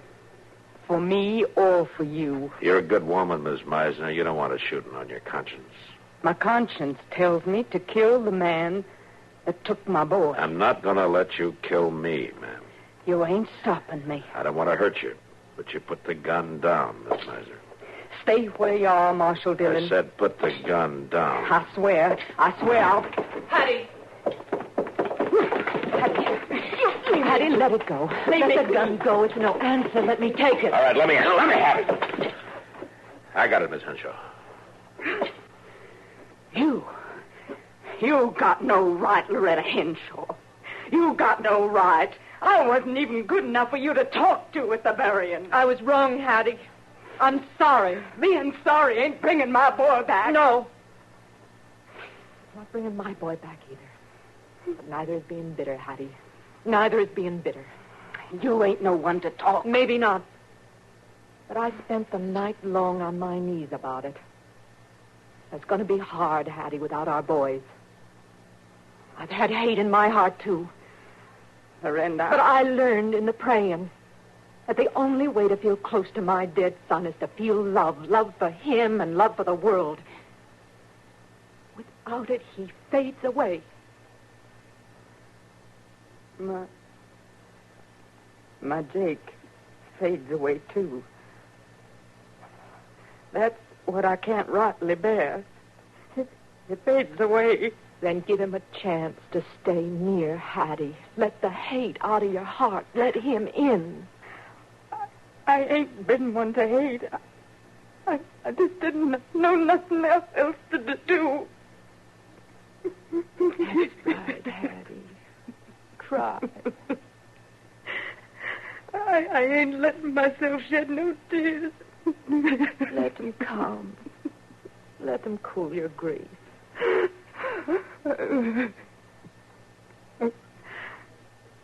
Marshal,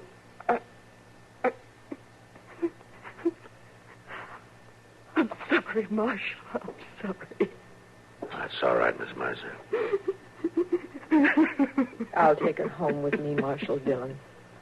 Thank you, Miss Henshaw. She'll be all right now. Yes, ma'am. I'm sure she will. And I'll be all right, too.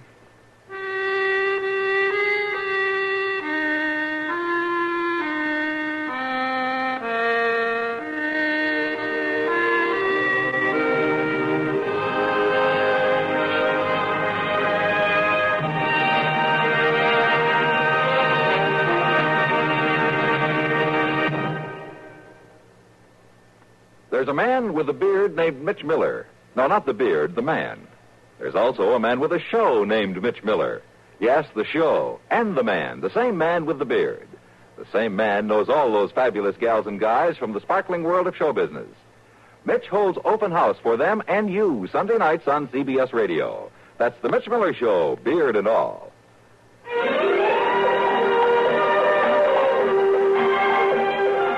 Gunsmoke. Produced and directed in Hollywood by Norman Macdonald, stars William Conrad as Matt Dillon, U.S. Marshal. The story was specially written for Gunsmoke by Marion Clark, with editorial supervision by John Meston. Featured in the cast were Gene Bates and Virginia Christine. Harley Bear is Chester, Howard McNear is Doc, and Georgia Ellis is Kitty. This is Bill Conrad.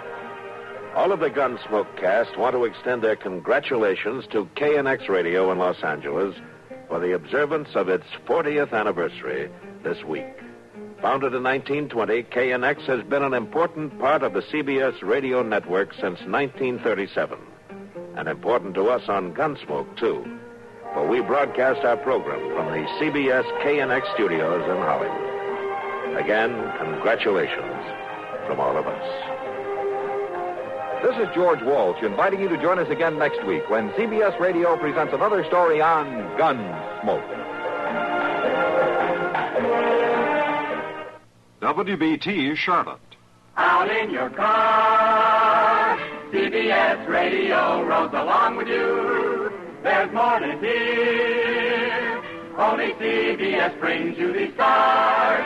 Gary Moore and Art Linkletter, Godfrey and Bing. Lolo Thomas and we promise Rosie Clooney will sing.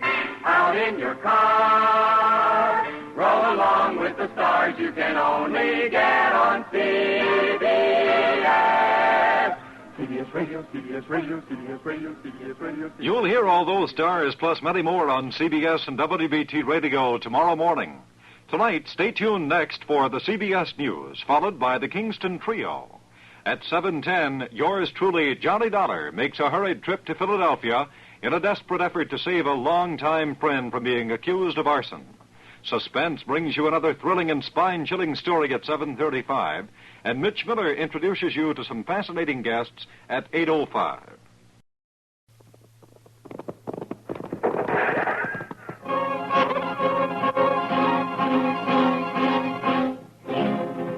Around Dodge City and in the territory on west, there's just one way to handle the killers and the spoilers, and that's with a U.S. Marshal and the smell of gun smoke.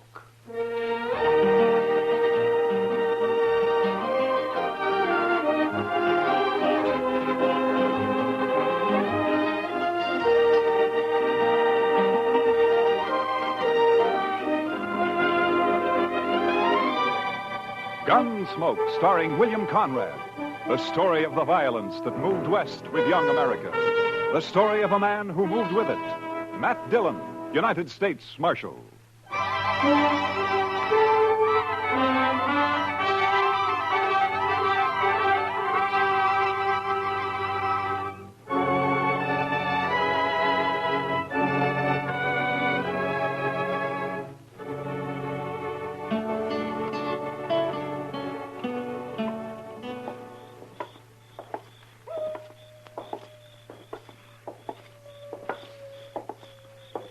Quiet night, Mr. Dillon. Yeah.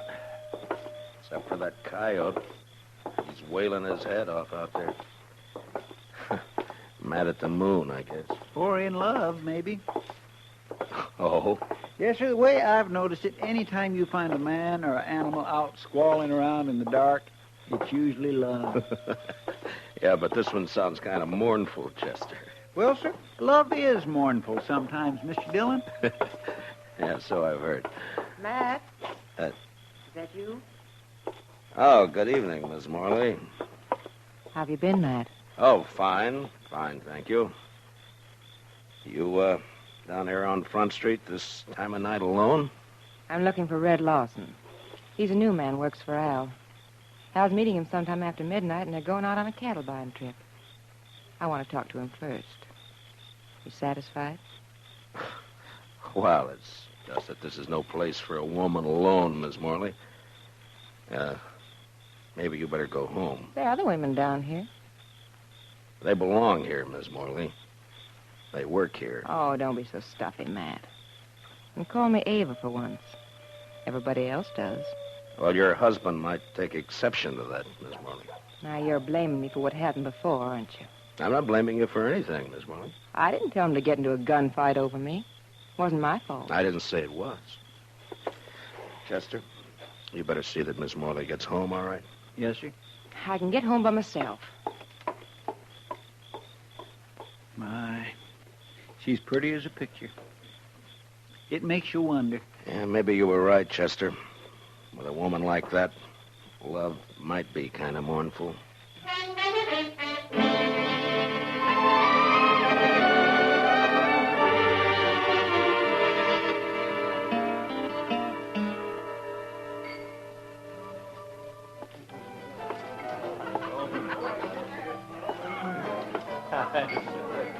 So I just give my rope a couple of turns around that juniper stump, and I jerk back on it. Lawson? Oh, hi, Marshal. I wonder if I could see you for a minute, huh? Yeah, sure. Be right back, boys.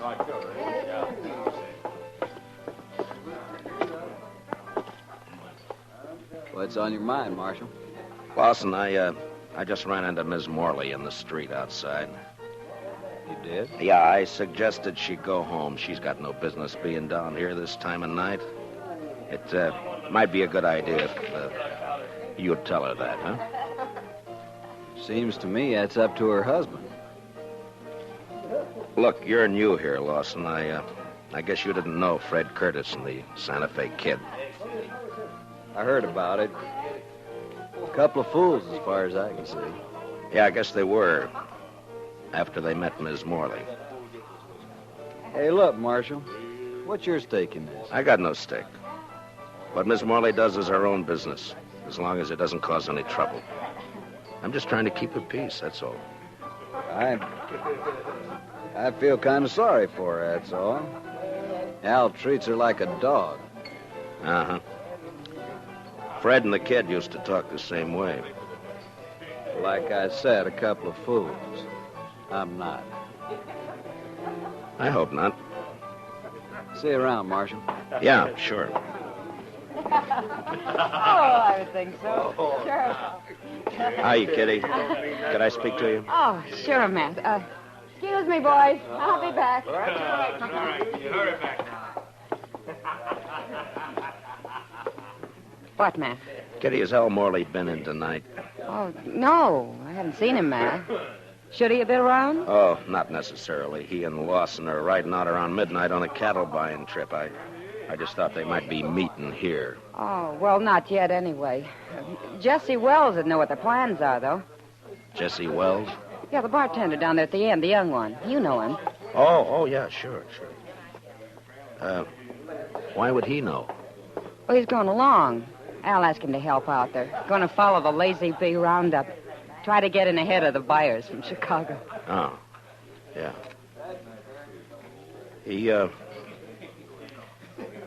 He's a nice-looking kid. I wonder if, Yeah. Yeah, he's another friend of Ava's.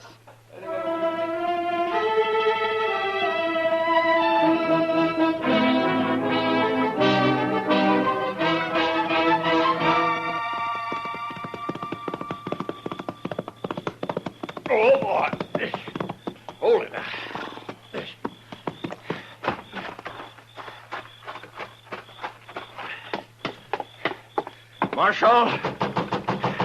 Marshal Dillon. Oh, come on. Wake up, Marshal. All right. Take it easy. Who is it? Jesse Wells, Marshal. Open the door. All right, just a second till I get it. what's the trouble, Wells? Al Morley, Marshal. And you better get your horse, because we got to ride back out there. Out where? What happened? Buffalo Flats. We camped there to wait for the roundup crew. And Al's dead, Marshal. He's knifed in the back. Did you do it? No. It was Red Lawson. He knifed Al and he stole the money we were going to use to buy cattle. What in the world is going on, Mr. Dillon? You better saddle up, Chester. We got to ride. What's the trouble? The usual. Nothing new but the names. Seems Red Lawson turned out to be a fool in spite of himself.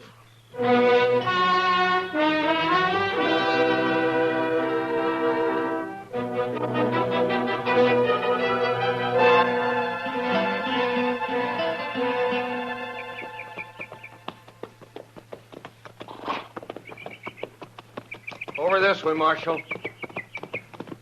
Camp is right there by that plum thicket. Right. Be daylight in another 20 minutes. Oh, boy. Oh.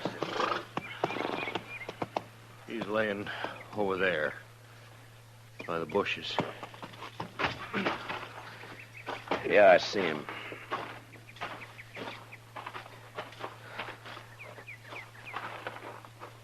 Whose knife is it, Jesse? It's Al's. We were all asleep. We built a fire, made some coffee, and then turned in. Going to wait for daylight, the Lazy Bee bunch planned to work their stock up this way. I see. Yeah, here, Chester. Wrap the knife in something and hang on to it. Huh? Yes, Mr. Dillon. Now, go on, Jesse. What happened? Well, like I said, Marshal Dillon, we were all asleep. I guess it was the sound of the horse's hose woke me up. Mm-hmm. Red Lawson, he was pulling out. I run over to Al, shook him to wake him up and tell him. Then I saw the knife. He was dead. Where were you sleeping, Jesse? Well, right about here, I guess. Red was across the fire over there, and Al was where he's laying now. What about the money? How'd you know it was gone? Well, I thought about it right off, and I figured that's why Red had done it. Al was carrying about $10,000 in a little leather sack. He'd stuck it under the blanket before we'd gone to sleep. So I went and looked for it. It was gone. You figure Red killed him for the money, then? Well, sure. Of course, I doubt he meant it, though. I think Red was trying to ease the sack out from under the blanket when Al woke up and caught him. Yeah, it's possible. Be light enough to start tracking him in a few minutes, Mr. Dillon. Yeah, sun's poking up over there now. Looks like it's going to be a clear day. Which way'd Lawson head out, Jesse? East. Seemed to be following the wagon tracks. Odds are bad, Mr. Dillon. He's got quite a start on us. Yeah, too much of a start. Well, let's load the pack mule, Chester. I think we'll ride back into Dodge and then take the train from there to Abilene, then work back from the east. Say, that's a good idea. Lawson probably won't be expecting anybody ahead of him. I can't understand it. I just can't understand how anybody could do a thing like this. It sounds like a meadowlark, Chester. Yes, sir. He just flew into those bushes. Red seemed a pretty nice fellow as far as I could tell. It's a funny time of year for a meadowlark, isn't it? Guess $10,000 was just too much temptation. Huh? Oh, some of them hangs around all winter, Mr. Dillon. That sure sounds a lot better than that coyote howling. All right, Chester. Get a hold of his feet. Let's load him up.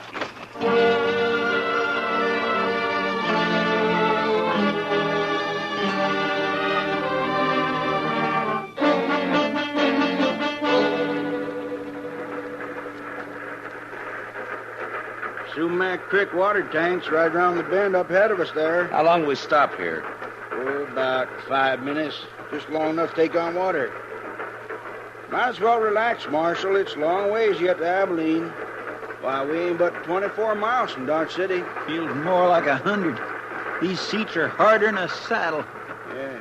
This here fella you boys looking for, I guess he's a real mean one, huh? What?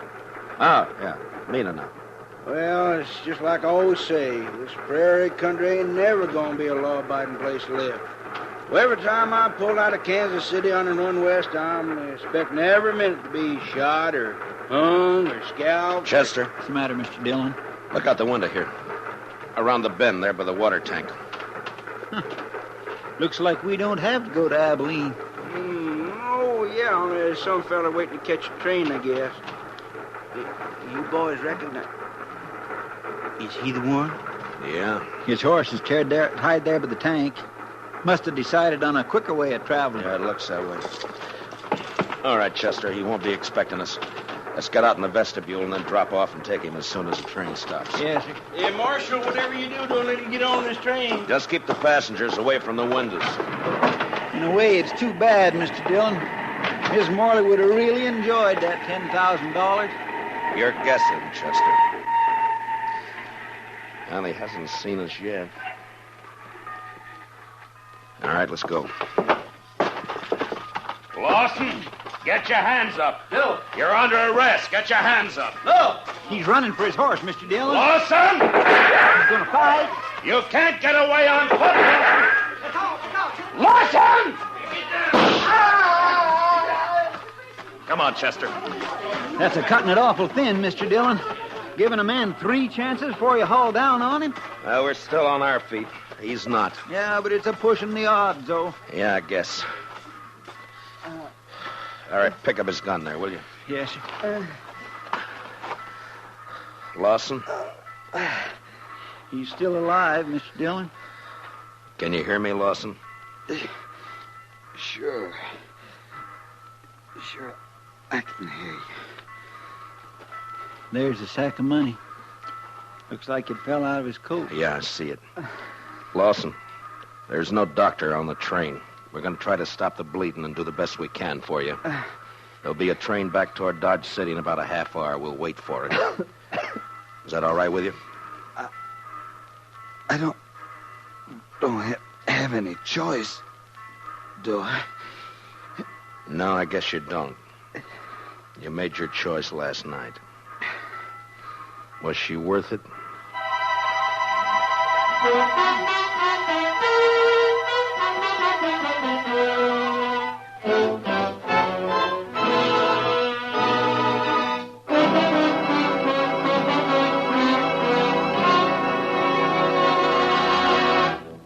We will return for the second act of Gunsmoke in just a moment. But first, every Saturday night, Gene Autry invites all his friends to visit him at Melody Ranch for a half hour of songs and stories about the Old West. Tune in the Gene Autry Show tomorrow night over most of these same CBS radio stations. Now for the second act of Gunsmoke.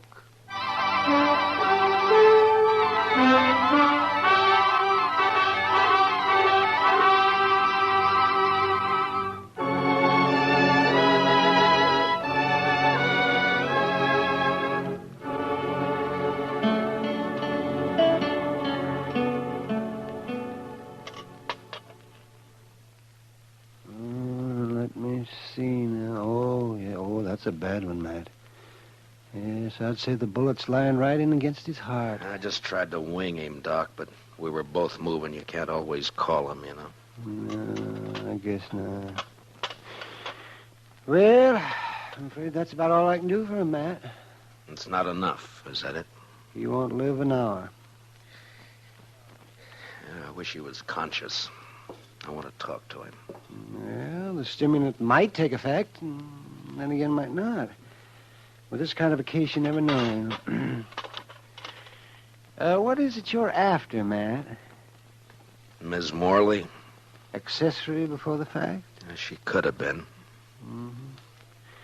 Well, I'm a broken down old man, Matt, but if that woman rolled her eyes at me just once, well, I do not know. I just might.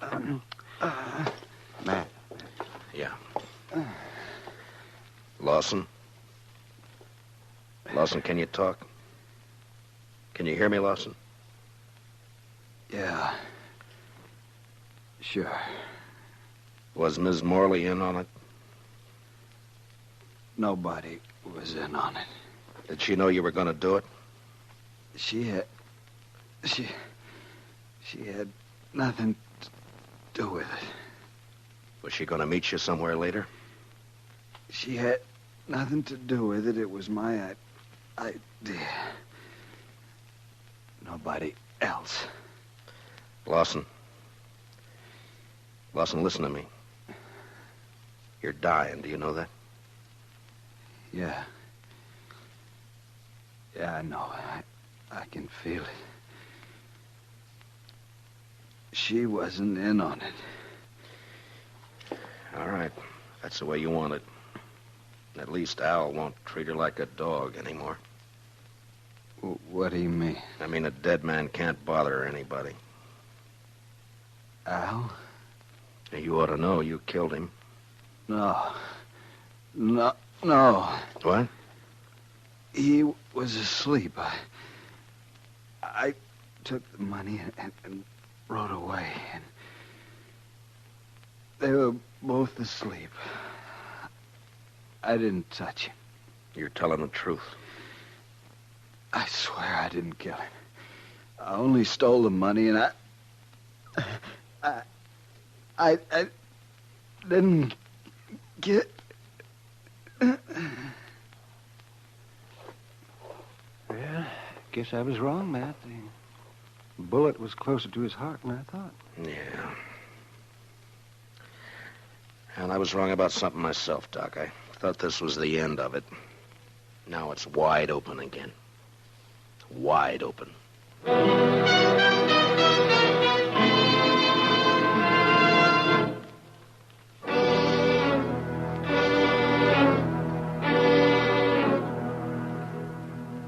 don't see why you got me here just to ask the same things all over again, Marshal, because I told you how it happened. Yeah, I know, Jesse. You caught Red Lawson with the money on him. Now, what more proof do you need? It only proves he took the money, Jesse. It doesn't prove he killed Al. What do you mean? Chester, you better punch that fire up over there a little, huh? It does seem to be getting chilly in here. Now, what do you mean by that, Marshal? You killed Al yourself. Didn't you, Jesse? You're out of your mind. You woke up and saw Red steal the money and take off, and it gave you ideas. You slipped over and knifed Al in his sleep. You knew Lawson had got the blame for it. Well, sure. Sure, because he did it. He said he didn't. Dang stove. Well, Marshal, did you expect him to tell the truth? He was dying, Jesse. Knew he was dying. I think he told the truth. I see. His word against mine. Word of a thief. I didn't say I could prove it, Jesse. But you did it, though. We both know that. And sooner or later, I'm going to get you for it. Yeah. Chester, I think it'd draw better if you'd open the damper.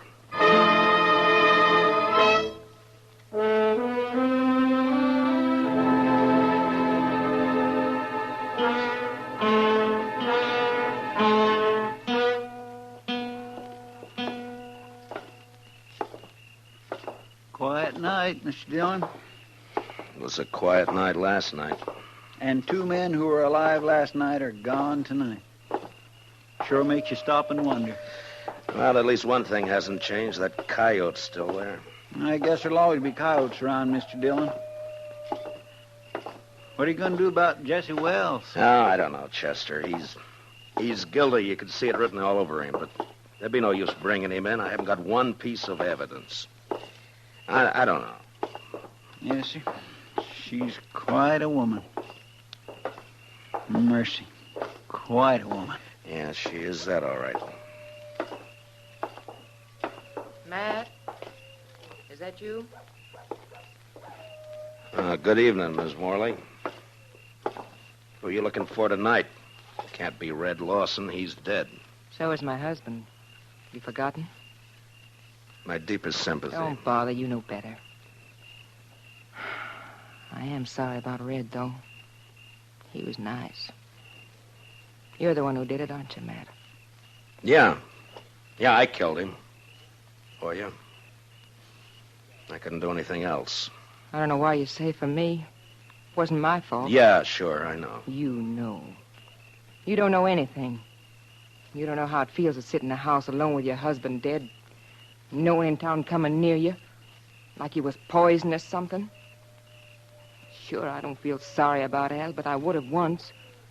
He's the one who changed me, made me feel different. I know it wasn't your fault. And you didn't even come to tell me he was dead. Why not? It's part of your job, isn't it? I didn't come and tell you, Miss Morley, because I figured that you'd... Chester? Yes, sir? Would you mind walking on ahead? I'll meet you on the Texas Trail in a few minutes. Well, All right, Mr. Dillon, if you say so. Well, I'll get some later. Why'd you send him away, Matt? I was just wondering if you were going to be home later tonight. Well, I could be. Around 10 o'clock, say? Sure, Matt. I'll be there.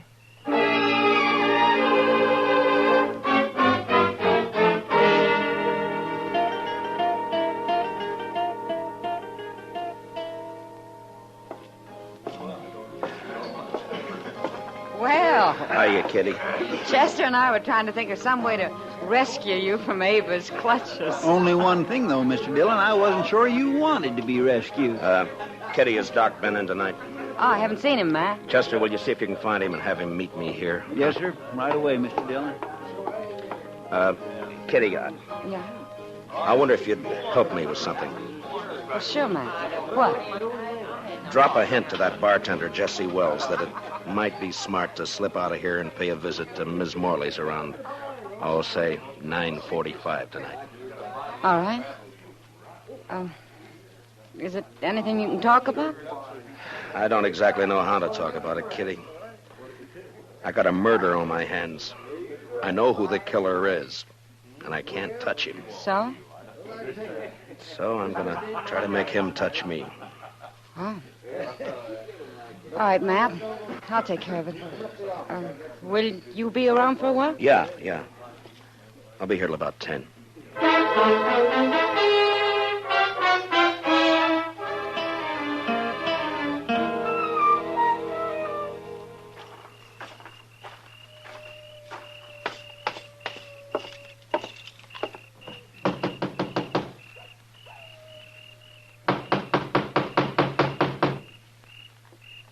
Who is it?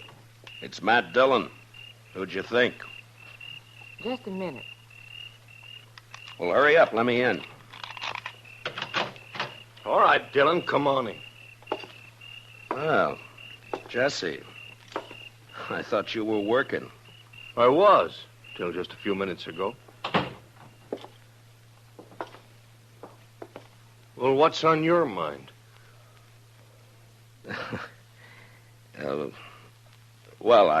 I think Mr. Dillon probably wants to ask me some questions or something. Yeah, I do, as a matter of fact. Jesse Wells, for instance. What? You didn't tell me he was going to be here, Ava. Well, What do you mean she didn't tell you?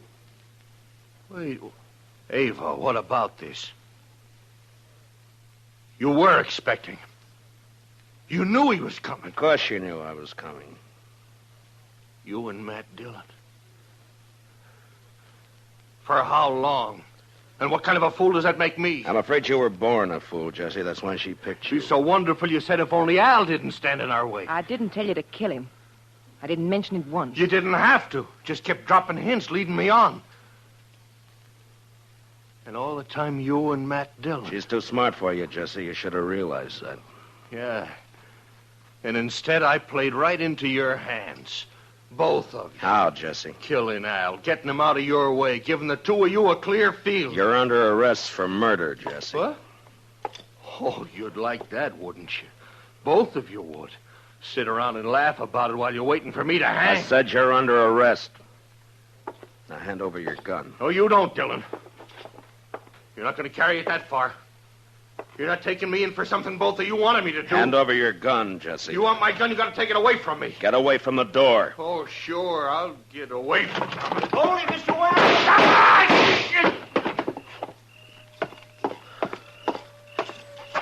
Are you all right, Chester? Yes, sir. It was close, but he missed me. Well, you two didn't miss him. I don't know which one of you fired first, but either bullet would have done it. Well, you got his confession all right, Mr. Dillon. Doc and I heard every word from the front porch there. We sure did. Only one thing, though, Matt. He didn't implicate the woman in it. Yeah, I know. Will you take charge, Doc? Oh, sure. Be glad to. Part of my job, you know. Matt. All right, Chester, let's go. Matt? Could I see you for a minute before you go? Matt? What's it add up to, Mr. Dillon? 3 men have been killed since the same time last night. Yeah. And you know, Mr. Dillon, I think maybe it's kind of all her fault. And you can't pin a thing on her. My. Well, there's one lucky thing. There aren't many women like her.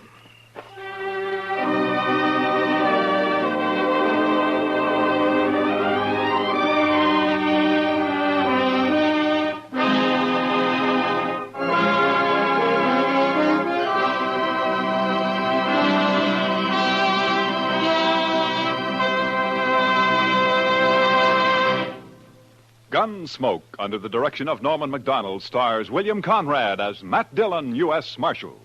Tonight's story was specially written for Gunsmoke by Les Crutchfield, with music composed and conducted by Rex Corey. Featured in the cast were Lillian Bayef, with Harry Bartell, Lawrence Dobkin, and Jack Crucian. Parley Bayer is Chester, Howard McNear is Doc, and Georgia Ellis is Kitty. Gunsmoke is heard by our troops overseas through the facilities of the Armed Forces Radio Service. Join us again next week as Matt Dillon, U.S. Marshal, fights to bring law and order out of the wild violence of the West in Gunsmoke.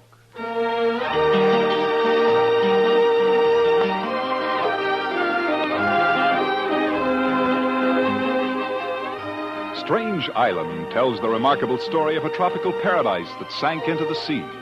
Hear all about it on Tarzan, Lord of the Jungle, tomorrow night on most of these same stations.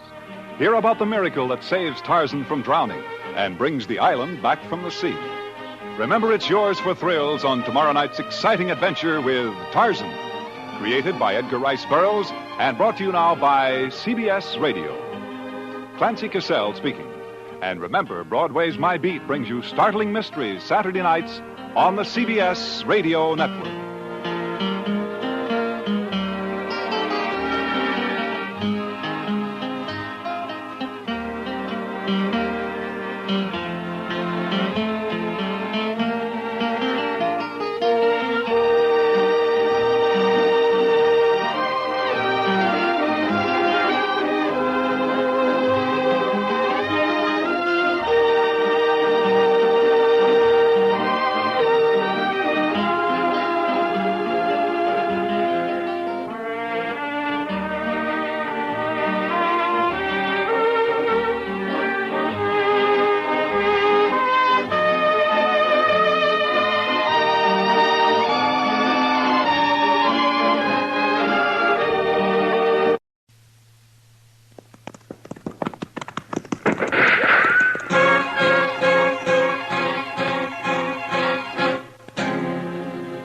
Dodge City and in the territory on west, there's just one way to handle the killers and the spoilers, and that's with a U.S. Marshal and the smell of Gunsmoke.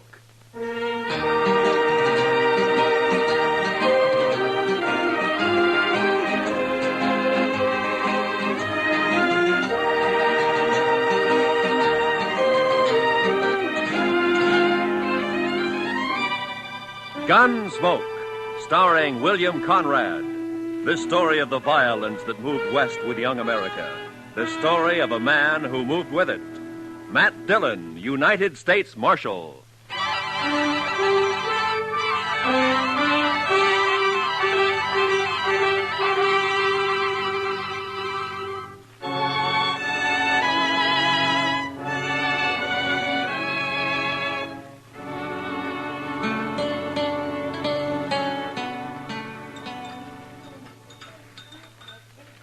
Mr. Dillon, could I give you some more coffee? Yeah, I guess so. How about you, Chester? Yes, sir, I believe it will. Why don't you just leave the coffee pot here on the table, Miss Keller? Why, sure thing, Marshal. Oh, I got some fresh eggs this morning, if you're interested. They were just brought in. Well, good. Cook us up about a half a dozen of them, huh? Have them for you right away, Mr. Dillon. All right. Fresh eggs. My, I'll swear if Delmonico's ain't getting to be about as fancy as some of them Kansas City restaurants. Well, that's civilization, Chester. Progress. Another 5 years and Dodge City will be tamed, curried, and bridled. Seeing's believing, Mr. Dillon. No, you'll see it. Both of us will see it. That is, if we live that long. Yeah. I beg your pardon, gentlemen. You Mr. Yeah? Dillon, the marshal here? Yes, that's right. Well, I'm sorry to bother you at breakfast, Marshal. My name is Hunter. Ed Hunter. Mr. Hunter? I'm a deputy sheriff from Richmond, Virginia. Come in the Santa Fe this morning. I see. Well, why don't you pull up a chair, Mr. Hunter? I thank you, sir. Chester Proudfoot, Mr. Hunter. Howdy do. Howdy do. Here's my first trip to the frontier. I find it a rather remarkable experience. I can imagine. Won't you have some coffee? No, thank you. Marshal, I'm here to arrest 2 men who are wanted in Virginia. No? Here are the warrants and the orders of extradition. I stopped off for them in Topeka. Uh-huh. John Allison, Calvin Moore. Both wanted for murder, huh? Hey, do you know these men, Mr. Hunter? No, sir, I don't. Well, the names aren't familiar to me. I never heard of them. Have you, Chester? No, sir, Mr. Dillon. Well, I have some information that may help. Not much on Allison, I'm afraid. He shot and killed a bank teller at Greenbrier last spring. Oh? He's about 30 years old, dark hair and mustache, medium build, an excellent horseman and a confirmed gambler. Well, that's fine. That narrows it down to about 2/3 of the men in Dodge City. Well, possibly I can do a bit better in regard to Calvin Moore, Mr. Dillon. Now, he came down to Richmond from the north and set up practice as a medical doctor. He was about 29 at the time. And he ambushed and shot young Roger Beauregard and then left town. That was 17 years ago. Beauregard's been trying to trace him ever since. Well, I'm afraid that's a pretty I long have a time. picture of Moore, photograph. Oh? Of course, he was much younger than this. Oh, sometimes there's still quite a resemblance, even after 17. Something familiar about that picture, Mr. Dillon? 17 years. He must be somewhere past 45 now, huh? Are you sure that these men are here in Dodge, Mr. Hunter? Reasonably so. Is there something about that photograph that makes you... Well, it's too blurred to tell much about it. Besides, he'd be 17 years older. Yeah, that's true. I tell you what, Mr. Hunter, suppose you leave the picture and the descriptions with me, and I'll check around town, and I'll keep in touch with you. Thank you, sir. Oh, I wonder if you might suggest a good hotel. Certainly. Why don't you try the Dodge House? It's a corner of Railroad Avenue at the end of the plaza, the East End. Tell the deacon I sent you. I thank you again, Mr. Dillon, and I'll be grateful for any help you can give me in this matter. Yeah, sure. So long. You want to see the photograph, Chester? Yes, sir, I do. Well, Mr. Dillon, that is... Yeah. What are you going to do, Mr. Dillon? I don't know, Chester. He's my friend. I never asked him anything about his life before he came here. Didn't seem to matter. But now the law says he's a murderer. I'm part of the law. So now it does matter. Maybe it's not him. No, it's him, all right, Chester. You saw it same as I did. It's Doc.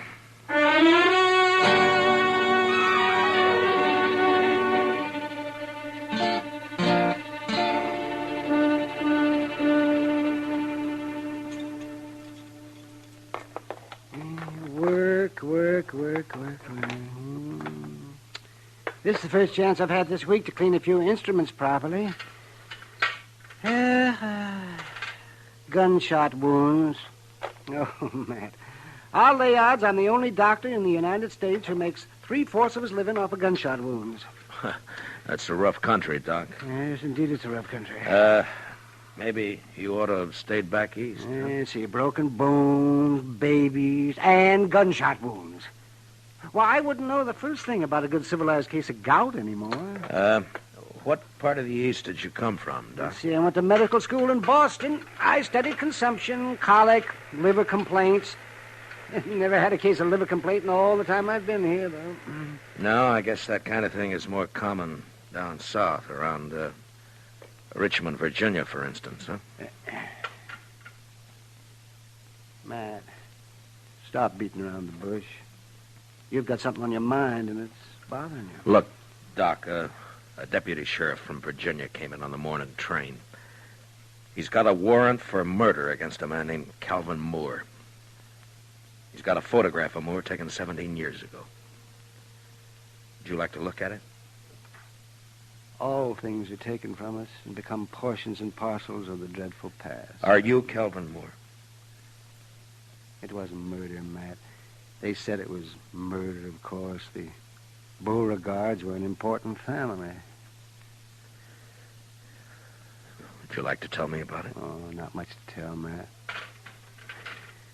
I'd been in practice in Richmond about a year. And there was a girl, beautiful girl, with spirit and fire and that soft radiance that only Southern girls seem to have. And, me, that was so long ago. I've been in the South myself now. Roger Beauregard and I were both courting this girl.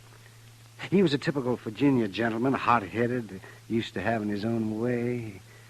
He started threatening me, warning me. I laughed it off. Then one day I was coming back from a case, and I ran into Roger on a country road. He had a pair of dueling pistols, and he challenged me. What? Well, that's not a crime, Doc. That's self-defense. It's not a crime here anyway. Well, I tried to talk him out of it, but he was crazy mad. He shoved one of the pistols in my hand, and he pulled back on his horse, and he leveled his gun. I had no choice. We both fired. He missed. I didn't. Self-defense, yes, but there were no witnesses, and I was an outsider, a Yankee. So you ran for it, is that it? I ran for it. St. Louis, Virginia City, Montana Territory, the Panhandle, Wichita, Abilene, and Dodge. I changed my name to Charles Adams. And the girl, Doc. What happened to her? I waited for her in St. Louis. We were married there. 2 months later, she died of typhoid fever.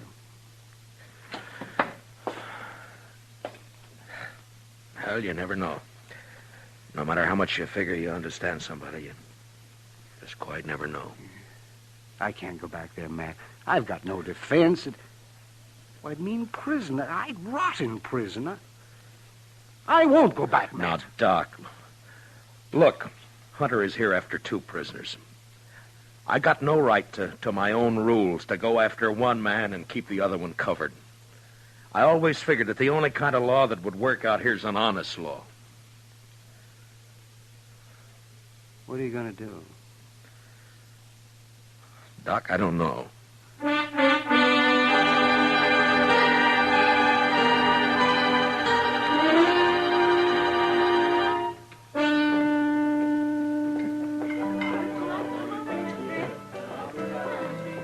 You're late, Matt. I decided you weren't going to stop in tonight. Is Chester around, Kid? Yeah, over there by the faro table. No. Matt, what about this Virginian who's been hanging around for the last 2 days? Oh, Hunter? Yeah. He's a deputy sheriff, got a couple of warrants to serve. Why? Well, he's been asking questions. Some of the boys are getting a little skittish. Now, there's no call for it as long as they're not named Allison or Moore. Are you free now, Miss Kitty, or are you busy? What's it look like? Well, I figured maybe he was just killing time. Hiya, Marshal. Bunko? Bought you a drink, Kitty. It's over on the bar. All right. Thanks. Matt, I'll be off in a couple of hours. Drop around. Yeah. Yeah, maybe. I understand you've got a rival lawman in town, Marshal. Well, there's a deputy here from Virginia, if that's what you mean. I always figured you were the law here. Is he short in this town, Marshal? Say the word, we'll run him out. I ever ask you for help, Bunko? Well, no. When a man's short in Dodge, I'll run him out. No offense, You Marshal. keep your own cinch tight. Don't worry about anybody else, huh? I'll see you, Bunko. I swear I never saw anybody with such bad luck in all my life. My gracious, he ought to swear off Pharaoh and stick the stud. Oh, Chester. The old Jethro Keener. He just lost 3 weeks' pay. And Bunko Benson, sitting right there beside him, mind you, picked up $230. So that's why he's feeling big. Come on, Chester, let's take a walk. Huh? Yes, sir. 3 weeks' pay. Mercy, I never saw such luck. What about Doc, Chester? He turned in a couple hours ago. That's when I came on over here. How's he acting? About as usual. No signs of planning to run out, if that's what you mean, Mr. Dillon. One thing he's doing, though, that he's never done before, he's toting a gun. Good evening, Marshal. Oh, hello, Mr. Hunter. Since you didn't come to me, Mr. Dillon, I've come to you. I'm wondering what progress you've made. Well, I'm still checking. Any results at all, Marshal? Well, I don't have much to go on, you know. Now, Calvin Moore was a doctor by profession. He might still be practicing. I suggest we investigate the local doctors. Well, that wouldn't take long. We've only got one, Doc Adams. How long has he been here? Oh, about 4 years. How old a man is he? Late 40s, I imagine. But he doesn't show much resemblance to that photograph you gave me. Well, maybe you're too used to him to notice the resemblance. Yeah, maybe. I'd like to look him over myself, Marco. Well, he's pretty busy out on calls most of the time, and... Not all the time. No, not all the time. All right, Mr. Hunter, I'll bring him around.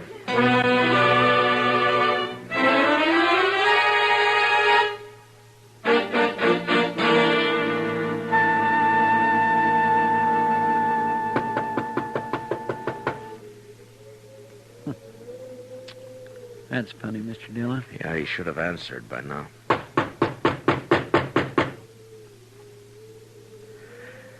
Well, we're wasting our time, Chester. He's gone. Well, now, he might have got called out on a case. Yeah, I know, but I don't... Hey, what? That was across the plaza, down toward the Dodge House. Come on, Chester.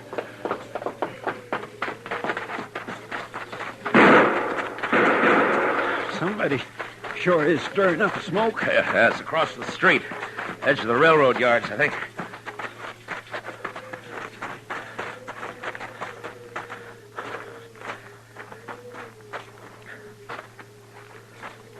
That you, Marshal? Yeah.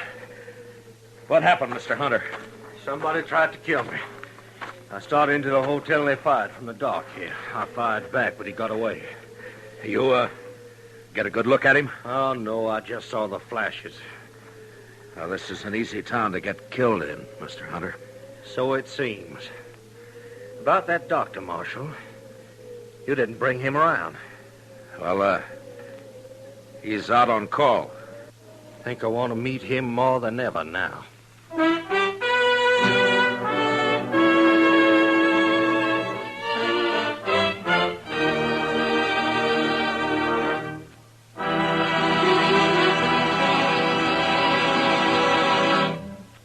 We will return for the second act of Gunsmoke in just a moment. But first, there's a world of wonderful entertainment awaiting you every weekday in the daytime with CBS Radio's roster of wonderful dramatic serials.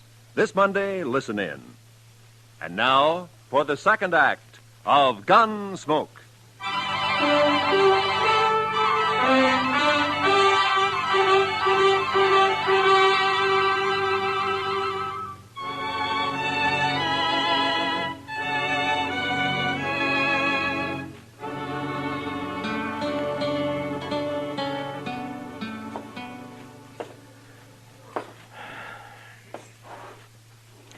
What time is it, Chester? 2:15 a.m., Mr. Dillon. Yeah. I sure hope we don't have to spend the whole night waiting here. I don't see how Doc puts up with the smell of all this medicine. He's used to it, I guess. Yeah. I suppose a man can get used to anything except dying. You think it could have been him that fired those shots, Mr. Dillon? Chester? There's somebody coming.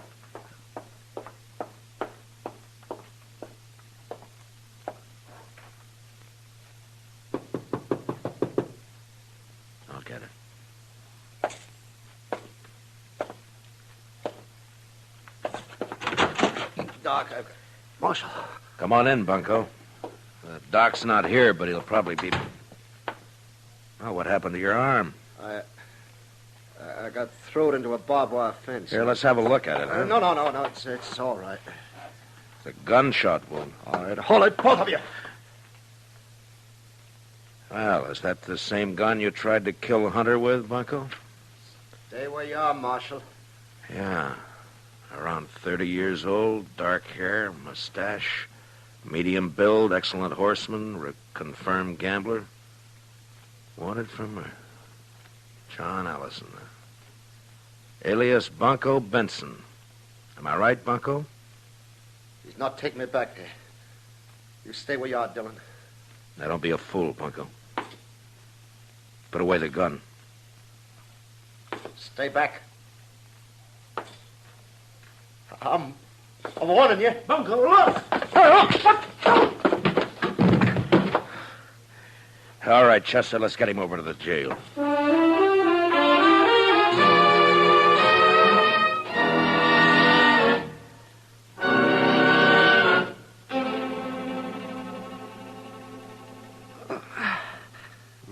Just hold still now, Bunko. Just one more second. I'll have hold that bullet now, and then we'll just... Now, add that one to your collection, Matt. Well, I'll make Hunter a present of it. It wasn't bad shooting to be firing in the dark at a gun flash. He'll never get me back to Virginia. Now, hold still, Bunko. Don't expect a man to tie a bandage with your arm waving around like a mare's tail in fly time. See, how'd you know he'd come to my office, Matt? I didn't, Doc. We were waiting for you. Oh, I see. There we are. No. That ought to stop the bleeding. And don't loosen it up any.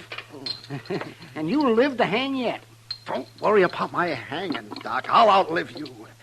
Well, in view of the circumstances, I'd say the odds are about even. Well, Matt, shall we adjourn to the front office? Yeah, come on, Doc. Lock the cell, will you, Chester? Yes, sir. Well, I turned in at 10 o'clock tonight. Got 1 hour's sleep. They called me over to Mrs. Behan's. She thought her baby was on the way. False alarm, of course. Usually is the first time. And I got back and I came straight over here. Doc, you were wearing a gun earlier today. What'd you do with it? Oh, I put it back in the drawer where it belonged. I realized I was acting like a fool. Was that where you were waiting in my office? Somebody had tried to kill Hunter, and you thought... Look, Doc, I've tried to think of some way out of this. A way out for both of us. I got one man under arrest back there now, and I can't rightly set myself up as a judge and free the other man. I'd even hoped you'd cut and run for it. You'd get away if you did, you know. Hunter doesn't know the country. I've been running for 17 years, Matt, and it's still caught up with me. I'm too old to run any farther. What are you going to do? I'm a lawman, Doc, right or wrong. Well, then I guess I'm under arrest. Huh? No, I didn't say that. I just said that... Is Doc Adams here? Oh, well, there you are, Doc. Yes, what's the trouble? A fellow over in the railroad yard's asleep on the track. He was drunk, I guess. They were switching cars. You better come, Doc. He's awful bad.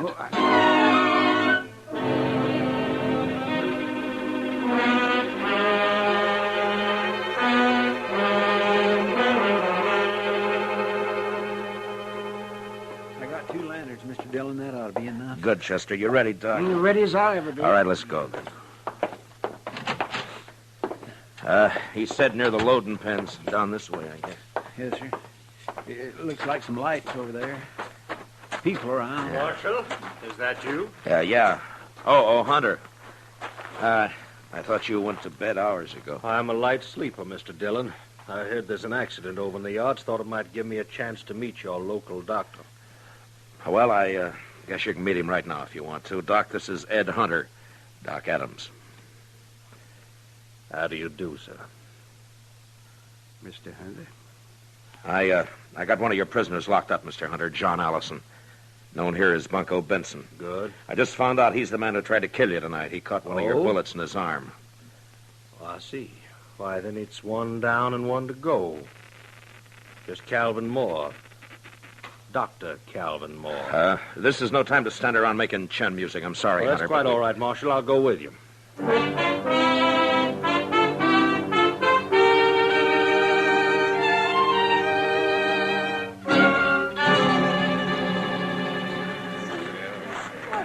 Will you pardon us, please? All right, will you move back and let us through here, please? Here, Doc, this way. Yeah, I'm right with you, Matt. Please stand back now, will you? Give Doc a chance to Yes, work. please, if you please, just stand back. Bad is right.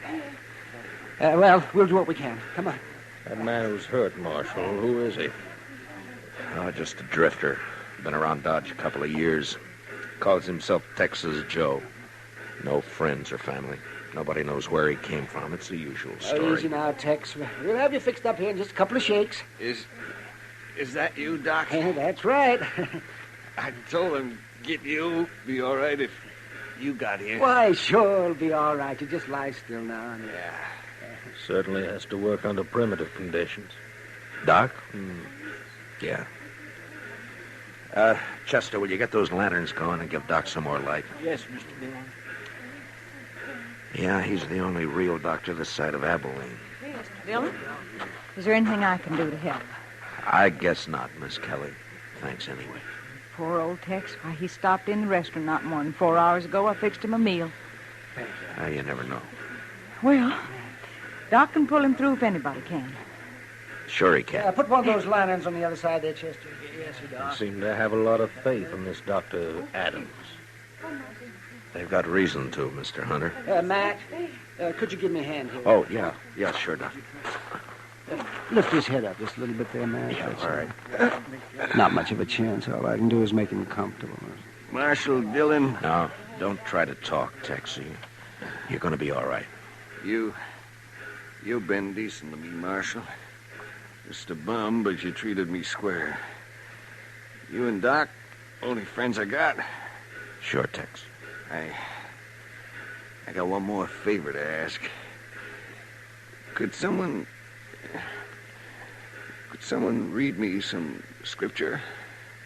Well, Tex, I just don't recall any. Marshal, I know some. Mrs. Kelly, I doubt if you can hear. I can hear. Please. The Lord is my shepherd. I shall not want. He maketh me to lie down in green pastures. He leadeth me beside the still waters. Mrs. Kelly. He restoreth my soul. Miss Kelly. I think that's enough. Poor soul.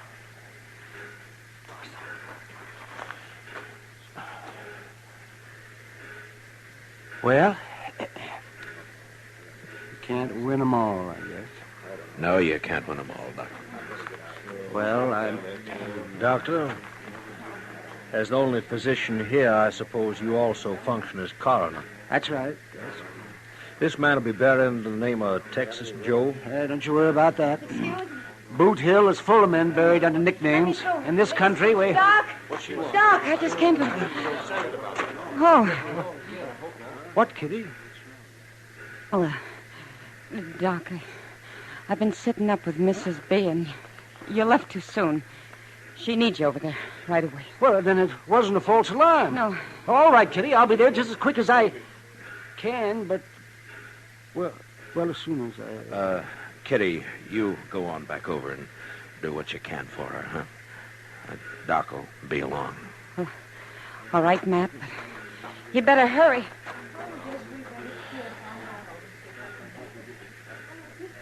Well, Mr. Hunter, Gentlemen, this seems to have been my lucky night. Both my fugitives located within an hour of each other. I guess there's nothing I one can do. One of them safely in jail and one of them dead. What? Didn't you notice the resemblance, Marshal? That Texas Joe there, he's obviously the man in the photograph. I saw it immediately. Well, Mr. I hope Hunter, you'll take all the necessary steps to see that he's buried under his real name, Calvin Moore. His death, of course, closes the case, and I'll be leaving for Virginia with my other prisoner tomorrow. Well, Mr. Hunter, I just don't know what to say.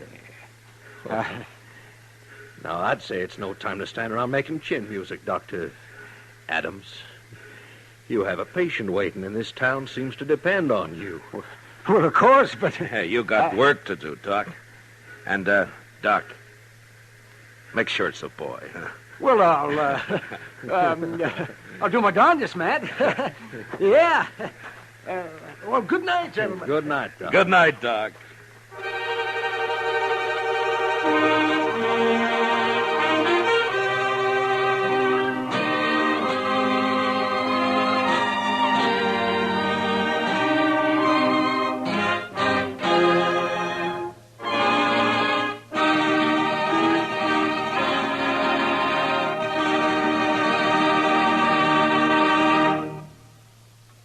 Gunsmoke, under the direction of Norman MacDonald, stars William Conrad as Matt Dillon, U.S. Marshal. Tonight's story was specially written for Gunsmoke by Les Crutchfield, with music composed and conducted by Rex Corey. Featured in the cast were Lawrence Dobkin, Lou Krugman, Paul Dubov, and Vivi Janis. Parley Bear is Chester, Howard McNear is Doc, and Georgia Ellis is Kitty. Gunsmoke is heard by our troops overseas through the facilities of the Armed Forces Radio Service. Join us again next week as Matt Dillon, U.S. Marshal, fights to bring law and order out of the wild violence of the West in Gunsmoke.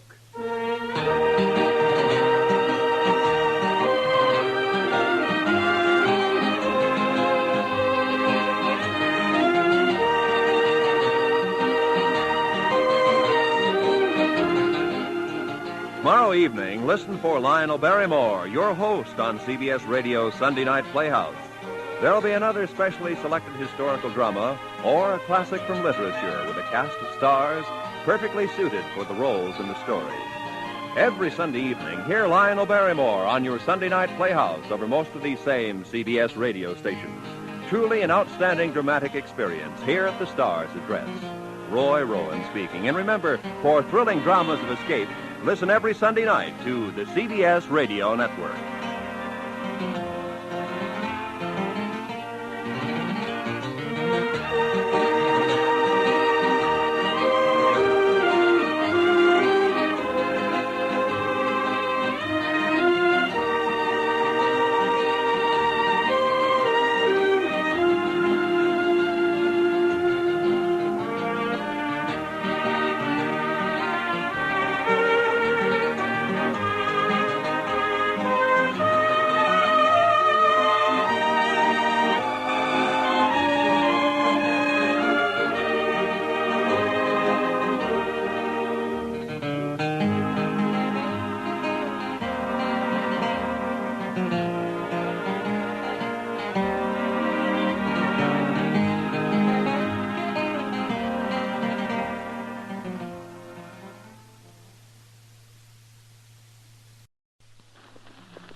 Gunsmoke, brought to you by Chesterfield, America's most popular two-way cigarette. What a pair. Chesterfield King Size at the new low price. Chesterfield Regular. Around Dodge City and in the territory on West, there's just one way to handle the killers and the spoilers, and that's with a U.S. Marshal and the smell of Gunsmoke.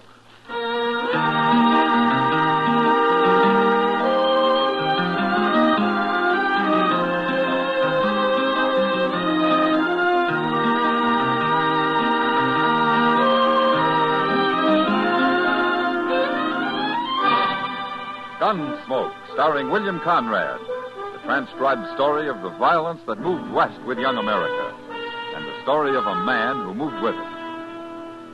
I'm that man, Matt Dillon, United States Marshal. The first man they look for and the last they want to meet. It's a chancy job, and it makes a man watchful and a little lonely.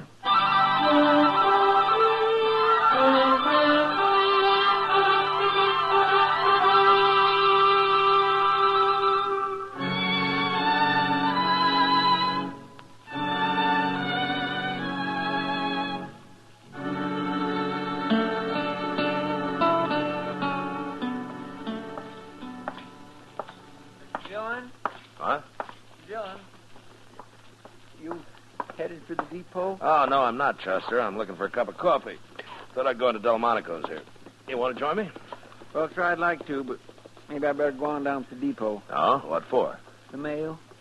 I never got there at noon. That's why I thought you was going now. Well, I don't care about the mail, Chester. Yeah, but come to think of it, you did start out at noon, didn't you? What happened? I got robbed. Got robbed? Yes, sir. Over at the Alfraganza. Oh, you've been gambling all afternoon, huh? Not all afternoon, Mr. Dillon. I watched the game for about an hour before I set in. Oh, you should have gone on watching it. Oh, yes, sir, you're right. Absolutely right. Cost me my last $10. But I thought sure I'd win this time. Oh, why? Because it was my last $10 for the month. I had to. Well, that's about as good a reason for winning as any, I guess. Yes, sir. You know, there's just too much month for my pay, Mr. Dillon. Anyway, I might have won if I hadn't got cheated. Oh, it's a crooked game? The fellow dealing was crooked, and I know he was. But I sure didn't want to start no argument with him. No, sir, not him. Well, why? Who was he? I don't know. Some stranger calls himself Sam Kircher. What? Sam Kircher. You know him? Oh, but I've heard of him. Who is he? He's a gunman, Chester. Oh, I recognize that. That's why I didn't make no fuss about his crooked dealing. Well, you were smart. Kircher's the kind of man who enjoys killing. He's got a big reputation for it out in Arizona. Well, what's he doing here, I wonder? I don't know, Chester. But let's go find out.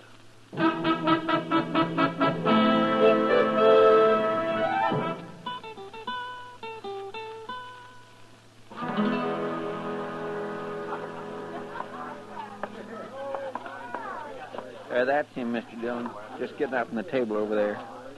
I guess the game's finished. Funny you'd tell you his name, Chester. A man like that usually doesn't talk so much. No, sir, but I didn't think nothing about it at the time. He's coming over here at the bar, Mr. Dillon. Yeah. Pass a whiskey, bartender. Hello, Kircher. Where you been, Dillon? What? Took you long enough to get here. It's been a half hour since I cheated your friend here out of his money. Cheated me, you see? I told you he did. But how do you know I was a friend of Mr. Dillon? I asked. Smart of me, wasn't it? What'd you ask for? What difference it make? Never mind, Chester. What are you doing in Dodge, Kircher? I got tired of Arizona. Why? Nobody left worth bothering about there. You mean there's nobody left worth your killing, is that it? Man can get rusty facing down bums and greenhorns, Dillon. What's the matter with Tombstone? Wyatt Earp wrote me it's a lively town these days. Oh, too many of them Earps. And they got Doc Halliday with them, too. Man, be a fool to ride into that camp. Well, you draw a line somewhere, don't you? One man at a time's good enough for me, Dillon. I ain't greedy. Now, you're kind of greedy about money. What do you mean? You admitted cheating Chester out of his $10. I had a reason for that, Dillon. Now, did you? Yeah. He was hanging around watching the game, and I found out who he was. So when he sat down, I took him. I can deal faster than that. I wanted him to know and run tell you about it. Why? I wanted to meet you, Dillon. Always like to get to know the leading citizens of a place. You got your own way of going about it. You objecting? Ordinarily, I object to cheating at cards, yeah. But with you, I don't think it matters much. Now, what are you doing in Dodge, Kircher? I was nearby, up in Colorado. I heard about you there, Dillon. You've got quite a reputation. I'm a lawman, Kircher, not a gunman. I don't care about my reputation. I do. Yeah. You came here to kill me, huh? That's what I came for, Dillon. Kircher, I'm going to tell you something. What? Men like you are as useless as wolves. I hate every one of your kind. And that'll make it easier for you to fight me, Dillon. I'll meet you out in the plaza, sundown tomorrow.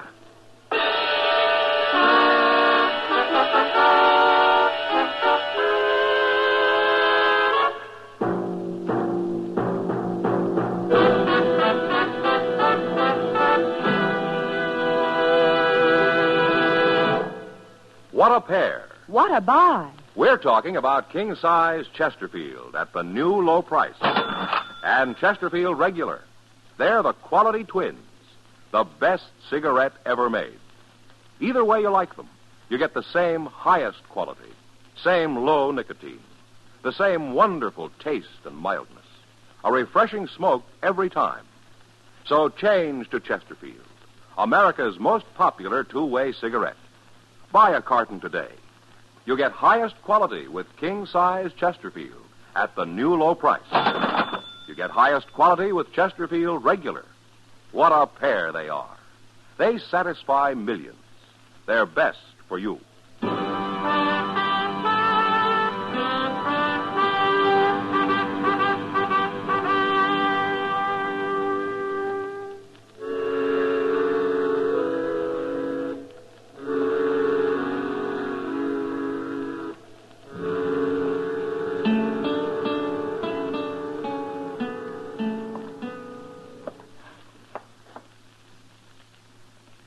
Dillon?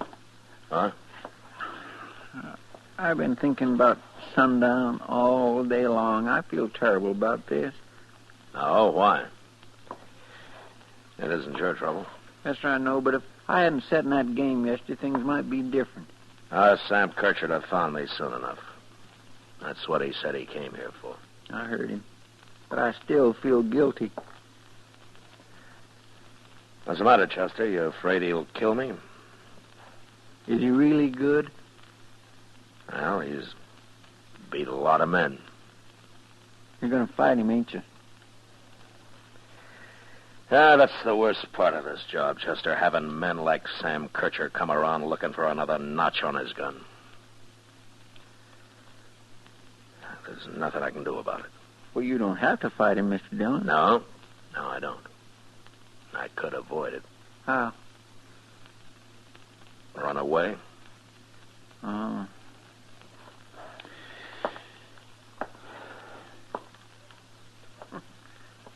Look out the window here, Mr. Dillon. The plaza's plumb deserted. Sure. Guess the word's got around. Mr. Dillon? Yeah, what? He's coming. Sam Kircher. Walking across the plaza.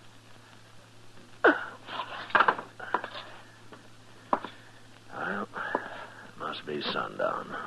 Yes, sir, it is.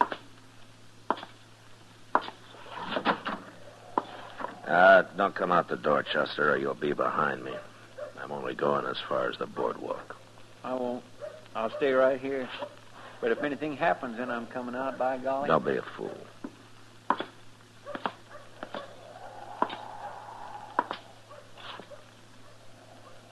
Come on out in the street, Dillon. What you standing there for?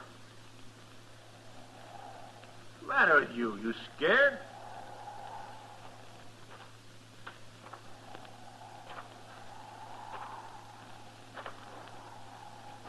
Why don't you come down here, Dillon? There's a lot of people hid out watching us. Been a long time since a marshal was killed in Dodge. I don't want to hear your talk, Kircher. Let's get this over with.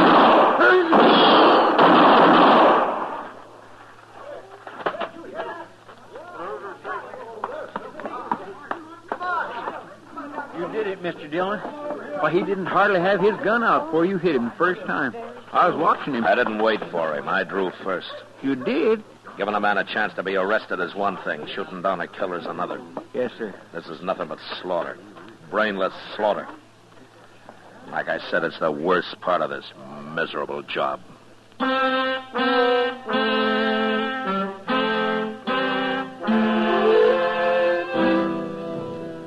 I guess it helped, ridding the country of a man like Sam Kircher. Shooting him down, killing him. But the trouble was that it made you feel like a part of his own senselessness when you did it. And everybody congratulating you afterwards and looking up to you. That didn't help any. That's one thing that got men like Kircher started off wrong in the first place. All the talk, all the admiration for gunfighters. Like with a kid I met at the Texas Trail one night a couple of months later. He was sitting with Kitty when I came in. Evening, Matt. Tom. Ah, thanks, Kitty. This is Marshal Dillon, Pate. I know. I've seen him. Pate, huh? Well, I never saw you around before, Pate. He rode in yesterday, Matt. His first time. Good thing, too. He's only 16. Yeah, that's young, especially for a town like Dodge. Where you from, Pete? On west of here. Cowboy? I was. That's what I've been arguing with him about, Matt. He says he's through being a cowboy. Oh, is that so? Why? I got other things to do. Like what? I'm going to buy me a gun, Marshal. A gun? Sure. And I'm going to learn to use it, too. A man's no good without a gun. Oh? Pate, you start carrying a gun and you get handy with it and you'll grow up to be a U.S. Marshal or something. Ah, Kitty. I mean it. I never saw a man start using a gun yet that he didn't have to go on using it the rest of his life. However long that is. Tell me something, Pate. What, gave you this idea?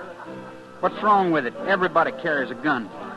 Of course, everybody can't use them real good, but I'll learn. I'll get good. Good as you are, Marshal. Oh? Sure. Maybe even better. Who knows? That's what I mean. It all leads to nothing but getting killed. Who cares how good you are with a gun? There's always somebody better. She's right, Pete. Why don't you forget about this and go find yourself a job out in the country somewhere and go to work, huh? I'm gonna have to, Marshal. I'm plumb broke right now. Oh, good. That's fine. You know anybody around here? Nope. Well, look, I'll tell you. Emmett Bowers is due in town tomorrow. He runs a big outfit, and he can always use an extra hand. You meet me in the lobby of the Dodge House tomorrow morning, and, well, we'll have a talk with him. Okay. I better be going now. I gotta find me a place to sleep. Oh, Pete. Here's $1. You can pay me back later. No, I couldn't take it. No, thanks. Good night. Good night, Kitty. So long, Pete. Good night. He's got a lot of pride, that kid. Yeah. But it's mostly the wrong kind. Maybe. Well, he'll probably forget about this gunfighting business once he's back out in the country where he belongs. Well, I hope so. There are enough gunmen around already. Oh, Pete's all right. Don't worry about him. No, I won't, Kitty. Unless he comes back someday.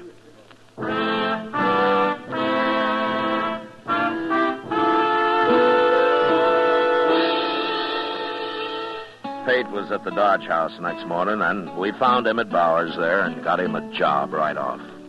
They rode out of town together that evening, and I watched him go, hoping that a lot of hard work would give Pate something to think about besides becoming a gunfighter.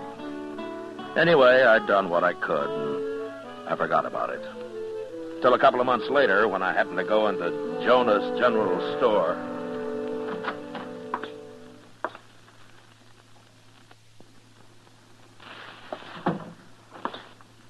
Well, morning, Marshal Dillon. Hello, Miss Jonas. Well, how come you're running the store? Why, hadn't you heard, Marshal? Oh, no, heard what? My husband's got the ague real bad. I've been taking care of him and running the store, too. Oh, well, I'm sorry to hear that, ma'am. But how do you manage to do both? Well, I moved his bed into the storeroom out back. Matter of fact, Doc Adams is in there with him now. Oh? Oh, that poor man, Marshal. He's had chills one day and fever the next for nigh on to a week. Well, Doc will fix him up. Doc can cure almost anything. I can cure anything but a liar, Matt. What? Oh, hello, Doc. I didn't know you were listening. I was listening and I heard what you said. And it was a long way from what you told me the other day. Why, what do you mean, Doc? Mrs. Jonas, he told me the only thing croakers were good for was performing autopsies and signing death certificates.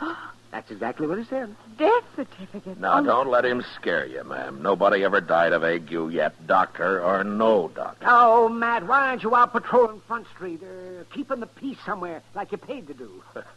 Man can't work all the time, Doc. Oh, we can. Yes, well, I'll just remember that the next time you come hounding me out of bed in the middle of the night to patch up some bad man that you've just torn apart. When you're through here, I'll buy you a glass of beer, Doc. It's awful hot today. Yeah, I don't mind the heat. I'll take you up on it, though. Just say, Mrs. Jonas, if your husband complains about his ears roaring, it's the quinine I gave him. So just you don't worry about it. Oh, all right. Marshal. Well, hello, Pate. How are you? I'm okay. Oh, Pate, you know Miss Jonas here? Ma'am? Hello, Pate. And Doc Adams. Howdy do. Doc? Pate's been riding for Emmett Bowers the last couple of months. Oh, that's fine. Emmett's a good boss, I've always heard. He's all right. They treating you okay out there? It's like any other job punching cows, Marshal. Short grub and long hours. Yeah, sure. Oh, what you doing in town? Did you come in with Emmett? No. I come in alone. Oh? You, didn't quit, did you? I quit. I drew my time last night. Yeah, I was afraid so. Ma'am? Mm-hmm. I want me a 6-gun and a holster and a belt. And all the ammunition the rest of my money will buy. Well, now, son, ain't you a little young to be carrying a gun? I'm 16. And if I'm old enough to do a man's work, I guess I'm old enough to live like a man. Live like a man? You mean die like one, don't you, young fella? I ain't afraid to die. I don't know. I've dug bullets out of all kinds of men, young and old. And no matter how they talk, every one of them's been afraid. I get good enough, I'll do the killing. If I'm given a decent chance. Pate, tell me something. How'd you get started on all this in the first place? I don't mind telling you, Marshal. Now. Now? Now I got money for a gun, and I can start practicing. Oh, wait a minute. Is there some particular man you're after? Is that it? Yeah. That's it, Marshal. Well, who is he? You. Me? I'm going to fight you, Marshal. And I'm going to kill you if I can. Well, why? I never saw you before in my life till you came here. Pate's my first name, Marshal. So? My last name's Kircher. I heard about how you shot my brother, so I come here to take his place. Pate, Sam Kircher was nothing but a killer. He was no good. You drew first on him. What difference does it make? Your brother came after me for only one reason, to kill me so he could be a big man. You think I'm going to take a chance being killed for anything as brainless as that? There's rules to gunfighting, Marshal. He wasn't ready to draw. Where'd you get all these crazy ideas, kid? Who taught you that killing people is a game of some sort? My brother told me all about it a long time ago. Yeah, sure. Now, for him, it was a game. That's what was wrong with him. He'd have beat you if he'd have been ready. Pate, do you wait for a mad dog to bite you before you try to stop him? And your brother was ready. He rode into Dodge ready. Well, I'll be ready for you. In a few weeks, I will. You will, huh? Look, Pate, I've been handling a gun for years. What makes you think that you can go against me in a few weeks? Unless you're planning something else. No, Marshal, I'll never shoot anybody in the back, not even you. You're not bad, Pate, but you sure got everything mixed up. Why? Because I'm only 16? You'll see what I can do, Marshal. You'll see. Well, what if I won't draw on you? I'll kill you anyway. Like you say, what difference does it make? All right. If you're going to act like your brother, I'll treat you like your brother. And when you come gunning for me, I'll shoot you down as fast as I did him. So go ahead and practice. Practice all you like. But when you face me, I'll have 3 bullets in you before you clear your holster. I don't care how old you are.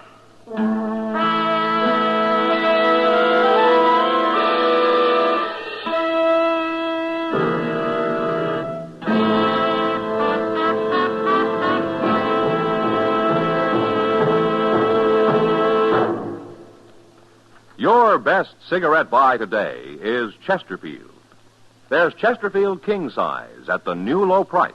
And for your convenience, Chesterfield Regular. What a pair. Either way, you get the taste and mildness you want. A refreshing smoke every time. Either way, you get highest quality, low nicotine. Buy a carton of Chesterfield. They're best for you. In regular or king size, you can get 'em either way. The best smoke ever made's the Chesterfield you buy today. Smokers coast to coast are changing, it's a cinch to do. Here's all you have to say to get the one that's best for you. Chesterfield's for me, Chesterfield's for me. You just say it's Chesterfield's for me.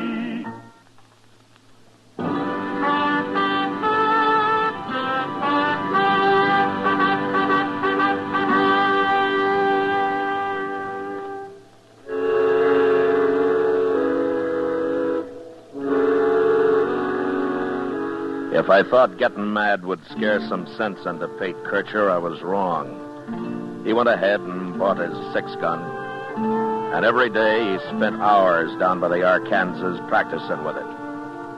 In a few years, that kind of concentration might have made him into a fair gunfighter, but as it turned out, he didn't get a few years. He didn't get more than about 10 days, and those 10 days got spent fast. One evening, I was sitting on the porch not far from the Texas Trail, watching the crowd push up and down Front Street.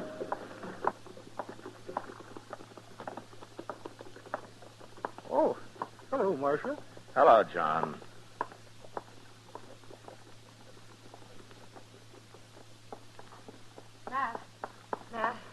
Oh, hello, Kitty. Matt, Chester's in the trail there, and he asked me to come find you. Well, why? What's the trouble? You know Jack Grining? Yeah, I know him. Well, he's at the bar in there, and he's making fun of young Pate. Chester isn't sure how much Pate's going to take from him. Oh, Ryan's more than just a bully, Kitty. He's dangerous. Well, Chester tried to make him stop, but it didn't do any good, Matt. I hope Pate isn't fool enough to try to take him. Ryan will kill him, sure, if he does. I tried to tell him he shouldn't be wearing a gun, but you know Pate. He won't listen to anybody. You better wait out here. I aim to. Leave the kid alone, Riding. He ain't bothering you none. Get out of the way, Chester. Everybody else, get out of the way, too. I'm giving you one more chance, Faith. You throw that gun away or you start using it. Go ahead and draw, Riding. I ain't afraid of you. Okay. I will. No, don't do it, Riding. No. Ah!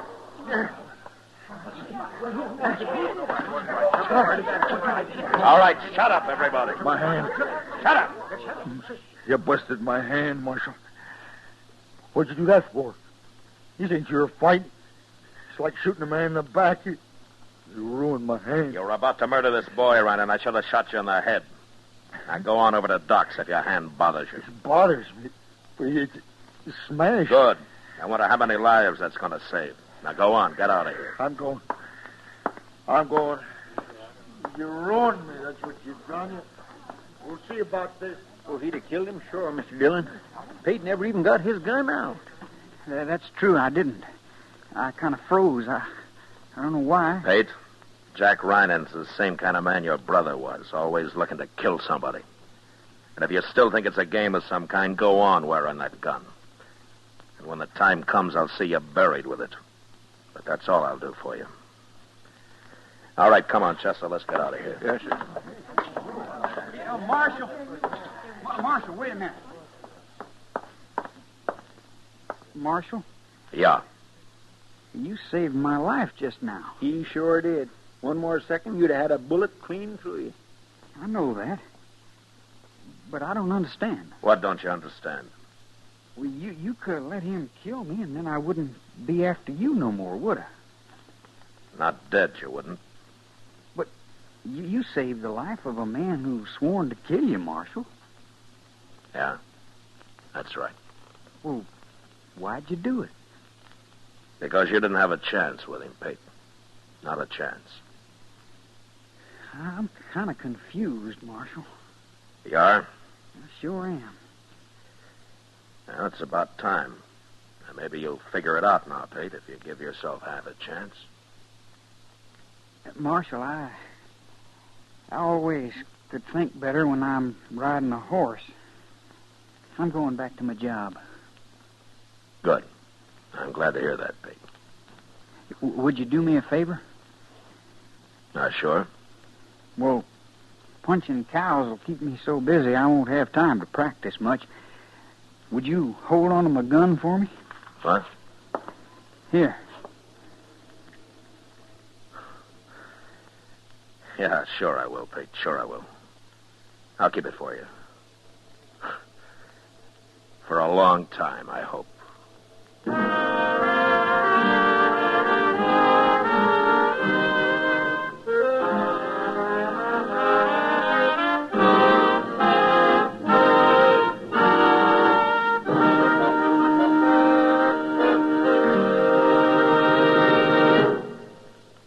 L&M goes king size. Yes, L&M goes king size. Now, L&M is king size as well as regular. Both have the same low price. Both have the miracle tip for the effective filtration you need. Yes, it's the filter that counts. And L&M has the best. You get much more flavor, much less nicotine, a light and mild smoke. Yes, this is it. L&M filters, just what the doctor ordered. Buy a carton, king size or regular, both at the same low price. L&M filters, America's highest quality and best filter tip cigarette.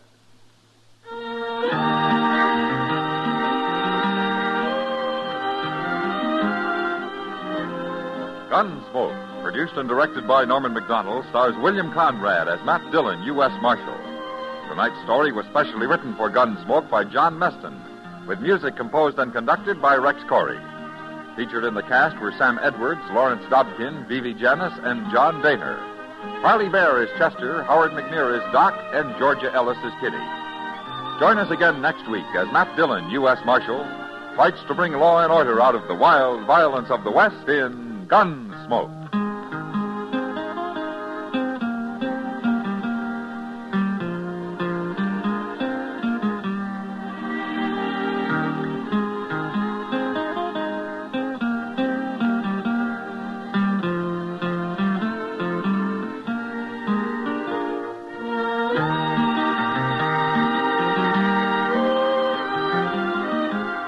Remember, next week at this same time, Chesterfield will bring you another transcribed story of the Western frontier on Gunsmoke.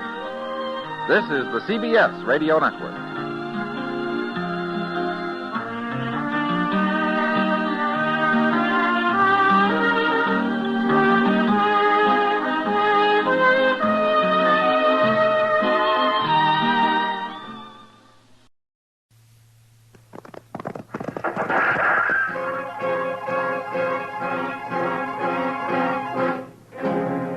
Around Dodge City and in the territory on West, there's just one way to handle the killers and the spoilers, and that's with a U.S. Marshal and the smell of Gunsmoke.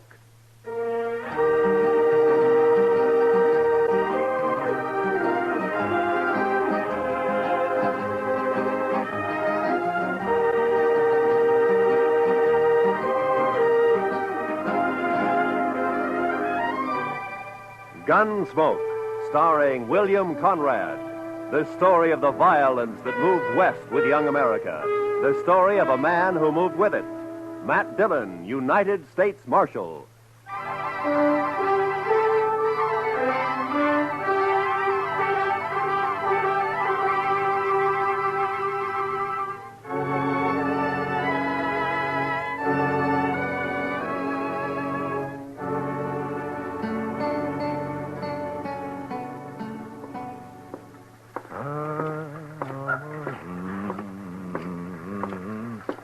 How are you this morning, Mr. Bumby?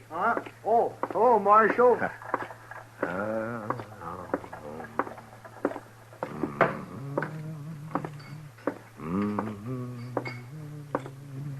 Morning, Mr. Dillon. Morning, Sam. Is Kitty around? Oh, don't know she's up yet, but if she is, she ought to be down soon. I'll wait. Nippy this morning. Oh, feels good. It's a nice time of year, huh? I don't know. I kind of like spring myself. Sam, you better wash that glass over. Oh, yeah. Thanks. Can I get you something? Beer, maybe? Got any coffee? Sure. Just made a pot. Oh, that'll be fine.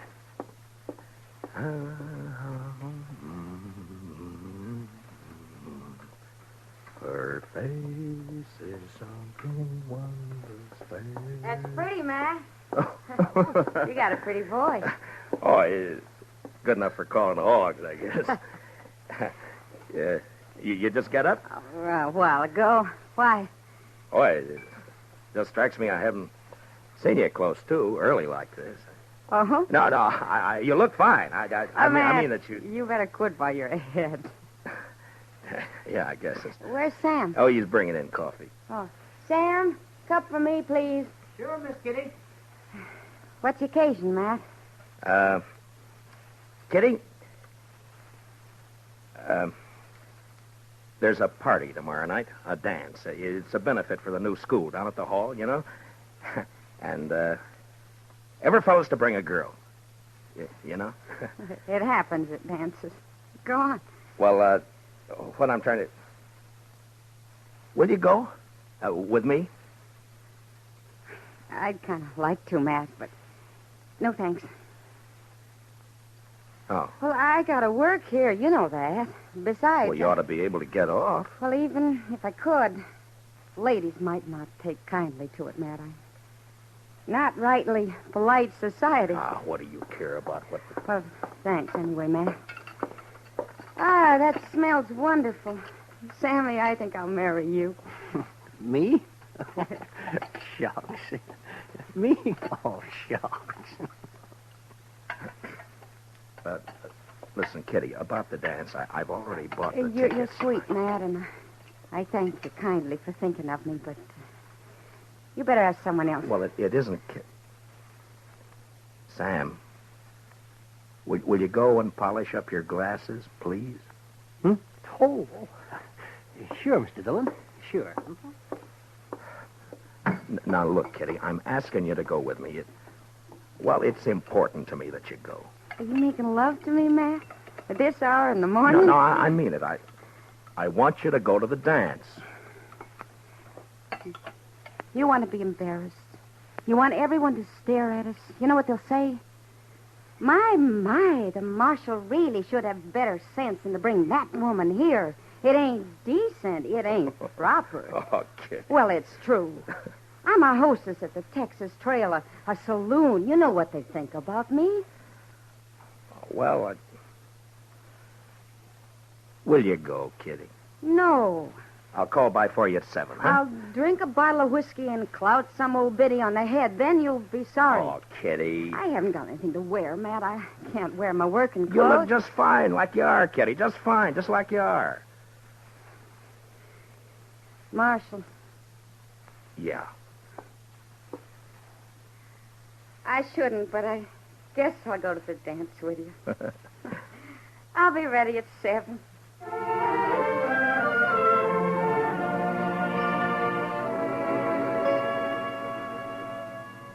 How do you talk about a woman like Kitty? The color of her hair, eyes, the shape of her leg, the way she spoke, thought. Well, that's a picture you had to get by looking and hearing. Otherwise, you'd never know it. And I felt real good about taking Kitty to the party. The first time we'd really be out in company. And I liked the idea.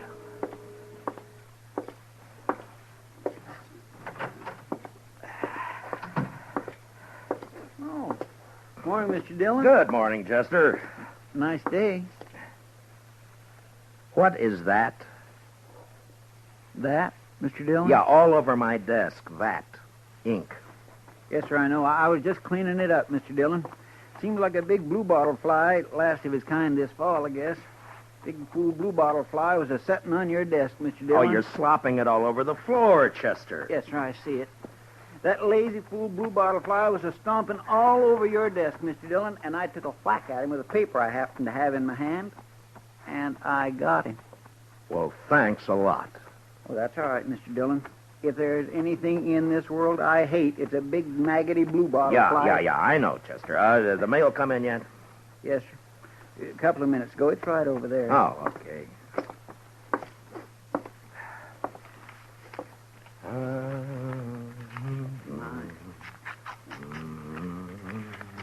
There. I think that should do it, Mr. Dillon. All right, Chester. Anything likely in the mail, Mr. Dillon? No. Look, Chester, we better get these government circulars posted. Would you do that for me? Yes, sir, I'll do that. Say, Mr. Dillon? Yeah, what is it, Chester? About the dance tomorrow. Now, what about it? Well, you're going, aren't you, sir? Doc's going. He's taking Ms. McNish. I'm going. Everybody's going. You are going, aren't you, Mr. Dillon? Yeah, I'm going. Don't seem right, a man you're standing not to go to a big social like we're... You are? Yes. Well, that's fine. Just fine. Doc and me, we were talking, and it just didn't seem right to us that a man like you didn't have no real nice, sweet girl to escort to a big social. I got one, Chester. A real nice, sweet girl. I'm taking Kitty. Miss Kitty? I asked her before I came down, and she accepted. Well, that's good. Miss Kitty. That's right, Chester. I got a couple of letters off to Washington, Chester. You want to go and see about posting those circulars, huh? Yes, Mr. Dillon. Ah, fine.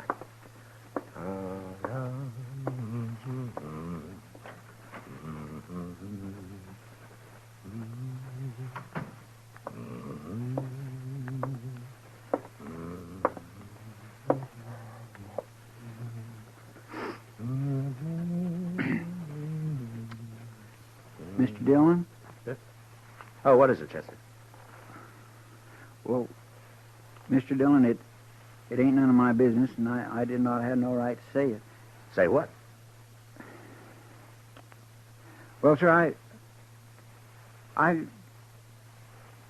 Yeah. I was wondering if I might borrow one of them fancy ties off you for the party. That's not your business. That's what you haven't got any right to say. Yes, sir. No, that's right. You're a liar, Chester. But you can borrow a tie. I thank you kindly, Mr. Dillon.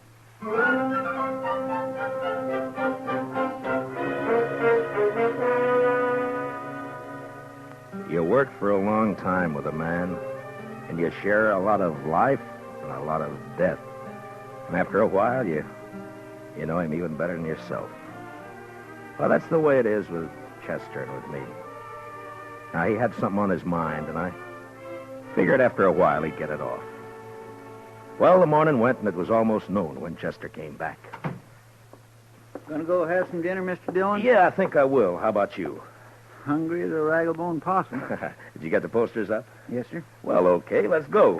Mr. Dillon? Yeah? I guess there's something you ought to know, sir. There's talk. Yeah. All right, Chester, come on, get it out. It's all over town about you taking Miss Kitty to the dance tomorrow night. What do you mean, all over town? I only asked her this morning. Yes, sir, I know. Best I can figure, Sam over at the Texas Trail must have heard you and let it slip. There's been a mighty fierce mess of gum clobbering up and down. All over. All right. Thanks for telling me, Chester. It ain't none of my business. Yeah, I know. You said that before. Yes, sir. I surely did. Well, let's go get something to eat.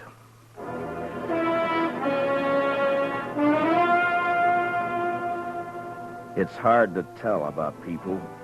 Maybe it's hard to tell about yourself because you come under that same heading, people.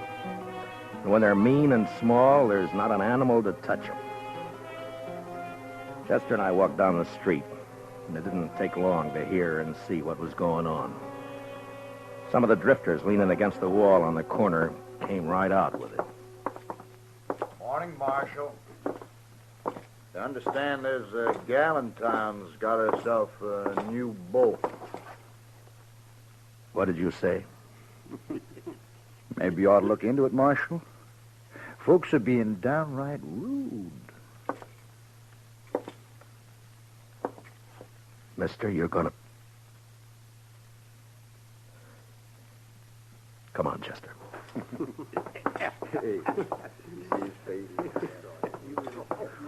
Ought to haul them in. Every one. Yeah? What are you going to charge him with? Pestilence, Mr. Dillon. Just plain pestilence.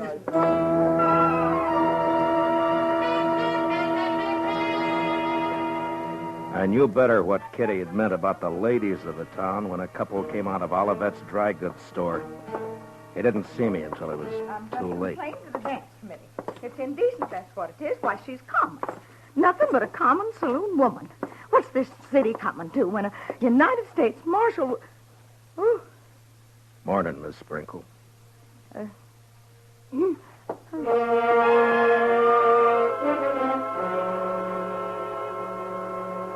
When a man's born, they say he's blessed or cursed with a lot of things already in him.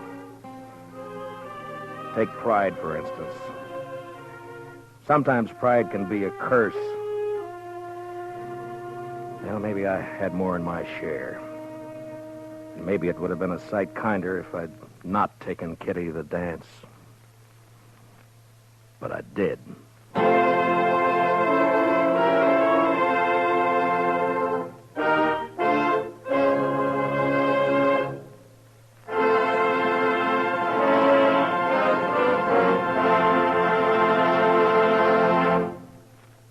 We will return for the second act of Gunsmoke in just a moment. But first, this hint for weekend driving.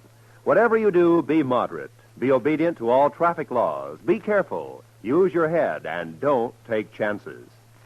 Now for the second act of Gunsmoke. I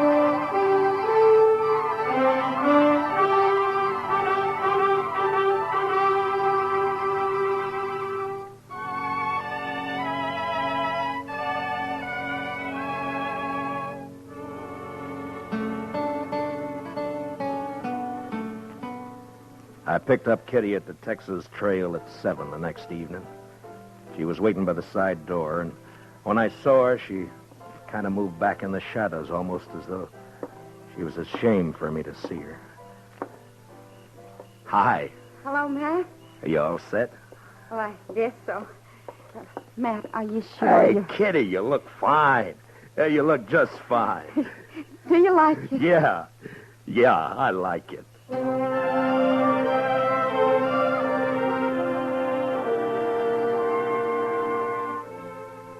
We walked along the street down to the hall, and I kept looking at her like I say, you know, you had to know this, Kitty, to understand what I mean, and even then you get a surprise. She was like a 17-year-old on her first date, and she was like all the women you'd ever known and loved, soft and innocent. And something else, something that's female, and you can't figure out what. Something that makes you drunk without a drink inside you. It was snowing a little, and the flakes caught in her hair and melted into the black of her velvet cloak. And just before we went in, I looked at her again. And I didn't care. I was proud she was with me. Oh, evening, Marshal Dillon. Evening, Miss Murphy. You know Miss Russell? How do? You have your tickets, Marshal Dillon? Oh, yeah. Here we are. Fine. Go right in, won't you? Oh, sure. Oh, excuse me, Mrs. Murphy. Is there somewhere I can put my cloak? Oh, yes, of course. The ladies' reception room is right through there. I didn't catch the name. Catherine Russell, ma'am. Excuse me, ma'am. Yeah, sure. I'll wait for you. Thanks. You better.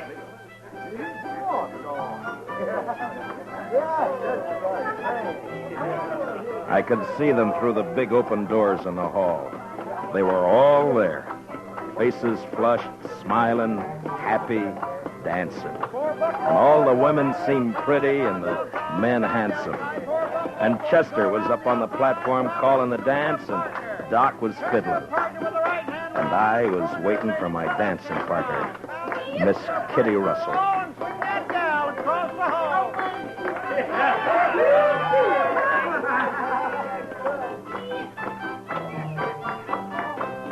Now run away home and sing your own and leave my buffalo gal alone.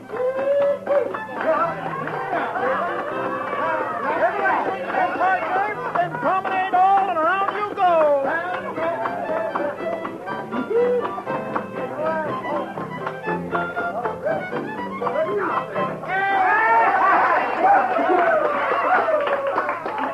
Hi. What took you so long? I'm sorry, Matt. I had a skirmish with one of the genteel females in there. Oh, I'm sorry. What says she? You know, I get the idea I'm not welcome around here. Let's go in and get some punch, huh? Sure. How are you, John? Oh, that's a nice dress, Kitty. I haven't worn it since a few years back in New Orleans. Hey, Marshal. Oh, Miss Kitty. Oh, it's Doc. Well, hiya. Oh, fine, Doc. Hello, Doc. I say, we got a bottle of whiskey outside. You care to join us? Oh, this punch. Not right now, thank you, Doc. Oh, well, sure. Hey, Miss Kitty, I saw you come in. Best-looking woman in here. Oh, there's lots of scratching going on. Thank you, Doc. If you see Mrs. McNish, don't tell her where I am, will you? Man gets kind of dry fiddling. Oh, well, so long. So long, Doc. Punch, Marshal Dillon? Kitty? I guess so. Mr. Sprinkle, have you met Miss Catherine Russell? No, I'm afraid I haven't. You got a short memory, Mr. Sprinkle. Huh? I could have swore it was you in the Texas Trail a couple of weeks back. Drunker than a hoot owl. Don't you remember I had to slap your face? I think... Edward? Well, Edward? Yes, dear. you let somebody else take care of the punch. I want you to come with me. Well, I promised. I'm on the committee. Evening, Miss Sprinkle.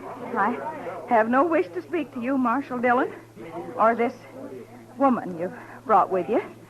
I will not have my husband serving such people.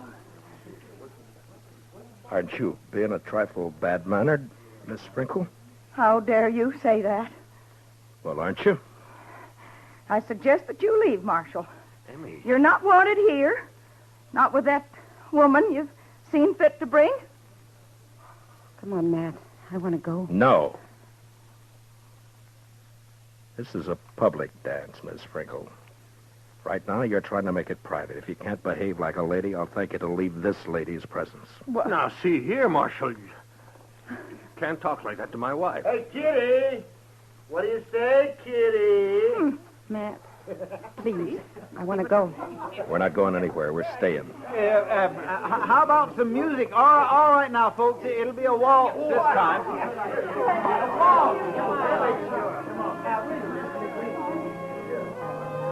Thanks for the punch, Mr. Sprinkle. Come on, Kitty. I warned you, Matt. Now, please, will you take me out of here before something happens? Nothing's going to happen, Kitty. You and me are going to dance. Have a good time. That's all. You're acting like a kid. Matt, it won't work. I've seen this kind of thing before. May I have this dance, Miss Kitty? Please, Matt. You're being pig-headed and you know it. Let's get out. You refusing me, Miss Kitty? Oh, Matt.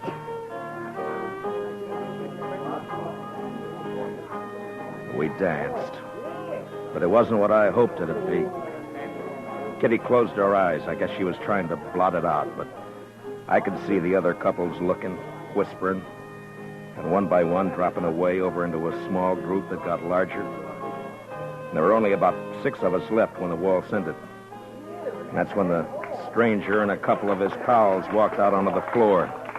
They were drifters, probably been in town for a week. And they were having their fun before they moved on.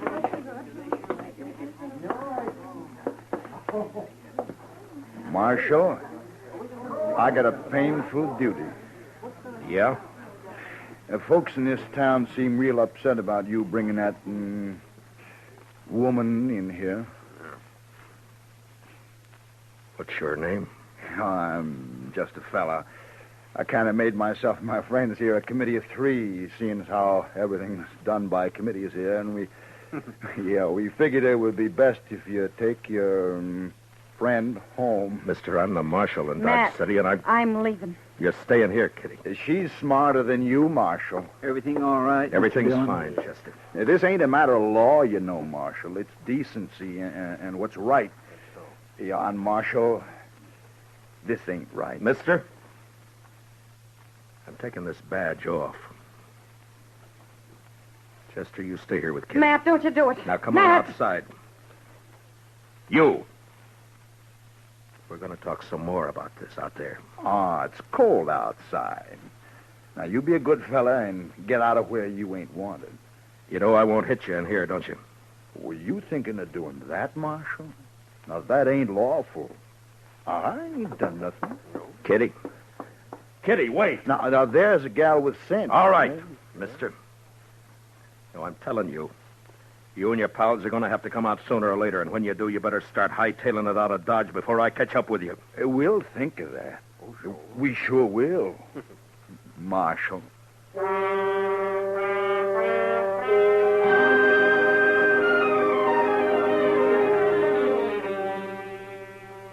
Just 3 no-good drifters, hating the law, finding pleasure in trouble. Kitty had gone, and I went out into the street. It had stopped snowing. Just cold. Much colder. I went up to the Texas Trail. There's only 2 people in there. Some guy dead drunk on a table, and someone else standing at the bar, looking into the mirror at me.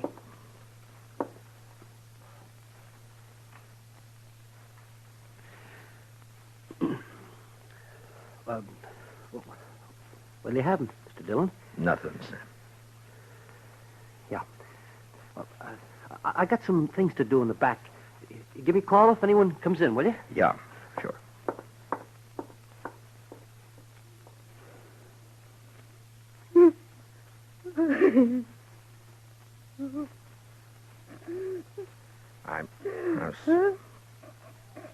I'm sorry, Kitty. Shut up. I'm sorry. I'm bad. Bad. Oh, Kitty. Oh, it's all right. Sure, it's all right. I'm so mad. I could. Yeah, I know. I should have known better. No, it was me, not you. No, it wasn't that either. It was all those polite ladies and gentlemen. Give me a kerchief, will you? Yeah. Here. Been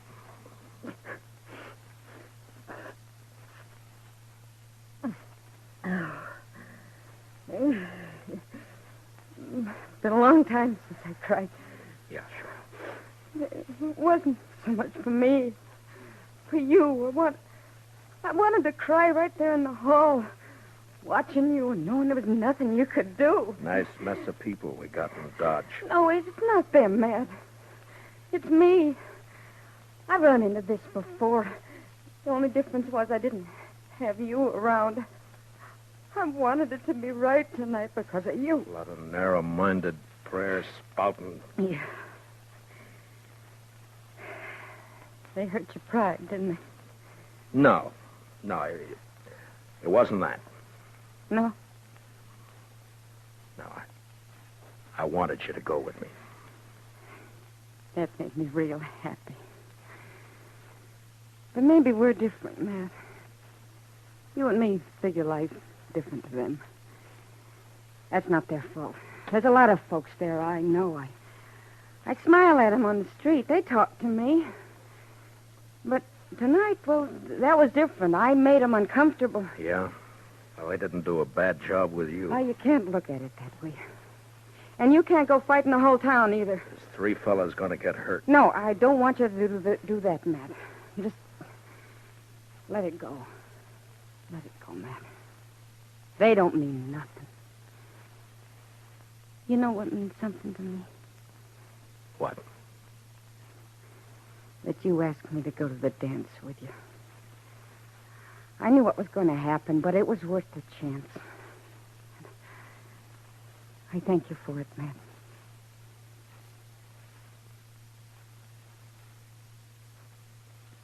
You're a funny one. Am I? But you sure showed them up, those women. The way you look. Well, I'm glad. You know, you look pretty fine yourself. Sam? Yeah? You got any champagne, Sam? What? Have I got any what? Champagne. Well, yeah. I guess maybe. A bottle or two? Yeah, maybe. Sure. Well, break it out. All right.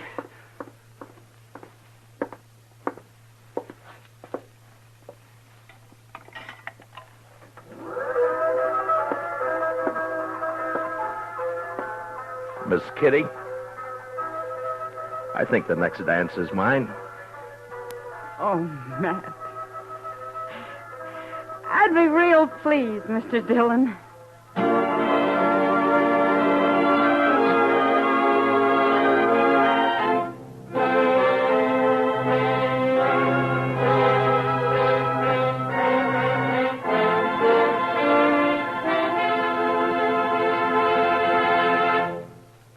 Gunsmoke, under the direction of Norman MacDonald, stars William Conrad as Matt Dillon, U.S. Marshal. Tonight's story was specially written for Gunsmoke by Anthony Ellis, with music composed and conducted by Rex Corey.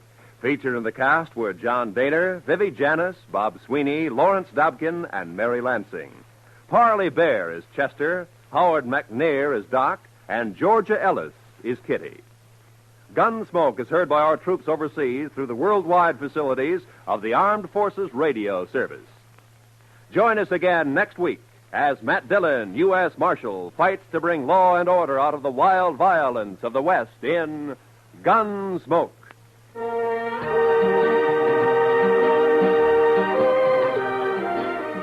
Don't miss Robert Trout and his timely roundup of world news tomorrow on most of these same CBS radio stations. Roy Rowan speaking. And remember, Amos and Andy are here every Sunday on the CBS Radio Network.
Dodge City and in the territory on west, there's just one way to handle the killers and the spoilers.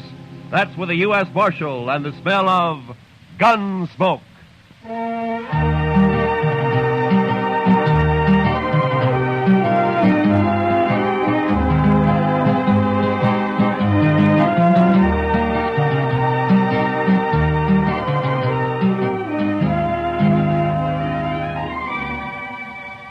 Gunsmoke, starring William Conrad.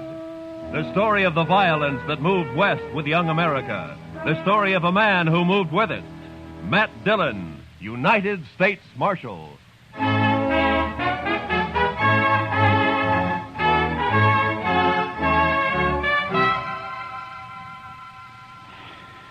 Sure is hot today, Mr. Dillon. Yeah. Used to get hotter in Sweetwater, though. Texas? Yes, sir. But I wasn't there very long. No. What'd you do there, Chester? Oh, I was a salesman, Mr. Dillon. Salesman? Well, what'd you sell? Lightning rods. Lightning? Oh, well, now, they're good things to have, Mr. Dillon. Why, I had a line of well, lightning now, rods. don't explain it to me, Chester. Too hot. Well, I'll go get us some beer. Maybe that'll help. I don't think I want any beer, Chester. Well, then, why don't you just go take a siesta, Mr. Dillon? I'll stay here in the office. Why don't you just leave me alone, huh? All right, Mr. Dillon.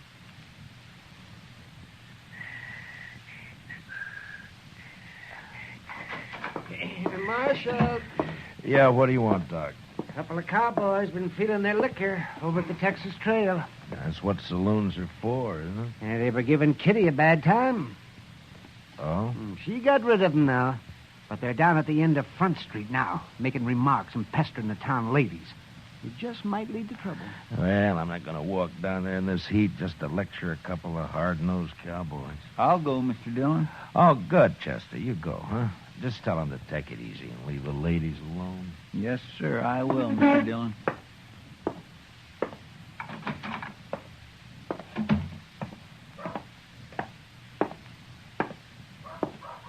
Hey, lady, you ever been to Texas? Real men down there. Not like these short grass Kansas. All right, boys. Now, that's enough. Who's this? The preacher, maybe. Boys, Marshal Dillon sent me down here. And we're going to send you right back, fella. Mr. Dillon said you can have all the fun you like, but to leave the ladies alone. That's the whole dang trouble with these Dodge ladies. They've been left alone too long. Yeah, what they need is a couple of big-handed Texas men. Look, now, why don't you go over there to the Alfaganza? I'll buy you both a beer. You will, huh? Well, that's mighty thoughty of you, mister. We just don't want any trouble, that's all. Sure we don't. And I got an idea how we won't have any. Wait till I get on my horse here. Stay with our friend a minute, Trevor. Hey, mister, I'll make a bet. What kind of bet? What do you mean? Any kind. You name it. Come on. Well, but I don't. I got him! He spilled his gun, Trevor. Pick it up and grab your horse. Get this rope off of me. Maybe it'll wear off, mister. You're going for a ride. Drag 'em, Stobo, drag 'em. Let's go.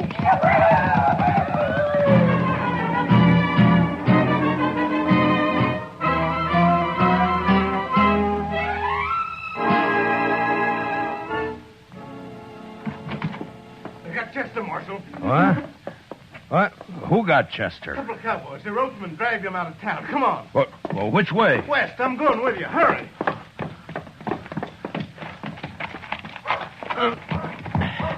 Come on.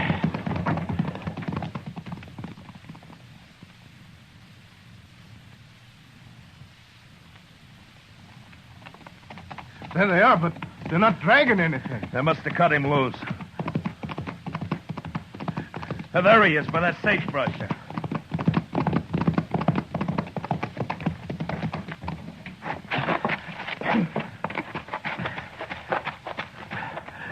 Chester. Chester. Get that rope off his feet, Shiloh. Look at him. He's bleeding all over. They tore him to ribbons. I'll stay with him, Marshal, if you'd like to. No, Shiloh. Go get our horses up. I want to get him back to the dock right away. All right, Marshal. It's all over, Chester. I got you now. We'll be at the dock soon. Easy, Chester. Easy, fella. Easy now. I'll carry him when you get tired, Marshal. I won't get tired, Shiloh. Not for a long time.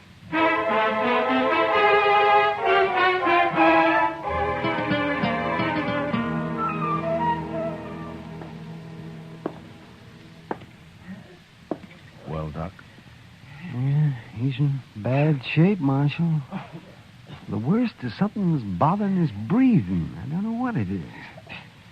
We'll just have to wait and see if it goes away. If he lives the next few days, he'll pull through. Oh, Doc. I know. But I'll stay right here with him. Why did I have to send him? Why didn't I go? Oh, now don't blame yourself, I Marshal. told him to go, didn't I? Yes, but... Doc, can I talk to him? No, Marshal, no. Not for a while. All right, then. Would you tell him this for me? I'm going after those men. I'm going to bring them back. Alive. Or at least half alive.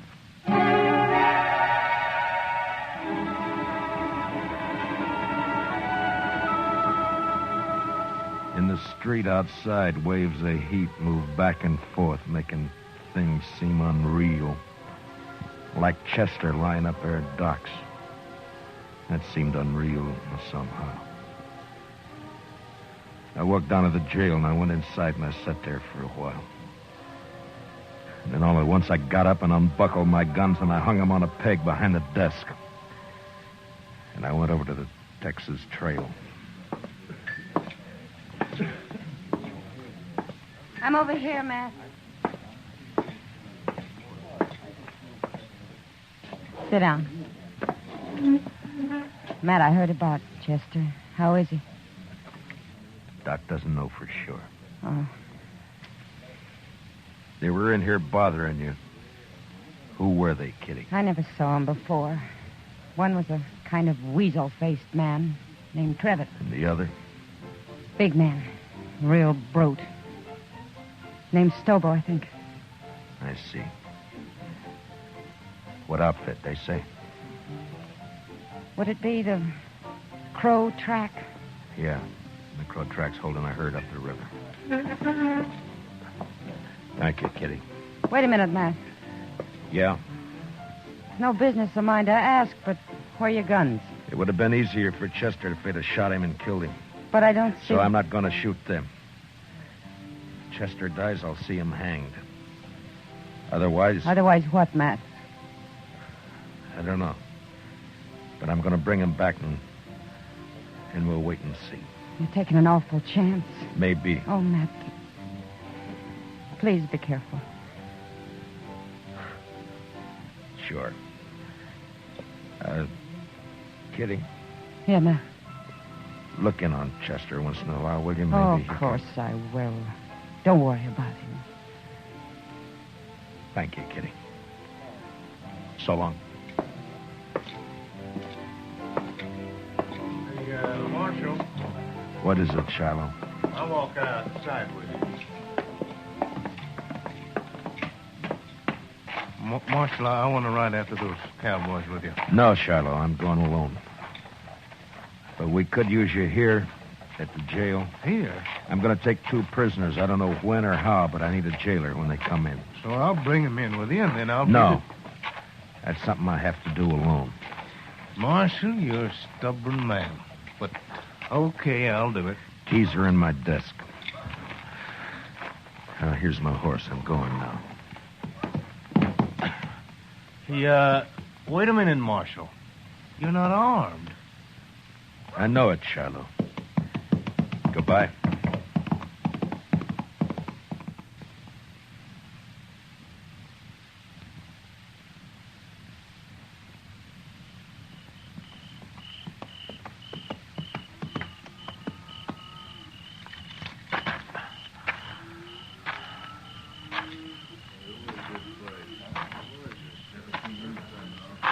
Who's the trail boss here? Where is he? Here I am, and I don't need any riders. Maybe not, but you got 2 riders I need. How's that? Just what do you want, mister? That's the Crow Track outfit, isn't it? That's right. I'm looking for a couple of your men called Stobo and Trevor. They ain't here, mister. And where are they? They come back this afternoon, picked up the gatherings, and left. Didn't even wait to get paid off. Now, I'm telling you this just because they're no good, and I'm glad they're gone. Which way'd they go? I wouldn't tell you if I knew, mister. I didn't think you would. Who are you, anyway? I'm a U.S. Marshal out of Dodge. That's so? Well, I don't know what you want them for, and I don't care, but how you going to take them, Marshal? Put salt on her tail? You ought to at least take a club if you're going after that Stobo. He's mean, he's big. Besides being a Texan. We've hung Texans up here before, mister.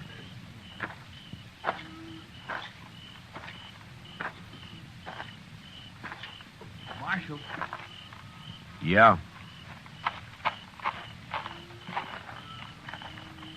I heard Stobo and Trevitt say they were heading west, following the Arkansas. Where are you from, son? Texas, near Waco. And what are you sniveling around informing on these men for? That Stobo kicked me, knocked me down and kicked me. All right, son, I'll ride along the Arkansas. But you ride back to Texas and learn how to fight your own battles.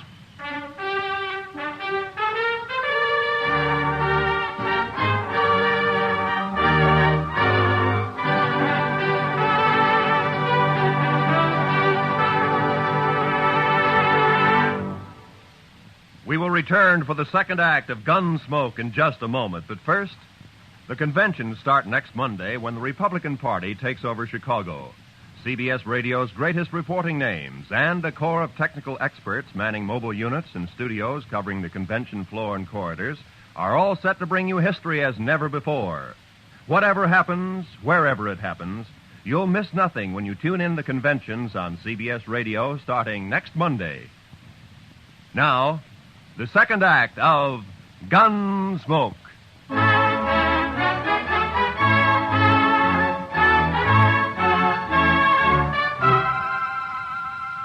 I cut straight down to the Arkansas and followed it west. I rode close to the water where I could use the sound of it for only my cover.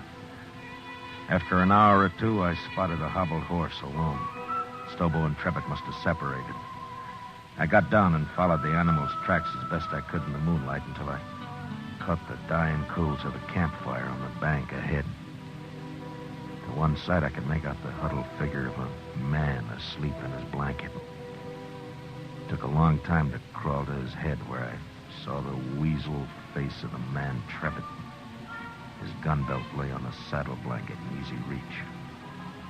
I stood up and heaved it out into the river. And As Trevitt sat up with a snap, I kicked him back. Don't shoot! Don't shoot! You sit up again and I'll smash your skull, Trevitt. Don't kill me! Don't kill me! Shut up. Now, where's your rope? I told you to lie down. Now, where's your rope? Under my saddle there. You gonna lynch me? No. But you may hang legally if you live that long. Now, keep your arms in that blanket and lie still while I get you roped up here. Who are you, mister? Yeah, that'll do it. Let's just say I'm a good friend of a man you dragged out of Dodge this morning. Stobo was in on that, too. It was his idea. He did it. Don't worry, I'll find Stobo. You ain't gonna leave me like this? I'll be back.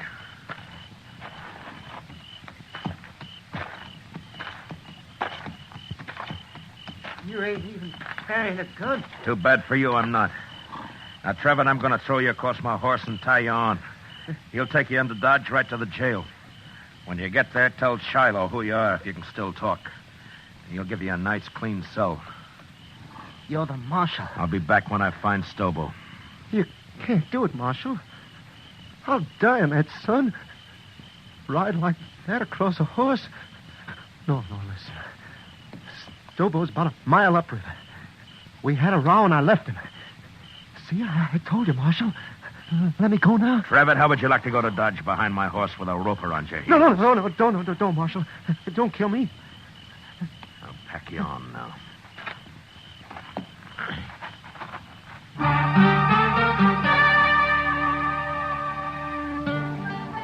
I tied Trevor across my horse and started him off in the direction of Dodge, and then I forgot about him.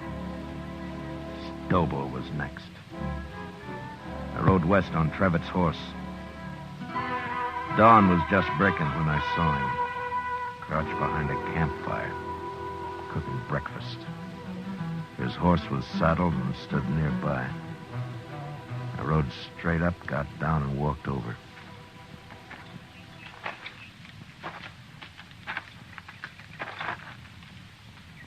You lost, stranger?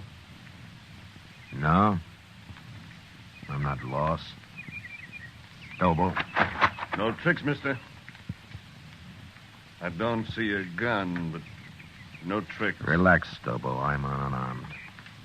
Who are you? Matt Dillon. I'm a U.S. Marshal out of Dodge. You're a long way from Dodge, Marshal. Stobo, you and your pal had some fun with a friend of mine yesterday. You hurt him bad. Maybe you killed him. You rode out here without a gun to tell me that? You're the craziest marshal I ever saw. I'm going to shoot you, Marshal, and bury you in the river. What do you think of that? I expected you would. Huh? But unless you want it on your conscience that you refused to feed a man on the trail, you better give me a piece of that pork first. You're about the coolest man I ever saw, Marshal. Do I eat? Sure you do. Sure. You just stand right there across the fire and don't move. I have to shoot you before you've been fed. I know. It's too bad I only got one dish for your last meal, Marshal. A man can keep sassy on meat alone, Stobo. Yeah, he sure can. Well, looks about done. At least this here piece says you can't... All right, I got your gun, Stobo, so don't try anything. You burn me! You burn me! Just a few coals. They won't hurt you. Now shut up and get on your horse. I'll kill you for this, Marshal. You can't hurt me like that. On your horse! Come on now. Get up there. Now, you just sit there, Stobo. I'm going to throw a noose around your neck, so keep your hands down. There now. Now, you ride toward Dodge. And you do anything I don't like, and I'll jerk you off your horse and drag you the rest of the way. Now, ride.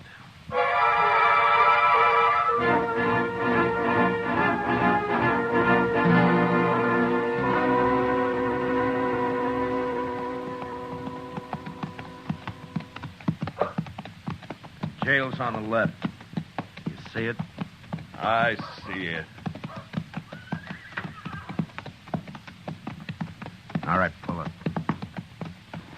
Shiloh! Shiloh! Well, hello, Marshal. This other one? Yeah. Trevitt, get here. More dead than alive, but he's here. It was rough, Marshal. Real rough. Yeah. Shiloh, how about Chester? Tell me. Doc ain't sure yet, but he's alive. Lock Stobo up. I'm going over to Doc's. All right, you get down. And walk straight or I'll shoot you through both knees.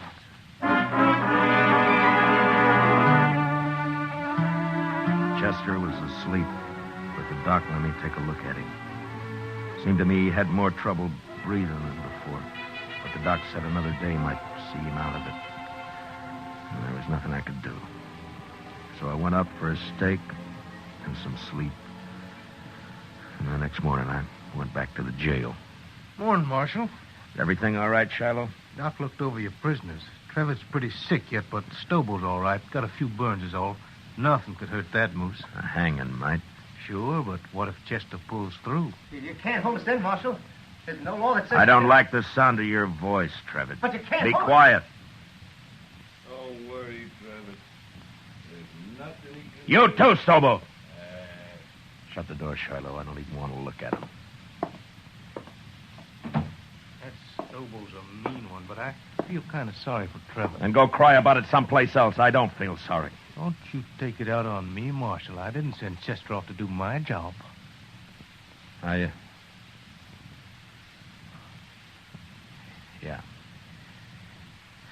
Yeah, you're right. I'm sorry. Go get some breakfast, huh, Shiloh? I'll wait here now. I'll be back later.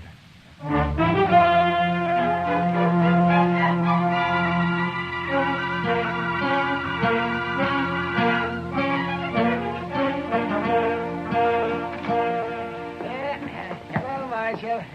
Doc? What? Well, what is the doc coming? Chester. He's going to be all right. You sure? Why, of course, Marshal. His breathing suddenly changed. The pressure's off somewhere. Oh, he's going to be fine. That's good. Of course, he'll be in some pain for a while yet, but... Yeah. All right, Doc. I'll come see him in a little while. I'll tell him for you, Marshal.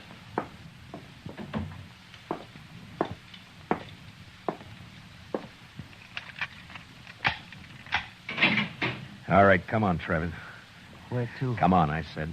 What's up, Marshal? I'll be back for you, Stobo. Now get going. Come on.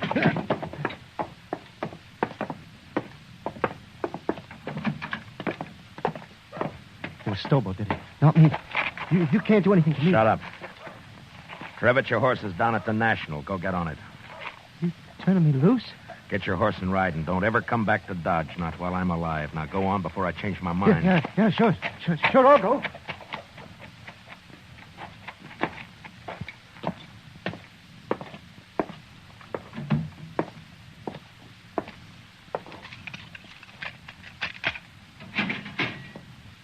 You're next, Stobo.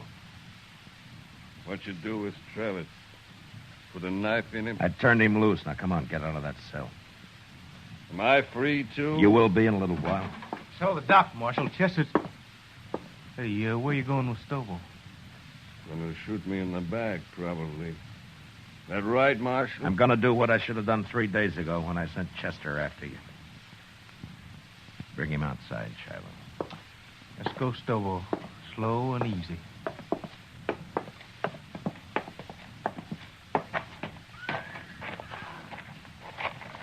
Bring him over here, Shiloh. You're gonna drag me, is that it? You try that. That's what now. you do, isn't it, Stobo? Don't try. Never mind. Shiloh, hold my guns. Here. What the... Oh, I get it. You're gonna fight me. Well, Marshal, you're crazier than I thought. Why, I'll tear your throat out. If he wins, let him go, Shiloh. Maybe I will. I said you'll let him go. All right, Marshal, all right. Maybe you're crazy, but I guess this is your party. Come on, Marshal. I'll make it short for you. Real short. Stand back, everybody. Get back, do you hear? You're big, Stobo, but you're stupid. You're ugly stupid. Why, you... I'll kill you!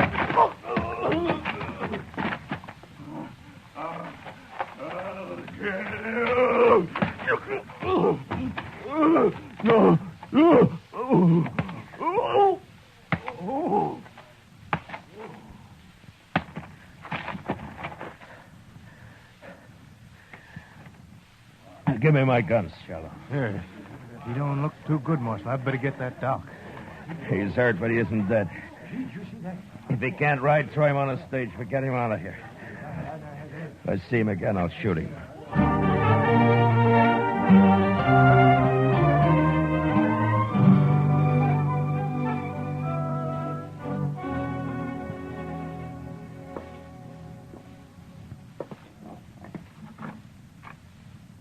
Chester? Can I come in? Yes, sir, Mr. Dillon. My, what happened to you? I've been lecturing a couple of hard-nosed cowboys. One in particular. Oh, I see. I'm sorry, Mr. Dillon. Those two sort of got the drop on me. Yeah, it sure did. Mr. Dillon? Yeah? I've been thinking, and... Yeah? What is it, Chester? Well, Mr. Dillon, I'm not much help to you here. Maybe I better just... That's enough, Chester. Well, but I've been thinking Well, that... just stop thinking. Yes, sir. Now, look, Chester, I'm going to tell you something. I need you here. You see, you're the only man in Dodge I can really trust. The only one. Yes, sir. Well, you can trust me, Mr. Dillon. Yeah, I know. And I'm thanking you, Chester. But you're sure no help to me lying there, you know. No help at all. Well, I don't aim to stay here long. The doc says I'll be up and around again. Look, Chester, I tell you what. I'll go get patched up, and then we'll make Kitty come over and fix us some steaks, and we'll have some beer, too, huh? Well, what do you say? My, that'd be fine, Mr. Dillon. My, I'd sure like that.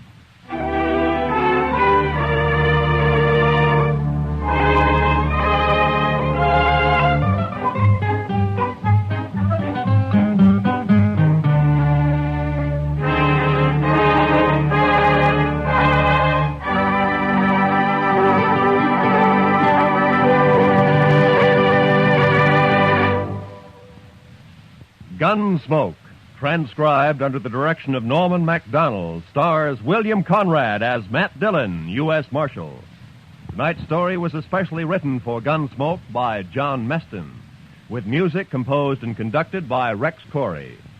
Featured in tonight's cast were Paul Dubov, Lou Krugman, and Georgia Ellis, with Don Diamond, Gil Stratton, and Jack Crucian. Parley Bear is Chester, and Howard McNear is Doc.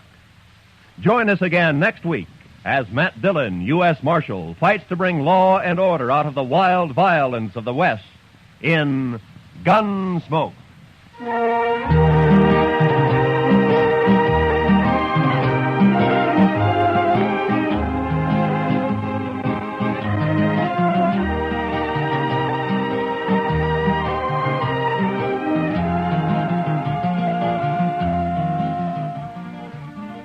Meet Millie. This delightfully funny little secretary is heard from every Sunday evening here on CBS Radio.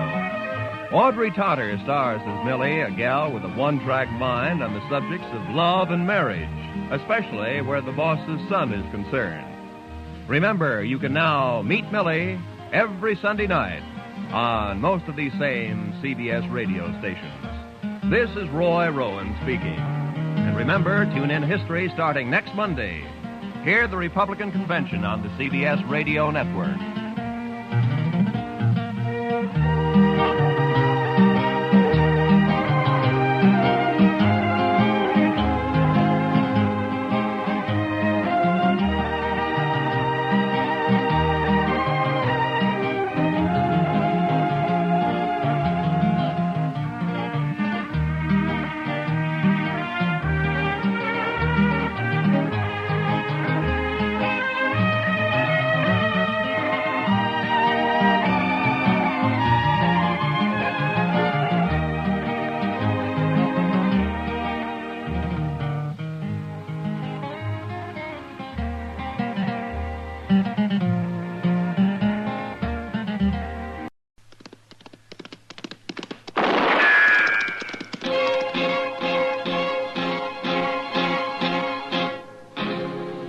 Gunsmoke, brought to you by L&M Filters. This is it. L&M is best, stands out from all the rest. Around Dodge City and in the territory on West, there's just one way to handle the killers and the spoilers, and that's with a U.S. Marshal and the smell of Gunsmoke.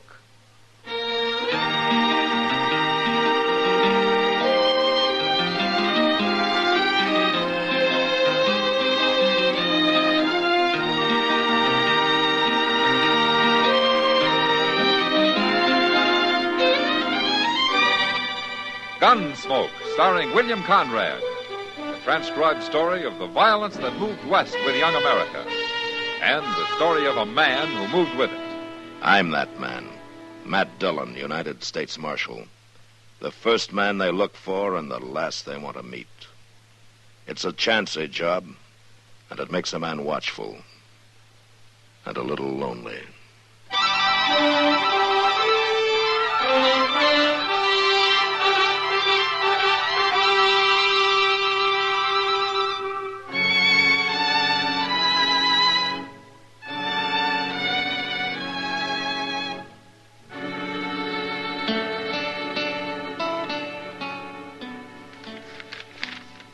I sure do hope things... Mr. Dillon, are you listening to this? What? Oh, yeah, sure. Go on, Chester. Go on. And I sure do hope things has been good with you like they has been with me. Take care of yourself. Maybe I will come up to see you one day soon. Your loving brother Magnus. And then down at the bottom he says, your Uncle Will got tromped on by a cow last week. Well, now, ain't that nice, Mr. Dillon? What do you mean about Uncle Will? No, I mean getting this letter from Magnus. It's real thoughty of him. That's the first one I remember you getting. It's the first one he's wrote. To me, at least. Sure is funny, though. I never knew that boy could write a lick. Well, maybe he's learned since you saw him last. No, I don't think so, because Magnus don't hold with schooling. Uh-huh. No, sir, none of my kinfolk does. Why, my ma says all a body needs to know is how to cook, care for your own, and get to the church. She must have made your pa a very good wife. I don't know as he ever said. He run off when I was only 4. Him and Ma never talked to each other much from what I... Mister? Yes, ma'am, that's right. I'm Nancy Creed. Well, come in, please. This Chester Proudfoot, Miss Creed. How you doing, Miss Creed? Marshal, I come to see you because my pa's going to shoot somebody dead. What? I want you should stop him. Well, who's your pa going to shoot? Fella that worked for him a spell. Name of Ben Tolliver. Now, why's your pa after him? Ben run off last night and took one of Pa's studs.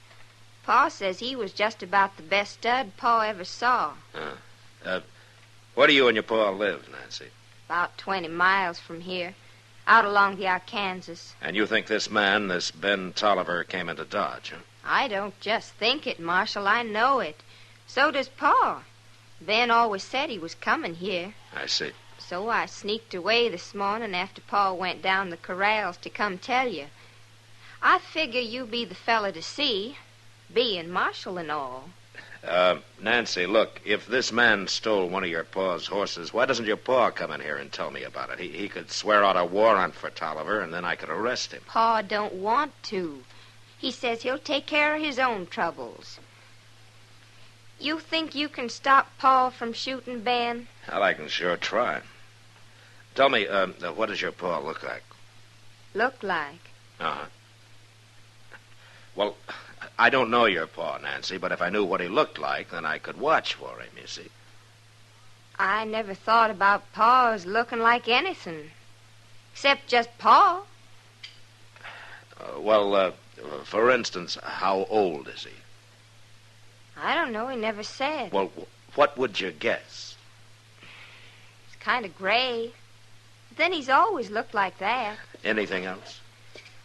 He's got a bad leg from where a horse kicked him, and his jaw's busted some. Well, that don't sound like he should be hard to find. Not with a limp and a lopsided face. Why, my gracious, even I can find a man with Chester, a limp. all right. Nancy, I'll watch for your pa, and if he does come into Dodge, I'll have a talk with him. Huh? You do that, and I'll surely thank you, Marshal. Bye. Goodbye. Say, Marshal. Yes. If it helps any, I know where that Ben Tolliver is. Oh, forever. You do? Right there at the Long Branch Saloon having a beer. You know where I mean. Yes. I seen his horse tied outside, so I went up and looked through the window, and he's there right now. Well, why didn't you tell me this before, Nancy? Never thought of it. Well, you'll do something about Pa now, won't you, Marshal? I declare she don't know get up from whoa, does she, Mr. Dillon? She's kindly pretty, but my gracious. Come on, Chester. Let's go have a talk with Ben Tolliver and find out what this is all about.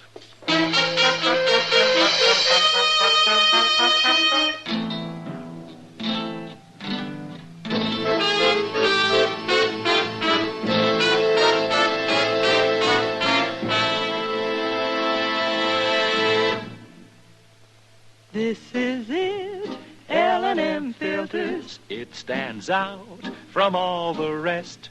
Miracle tip, much more flavor. L&M's got everything. It's the best. Yes, L&M's got everything. Superior filtration, superior taste. Superior filtration because of L&M's superior filter. White. All white. Pure white. The purest tip that ever touched your lips. Superior taste because of L&M's superior tobaccos. Tasty, full of flavor, light and mild. No doubt about it. L&M is America's best filter tip cigarette. This is it, L&M filters. L&M's got everything. It's the best.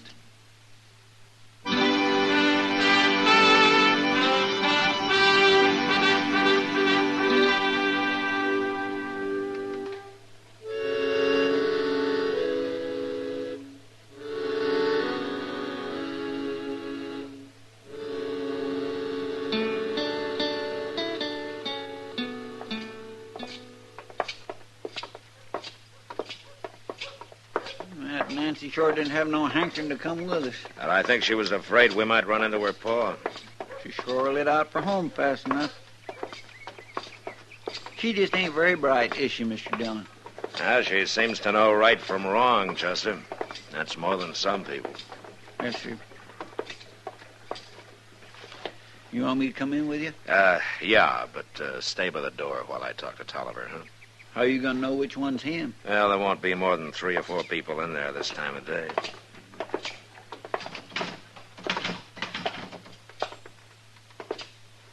You reckon that's him sitting at the table over there? Well, it could be.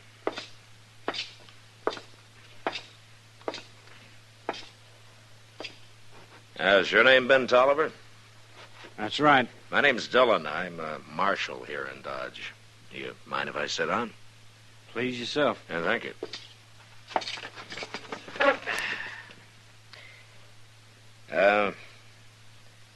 Girl named Nancy Creed came into my office a little while ago. What'd she want? She says that her pa's looking for you. Oh? Says he's going to shoot you. Shoot me? Yeah, he claims that you stole one of his horses. Is that right? He owed me 4 months' wages and he wouldn't pay me. So I took a stud horse that broke. Was it your horse? I figured I had something coming. You can't take a horse that belongs to somebody else, no matter what you figure. Look, mister, I caught that stud horse when he was running wild out on the range. I brought him into old Creed's place and broke him myself. I put 3 months' work into that stud and on my own time of an evening. Creed says it was his horse and you stole him. No such thing. Besides, he said he'd pay me $30 a month, and he threw me out without a penny. Now, the girl didn't tell me anything about paid being due you? Nancy wouldn't know about it anyway. Her pa don't tell her nothing. She just keeps the place redded up and cooks for him and the like. Well, come on, Ben. Come on where? I'm going to take you to jail. Jail? What are you putting me in jail for? And if what Nancy says is true, Creed's coming in to look for you. Putting you in jail's the best way I know of to stop a fight. But I ain't done nothing wrong, Marshal. Not the way I see it. You'll only be in jail till I get this straightened out. Later this afternoon, I'm going to ride out and have a talk with Creed before he decides to come into town.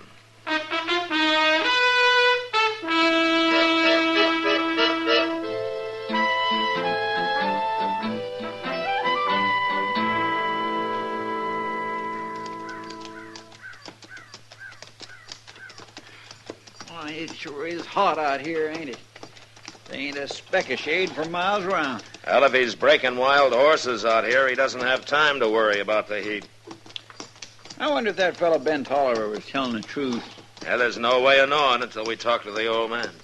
No, sir, I guess they ain't. Say, he's got some pretty good-looking stock down them pens, ain't he? Yeah, there's good stock running wild on the prairie. If a man knows how to catch 'em, he can make out fine. Well, we better leave our horses here, Chester. All right, sir.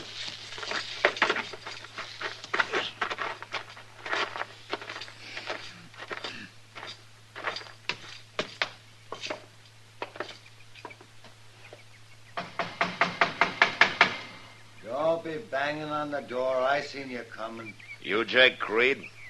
That's right. Well, I want to talk to you, Creed. Who are you, mister? Marshal Dillon from Dodge. It's cooler out there than in the house. I'll come out.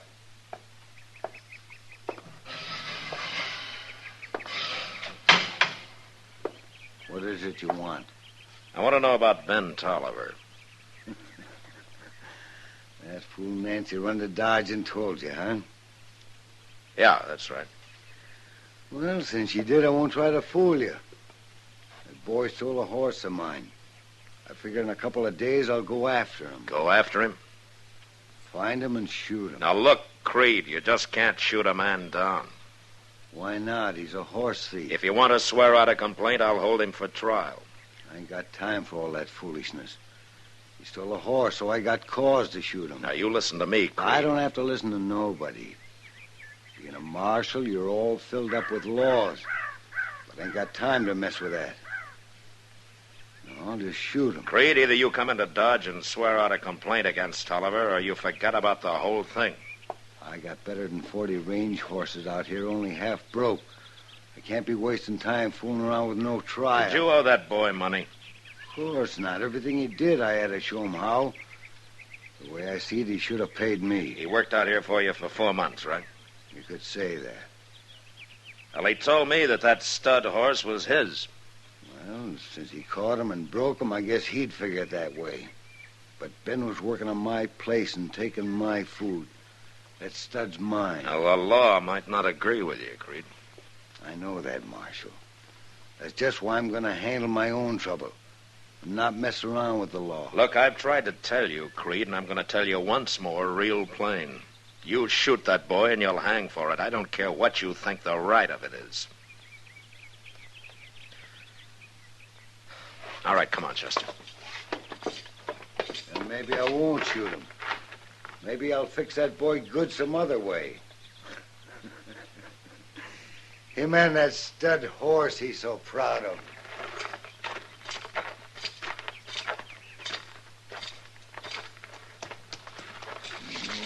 Miserable old buffalo's as mean as an acre of snakes, ain't he? Yeah. What are you going to do, Mr. Dillon? Well, I can't keep Ben Tolliver in jail forever if Creed won't swear out a complaint. No, sir. I'll just have to turn him loose in the morning and hope they don't run into each other. Maybe you could run Tolliver out of town. It wouldn't do any good. We'll just have to wait and see what happens. Well, let's move along. We got a lot of ground to cover. Come on.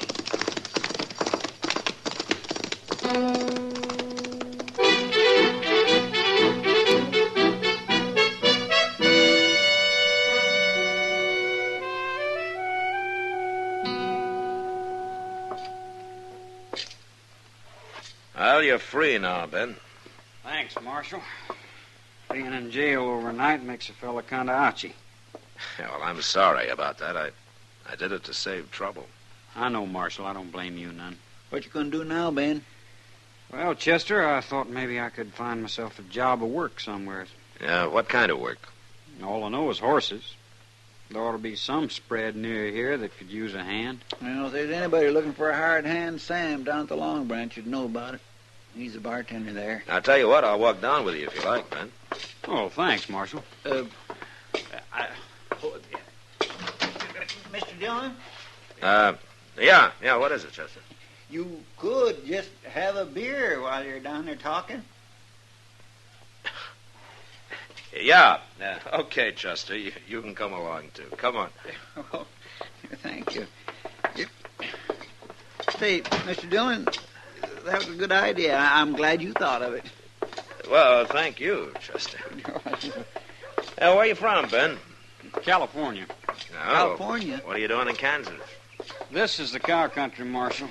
California just don't have the spreads. Yeah, but all that gold out there. The gold rush was 20 years ago, Chester. Well, I know that, but there might just be a little left laying around. I sure didn't find any, Chester. Oh, maybe you didn't know where to look. All I want is to have my own piece of land, raise good stock, maybe get me a wife. I might even go on up to Wyoming sometime. I hear that's good cattle country, too.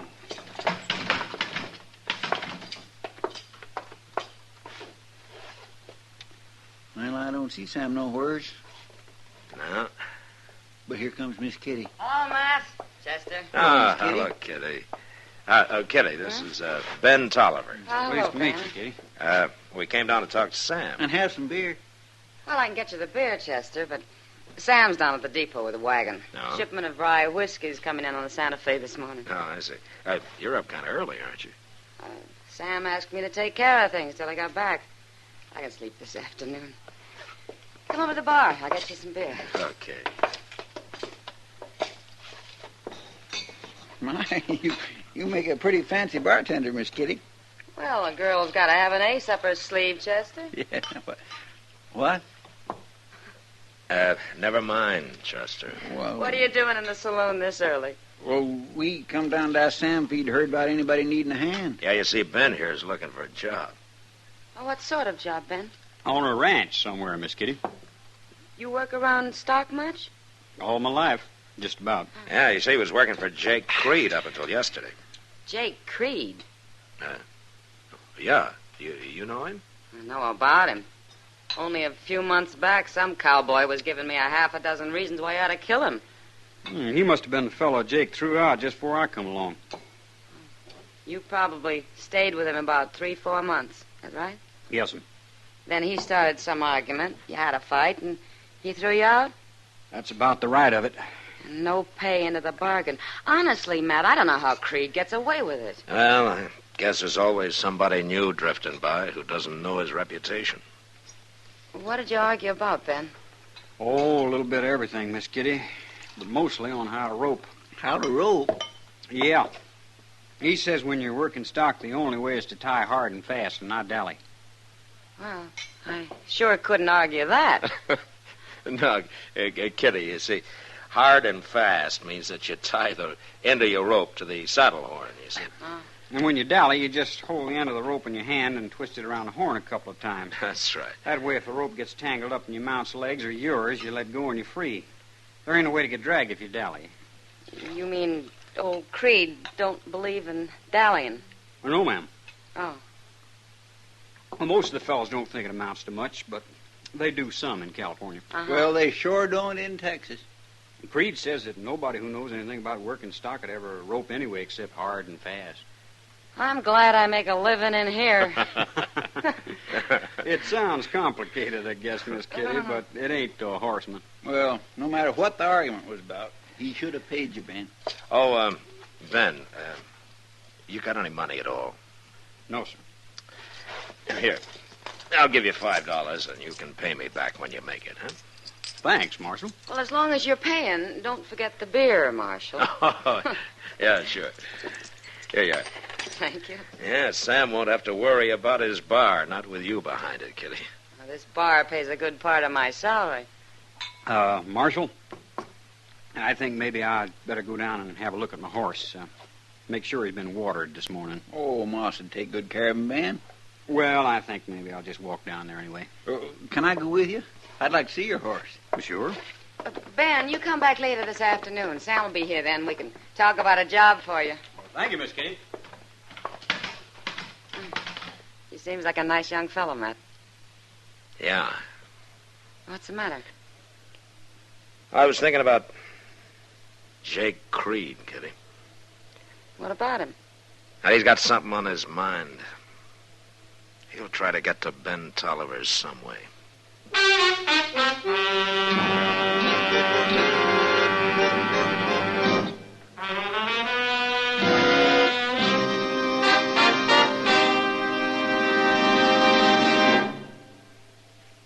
To you, to the thousands of smokers who are changing to L&M every day, to the millions who now smoke L&M, here is your assurance. L&M gives superior filtration because of its superior filter. Superior taste because of L&M's superior tobaccos. Yes, L&M tobaccos are tasty, full of flavor, yet light and mild. And L&M's superior filter is the purest tip that ever touched your lips. It's white, all white. Truly the miracle tip, because when it's added to L&M's superior tobacco, it actually tones up the taste, actually improves your enjoyment of this great cigarette. Yes, L&M's got everything. Superior taste, superior tobacco, superior filter. That's why it's America's best filter tip cigarette. Try L&M today.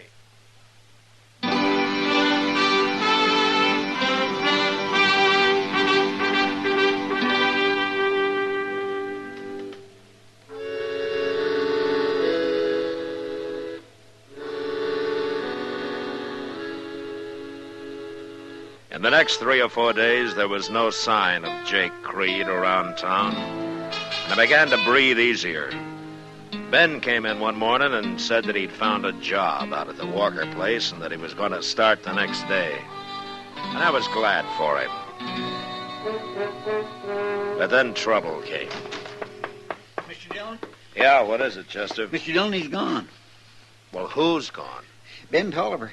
He took a horse from Moss Grimace and he's headed out for the Creed place. He says he's going to kill him. Oh, what for? What's it all about? Well, this morning I walked down to the stable with Ben to kind of say goodbye like, and that's when we saw it. Oh, doggone it, that poor old stud. Well, so what, Chester? Moss told us he'd seen old man Creed out and back by the corrals, but he didn't think too much of it. Chester, what happened? That mean old devil hamstrung Ben's stud, Mr. Dillon. Hamstrung him? He cut both hind legs. Oh, that horse couldn't budge an inch out of his tracks. Ben just stood there, real stony-like, looking at the stud, and then he shot him. He didn't say a word, just turned and walked away with a funny kind of a look on his face. All right, come on, Chester. We'll ride out to the Creed place before Ben does something he'll be sorry for.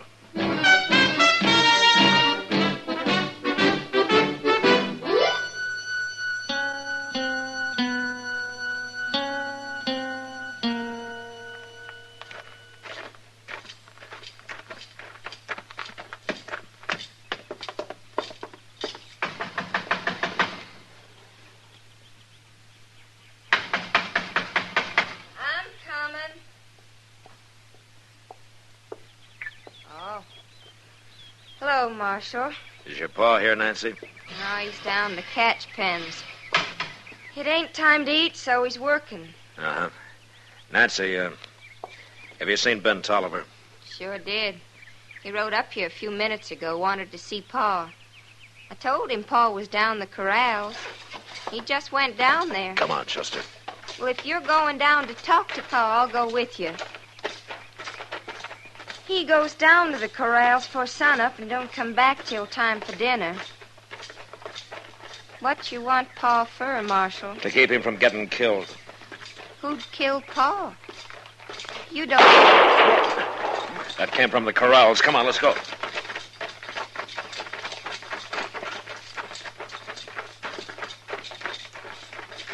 Mr. Dillon, look. Out there in the middle of that catch pen. All right, Tolliver. Hold it right there. I ain't moving.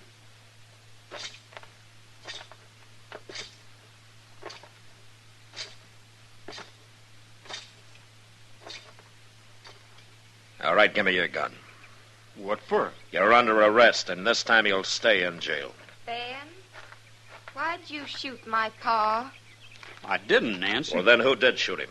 Nobody shot him, Marshal. I'm trying to tell you. Jake was already dead when I got here. It was a horse I shot. What? See for yourself.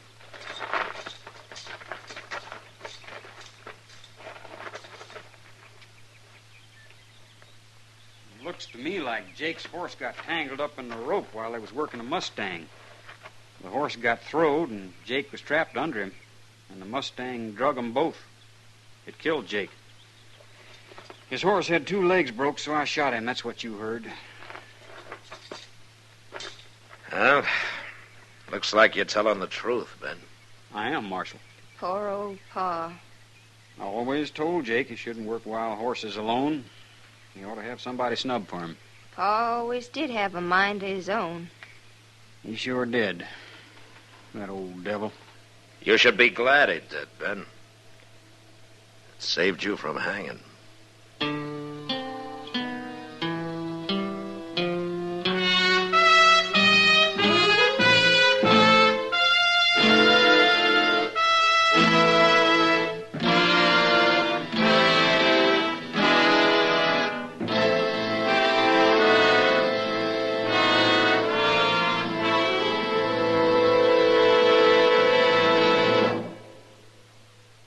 And now our star, William Conrad. Thank you, George.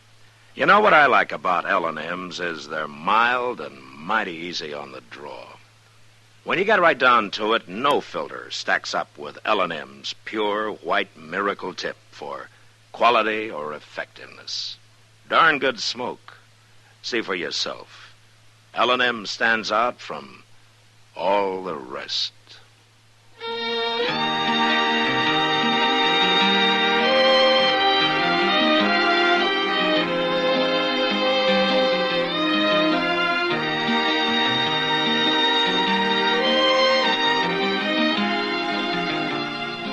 Gunsmoke, produced and directed by Norman MacDonald, stars William Conrad as Matt Dillon, U.S. Marshal. The special music for Gunsmoke was composed and conducted by Rex Corey. Sound patterns by Tom Hanley and Bill James. Featured in the cast were Sam Edwards, Eleanor Tannen, and James Nusser. Parley Bear is Chester, and Georgia Ellis is Kitty.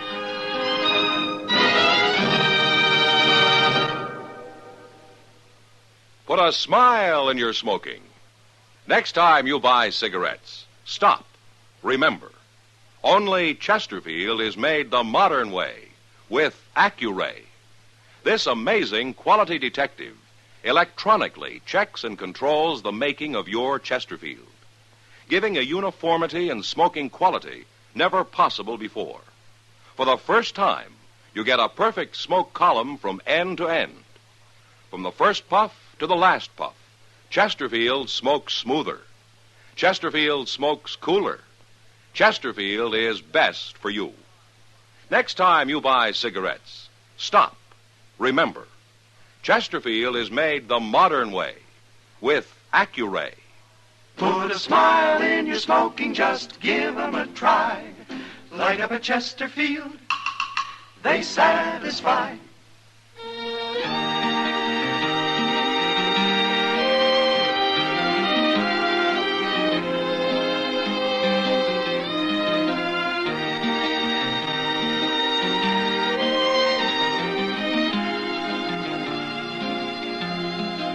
Remember, listen again next week for another transcribed story of the Western frontier when Matt Dillon, Chester Proudfoot, Doc, and Kitty, together with all the other hard-living citizens of Dodge, will be with you once more. It's America growing west in the 1870s. It's Gunsmoke, brought to you by L&M Filters.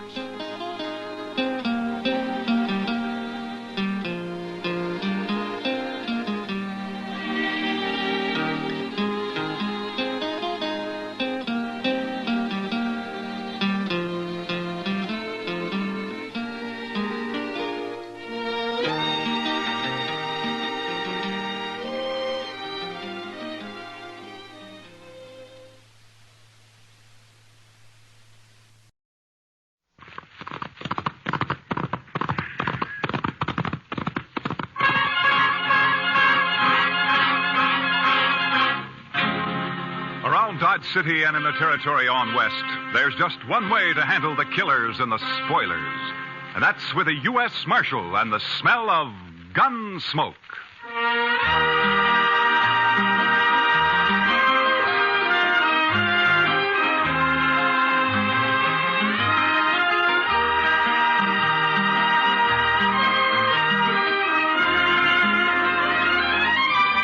Gunsmoke, starring William Conrad. The story of the violence that moved west with young America. The story of a man who moved with it. Matt Dillon, United States Marshal.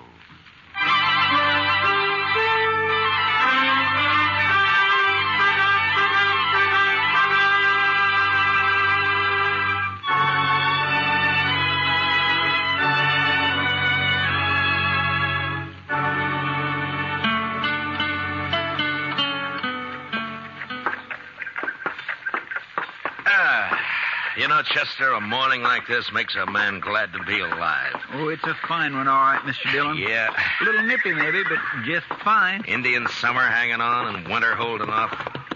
You know, Chester, this time of year, I wouldn't trade western Kansas for everything east of the Mississippi. Oh, good. Pedro's got a fire going. I built the fire, Marshal Dillon. Oh, good morning, Caleb. I've been waiting in this jail office for a full 2 hours. What time do you start work, Marshal? You know Caleb Andrews, don't you, Chester? Oh, yes, indeed. How are you, Mr. Andrews? Marshal, I have an order here from the U.S. District Court. I believe it's your job to serve such orders. Yeah, it is. I don't get them often, though. Order of foreclosure and eviction on Ed Blake. Why are you doing this to Ed, Caleb? The man borrowed money from me. Gave me a mortgage on his farm and household effects. He can't pay it. Why do you think I'm doing it? It only came due 3 days ago. You sure didn't waste any time. I'm not interested in your opinions, Marshal Dillon. Yeah, amount of the mortgage. $420. What do you need with $420? You own half of Ford County now. Marshal, it's not your place. You know as well as I do why Ed Blake can't pay this off. His horse rolled on him last spring and broke his leg. And his wife and kid nearly broke their backs trying to get a crop out. I didn't come here to listen if to you let this ride on through the winter, you'll get your money out of it. If you go ahead and foreclose now, you'll wipe him out. Marshal, I already have foreclosed. You'd break a man for $420 you don't even need, huh? As I said, your opinions don't interest me. All I expect from you is to serve these papers. All right, I'll serve them. You'll notice they're to be served today. I said I'd serve them. Now get out. What? This office belongs to the United States government, and as far as I know, that's one thing you got no mortgage on, so get out. You may find I have some influence in Washington, Marshal Dillon. Then see if you can get me a decent salary for this rotten job of mine. It sure was a fine morning, Mr. Dillon. Yeah, it was. All right, Chester, let's saddle up.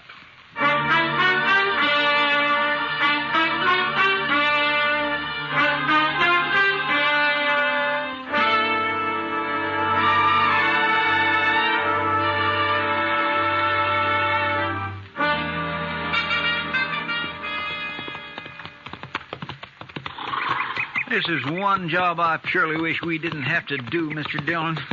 Yeah.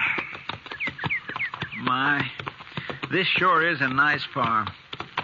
Ed and Martha have put in a lot of work here the last 4 years.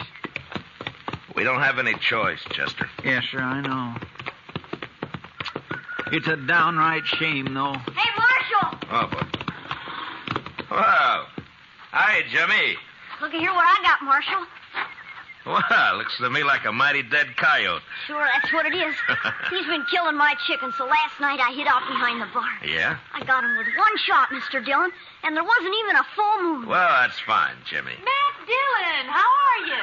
Oh, good morning, Martha. And Chester, too. Miss Blake? Well, I'm glad to see you. Get down, come on in. Oh, thank you. Jimmy, now that you showed that thing to Mr. Dillon, take it away somewhere. All right, Mom. He sure is a big one, ain't he, Mr. Dillon? Yeah, about the biggest I ever saw, Jimmy. He's real proud of those chickens of his. He's done fine with them. Well, here I am, though, keeping you standing out here in the yard. Come on, let's go inside. Well, we really can't stay, Martha. Oh, nonsense. You don't get out here once in a coon's age. Yeah, I know, but you And see... you're just in time. Your favorite dish, Matt. I was about to take it out of the oven when you rode up. Cornbread. Buttermilk cornbread, huh? That's right. Ed's not here, but you will say, won't you? Well, Martha, I'd like to, but, well, we just can't, that's all. The thing is that, you say Ed's away? Yes, he's in town. Matt, you're not yourself. What is it? Well, I suppose I ought to talk to Ed about this, but maybe it'll be better if he hears it from you. Here's what? Martha, I got a court order here. It has to do with that mortgage of Caleb Andrews. It's a order of foreclosure and eviction and sale. No. Oh, no. Here it is. We were so sure he'd extend it. He knows what happened, why we couldn't pay it. We were sure he'd extend it. Well, he won't. I talked to him. Matt, how long before we have to get out? 5 days. So soon. You were right, Matt. It is better that Ed hears it from me. Coming on top of everything else, it'll... Well, I can't let it break him. I just can't let it break him. Martha, if there's anything I can do, you let me know, huh? Matt, I don't blame you for this. I understand. Well, come on in now and have some cornbread with us. Well, I couldn't. I'm sorry. Thank you anyway, Martha, but I just couldn't.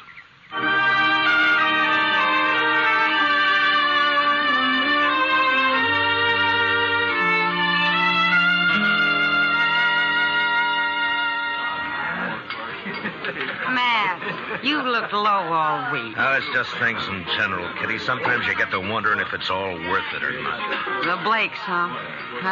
Chester was telling me. Chester talks too much. It's not your fault, Matt. Somebody had to serve the order. Somebody has to be hangman, too. Life's never all good, Matt. There's always a little bad in it. Well, in my job, it's more than a little. Try making your living sometime as a dance hall girl. Yeah, I guess. But when you gotta go out and boot somebody like the Blakes off their land and out of their home, then you start wondering what's right and what's wrong, that's all. Well, if you find out, Matt, let me know. I've always... Oh, there you are, Marshal. I stopped by the jail. Well, all right, Caleb. What's on your mind? That Blake family, Marshal, they were supposed to vacate today. Well, they haven't done it. I rode by there a little while ago. According to the court order, they got until sundown. But they haven't made the slightest preparation to... Marshal, I believe I'd prefer to discuss our business elsewhere than in the presence of this...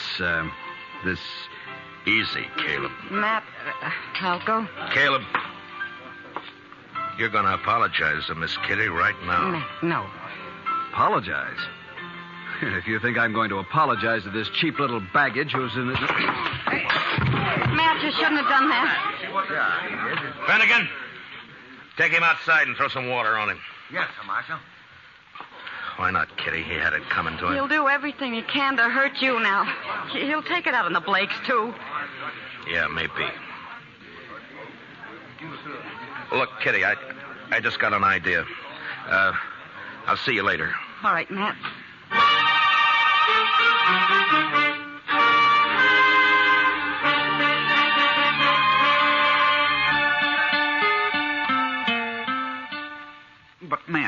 mere fact a man runs a bank doesn't always mean he's got a free hand in everything he does.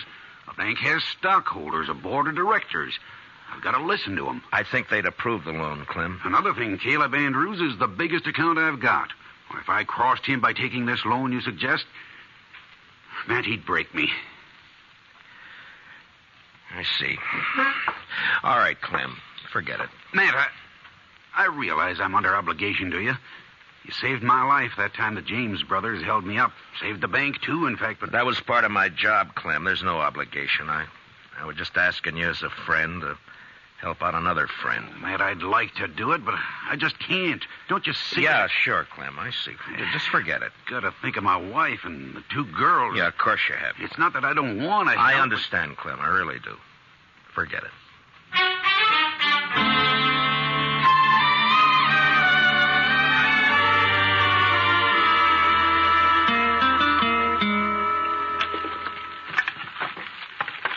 There. That ought to hold it a while. That fire feels kind of good, Mr. Dillon. It's getting chillish out tonight. Yeah, I guess we better have Pedro lay in some more wood. Yes, sir. When winter sets in, it always makes you feel good to know you got a warm place to hole up. Be mighty rough not to have a... not to... Yeah, I was thinking of the same thing, Chester. You suppose they vacated this afternoon? I don't know. We'll ride out there in the morning and find out. Sure is a shame. It's just too bad that... Come in. Can we bother you, Matt? Ed! Oh, come in, Martha. Well, hiya, Jimmy. Come on up to the stove, folks. Come on. Matt, the fact is that we kind of like to impose on you for tonight. We haven't got any place to go, no money. Wondered if we could sleep in the jail tonight. Oh, sure, Ed. Chester, would you get a fire going back there? All right, Mr. Dillon. And dig up some blankets out of the storeroom, huh? Yes, sir. Hey, want to come help me, Jimmy? Jimmy? Now, you go along with Chester now, boy. Go on. All right. He doesn't understand all this, Matt.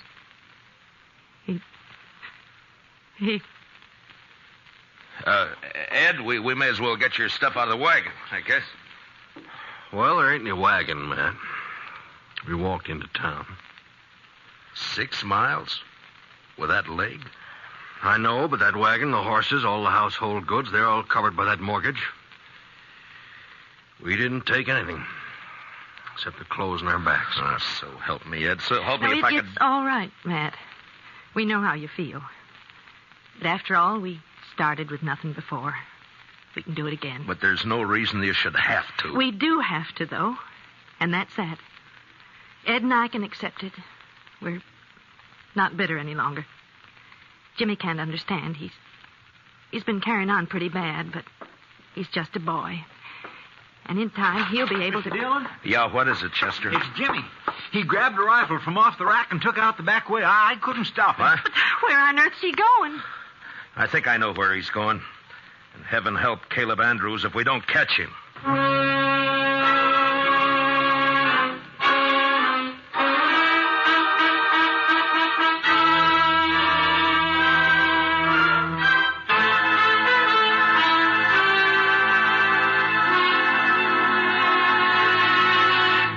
We will return for the second act of Gunsmoke in just a moment. But first, that widely traveled man of music, Mr. Vaughn Monroe, will land in Pottstown, Pennsylvania this Saturday night.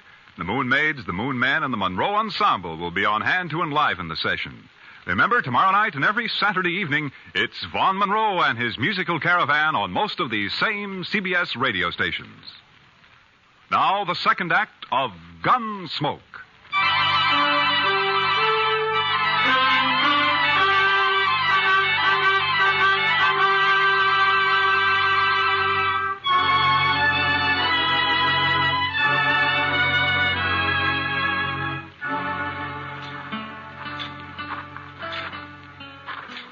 Mr. Andrews' house there on the corner. Looks dark, Mr. Dillon. Yeah, he may not be home. I sure hope he isn't. No sign of the boy around. Reckon he broke in the house, Mr. Dillon? Maybe. Anyhow, it's 10 to 1. This is where he headed for. His mother said he was real upset about it, and it's just like a kid. Chester? Hmm? There's somebody back of that tree up there on the left. Yeah. Think it's him? I don't know. Just keep on walking. Yeah, it's him, all right. I can see the moonlight on the rifle barrel. Will we try to rush him, Mr. Dillon? Well, not unless you're thinking of suicide. I'm going to talk to him, Chester. Jimmy? It's me, Matt Dillon. Go away, Mr. Dillon. Better go away now. Don't bother me. I can't do that, Jimmy. You're a friend of mine, and I figure you're waiting here to do something that you'd be sorry for, and I can't let you do that. Nothing you can do about it, Mr. Dillon. I got a gun here, and I'm going to kill him. You go away now and leave me alone. Jimmy, I know how you feel. I don't like Caleb either, but killing him's no answer. You folks feel bad enough already. Think how it would hurt him if you did. Stop, Mr. Dillon. Now stay where you are. Don't come any closer. I have to, Jimmy. It's my job. So if you're going through with this, I guess you'll have to kill me first. No, Mr. Dillon. Now stay back. I'm sorry, Jimmy. I don't have a choice. But you do. No. I couldn't shoot you, Mr. Dillon. You know that.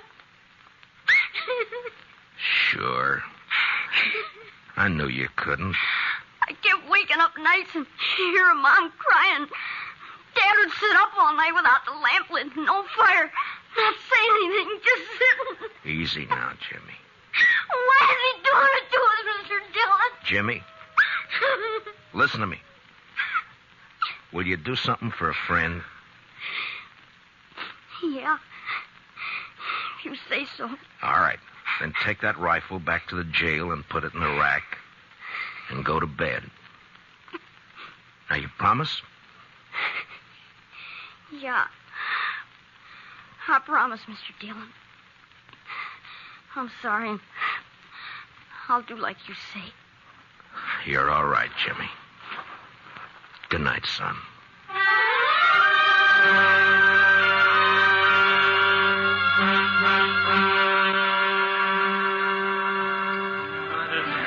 I could have told you Clem Bates wouldn't do anything, Matt. He wouldn't dare. He'd be scared Caleb would take his money out of the bank. Yeah, that's about what he said. I don't know, Kitty. I've done everything I could possibly think Oh, of. the worst of it is everybody in town's just as scared of Caleb as Clem is. I doubt if they'll even have the nerve to bid against him at the sale. Yeah, I know. He'll probably get the place at not much more than the amount of the mortgage. $420. Matt, I've seen more than that change hands across a poker table here in one deal. You think that's all it takes? I beg your pardon, Miss Kitty. Oh, of course, Jack. I'm not usually one to eavesdrop on people, but I have been listening to you, too. Jack, have you met Marshal Dillon? No, I haven't had the pleasure. The reason I butted in, Miss Kitty, I heard you talking about these people losing their home.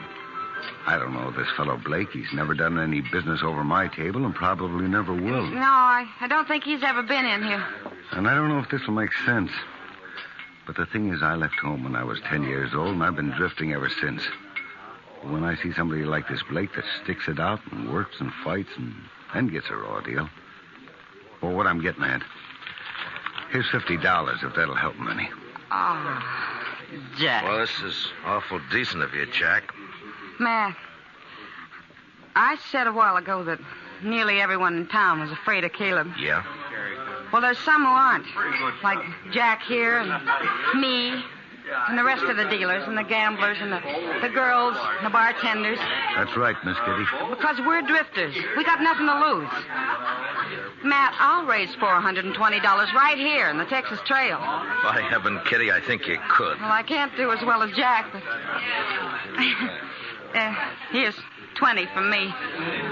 Boys! Everybody! Keep holding that, Now listen to me for a minute. I got something to say.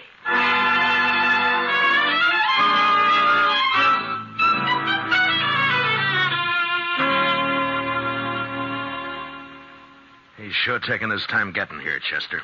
Well, I told him what you said, Mr. Dillon. Well, that ought to bring him on the run, if anything will. Anytime Caleb figures he's about to lose $1 or $2, it's hitting him where it hurts.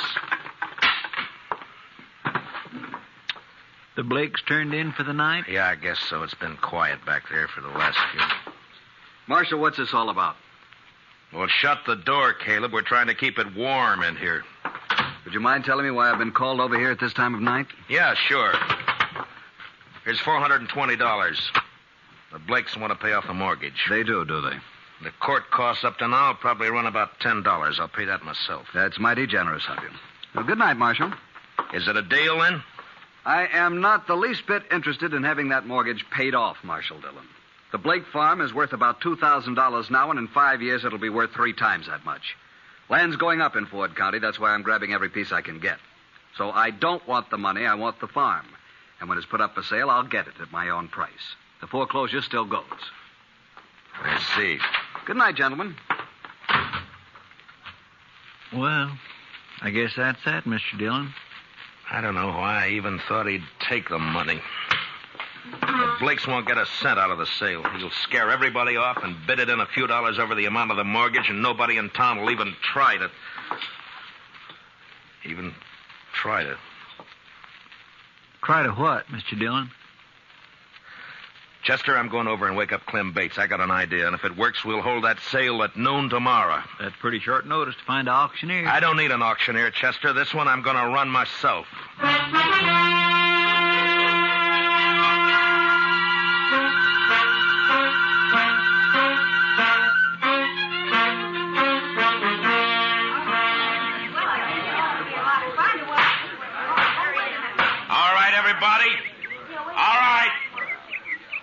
You know what we're here for.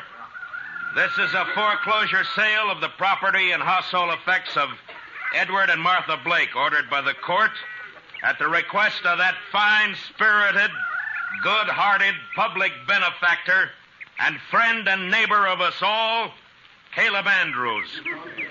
Marshal Dillon, I refuse to tolerate this. Caleb, I think we better get one thing straight right now. The law tells me I got to conduct this sale, but the law doesn't tell me what I got to say while I'm conducting it. Get on with it. Get on with the sale. All right. Now, the first item I'm offering is a breadboard. Ms. Blake tells me she's used this for nearly 10 years.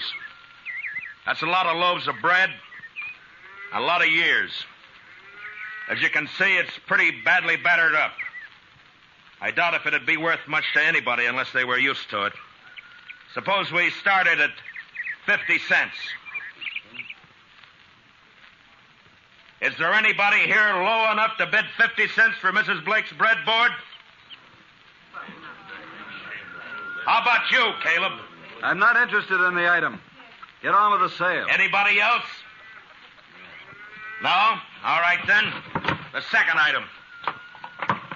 It's a crib. Now, you'll notice it's handmade. Rough construction. Never been painted. And it's been well used. Ed built it himself 12 years ago, just before Jimmy was born. There are teeth marks all over the slats here, but that doesn't really hurt anything. There are Marshal Dillon, may I suggest you lump the household effects together and offer them as one bulk item? I'm sorry, Caleb. I'd rather offer them one at a time. Yes. Unless, of course, you'd care to waive all claim to the household effects and withdraw them from the order of foreclosure. I waive the claim. The household goods are withdrawn. Now get on to the house and land. So ordered. Now, the item offered is 160 acres of tillable land, a 4-room house, and a barn. I won't read through the description. You all know the property. It's a good farm. The amount of the mortgage is $420, held by Caleb Andrews. All right, the bidding's open. What am I offered? $450. I have $450 from Cable Andrews. Do I hear another bid? Oh, the farm's worth $2,000. You're going to let him have it for $450? How about another bidder? Mr. Dillon? Yeah, what is it, Chester? Well, I've been thinking some lately of getting me a little place like this and settling down. I'll bid $1,000. I have $1,000. Do I hear another bid? It's a trick. He doesn't want this place. $1,000. Going once? $1,200. Caleb Andrews bids $1,200. What do you say, Chester? Well, sir, I think I kind of like this farm. $1,500. This is ridiculous. The bid is $1,500. Going once. Going twice. $1,600. $1,600 from Mr. Andrews. Chester? $8,420. He never had that much money in his whole life. Do I hear another bid? Oh, what do you say, Caleb? Do you think I'm a fool? Going once, going twice, sold. The Chester Proudfoot for $8,420. The buyer will come forward and complete the sale. Don't you worry none about me, Mr. Andrews. I got it right here. There's $8,000 in $500 bills, and here is the $420. Where did you ever get that much in cash? Well, I save my pay, Mr. Andrews. Then, of course, I drink just mostly beer. It adds up after a while. Caleb, I guess $420 of this is yours. And that takes care of the mortgage. Well, Ed, looks like you made a pretty fair profit on the place. Yeah, a lot better than I expected. Here's your money. Thank you, Matt. But I tell you, I'd still rather have the farm than the money. Well, now, I've been sort of thinking it over, Mr. Blake. Maybe I kind of lost my head. But when you come right down to it, I don't know what I'd ever do with a farm, so if you'd like to buy it, I'll take a $420 loss and sell it back to you for $8,000 cash. Done. Here's your money. This is unheard of. They can't do it, Marshal. Well, as far as I know, there's no law against a man selling his own property. Now, the way I see it, Mr. Andrews, is right this minute you're a trespasser on my property. Come on, let's go. Let go of me, Gracie. Who do you think you're landing? Chester, you better get that $8,000 back to the bank. Clem Bates is probably worrying himself into a breakdown for fear somebody will find out that he let us have it. All right, Mr. Dillon, I'll see you in town later. Yeah. Oh, Matt, I don't know how we can ever thank you for what you've done. Not me, Martha. Thank the bunch that work at the Texas Trail. You know, they're bums and drifters, most of them. But when Kitty told them the story, they really came through. We'll pay it back, Matt, every cent of it. And, well, that girl, Kitty, I guess I've said some hard things about her in the past, but... Matt, will you ask her to come out to dinner some afternoon? What? I'd like to thank her myself. Sure, Martha. I'll ask her. And I think she'll appreciate that more than you'll ever know.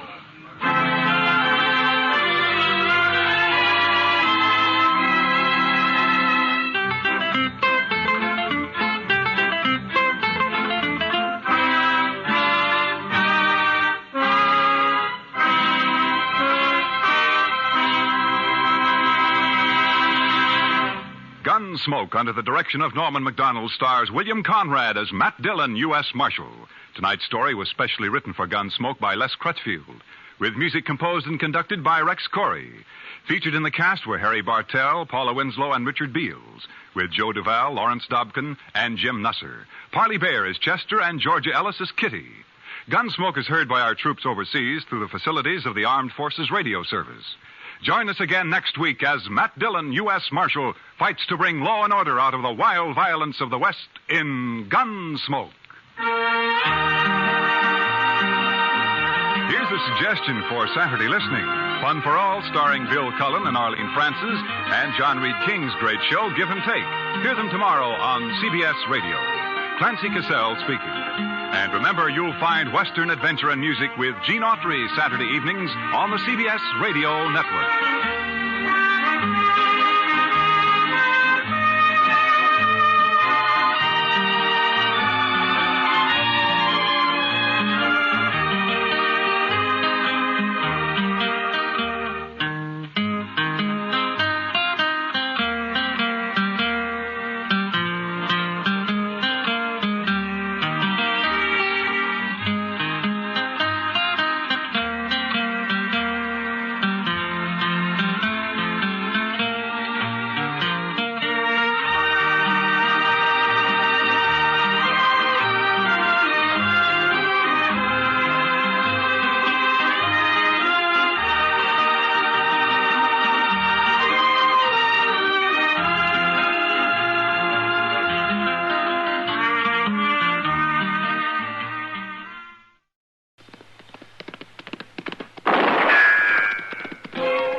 Gunsmoke, brought to you by L&M Filters. This is it. L&M is best, stands out from all the rest.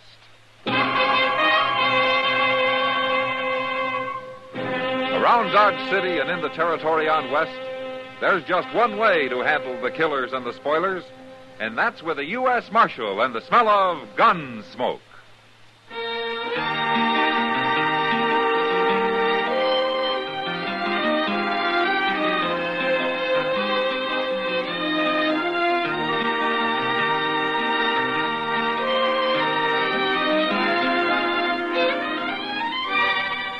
Gunsmoke, starring William Conrad. The transcribed story of the violence that moved west with young America. And the story of a man who moved with it. I'm that man. Matt Dillon, United States Marshal.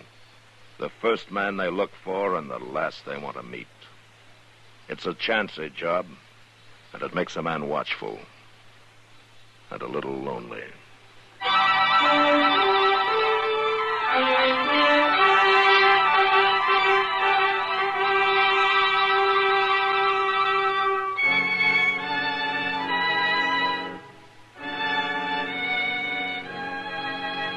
It was a 90-mile ride from Dodge to where Chester and I were taking cover behind a small knoll just beyond the Smoky Hill River.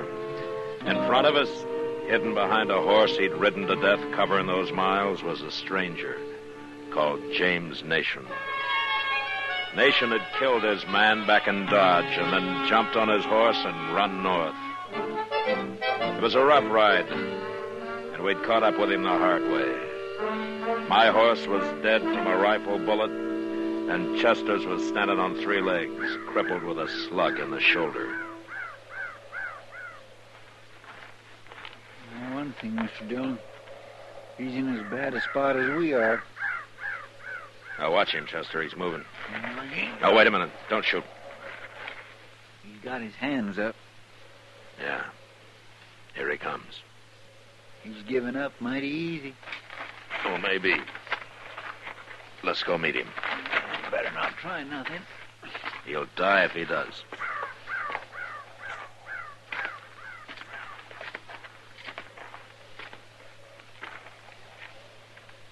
Keep coming, Nation.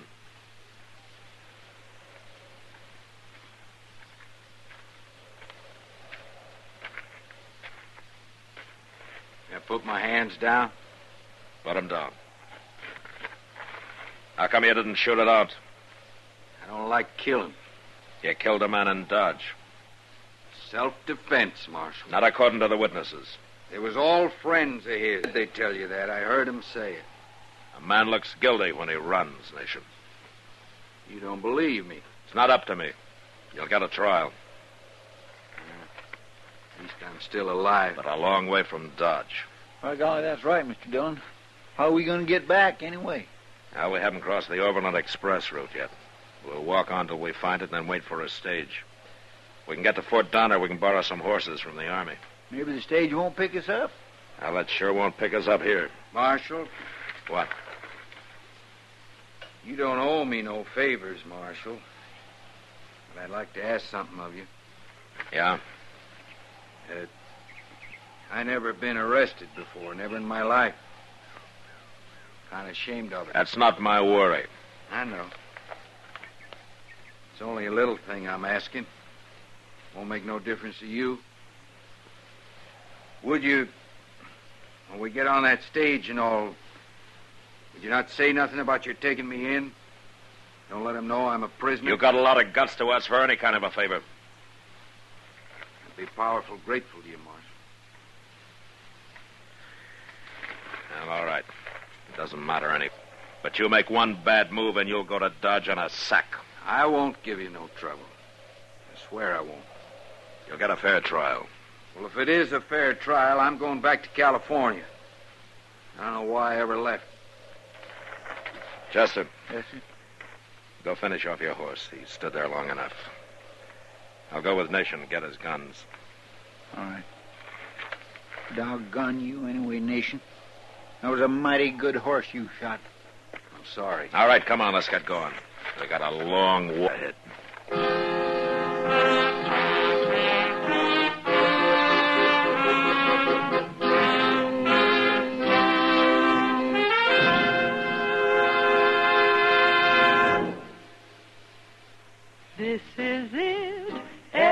L&M filters, it stands out from all the rest. Miracle tip, much more flavor, L&M best. L&M is best. Stands out from all the rest. L&M's got everything. Everything? Everything. Best flavor? L&M stands out for flavor. The Miracle Tip draws easy. Lets you enjoy all the taste. Best filter? L&M stands out for effective filtration. No filter compares with L&M's pure white Miracle Tip for quality or effectiveness. Best tobaccos? Highest quality tobaccos. Low nicotine tobaccos. L&M tobaccos. Light and mild. Every way, L&M is best. Stands out from all the rest. How easy they draw. How mild they are. L&M is sweeping the country. It's America's best filter tip cigarette.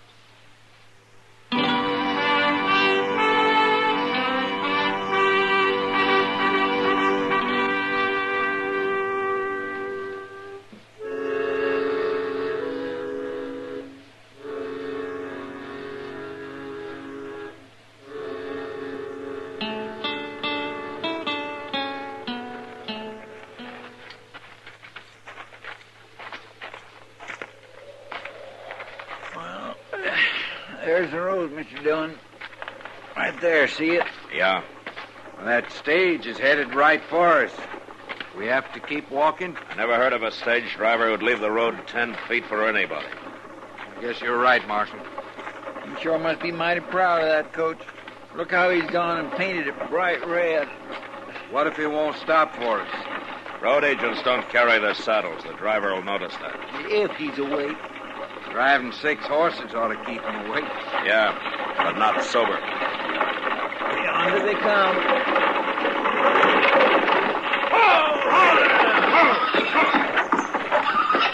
That's a shotgun the messenger's holding on you men.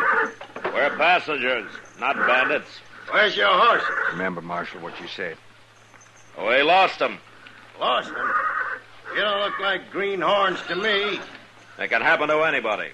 They're all right, Hank. The one in the middle ain't even armed. Pick them up. Okay, Wells. It's your treasure box.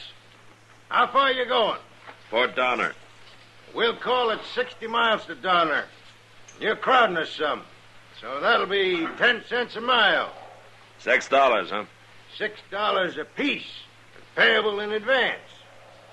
Taking advantage of a man doesn't seem to bother you very much, does it? Pay up or walk, mister. All right. Here it is. $18. 10, 15, 16, 17, 18. Okay, get in. I don't know how them people in there are going to like this, so. Room for a couple more in here? A man that can't hold on to his horse ought to be made to walk. There's room for 2 if we jam up, but we sure can't handle 3. No? You can see that for yourself, mister. Yeah, you're right. Chester.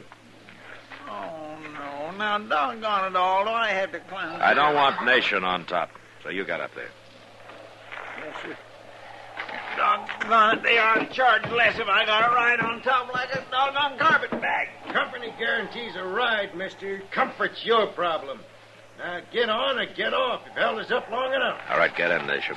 Son, just wind off, probably fall over here and bust open all your sack holes.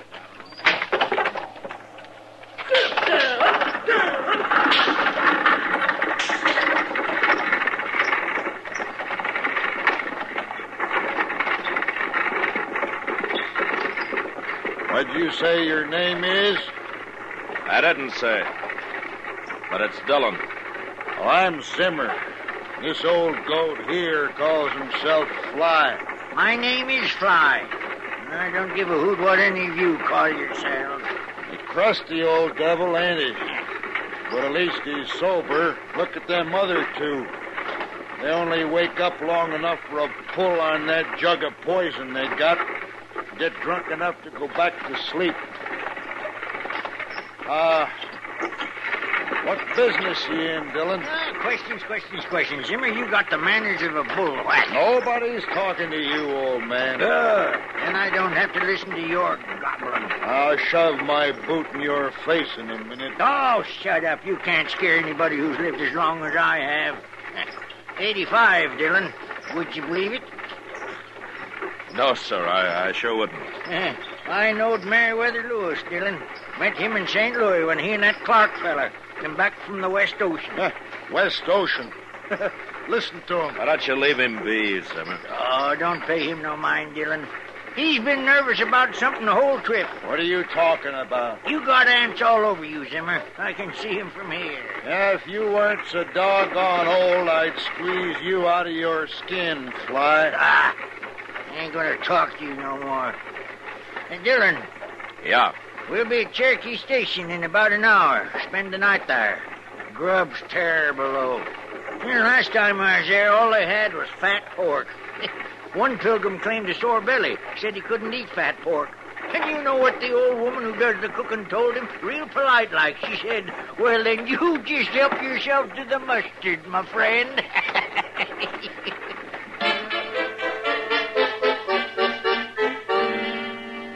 Cherokee Station was a long, low mud hut with a flat roof, thatched and linsodded. The one room served as an eating place in the daytime and a bunkhouse at night. It was hot and stuffy inside. And after a dinner of fat pork and mustard, old Fly hadn't been lying, Chester and Nation and I went up to the corral for a breath of air.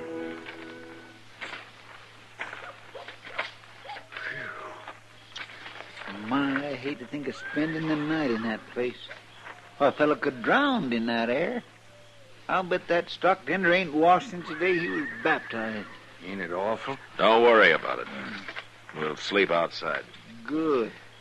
But half the night you're going to stand guard over Nation, Chester. Well, I ain't going to run away, Marshal. No. You ran once. All right. I'll tell you something. Then maybe you'll trust me a little. What? You want to know who Zimmer is? I mean, who he really is? Go on. Name's Art Carp. How do you know? I seen it under his picture. It was tacked on a pole out in California. I think the reward was $500, but I ain't certain about that. But you're sure it was his picture? Of course I'm sure. Everybody was talking about him for a time out there. He's real clever, that Carp. Now, how's he clever? Well, I heard that one time he rode in a stage as a passenger. Then some fellas on horses, they stopped the stage in a canyon somewheres. And this Carp pulled a gun on the people inside the stage and held them there. And when the boys outside got the treasure box unloaded, he got out, climbed on a horse they had for him. They all rode off. Now, that's pretty clever, ain't it? Yeah. Yeah, that's real clever. Seems to me you went to a lot of trouble. They could have held it up without it. Passengers sometimes give bandits more fight than the driver and messenger, Chester. They feel safe because they're inside the stage. You gonna arrest him, Marshal? I think you're telling the truth, Nation. But I'm not going to arrest him. Not yet. Oh, there's that poor miserable old woman. Oh, yeah. But she can do something for me. You keep an eye on Nation, Chester. I'll be back. Yes, sir. Evening, ma'am. Evening. I wanted to ask you to do a favor for me, ma'am. Yep. The messenger, Wells, he's inside there drinking some of your husband's whiskey. I'd like to talk to him alone, and without the others knowing it. You want me to fetch him out? Well, I'd be grateful to you. Yes, ma'am. I'll do it for you. Thank you. Well, him over there. Okay. What's the trouble, mister? Come outside, will you? Okay. Save some of that whiskey for me, Hank.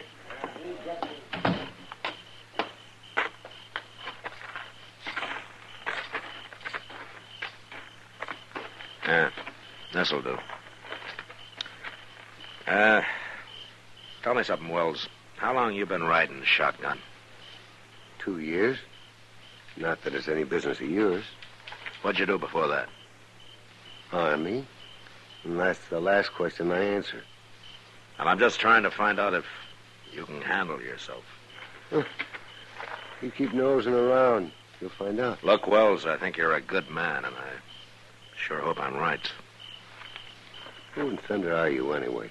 You know my name? It's Dillon. Matt Dillon. I'm a U.S. Marshal, Wells. A U.S. Marshal? Prove it. Well, I'm traveling light. I got nothing on me to prove it. You talk right out, don't you?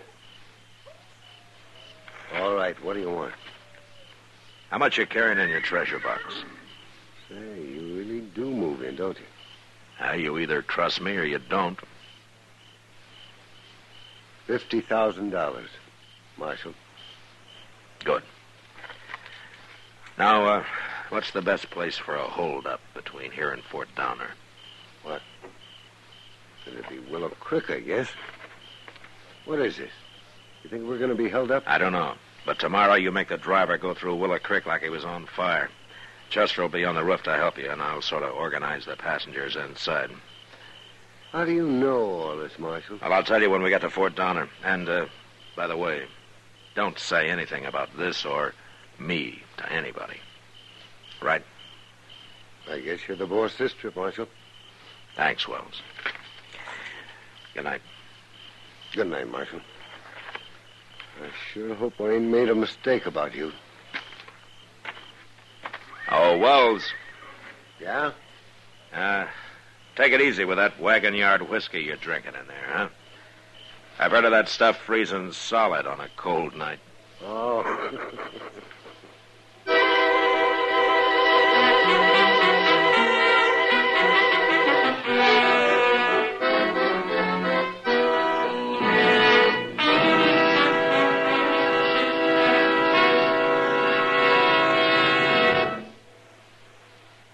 I've got L&M. I've got L&M. I've got L&M. And L&M's got everything. Best filter. Notice the color of the Miracle Tip. It's white, pure white, to give you the purest and best filter. Best flavor. You get a rich, good-tasting, fully satisfying smoke. And that's what every smoker wants. Best tobaccos. Highest quality tobaccos. Low nicotine tobaccos. L&M tobaccos. Light and mild. Today, buy L&M. It's sweeping the country because it's America's best filter tip cigarette. Yes, today, why don't you get L&M? Because L&M's got everything. This is it. L&M filters. L&M's got everything. It's the best.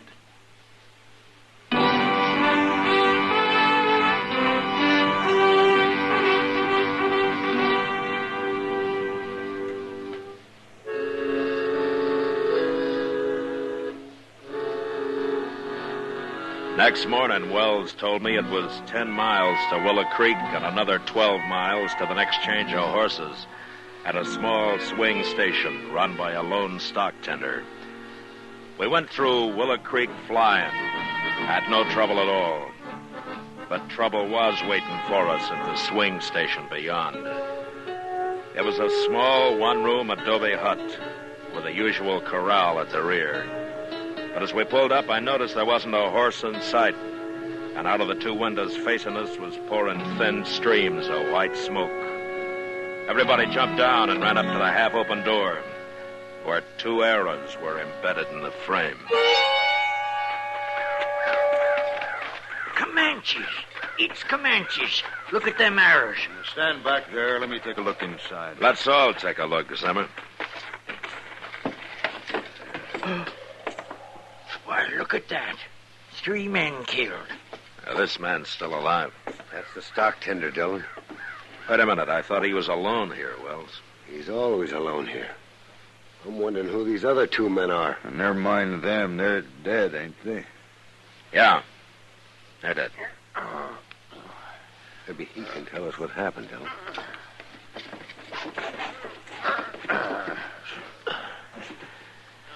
It's all right, fella. The stage is here. Indians. I never even heard them. Who were the other men? The white men. Oh, leave him be, Dillon. The man's dying. Ain't you got no decency? Shut up, Zimmer. Who were they, fella? What were they doing here? Road agents held me up. Gonna hide here and hold up the stage. They had a partner on the stage. What else? Did they say anything else? Put my head down, mister.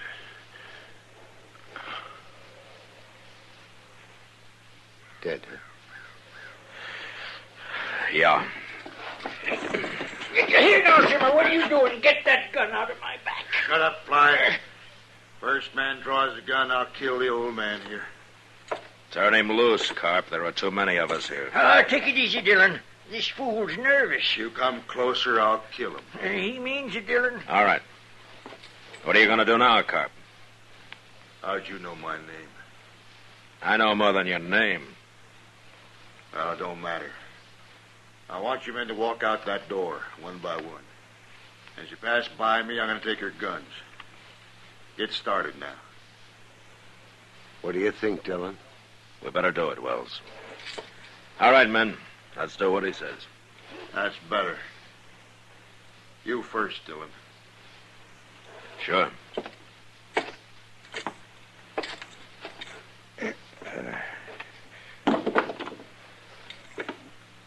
Stand right out there where I can see you. You hold still, Fly. I ain't moving. I ain't armed. Then get outside with Dillon, Nation. All right, you're next. Well, you believe me now, Marshal? Cool off. You're the only man who can stop this, Come on Nation. now. What? Pretend to join him. Move on out. You trust me that much? Stop here. I have to. All right. Now, you men line up there. Fly, stand in front of me. Carp, Hold it right there, Nation. I want to tell you something. Say it fast. You know why I wasn't armed? No. Because of him, Dillon. I'm under arrest. What? Dillon's a marshal. Bringing me in for killing a man in Dodge. He is. He was. Look, you and I got a better chance together than you have alone. I'm throwing in with you. How about it? I'm warning you, Nation. You do that, and I'll run you down if it takes a year. You won't even know where to look, Marshal. You'll be standing around here till tomorrow while we're riding off on them stage horses. How about it, Carp? If that's your name, I heard the Marshal say it. That's my name. Okay, Nation, grab a gun there and get over here. Sure will.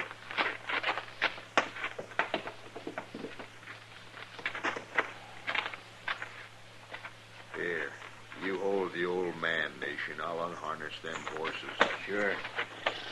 Now, don't you try nothing, Fly. I'll shoot you as quick as Carp would. Carp. Stay where you are, Marshal. I want your gun, Carp. Are you crazy? No. You ain't crazy. Don't turn around, Carp. I'll shoot you if you do. Hey, what is this? Drop that gun. Go on, drop it. He means it, Carp. I'll kill you, Marshal. You shoot him, and I'll put a slug in your spine, Carp. Might be worth it. Make up your mind. You're awful willing to die, Marshal. What about you? How do you think of dying? No? No. I ain't gonna die. There. Thought he was never going to drop that gun, Marshal. You dirty, lying dog. I'm not a murderer, Carp. I hate your kind. You did fine, Nation. I'll remember it. Now give me the gun. You still going to take me in? Sure. Well, that don't seem fair. You know I have to. Why could have rode off with Carp? I'll be at your trial, Nation, I promise you. I'll tell him what happened here. I'm standing here with a gun. You ain't even armed. No? It's like you told Carp, Nation. You're not that kind. Here's a gun, Marshal. Thanks. I feel kind of like a fool. Do you? Well, then I've got an idea how you might get over that. What? Go over there and pick up another gun. What for? You're going to be the first prisoner I ever trusted to wear a gun, Nation. And besides, you'll need it to guard Carp till we get to Fort Donner.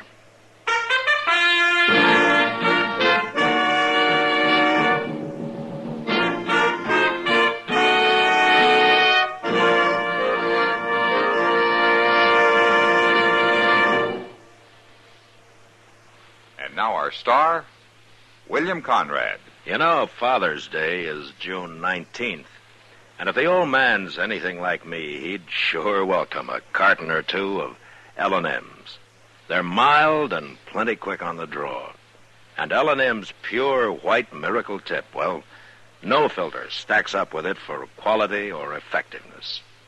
Believe me, L&M's got everything. Flavor, taste, mildness, the best possible filter. Give 'em to Dad, Father's Day.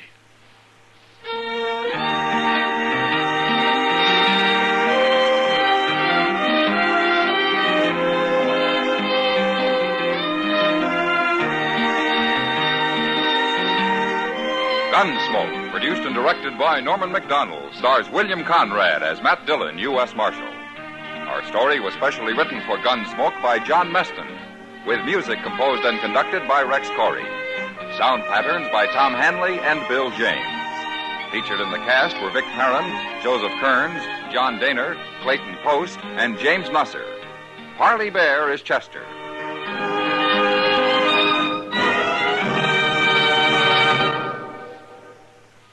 Put a smile in your smoking. Next time you buy cigarettes, stop. Remember, only Chesterfield is made the modern way with Accuray. This amazing quality detective electronically checks and controls the making of your Chesterfield, giving a uniformity and smoking quality never possible before. For the first time, you get a perfect smoke column from end to end. From the first puff to the last puff, Chesterfield smokes smoother. Chesterfield smokes cooler. Chesterfield is best for you. Next time you buy cigarettes, stop.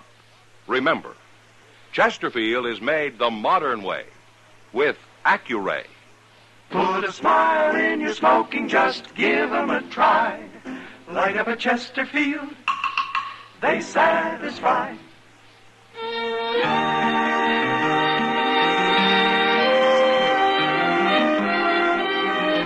You'll also enjoy Chesterfield's great radio shows. Perry Como sings all the top tunes on CBS Radio every Monday, Wednesday, and Friday. Jack Webb stars in Dragnet on Tuesday nights. Check your local listings. Listen to Gunsmoke again next week, transcribed for L&M Filters.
Tune in to nostalgia. Tune in to now. Golden Radio Hour.